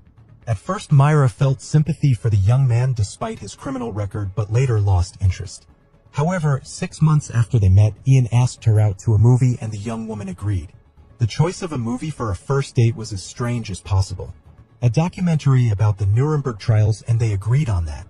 The couple continued to go to the movies for the most, and soon Brady instilled in Myra an enduring interest in Nazis. Often they sat down together to read materials and books about the atrocities of the Third Reich while drinking German wine. Because of her new fascination, Myra began to imitate the Aryan young woman model. She dyed her hair white and started using dark red lipstick. Later, she dramatically changed her style of dressing to a more candid short skirts, leather jackets, and high-heeled shoes. The couple continued to work together, but every day they paid less and less attention to the team. To call the relationship perfect at the time was impossible. In a letter to her old friend, Myra once reported that Ian had slipped her sleeping pills. A few months later, she asked him not to pay any attention to that letter. Considering that the couple had little money in those years, they began to look for ways to get rich quickly. Eventually, Ian and Myra decided to rob a bank. The young woman rented a van and tried to learn how to shoot, but she failed to master the skill. Despite this, she eventually acquired a rifle and 2 revolvers. Eventually, the couple decided to abandon the idea. They were probably well aware that without the proper training and experience, they would not succeed. Instead, they really got into photography and bought professional equipment, but they only took pictures of each other and not in a very decent way. 2 years after meeting in June 1963, Ian came to Myra and her grandmother. A little later, they were given new housing under a government program since the old one was considered unsafe. It was also at this time that Brady first voiced to Myra his deepest dream of committing the perfect murder.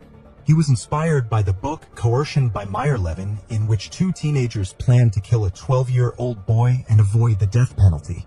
The young woman was not deterred by this revelation and agreed to help her lover. The plan was very simple. Myra and Ian were going to look for the victim along the road, then take her to a remote place and kill her. Brady told Myra to drive the van down the street alone while he himself was to follow her on a motorcycle. Upon spotting a suitable victim, the maniac was about to signal his accomplice with his headlamp, after which she was to convince the victim to get into the car. On the evening of July 12th, just 1 month after moving in, they went out hunting. Brady chose the first victim and signaled Myra.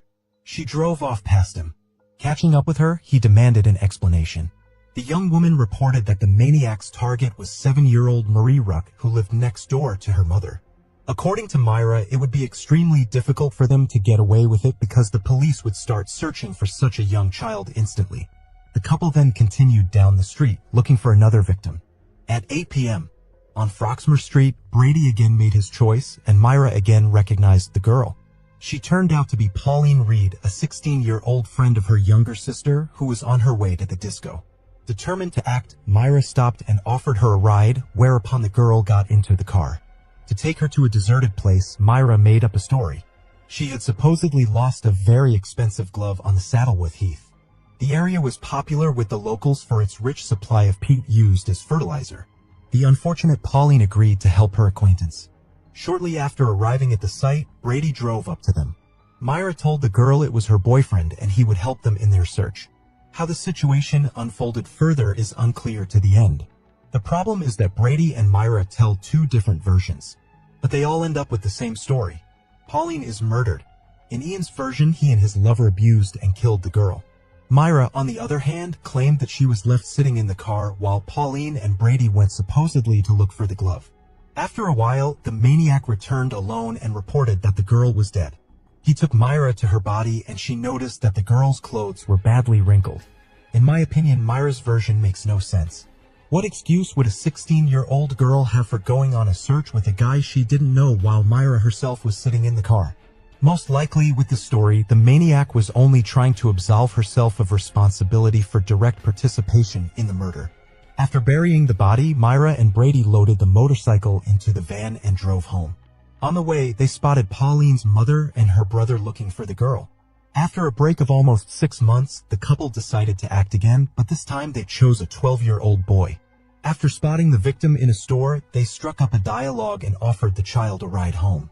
As an added incentive, Brady offered the boy a drink. Once in the car, he specified that the alcohol would have to be picked up at their house. A pair of maniacs asked the child to help find a fictional glove in Saddleworth. To his misfortune, the boy agreed. Next, the situation unfolded according to the same scenario. Hindley asserted that Brady had taken the child away from the car, abused, and killed him. The maniac once again stated that she was not present for all of this. 7 months later, on June 16, 1964, the couple similarly abducted 12-year-old Keith Bennett as he was on his way to his grandmother's house. He suffered the same fate of violence and murder. The police, who at the time were unaware of the existence of serial killers, first arrested the boy's stepfather but found no evidence against him. The next murder was also committed 6 months later on December 26, 1964. It is not quite clear whether they were able to sustain this cycle unintentionally or whether the pause was necessary to lull the police into a state of alertness. You would agree that if children started disappearing one after another in a relatively small town, law enforcement would throw all their energy into catching the maniac. But back to December 26th of that year, few days remained before the New Year and Christmas. And Ian and Myra decided to give their town another unpleasant gift. This time, the scenario has changed dramatically. They looked for their new victim on the playground. She was 10-year-old Leslie and Downey. Scattering bags and purchases near the car, the maniacs asked the girl to help with the collection. After they also asked her to help them bring the bags home, the girl agreed and was attacked as soon as she crossed the threshold. The couple abused the unfortunate child for a long time, right in her home. Having played with her, the sadist killed her and took the corpse to Saddleworth. Again, Myra assured that she was not present at the murder. The attentive viewer remembers that the couple lived with Myra's grandmother. Where had she gone at the time of all these atrocities? The caring granddaughter sent her to relatives' house and forbade her to return home. In spite of this, the old woman tried to return in the evening, but Myra simply would not let her in. The next day, after cleaning up the girl's corpse and the house, she still brought the grandmother back. The couple committed their next murder 10 months later, breaking a peculiar cycle. But that's not the only thing that makes this case special. At the time, Maureen, Myra's younger sister, already had a husband, David Smith, 17. The couple often spent time together, and the young man immediately won Brady's affection. First of all, he was ready to listen with interest to everything the maniac said, speculations about Nazis, philosophical speeches, dreams about robbing a bank, and so on. Secondly, he had already been in the police station more than once, just as Ian had been in his years. Even their crimes were very similar. Smith had been caught breaking into someone else's house and inflicting severe battery. Perhaps Brady saw him as his protege, a new member of the improvised gang. As time passed, the young man made more and more visits to their house, where in long conversations with Ian, talk of murder began to spill over. It got to the point where Myra began to seriously worry if their relative would run to the police. But Brady was adamant. He thought Smith was his own and trusted him. Shortly before the next crime, he even told her that he and Smith would soon commit a crime together. It all happened on the evening of October 6, 1965. Myra and Brady went to Manchester Central Station to look for a new victim, and soon Ian made his choice. He met 17-year-old Edward Evans, who agreed to go to his house after a little chat. Upon arriving at the house, the company drank wine, and at a certain point, Brady sent Myra to get Smith. After he arrived, the action began to unfold rapidly. From Myra's words, it was possible to reconstruct the following picture. She had gone into the kitchen to feed the dogs. Smith remained in the living room. A few minutes later, she heard screams and sounds of fighting. Upon entering the room, the girl saw Evans and Brady struggling. After a brief fight, Ian grabbed an axe and struck the victim several times with the blade. He then wrapped an electrical wire around the neck of the unconscious Evans and strangled him. After what he had done, Brady wanted to take the body immediately to the wasteland, but it was too heavy. In addition, the maniac twisted his leg during the fight. In the end, he decided to leave it at the house and go with Smith to Saddleworth the next day. He asked him to stay so he could feel the gravity of what he had done. At first, Smith agreed to help Brady get rid of the body. Perhaps he was too frightened to refuse. With a little history of minor law-breaking under his belt, the young man might not have shared the sadistic tendencies of the homicidal couple. When he returned home, he decided to tell his wife what had happened at her sister's house. After listening, she asked him to report the horror to the police. Smith listened to her and called the police from a nearby phone booth at 6 in the morning. His story was slightly different from what Myra could later say. The police archives contained an exact transcript of that call. Brady opened the door and said in a loud voice, "You want the little buns?" I nodded to say yes, and he led me into the kitchen and gave me 3 small buns with a drink and said, "You want the rest too?" When I entered the house, the door to the living room was closed. Ian went into the living room and I stayed waiting in the kitchen. I waited a minute or two and then suddenly I heard a wild scream. Like a woman screaming, a very high-pitched voice. Then the screaming continued, one after another, very loudly. Then I heard Myra screaming very loudly to him, "Dave, help him." When I ran in, I just stood in the living room and saw the young guy. He was lying head and shoulders on the couch and his feet were on the floor. He was face up.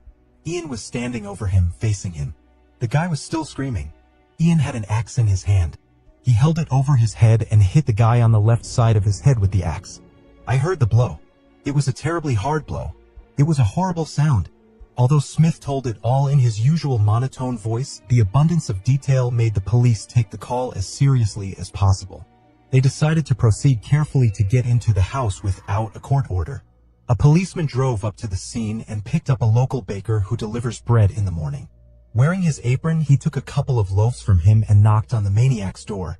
An unsuspecting Myra opened it. Next, the policeman took out his identification card and quickly made his way into the house where he caught Brady. He was writing an explanatory letter to work asking for time off because of an injury. The officer told a made-up story about investigating gun cases and asked to see the house. It was unclear why, but Myra agreed. He inspected all but one room, the one where the young man's body lay. Because it was locked, the policeman asked to open it, but Myra said she had left the keys at work. Of course, there was no credibility to the story. The officer offered to drive the young woman to her place of work and retrieve the key, but she gave up and opened the door. After finding the body, Brady was immediately arrested. Before leaving the house, he told the police officer that there had been an argument between him and Evans, trying to make it look like self-defense. When questioned, he continued with his version, but it sounded very unconvincing.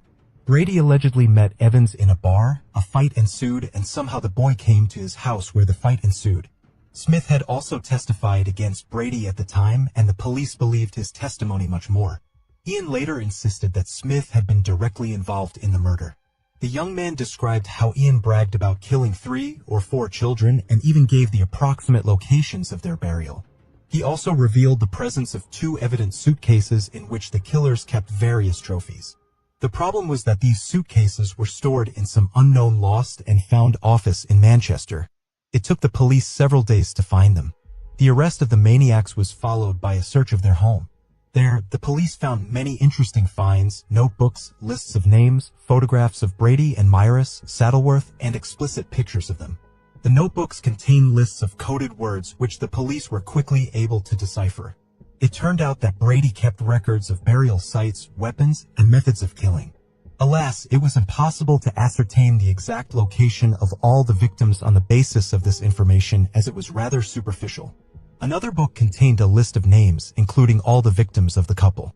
But here's the strange thing. In addition to the victims we know, the list contained the names of other children.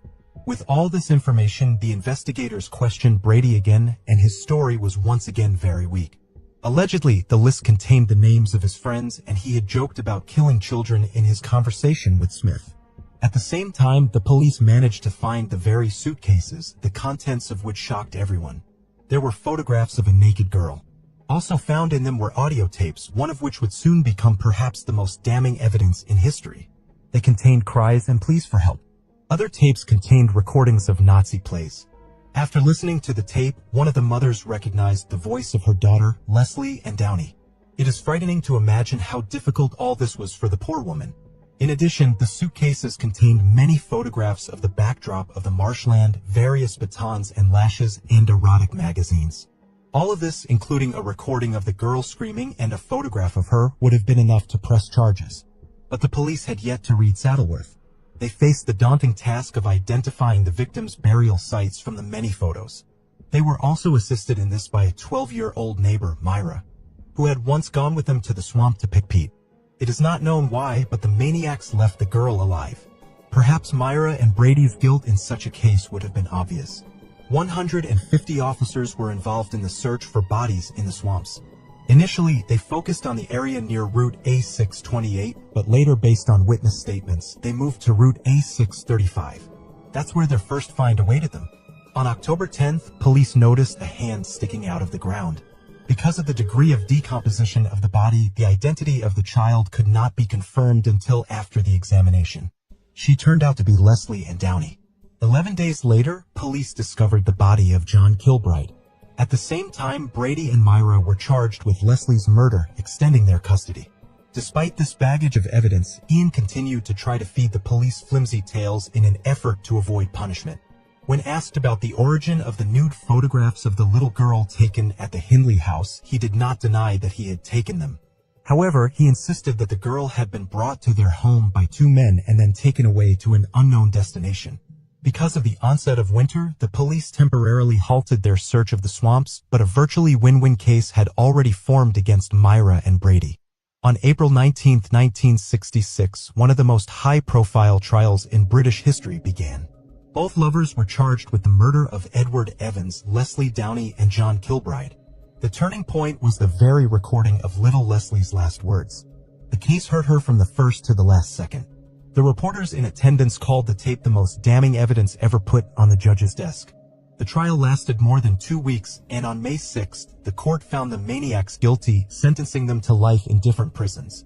That was the last day they saw each other.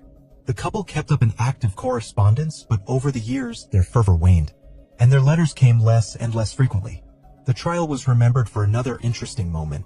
David Smith, who became the main witness, signed a contract with a local newspaper under which he undertook to give an exclusive interview in case Myra and Brady were convicted. The paper paid him £1,000 for this, which was quite a substantial sum at the time. Smith and his wife spent the money on a holiday in a 5-star French hotel, which angered the judge. He found such a transaction inappropriate, but there was nothing he could do about it within the law.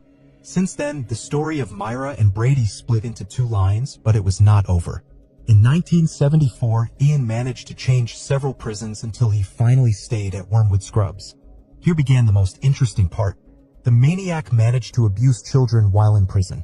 How was that possible? Shortly after his transfer to Wormwood Scrubs, Brady, who had been placed in solitary confinement, went on a hunger strike. He was unhappy with the ban on socializing with other inmates. Prison officials have decided that the child killer is going to afterlife rather quickly. As a result of his dramatic weight loss, the maniac was transferred to the hospital wing where his life took on new colors. He was allowed to watch television and do house cleaning work.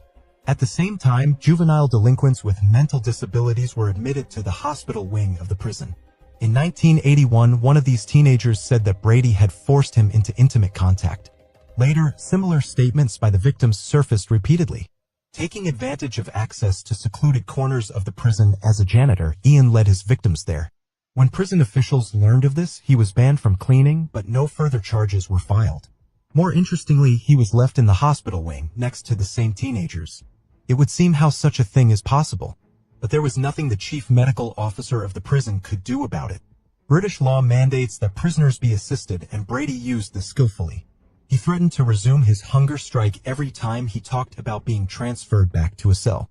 In 1982, a harsh decision was made to transfer the maniac to another prison with stricter conditions.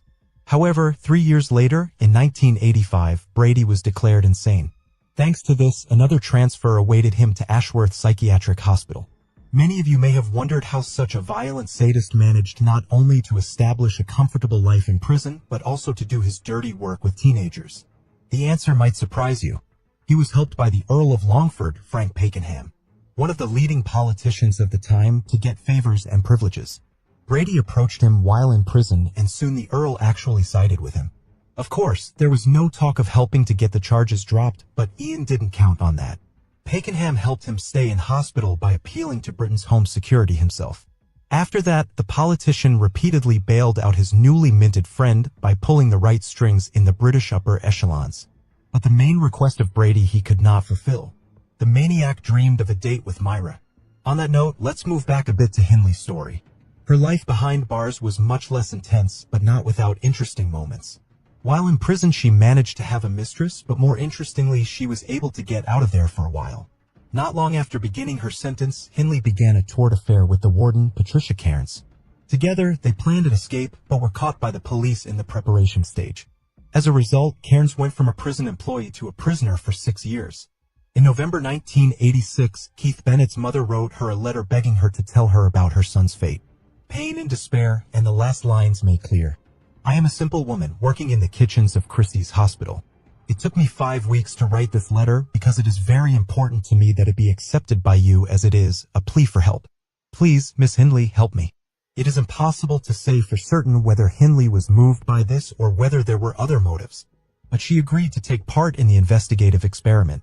Under tight security, she was taken to Saddleworth Heath, which was cordoned off by 200 police officers along its perimeter. Myra's task was to locate the bodies of children whose fate was still unknown. She failed in that task. The search yielded no results. The detectives who organized her participation were harshly criticized for wasting money on an event of this scale. However, it bore fruit a little later. One of the detectives continued to visit the woman in prison, and soon she decided to partially confess to a number of crimes. Myra recounted all the murders, but insisted she was never there at those moments. Of course, no one was in a hurry to believe it, but the detective was happy with the new information in any volume. Since then, Myra had been out on the heath several more times. And in 1987, the cops were successful. And that's what you call the discovery of Leslie and Downey's body. And later, Pauline reads, once Brady learned of his former lover's cooperation with the investigation, he also decided to partially confess to what he had done. True, the maniac asked to be given the means and opportunity to leave his life, which no one could legally do. Having been refused, Ian still talked and also expressed his desire to help the police in their search for the remaining bodies. On July 3rd of that year, he was taken to Saddleworth, where he was never able to pinpoint Keith Bennett's burial site. Later, frustrated detectives refused to make another trip to the heath with the maniac, and he turned to reporters. In a letter, he indirectly admitted they had killed 5 other children, but police could not confirm this information. 6 months later, Brady still secured a second visit to Saddleworth, but again proved useless. Keith's body has not been found to this day. In 2003, the police resumed their search using the most advanced technology. It gave no results. They only had 40-year-old photos, which made finding the right place next to impossible.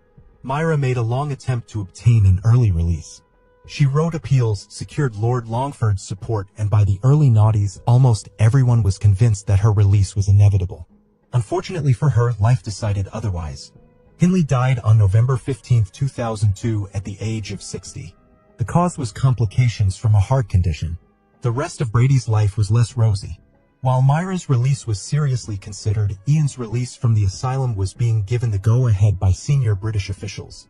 With each year in the asylum, he gradually went mad until he lost what little, if any, sanity he had left. In spite of this, he managed to live long enough until he was 79 years old. In 2017, the maniac died of cancer, and the urn with his ashes was buried at the bottom of the sea. Brady's death made few people sad. His namesake, Police Federation branch chairman Ian Hansen, noted that such monsters deserve no sympathy. That was the end of the story of the child-murdering lovers. But in Britain, their names will long be remembered. Ian and Myra are a prime example of inhumanity. Eileen Cotter was born in 1952, 3 years after her parents moved from Ireland to England.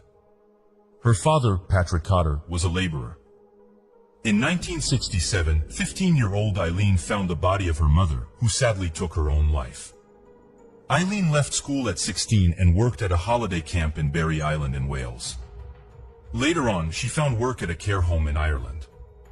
Just after 2 p.m. on June 1, 1974, a resident at a block of apartments in Hamilton Park, Highbury, North London, saw what she thought was a bundle of rags in the courtyard next to a block of garages. Another resident realized it was a body and asked her father to call the police. When police arrived at the scene, they documented that the female body was lifeless. The body was identified as Eileen Cotter's. She was 22 years old at the time. Eileen was found strangled with her one eye black and bruises on her face and neck. She was lying face down with her lower body exposed and her underwear and tights pulled down. Her handbag, glasses, and shoes were missing. Eileen Connor's father released a statement detailing his daughter's short life marred by family tragedies after her body was found. A forensic examination was done on her body. A pathologist found that the cause was manual strangulation. DNA samples were recovered from 2 places on Eileen's body. The DNA was used to extract DNA profiles. No matches could be made at the time.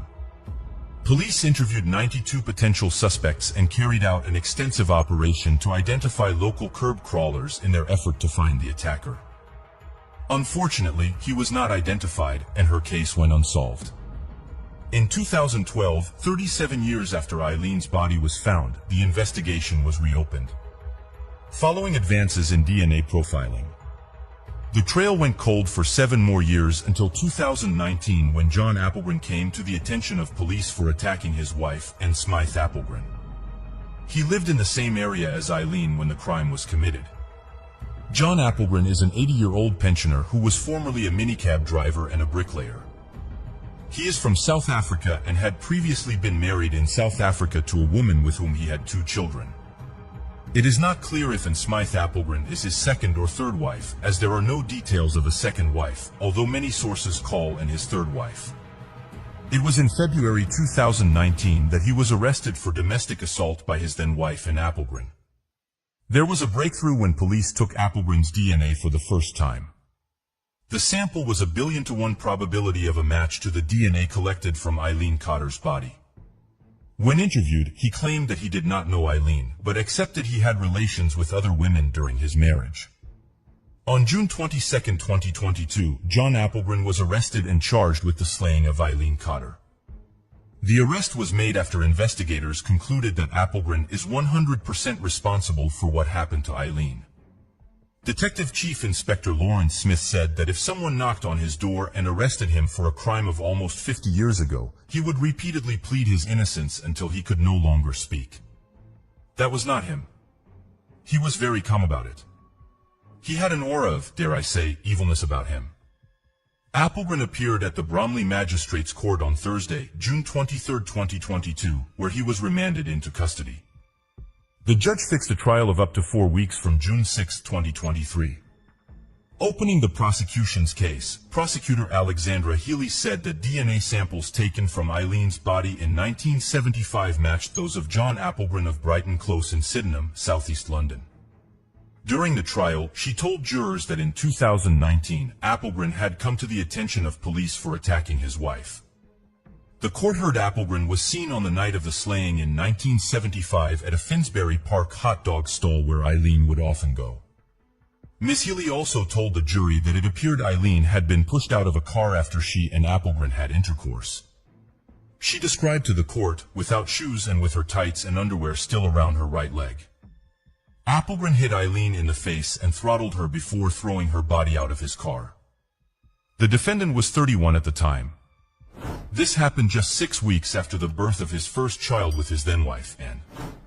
Applegreen told police in 1975 when he was interviewed as a potential suspect that he was living in Leighton and never went to the Finsbury Park and Highbury area, which was a lie.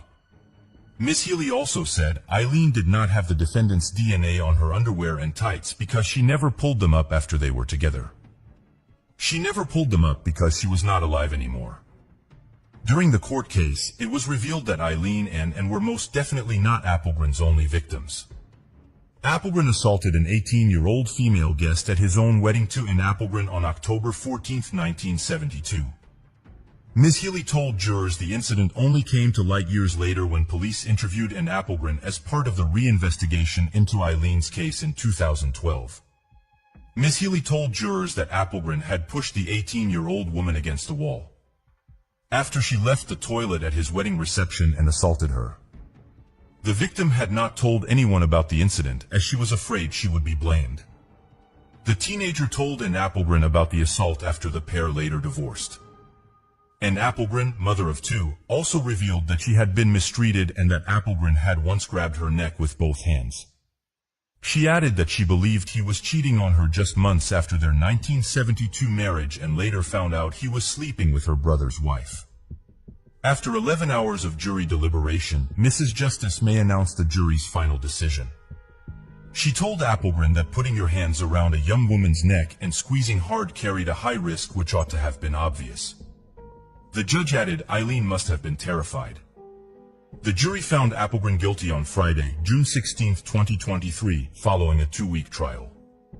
In addition to being found guilty of manslaughter, he was also convicted of indecent assault. Justice May then sentenced Applegreen to 10 years for manslaughter and a further 6 months for the earlier assault, to run consecutively. This means he will be eligible for release on parole after 5 years and 3 months on June 21, 2028, when he is 85 and hopefully worm food. In mitigation, Justin Rouse listed Applegreen's health problems, saying the defendant would be affected significantly by serving his sentence. Detective Chief Inspector Lawrence Smith said Eileen's life was tragically ended at a young age, with her body then discarded onto the street. When my team reviewed the original investigation, we were impressed by how thorough it was. Investigators at the time used every available method to find the suspect, including operations with decoy women. This was a tactic used at the time where female police officers under protection were placed at the scenes of crimes in efforts to draw out predatory men. Smith continued, unfortunately, they did not have the science available to us now, and although he should have been in prison decades ago, he has now been brought to justice. Investigating violence against women and girls is a priority for the Metropolitan Police, and we will relentlessly pursue predatory men, whether a crime took place decades ago or today. Eileen's half-brother, Patrick Cotter, who was 5 at the time of her demise, said in a statement, I was not only deprived of a sister I had little time to get to know, the knock-on effect also meant I lost my mother who took her own life and my father to mental illness and alcoholism. This was all brought about because John Applegreen took Eileen's life. 3 years after Eileen's strangling, my mother took her own life as the relationship between her and my father broke down significantly. Due to the fighting between them, I was placed in a care home where I suffered abuse until the age of about 11. It was never explained to me why I was placed in care, and I lived most of my childhood believing it is because of something I had done wrong. His statement continues, again, being a young child, I struggled to understand with little explanation given to me. My father drank heavily. But Eileen's demise and the loss of my mother caused him to drink even more, and he was eventually admitted to Springfield Psychiatric Hospital. Following this, my father went to live with his brother in Ireland. However, his drinking became too much and he also passed away. According to Patrick Cotter Jr., he has no memory of Eileen's funeral and has no idea whether she was buried or cremated. He also has no idea where she was laid to rest. As a result, he had never been able to visit her grave. Patrick continued, I spent a very unhappy childhood moving amongst various care homes and foster homes. However, when I was 14 years old, I was placed with my foster parents, John and Yvonne. I was very fortunate to be placed in a loving, caring home. They explained various aspects of my life that I did not know or understand, filling in the gaps, so to speak. I also had a half-brother from my mother who was 17 years older than me. However, when I was taken into care, he was told to avoid any contact with me. I felt as though I lost him as well. He was someone I was very fond of and have happy memories of. Was also taken from me. Patrick Cotter concluded, I would like to see justice for Eileen, whose life was cruelly cut short 49 years ago. As a result of the traumatic event during my childhood, I shut down emotionally. It has made it difficult for me to form close relationships. I only have very faint memories of my sister, but I believe she cared for me. Heidi Marie Erickson was born on December 14, 1984 in St. Paul, Minnesota. She was the daughter of John and Linda Erickson and had two brothers, Peter and Joel. Heidi committed her life to Jesus Christ as a young girl and faithfully walked with him. She was described as a joyful child of God. She loved and was loved by her family and many wonderful friends. In 2005, Heidi met Nick Firks at church, hit it off, and they got married soon after. Nick was born February 25, 1983, and is the son of Steve and Julie Firks. Heidi found work at Securian, a financial services company, while Nick Firks was the director of operations for a carpet cleaning business. Heidi and Nick Firks were both close with their parents. In 2010, the couple had been dealing with financial difficulties and were about to be evicted from their home. They were in over $15,000 of credit card debt. Heidi knew none of this, however. Out of shame, Nick did not tell anyone about their financial situation. Early in the morning on April 25, 2010, at approximately 6:30, 25-year-old Heidi made a 911 call from her cell phone. She frantically said that someone's trying to break into their home. She could be heard breathing heavily and screaming. It was clear she was terrified. The call ended abruptly with a loud noise. Just 65 seconds later, another 911 call was made from their home, this time from her husband, 27-year-old Nick Firks. My wife is shot. Someone broke into our house. Nick screamed into the phone. I've been shot. When officers arrived at the scene, they found Nick with a gunshot wound to his left thigh. He was beside Heidi on the floor, talking to the 911 operator. He was highly emotional and was taken to the hospital. Heidi had been fatally shot in the upper back. Her body was found in the kitchen. Investigators noticed that the Firkus house was clean and tidy, and the entryway table beside the front door was undisturbed. They could not find any signs of a struggle taking place or anyone that forced himself into the house. Nick Firkus told Sergeant Jim Gray of the St. Paul Police Department that he awoke to a suspicious noise at his front door, grabbed his shotgun from and alerted his sleeping wife. Both of them were trying to run out the back door to the detached garage to escape, according to Nick. Heidi stopped next to the front door to grab her wallet, which was on the table next to the front door. At that moment, the door opened and there was a guy around 6 feet 1 inch or 6 feet 2 inches with a dark hooded sweatshirt with the hood drawn tight around his face. Nick Firkus said that the guy grabbed the barrel of the shotgun, they wrestled, and that his finger slipped onto the trigger and it went off. The gunshot hit Heidi and she fell onto the floor. Nick Firkus and the intruder struggled over the shotgun and the gun went off a second time, hitting Nick in the leg. He fell down and the intruder took off through the front door. He told police that they were about to lose their house because they were behind on their bills. He said that they had not told any of their friends or family about the foreclosure or their need to be out of their house, but that they were going to tell their parents and friends and were planning to move later that day. According to him, they had planned to pack up their house on Sunday and Monday morning, put some of their belongings in the garage to get later, and find someone to stay with. Photographs and a video taken inside the Furcus home after the incident showed that despite having to be out of the house the next day, absolutely no packing had been done. Also, Heidi was scheduled to work on Monday, April 26th. She did not request a day off. On Thursday, April 22, 2010, 3 days before her life was ended, Heidi exchanged text messages with a friend, making plans to get a pedicure in the afternoon on Sunday, April 25th. In this exchange, Heidi was given the option of doing the pedicure on Sunday or the following Wednesday, and Heidi chose Sunday. She also suggested that they all go to church together that Sunday morning.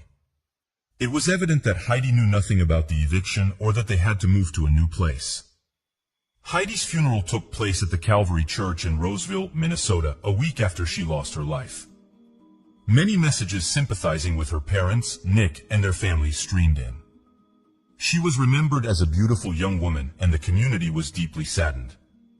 On her tombstone, the words, "Joyful Child of God," are engraved. Extensive neighborhood canvassing and a canine search showed no sign of an intruder. He was never found.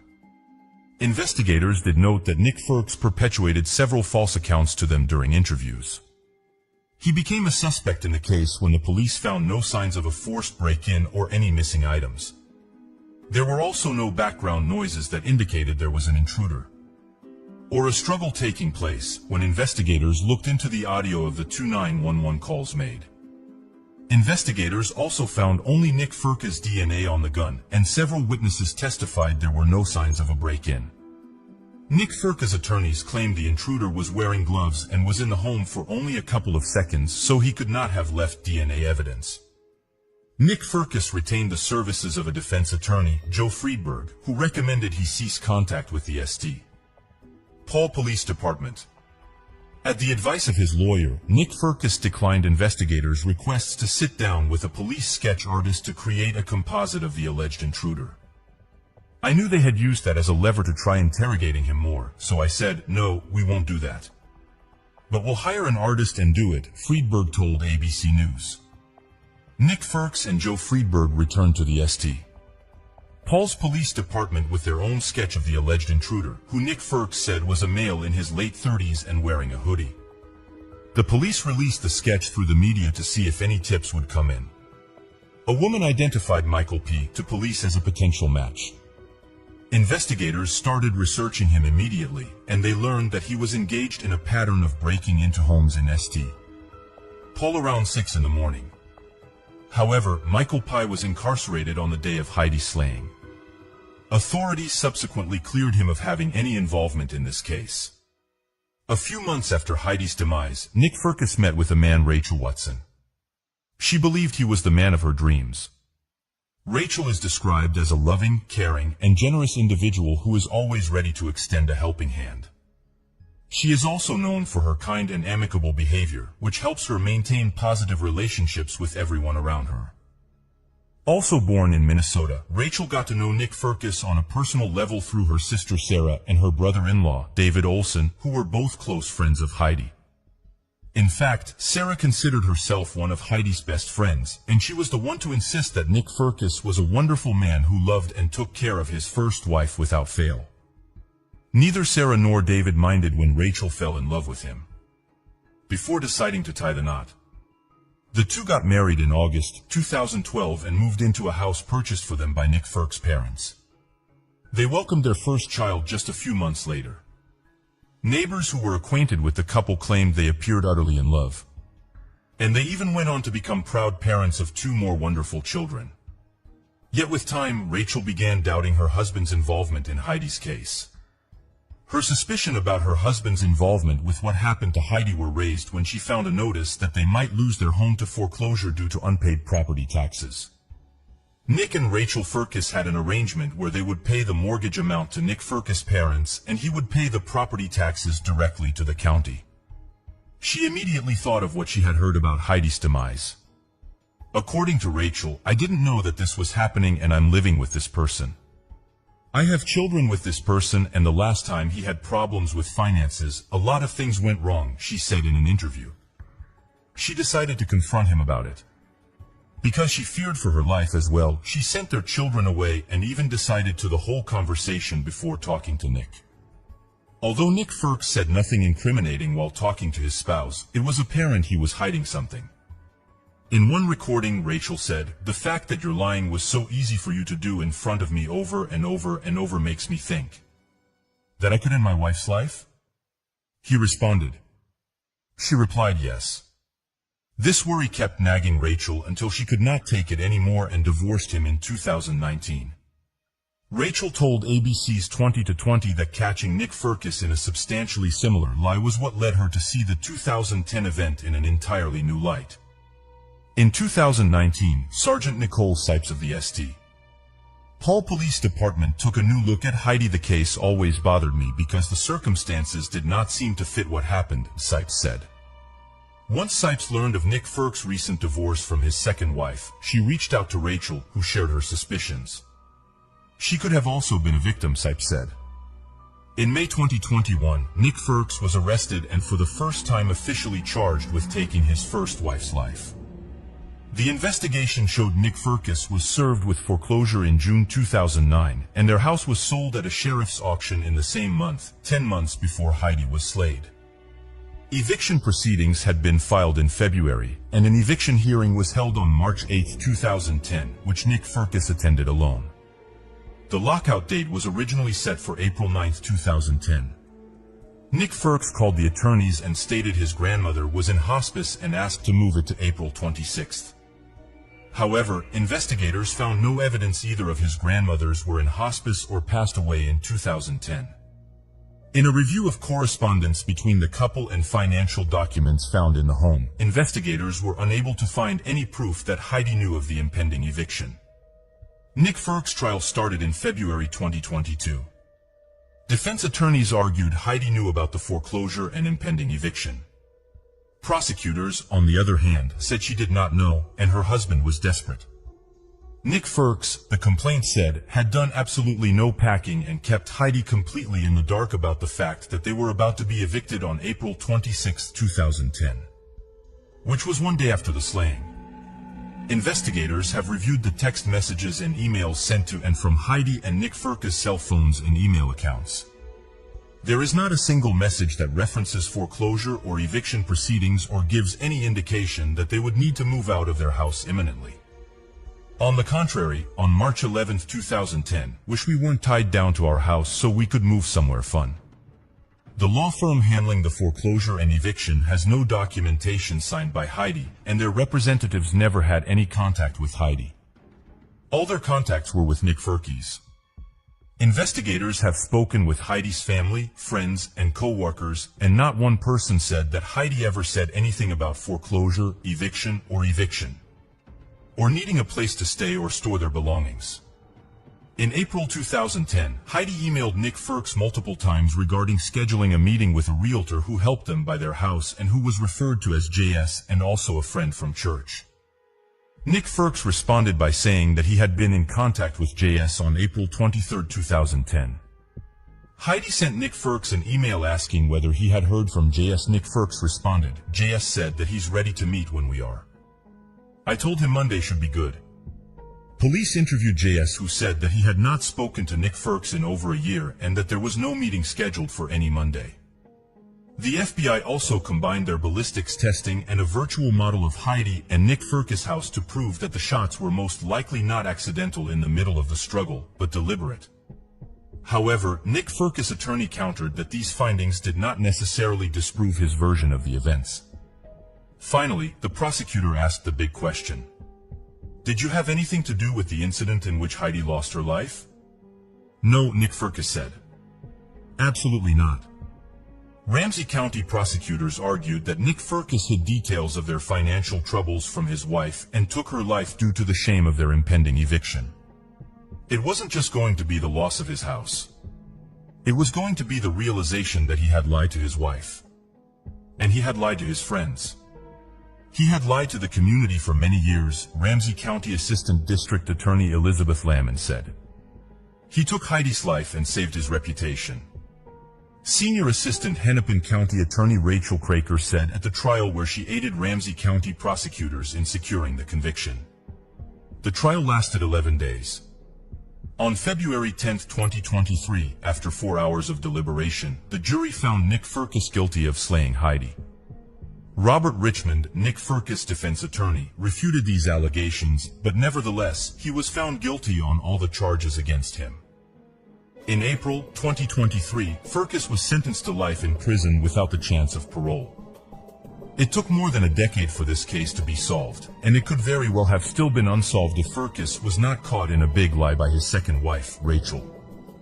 Nick Firkus' family declined a request from ABC News for an interview, but issued a statement in support of him. He was wrongly convicted and sits in jail for a crime he did not commit.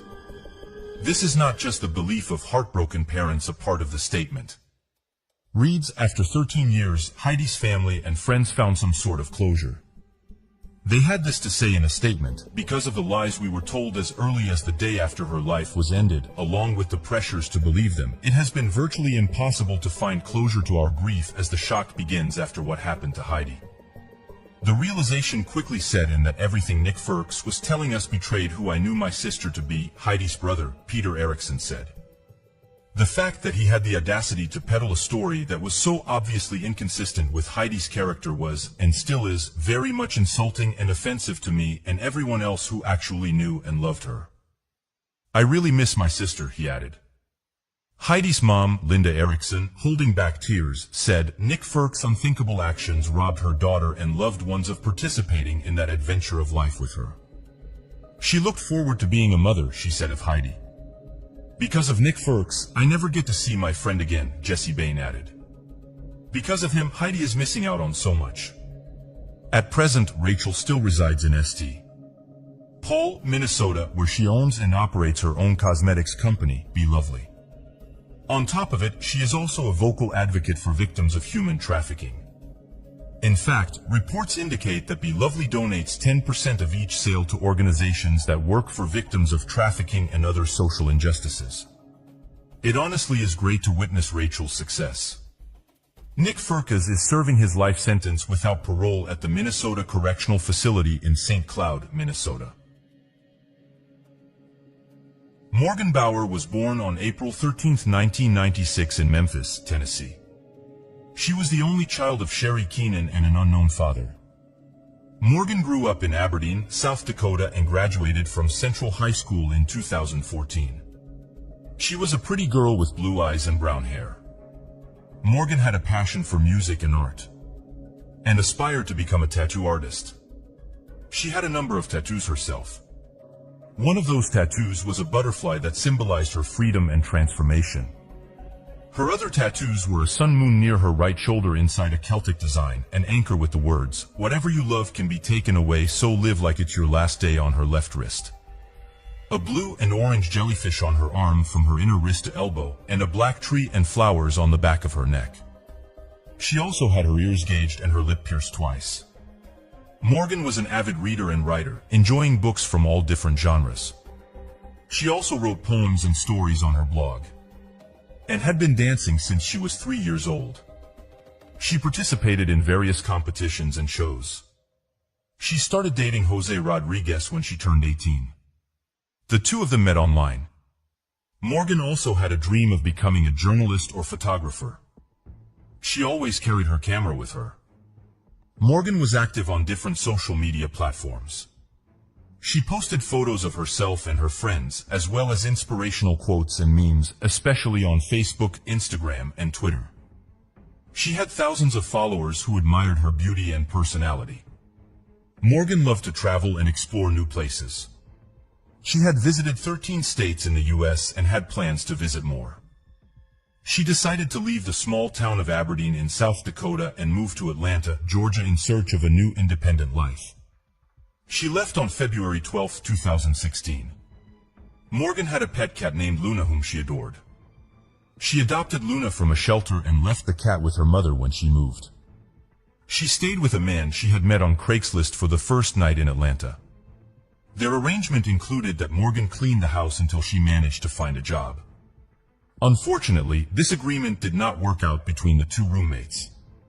She then stayed at different hotels. Morgan took a job as a dancer in a Gainesville, Georgia club called the Top of Gainesville. She and her mother were in contact every day or every other day through social media or phone calls. Morgan also remained in contact with friends until February 25, 2016. It was then that she abruptly went silent. On that specific evening, she was dancing at Top of Gainesville. Afterwards, Morgan, Morgan's co-worker, and her co-worker's boyfriend all left the club together. They dropped Morgan off at the Citgo gas station in Covington, where she got into a green Eclipse with an unknown driver. That would be the last time Morgan was seen alive. Her mom, Sherry Keenan, became concerned when she could not reach Morgan. She decided to go to Atlanta to find Morgan. Sherry went to the last motel that Morgan was staying in. There she found that all of Morgan's luggage was still in place. This indicated to her that Morgan did not run away. Sherry then talked to Morgan's boyfriend, Jose Rodriguez, to hear if he knew anything about where she could possibly be.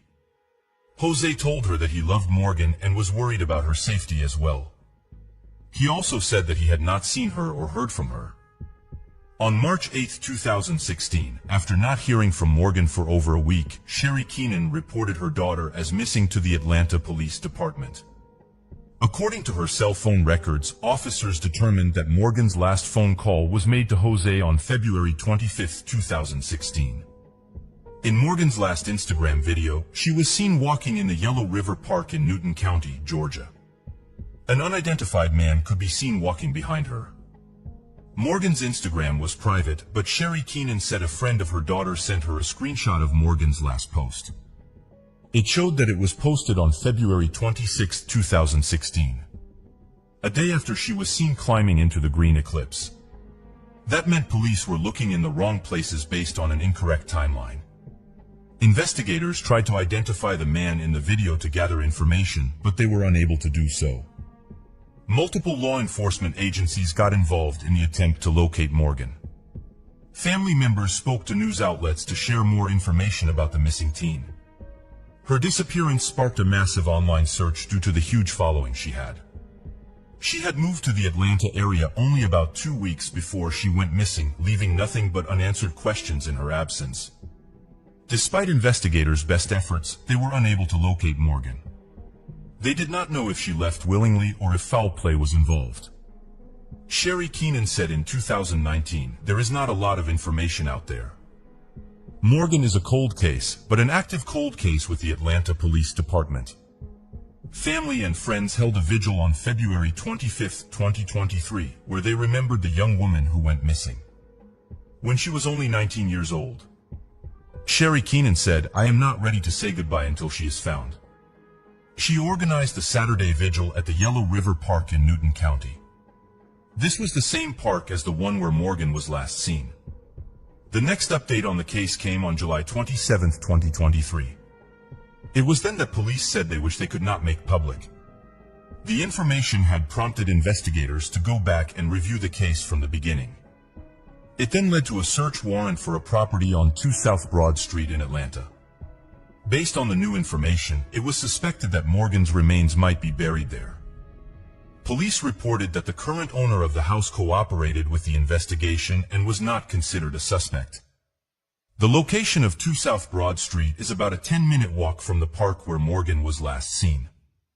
Authorities searched both the home and the large area of open property. The Porterdale Police Department, in conjunction with the FBI and the Atlanta Police Department, conducted a one-day search on July 27 to retrieve evidence related to the missing person case.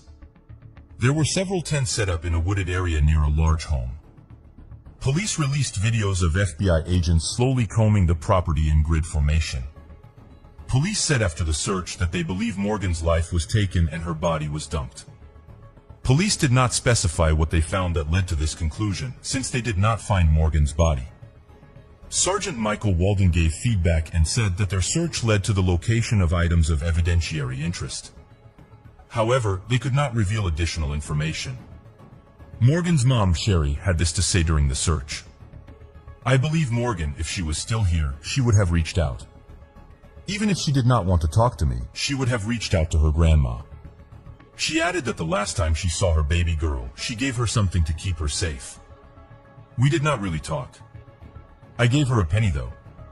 I told her to put the penny in her pocket and to keep it with her to keep her safe. She was with a friend, but I do not know who he was. They walked off and that was the last time I ever saw her. Sherry referred to an unknown man that was with Morgan before she left for Atlanta. Sherry suspected the new information and the search of the property would unveil something big in her daughter's case. Casey McClure, who runs an organization that provides outreach to exploited women and has helped in the search since it began, said it all goes back to the couple that was last seen with Morgan. McClure also said that the investigators have spoken directly to the couple acting on a tip. They were identified by officers and were publicly referred to by their last names, Goebel and Warren. McClure said Goebel was very sweet and polite and well-mannered and seemed concerned about Morgan. Warren was very rigid. On Saturday, August 5, 2023, the City of Porterdale Police Department posted the following on Facebook. Porterdale police officers obtained arrest warrants and 2 persons have been arrested in this ongoing investigation. Investigators are still actively working on this case, and it is continuing to develop while they are in constant communication with our district attorney and his office.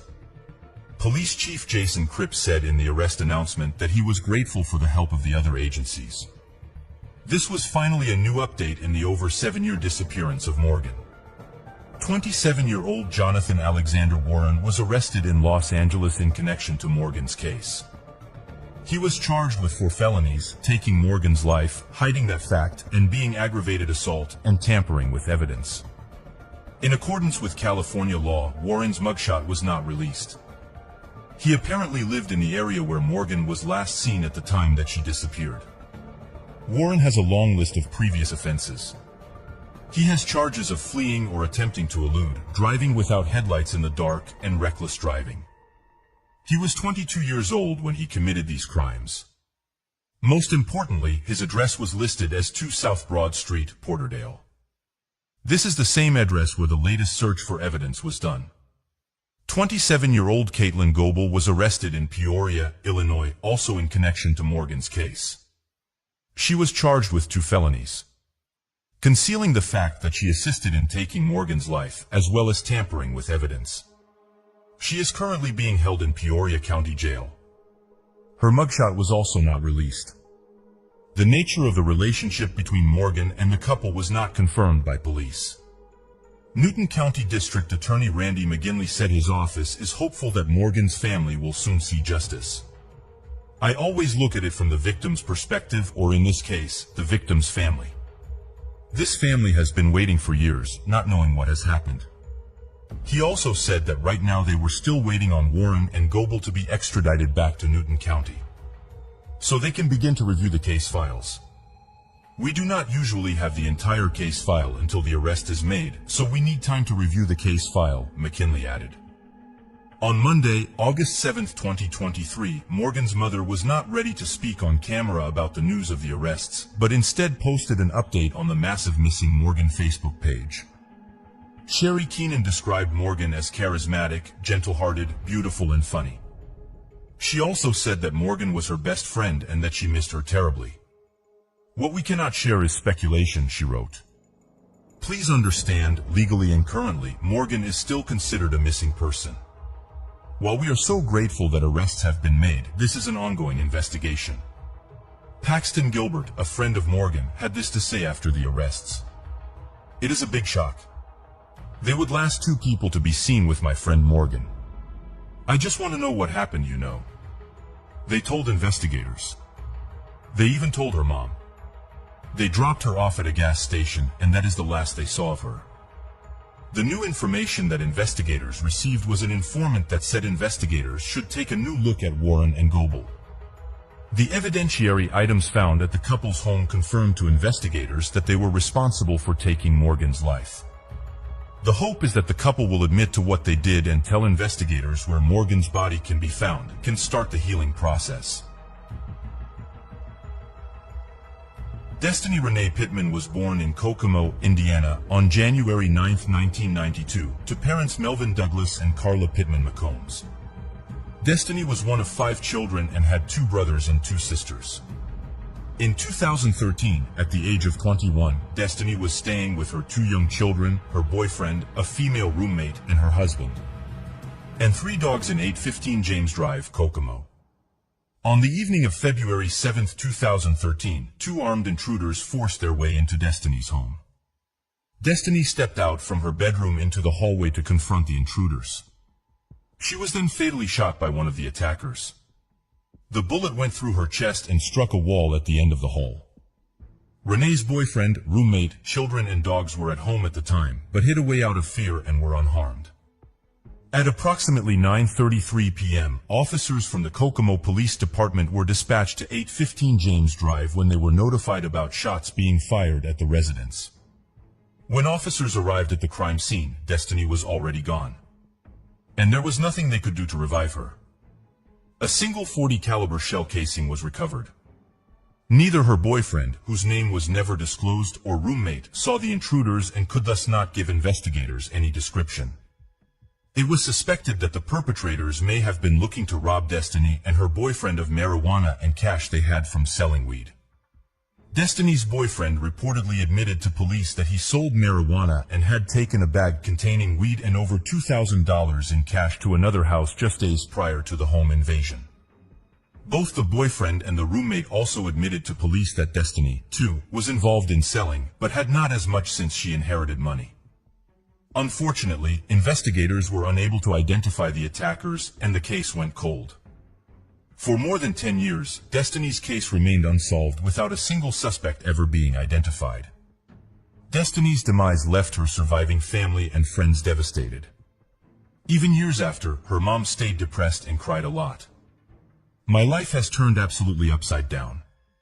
They took my child for no reason. Whoever it was, I hope they are satisfied. They did not get anything out of it. She was just getting ready to start modeling and have a life for herself." Her mother said, not knowing who did this to her daughter or why eats at her each and every day. On March 2, 2023, 2 men were finally identified as suspects in Destiny Pittman's case. Investigators announced the arrest of 32-year-old Joey McCartney and 36-year-old Jesse McCartney. Joey McCartney was taken into custody by U.S. Marshals at the crack of dawn at a residence in Graham, Kentucky. Jesse McCartney was arrested by U.S. Marshals and local police at a residence in Kokomo. Graham and Kokomo are more than a 4-hour drive apart. As a result of the continued investigations since 2013, along with citizens continuing to provide leads, investigators with the Criminal Investigation Section were able to determine that these 2 individuals were responsible for what happened to Destiny. On December 5, 2022, a woman called in and claimed to have information about Destiny's case. She told police she could not keep this information to herself anymore after repeatedly seeing press releases on the case over the years. According to the court documents, this informant claimed to have been with Jesse McCartney on the night Destiny's life was ended, and had been sitting in his white Jeep Cherokee outside Destiny's home. According to the informant, Jesse and Joey said they were running an errand, which the individual reportedly believed meant a deal that involved illegal substances. Jesse reportedly told the informant to stay inside the vehicle while he proceeded to put on black leather gloves and grabbed his handgun. Jesse at Destiny's front door before the pair entered the residence. The 2 of them then started searching the home, which police believe it was for substances that Destiny and her boyfriend were selling. The informant heard a gunshot and saw both men come running out of the house. Jesse was sweating heavily and had a large bag of marijuana and cash in his hand, according to the informant. She alleges that she and Jesse drove back to his apartment and Joey joined them. She said Jesse then made her drive back by the home the next day. When they drove past, there was police tape surrounding the house. The informant also told police about Jesse McCartney changing his phone number and said he still lived in Kokomo on Monroe Street. She said he sold his gun and Jeep 6 months later after the crime was committed. The woman told investigators she did not come forward sooner because she was scared and still is. She had an alleged history with Jesse. Lee showed Destiny's boyfriend photographs of Joey and Jesse McCartney after the new revelations. The boyfriend stated that Joey looked familiar and might have visited before with a comment, but it was still unclear to investigators whether Destiny knew the McCartneys. The two men each faced charges for taking Destiny's life as well as burglary. Jesse McCartney faced additional charges of robbery and possession of illegal substances. The brothers were held without bond for the alleged connection to the case, with their hearing taking place in March 2023. Jesse McCartney's trial took place on August 11, 2023, and he was acquitted of some of the charges against him since it was determined he was not the one that shot Destiny. Joey McCartney's trial is yet to take place. Gretchen Eleanor Harrington was born on June 13, 1967, in the quiet town of Marple Township, Pennsylvania. She was the beloved daughter of Harold Boyd Harrington and Anna Cover Harrington. Gretchen had three sisters, Zoe, Ann, and Jessica. The girls grew up in a household filled with love and sibling companionship. Undoubtedly played a crucial role in shaping Gretchen's character and forming cherished memories. Her father, Harold Harrington, was a pastor and dedicated his life to serving various congregations of the Reformed Presbyterian Church of North America. On the morning of August 15, 1975, 8-year-old Gretchen Harrington left her home on 27 Lawrence with her Bible in one hand. She was on her way to go to summer Bible school camp at the Trinity Church Chapel Christian Reformed Church on 140 Lawrence Road. This was the premises of two local churches. Gretchen's father was the pastor of the one church, and David Zanstra was the pastor of the secondary church. She was eager to attend Bible school. Usually, she walked the half-mile with her older sisters, Zoe and Harriet. But on this particular day, though, her mom, Anna, was bringing home her newborn baby, Jessica. Zoe and Harriet preferred to stay home and wait for their arrival. Pastor Harrington encouraged Gretchen to go to Bible school to keep up her perfect attendance record. Therefore, Gretchen was all alone as her father waved goodbye to her. She began her stroll up the hill to the church just after 9 a.m. A child walking alone on a sunny summer day in a place like Marple was hardly unusual. It was not regarded as dangerous or risky. This was the 1970s in a leafy suburb. Kids played various games outside till all hours. They played on the streets, in the dark, and in the woods. They cooled off in Darby Creek, which ran behind Gretchen's home, without a care in the world. Kids walked to their friends' houses blocks away, no cell phones or GPS watches to tether them to their parents. Marple was as safe could be. At around 9 to 9:30 a.m., the children arrived at the camp, and the first activity on the agenda was a morning exercise session, led by David Zanstra, the other pastor. At approximately 10 a.m., half of the children were then transported to the Reformed Presbyterian Church for the remainder of the day. Zanstra was one of the people responsible for transporting the children. At 10:30, Gretchen's father became concerned when she had not arrived yet at the second church where he was waiting. Harold began searching Lawrence Road to see if maybe Gretchen had wandered off or went home. When he could not find Gretchen, Harold contacted Zanstra's wife, Margaret, who was at the Trinity Church, to find out if Gretchen was still there and if David Zanstra perhaps knew if she was transported to the other church. Margaret told Harold that her husband returned to Trinity Chapel after transporting children. He was somewhere on the property of the church and had not seen Gretchen that day. The Harringtons and Zanstras knew each other well. The two families lived close to one another. Both dads were in the same line of work, and both moms filled the stereotypical role of pastor's wife. One of Zanstra's daughters was Gretchen's best friend. When David Zanstra learned that Gretchen's father was looking for her, he called the Marple Township Police Department at Harold Harrington's request and reported Gretchen missing. The call was made at 11:23 a.m. and Zanstra described Gretchen to the police as an 8-year-old girl with blonde hair and pigtails, 3 feet 6 inches tall, 50 pounds, wearing dark blue and no visible buttons, and a white top. Quite a detailed description for someone who apparently did not see Gretchen on that day. As the sun set that day just before 8 p.m., there was still no sign of Gretchen. Margaret Zanstra brought supper to the Harrington home, where Ina, Gretchen's mother, seemed resigned to the fact that she would never see her daughter alive again. She was just kind of accepting the fact that Gretchen was gone. I do not know whether she was just putting on a brave face. I think she was in shock. Gretchen's disappearance sent shockwaves through Broomall and Marple Township. The people went into full-blown panic mode. By Saturday, hundreds of people were involved in the search for Gretchen. A Pennsylvania State Police helicopter searched the area continuously from above. Friends and family members began handing out flyers to passing motorists in the area. The flyers showed Gretchen in her most recent school photo, sporting a missing tooth and a childish grin. There was a lot of speculation, so many unanswered questions. Had she run away? Did she drown in a creek? Did a stranger kidnap her? Was it somebody she knew? People and church members who searched for little 8-year-old Gretchen said her disappearance destroyed the belief that their community was safe. Karen Frank Zetterberg was a Bible school classmate of Gretchen. They were the same age and lived in the same tightly knit community. After Gretchen's disappearance, Karen's mom took her to the hairdresser to cut her hair real short in order for her to look like a boy. She did not want her daughter to stand out with her long hair. Karen was also not allowed to walk alone to her piano lessons and to the swim club anymore. Paul Barton, who lived in nearby Newton Square, heard about the search on his police scanner while he was relaxing in his backyard pool. He soon drove down to Darby Creek to join a search team. His group combed a grassy hill. There was just this very solemn feeling amongst all of us who were out there searching. We went out there not knowing what to expect, what we might find. We were looking for something, anything, but we found nothing. Nobody did. That Sunday, just 2 days after Gretchen's disappearance, police called off the large-scale search operation. Investigators had little to go on. The police chief told a local newspaper, "We haven't got a clue." No useful clues of any kind were found by the search parties.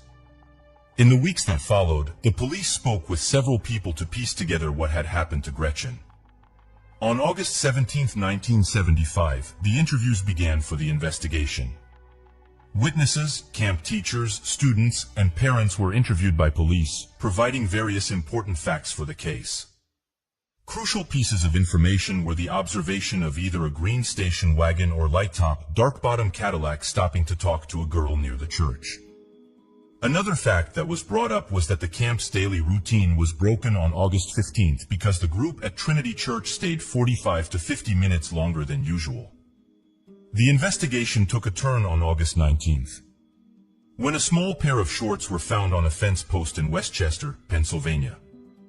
David Zancher was called in to talk to police, based around the fact that he provided such a specific description of Gretchen's shorts, although, according to him, he never saw her that day since she never arrived to camp. The shorts found in Westchester ultimately ended up not being Gretchen's. But investigators were still left questioning how Zanstra knew such specific details about her shorts. When investigators interviewed Zanstra on August 19th, he told them that he had picked up some children and driven them to the church the day Gretchen went missing. He still denied having seen her that day. On October 14th, 2 months after Gretchen disappeared, a jogger in Ridley Creek State about 20 minutes from Gretchen's home stumbled on human remains. At first, he was not sure what he had found until he saw what was clearly a fingernail. He ran to fetch a park ranger. Gretchen's parents confirmed that the distinctive clothing found with the remains was hers. Ina made the girl's clothes by hand. The remains found were of a small human body, which the autopsy later revealed was indeed Gretchen Harrington's. Dental records were used for identification purposes. Dr. Halbert Feilinger performed the autopsy. He found a cranial cerebral injury and stated that Gretchen had suffered 2 or more blunt impacts to her skull, leaving her with a depressed skull fracture. Police suspected that she had been assaulted as well. Though the autopsy revealed no evidence of that, the heart-wrenching discovery left everyone mourning the loss of a promising young life. The Sunday after Gretchen's body was found, her father Harold delivered a sermon at church. Gretchen, with her simple faith in Christ, is free, he declared. But the perpetrator is in terrible bondage. The world is filled with unspeakable evil, because of the wickedness of the human who knows the truth but will not accept it. The discovery in the woods led to a new frenzy of activity in the case. Witnesses came forward with reports of men of various descriptions they had seen in the area where Gretchen was found. Police received numerous tips, some sounding very promising, some completely frivolous. David Zanstra was called back to the police station for a further interview about the morning of August 15th. Zanstra told police that he started picking up children for the opening session at 9:10 a.m. and was finished with the pickups and back at Trinity Chapel by 9:30 a.m. He denied ever seeing Gretchen and told police that he was unaware she was even missing. Until he was called to the Reformed Church at 11:05 a.m. by Harold Harrington, Gretchen's father. Investigators looked into a series of potential suspects, including several known offenders of assault living in the area. Nothing led to an arrest. What happened to Gretchen became a mystery for decades. No one knew who took her life. The case went cold. Joanna Falcon Sullivan was only 9 years old in 1975 when Gretchen's slaying took place. She was born and stayed in Brummel, Delaware County at the time. The case had always haunted Sullivan. She became a veteran journalist and wrote a true crime book detailing the ongoing investigation in Gretchen's case. Sullivan said, "I grew up in Brummel. My co-author Mike Mathis grew up in Brummel as well. He grew up in Lawrence Park where this happened. It affected both of us as kids, and it affected a lot of kids our age." Sullivan started the book during the pandemic, and Marple's Gretchen Harrington tragedy was released in October 2022. The novel was Sullivan's first book. But she said she does plan to revise this true crime book to reflect any updated information about this case as it unfolds. Naturally, when detectives retire or pass away, other investigators inherit their cold cases. In the case of Gretchen, Sergeant Coffin became the head investigator. When a woman called Marple Police and wanted to talk to somebody about Gretchen, our message went to Coffin's phone. He was sitting at Marple Township Police Headquarters when he heard the voicemail. The woman said she thought she knew who was responsible for what happened to Gretchen and talked about an attempted kidnapping around the same time. She also mentioned that she kept a diary in the 1970s in which she recorded some of this information when she was a 10-year-old girl living in Havertone, about 3 miles east of Marple. The woman still had the diary in her possession after all these years. Sergeant Coffin got in touch with Pennsylvania State Police. Though the case remained open with the Marple cops because Gretchen had last been seen in their jurisdiction, the state police technically became the lead investigatory agency once the remains were found in the state park. Coffin noted, "I have 4 detectives in my division. The state police have so many more resources." State troopers scheduled an interview with the woman.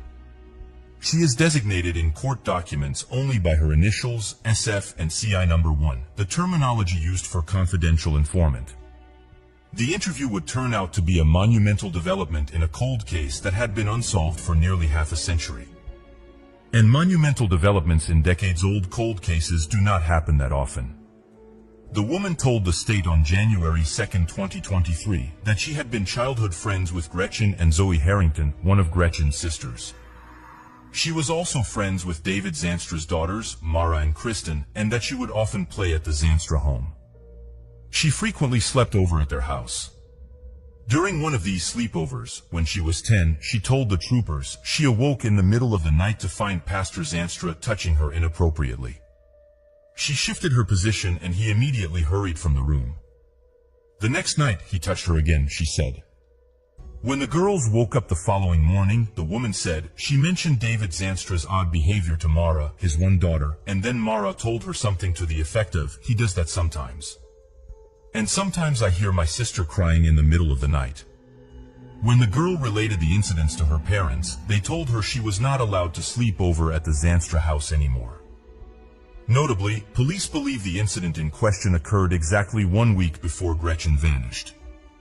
A short time afterwards, the Zanstras moved to Plano, Texas, a Dallas suburb. Also told state police about another child in the neighborhood with whom she was friends, a girl named Holly. According to her, somebody had attempted to kidnap Holly. She wrote the following entry in her diary, which she turned over to the state troopers. In one entry dated September 15, 1975, she wrote, "Guess what? A man tried to kidnap Holly twice. It is a secret, so I cannot tell anyone, but I think he might be the one who kidnapped Gretchen. I think it was Mr. Z. She confirmed to the troopers that the Z stood for Zanstra. Local police had questioned Zanstra twice back in 1975, along with many other people. Some witnesses had said they saw Gretchen outside a car, talking to someone sitting inside. On the morning she disappeared. Some of the descriptions of the car matched one of Zanstra's, but Zanstra always insisted he had not seen Gretchen on the day in question. Bizarrely though, as you the viewer would already have noted, there was an investigatory gap never explained by Marple police. Zanstra was able to give an accurate and detailed description of the homemade shorts Gretchen was wearing that day, even though he supposedly had not seen her. Sadly, the original Marple detective in her case passed away in June of 2020, and therefore there is no explanation for the state troopers tracked Zanstra down to a lakefront home in Marietta, Georgia. He and his wife had moved there. Zanstra agreed to meet the troopers at the headquarters of the Cobb County Police Department on July 17, 2023. The troopers questioned Zanstra about Gretchen's disappearance, and he denied any involvement. Then they revealed the newest allegations to him. That the pastor had assaulted his own daughters and a best friend. David Zanstra then finally came clean to investigators on what really occurred on the morning of August 15, 1975. Jack Stolzheimer, the Delaware County District Attorney, outlined Zanstra's confession about what happened.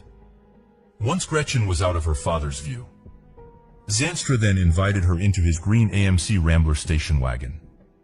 Instead of driving her to church, he drove her to a secure wooded area, parked the car, and asked her to take off her clothes. She refused and responded that she wanted to go home. He struck Gretchen with his fist, and she began bleeding from her head. After feeling her pulse and her appearing lifeless, he carried her out of the car and attempted to cover her body with sticks. He then left and went on with his day. Due to the nature of the close relationship the Harringtons had with the Zanstras, investigators determined that Zanstra had the means, motive, and opportunity to take Gretchen's life. David Zanstra was taken into custody in Georgia on July 17, 2023. He is currently being held in Cobb County, where he has been denied bail. A DNA sample was collected from Zanstra that would be compared to DNA collected in other open cases in Pennsylvania and across the country. Investigators believe that it is unlikely Zanstra is not involved in other crimes, considering he worked with children for decades. Phil Stoddard, a detective in Marietta, Georgia, who sat in on the Zanstra interview, told a TV news crew there that Zanstra was emotionless during his confession to the troopers. Trooper Eugene Trey conducted the interview. Afterwards, Trey said, "I do not know if he is sorry for what he did, but this is a weight off his shoulders for sure." On July 24, 2023, Delco officials announced the arrest of 83-year-old David Zanstra in connection with Gretchen's kidnapping and slaying. Zanstra was born in May 1940. He was still working as a pastor in Georgia at the time of his arrest. Delaware County District Attorney Jack Stolzheimer said, "This heinous act left a family and a community forever changed. At long last, I can announce today that David Zanstra had admitted to this crime. Justice has been a long time coming, but we are proud and grateful to finally be able to give the community an answer. We have to realize that most people in this world are good, and that most pastors, especially people who claim to be men of God, are good people. But there have always been people, and there always will be people, who are this cold-hearted, remorseless, and just evil. Thank God there is law enforcement here to hold them accountable. And however long this takes, we are going to do it, because this young lady should be alive. What happened to her is just horrendous." And that his office was seeking a governor's warrant to bring Zanstra to Delaware County.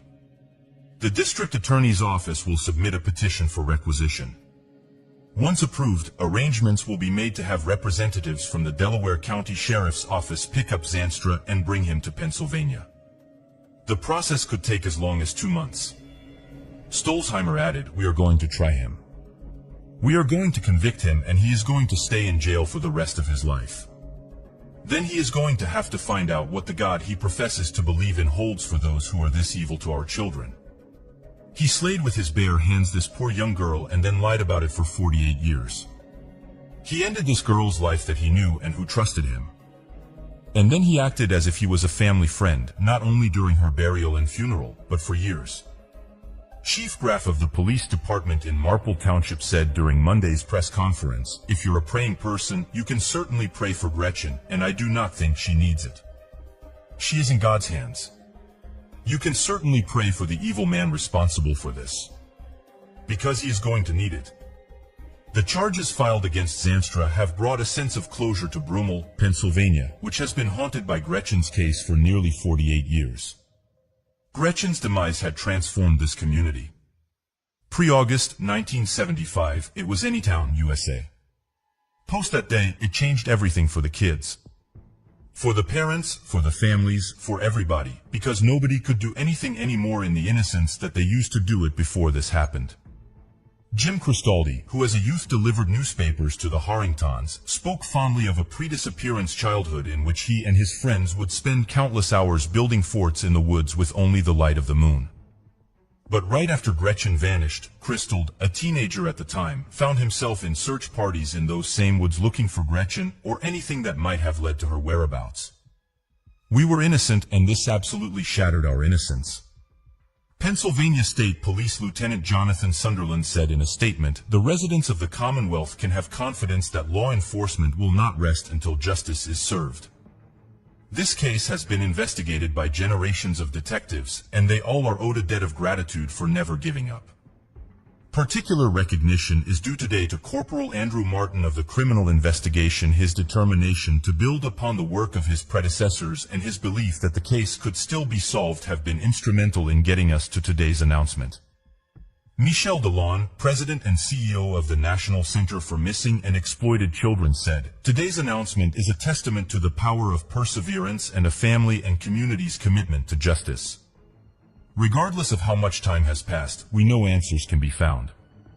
As we mark this achievement, we applaud the incredible efforts of the Delaware County District Attorney's Office, the Pennsylvania State Police, the Marple Township Police, and their partner law enforcement agencies, and the Cobb County Police Department for their unwavering dedication in this case. Protect children, and we're keeping Gretchen's family in our thoughts, as well as the many other families out there who are still searching for answers. David Zandstra has been charged with taking Gretchen's life in the first, second, and third degree, as well as kidnapping of a minor and the possession of an instrument of crime. The website of the Christian Reformed Church lists Zandstra as a retired minister, and said he was ordained on September 20, 1965. In addition to the Trinity Chapel Christian Reformed Church in Brummel, Zandstra also served at churches in New Jersey, California, and Texas between 1965 and 2005. The Christian Reformed Church said in a statement on Monday that it wanted to extend their condolences to the family of Gretchen Harrington. "We are additionally grieved to hear that a CRC pastor has been arrested in the case. We recognize that we live in a broken and sinful world where violence can happen anywhere by anyone, even within our churches and by leaders we hold to the highest standards." David Zandstra's wife, Margaret Zandstra, did not immediately respond to a request for comment after her husband's arrest. While the Marple community now has most of the answers it had been seeking for all these decades, many of the residents had not found peace in the shocking turn of events. It was much easier to believe that some outsider had done this.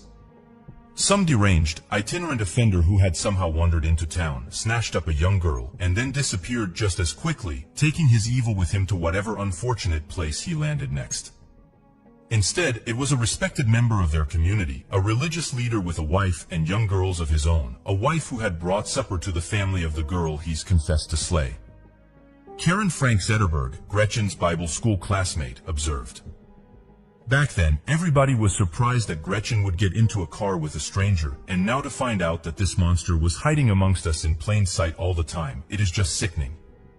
We were always taught in church that evil exists in the world, but you do not really understand evil until something like this happens. We were far too young to learn about evil the way we did." Sullivan, who wrote the book on Gretchen's case, said after the announcement, "I was stunned. The fact that this case is finally, potentially coming to a close, it is very exciting to hear this news. It is still very sad, you know. We cannot change what happened." I interviewed Zandstra, his wife, and his daughter when doing research from my book. Zandstra had a murky recollection of the day Gretchen went missing. There was a sense of fear and apprehension in Brummel. I remember seeing a helicopter flying over our neighborhood in a search effort for Gretchen.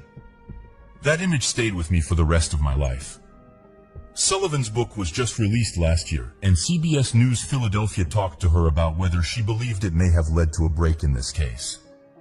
Sullivan replied, "We started interviewing people. We went to Marple Police Department and were able to comb through the cold case files kept by Chief Brandon Graff, who never gave up on this unsolved case. Marple Police encouraged our research and said that we somehow contributed. I think we got people talking again. Reverend Zanstra took our calls. He answered questions about that day. There's a lot of relief and disbelief that it is actually happening." David Zanstra's neighbors in Georgia also reacted after learning about the charges against him. Karen Alstorf said, "It is shocking. I had no idea.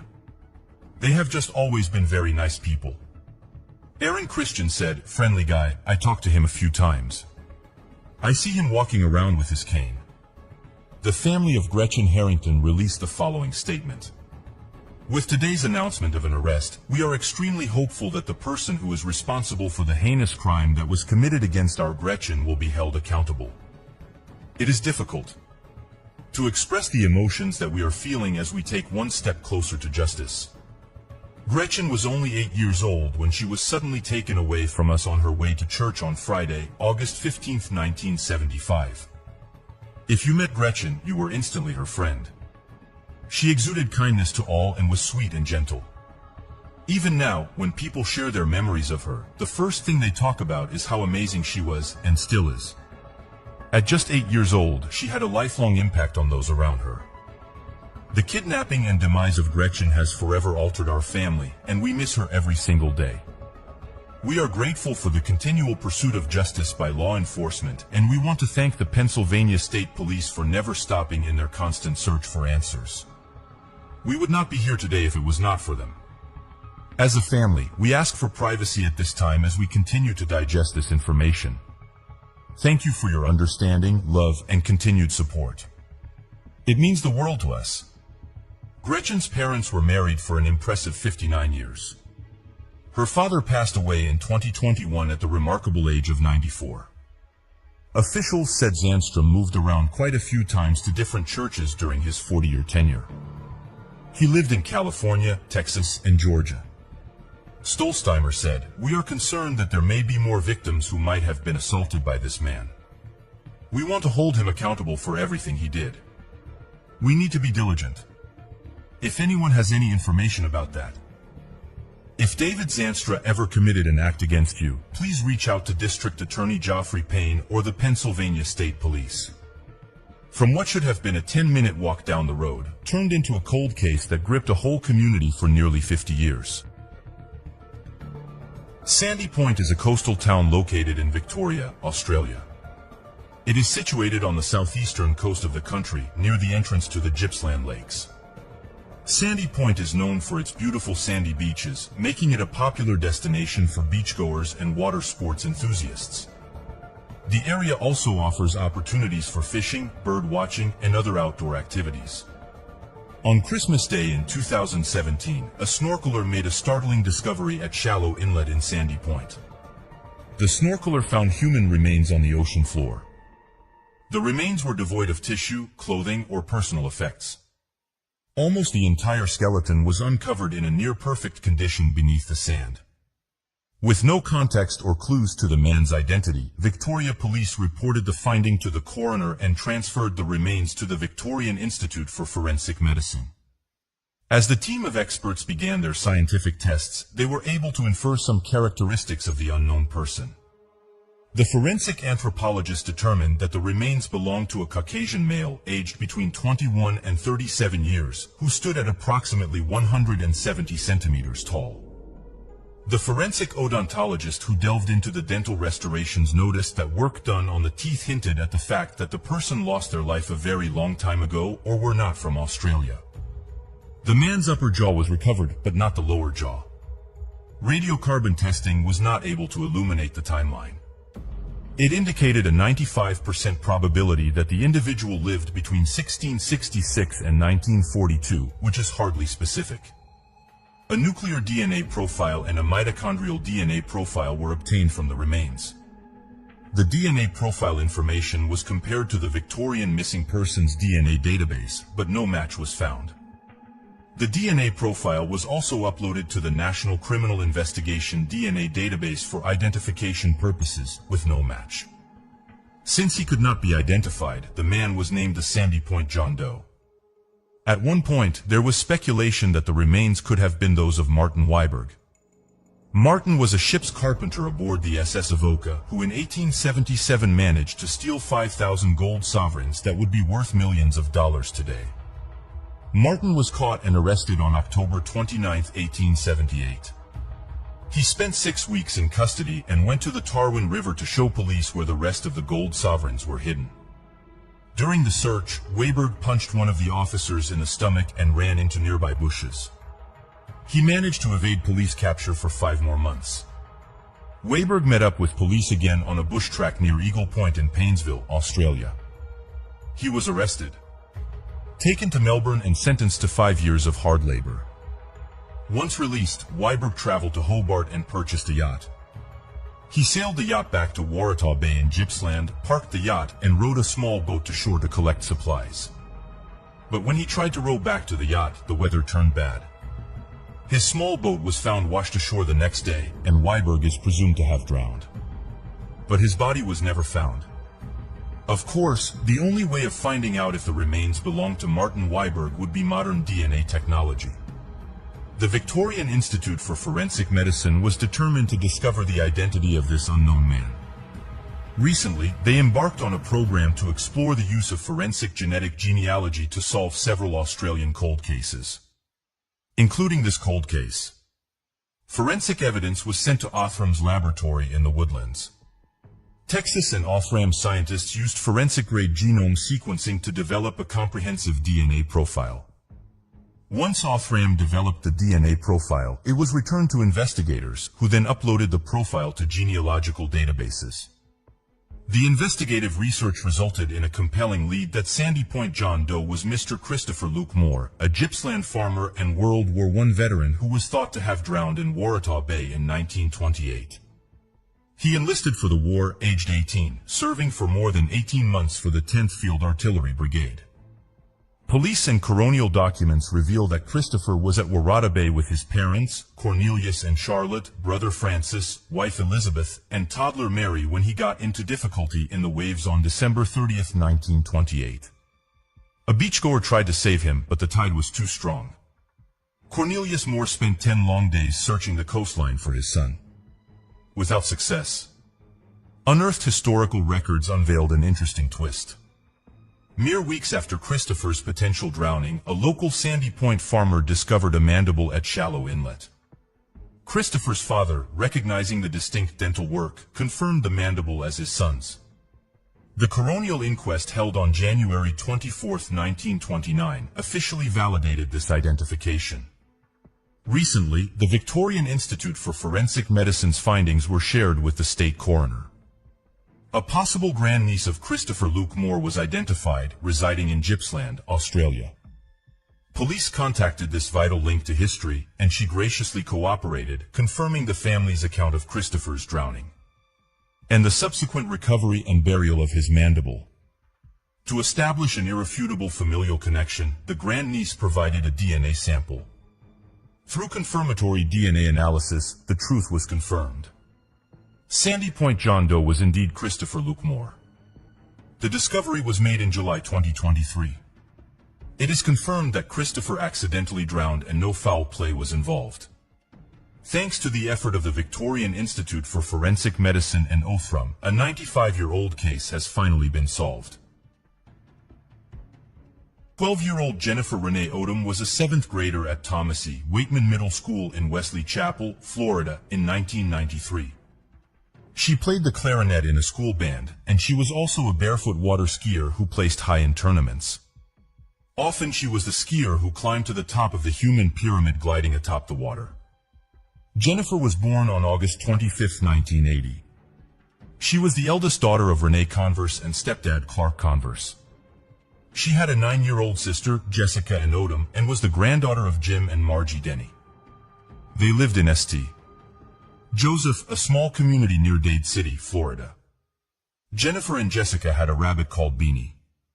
Jennifer also absolutely loved her Springer Spaniel Gypsy. The two sisters built forts, rode four-wheelers, and spent summer days swimming in the creek behind their house on the family's 15-acre property.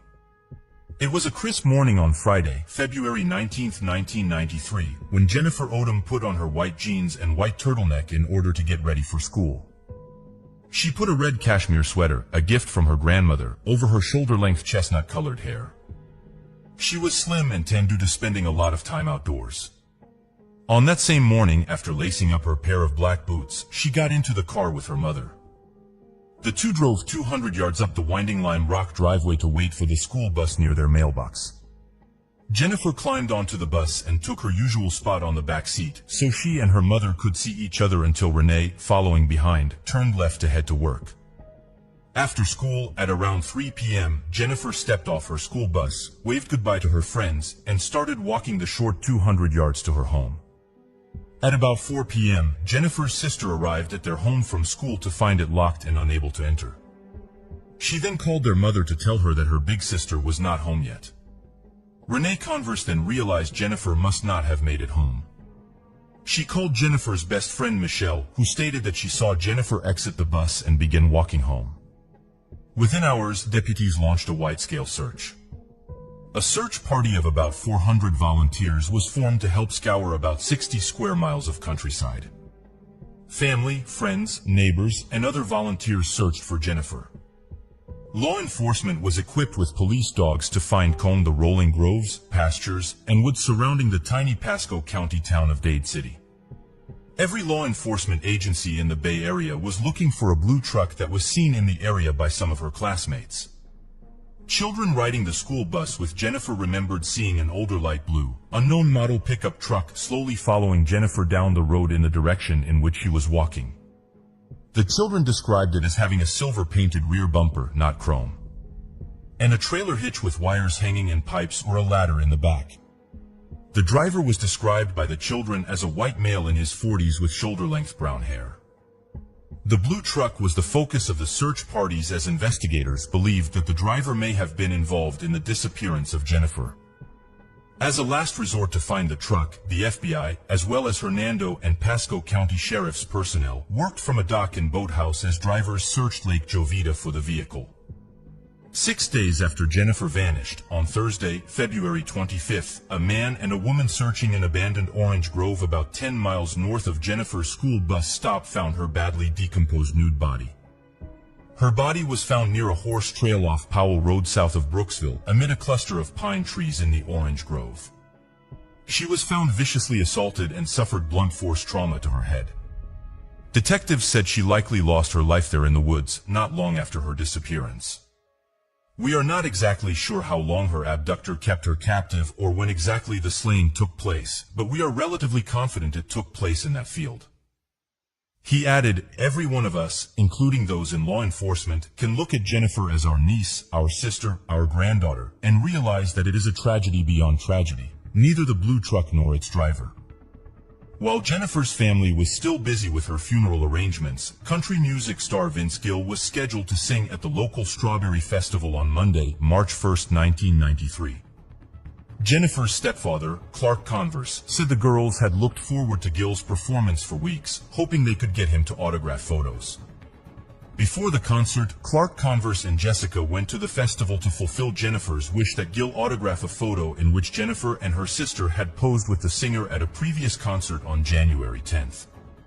Between shows, festival Vice President Joe Newsom took the 3 snapshots to Gill, who was eating dinner. Jennifer's stepdad had asked that Gill autograph one for Jessica, one for Jennifer, and one for both girls. Newsom said afterwards, "I told Gill this young lady had been slayed and her dad was outside." Gill replied that he remembered hearing about the incident. He, who also had a young daughter, autographed the photos, writing on one to Jennifer, "May God be with you," as both Gill and Newsom wept.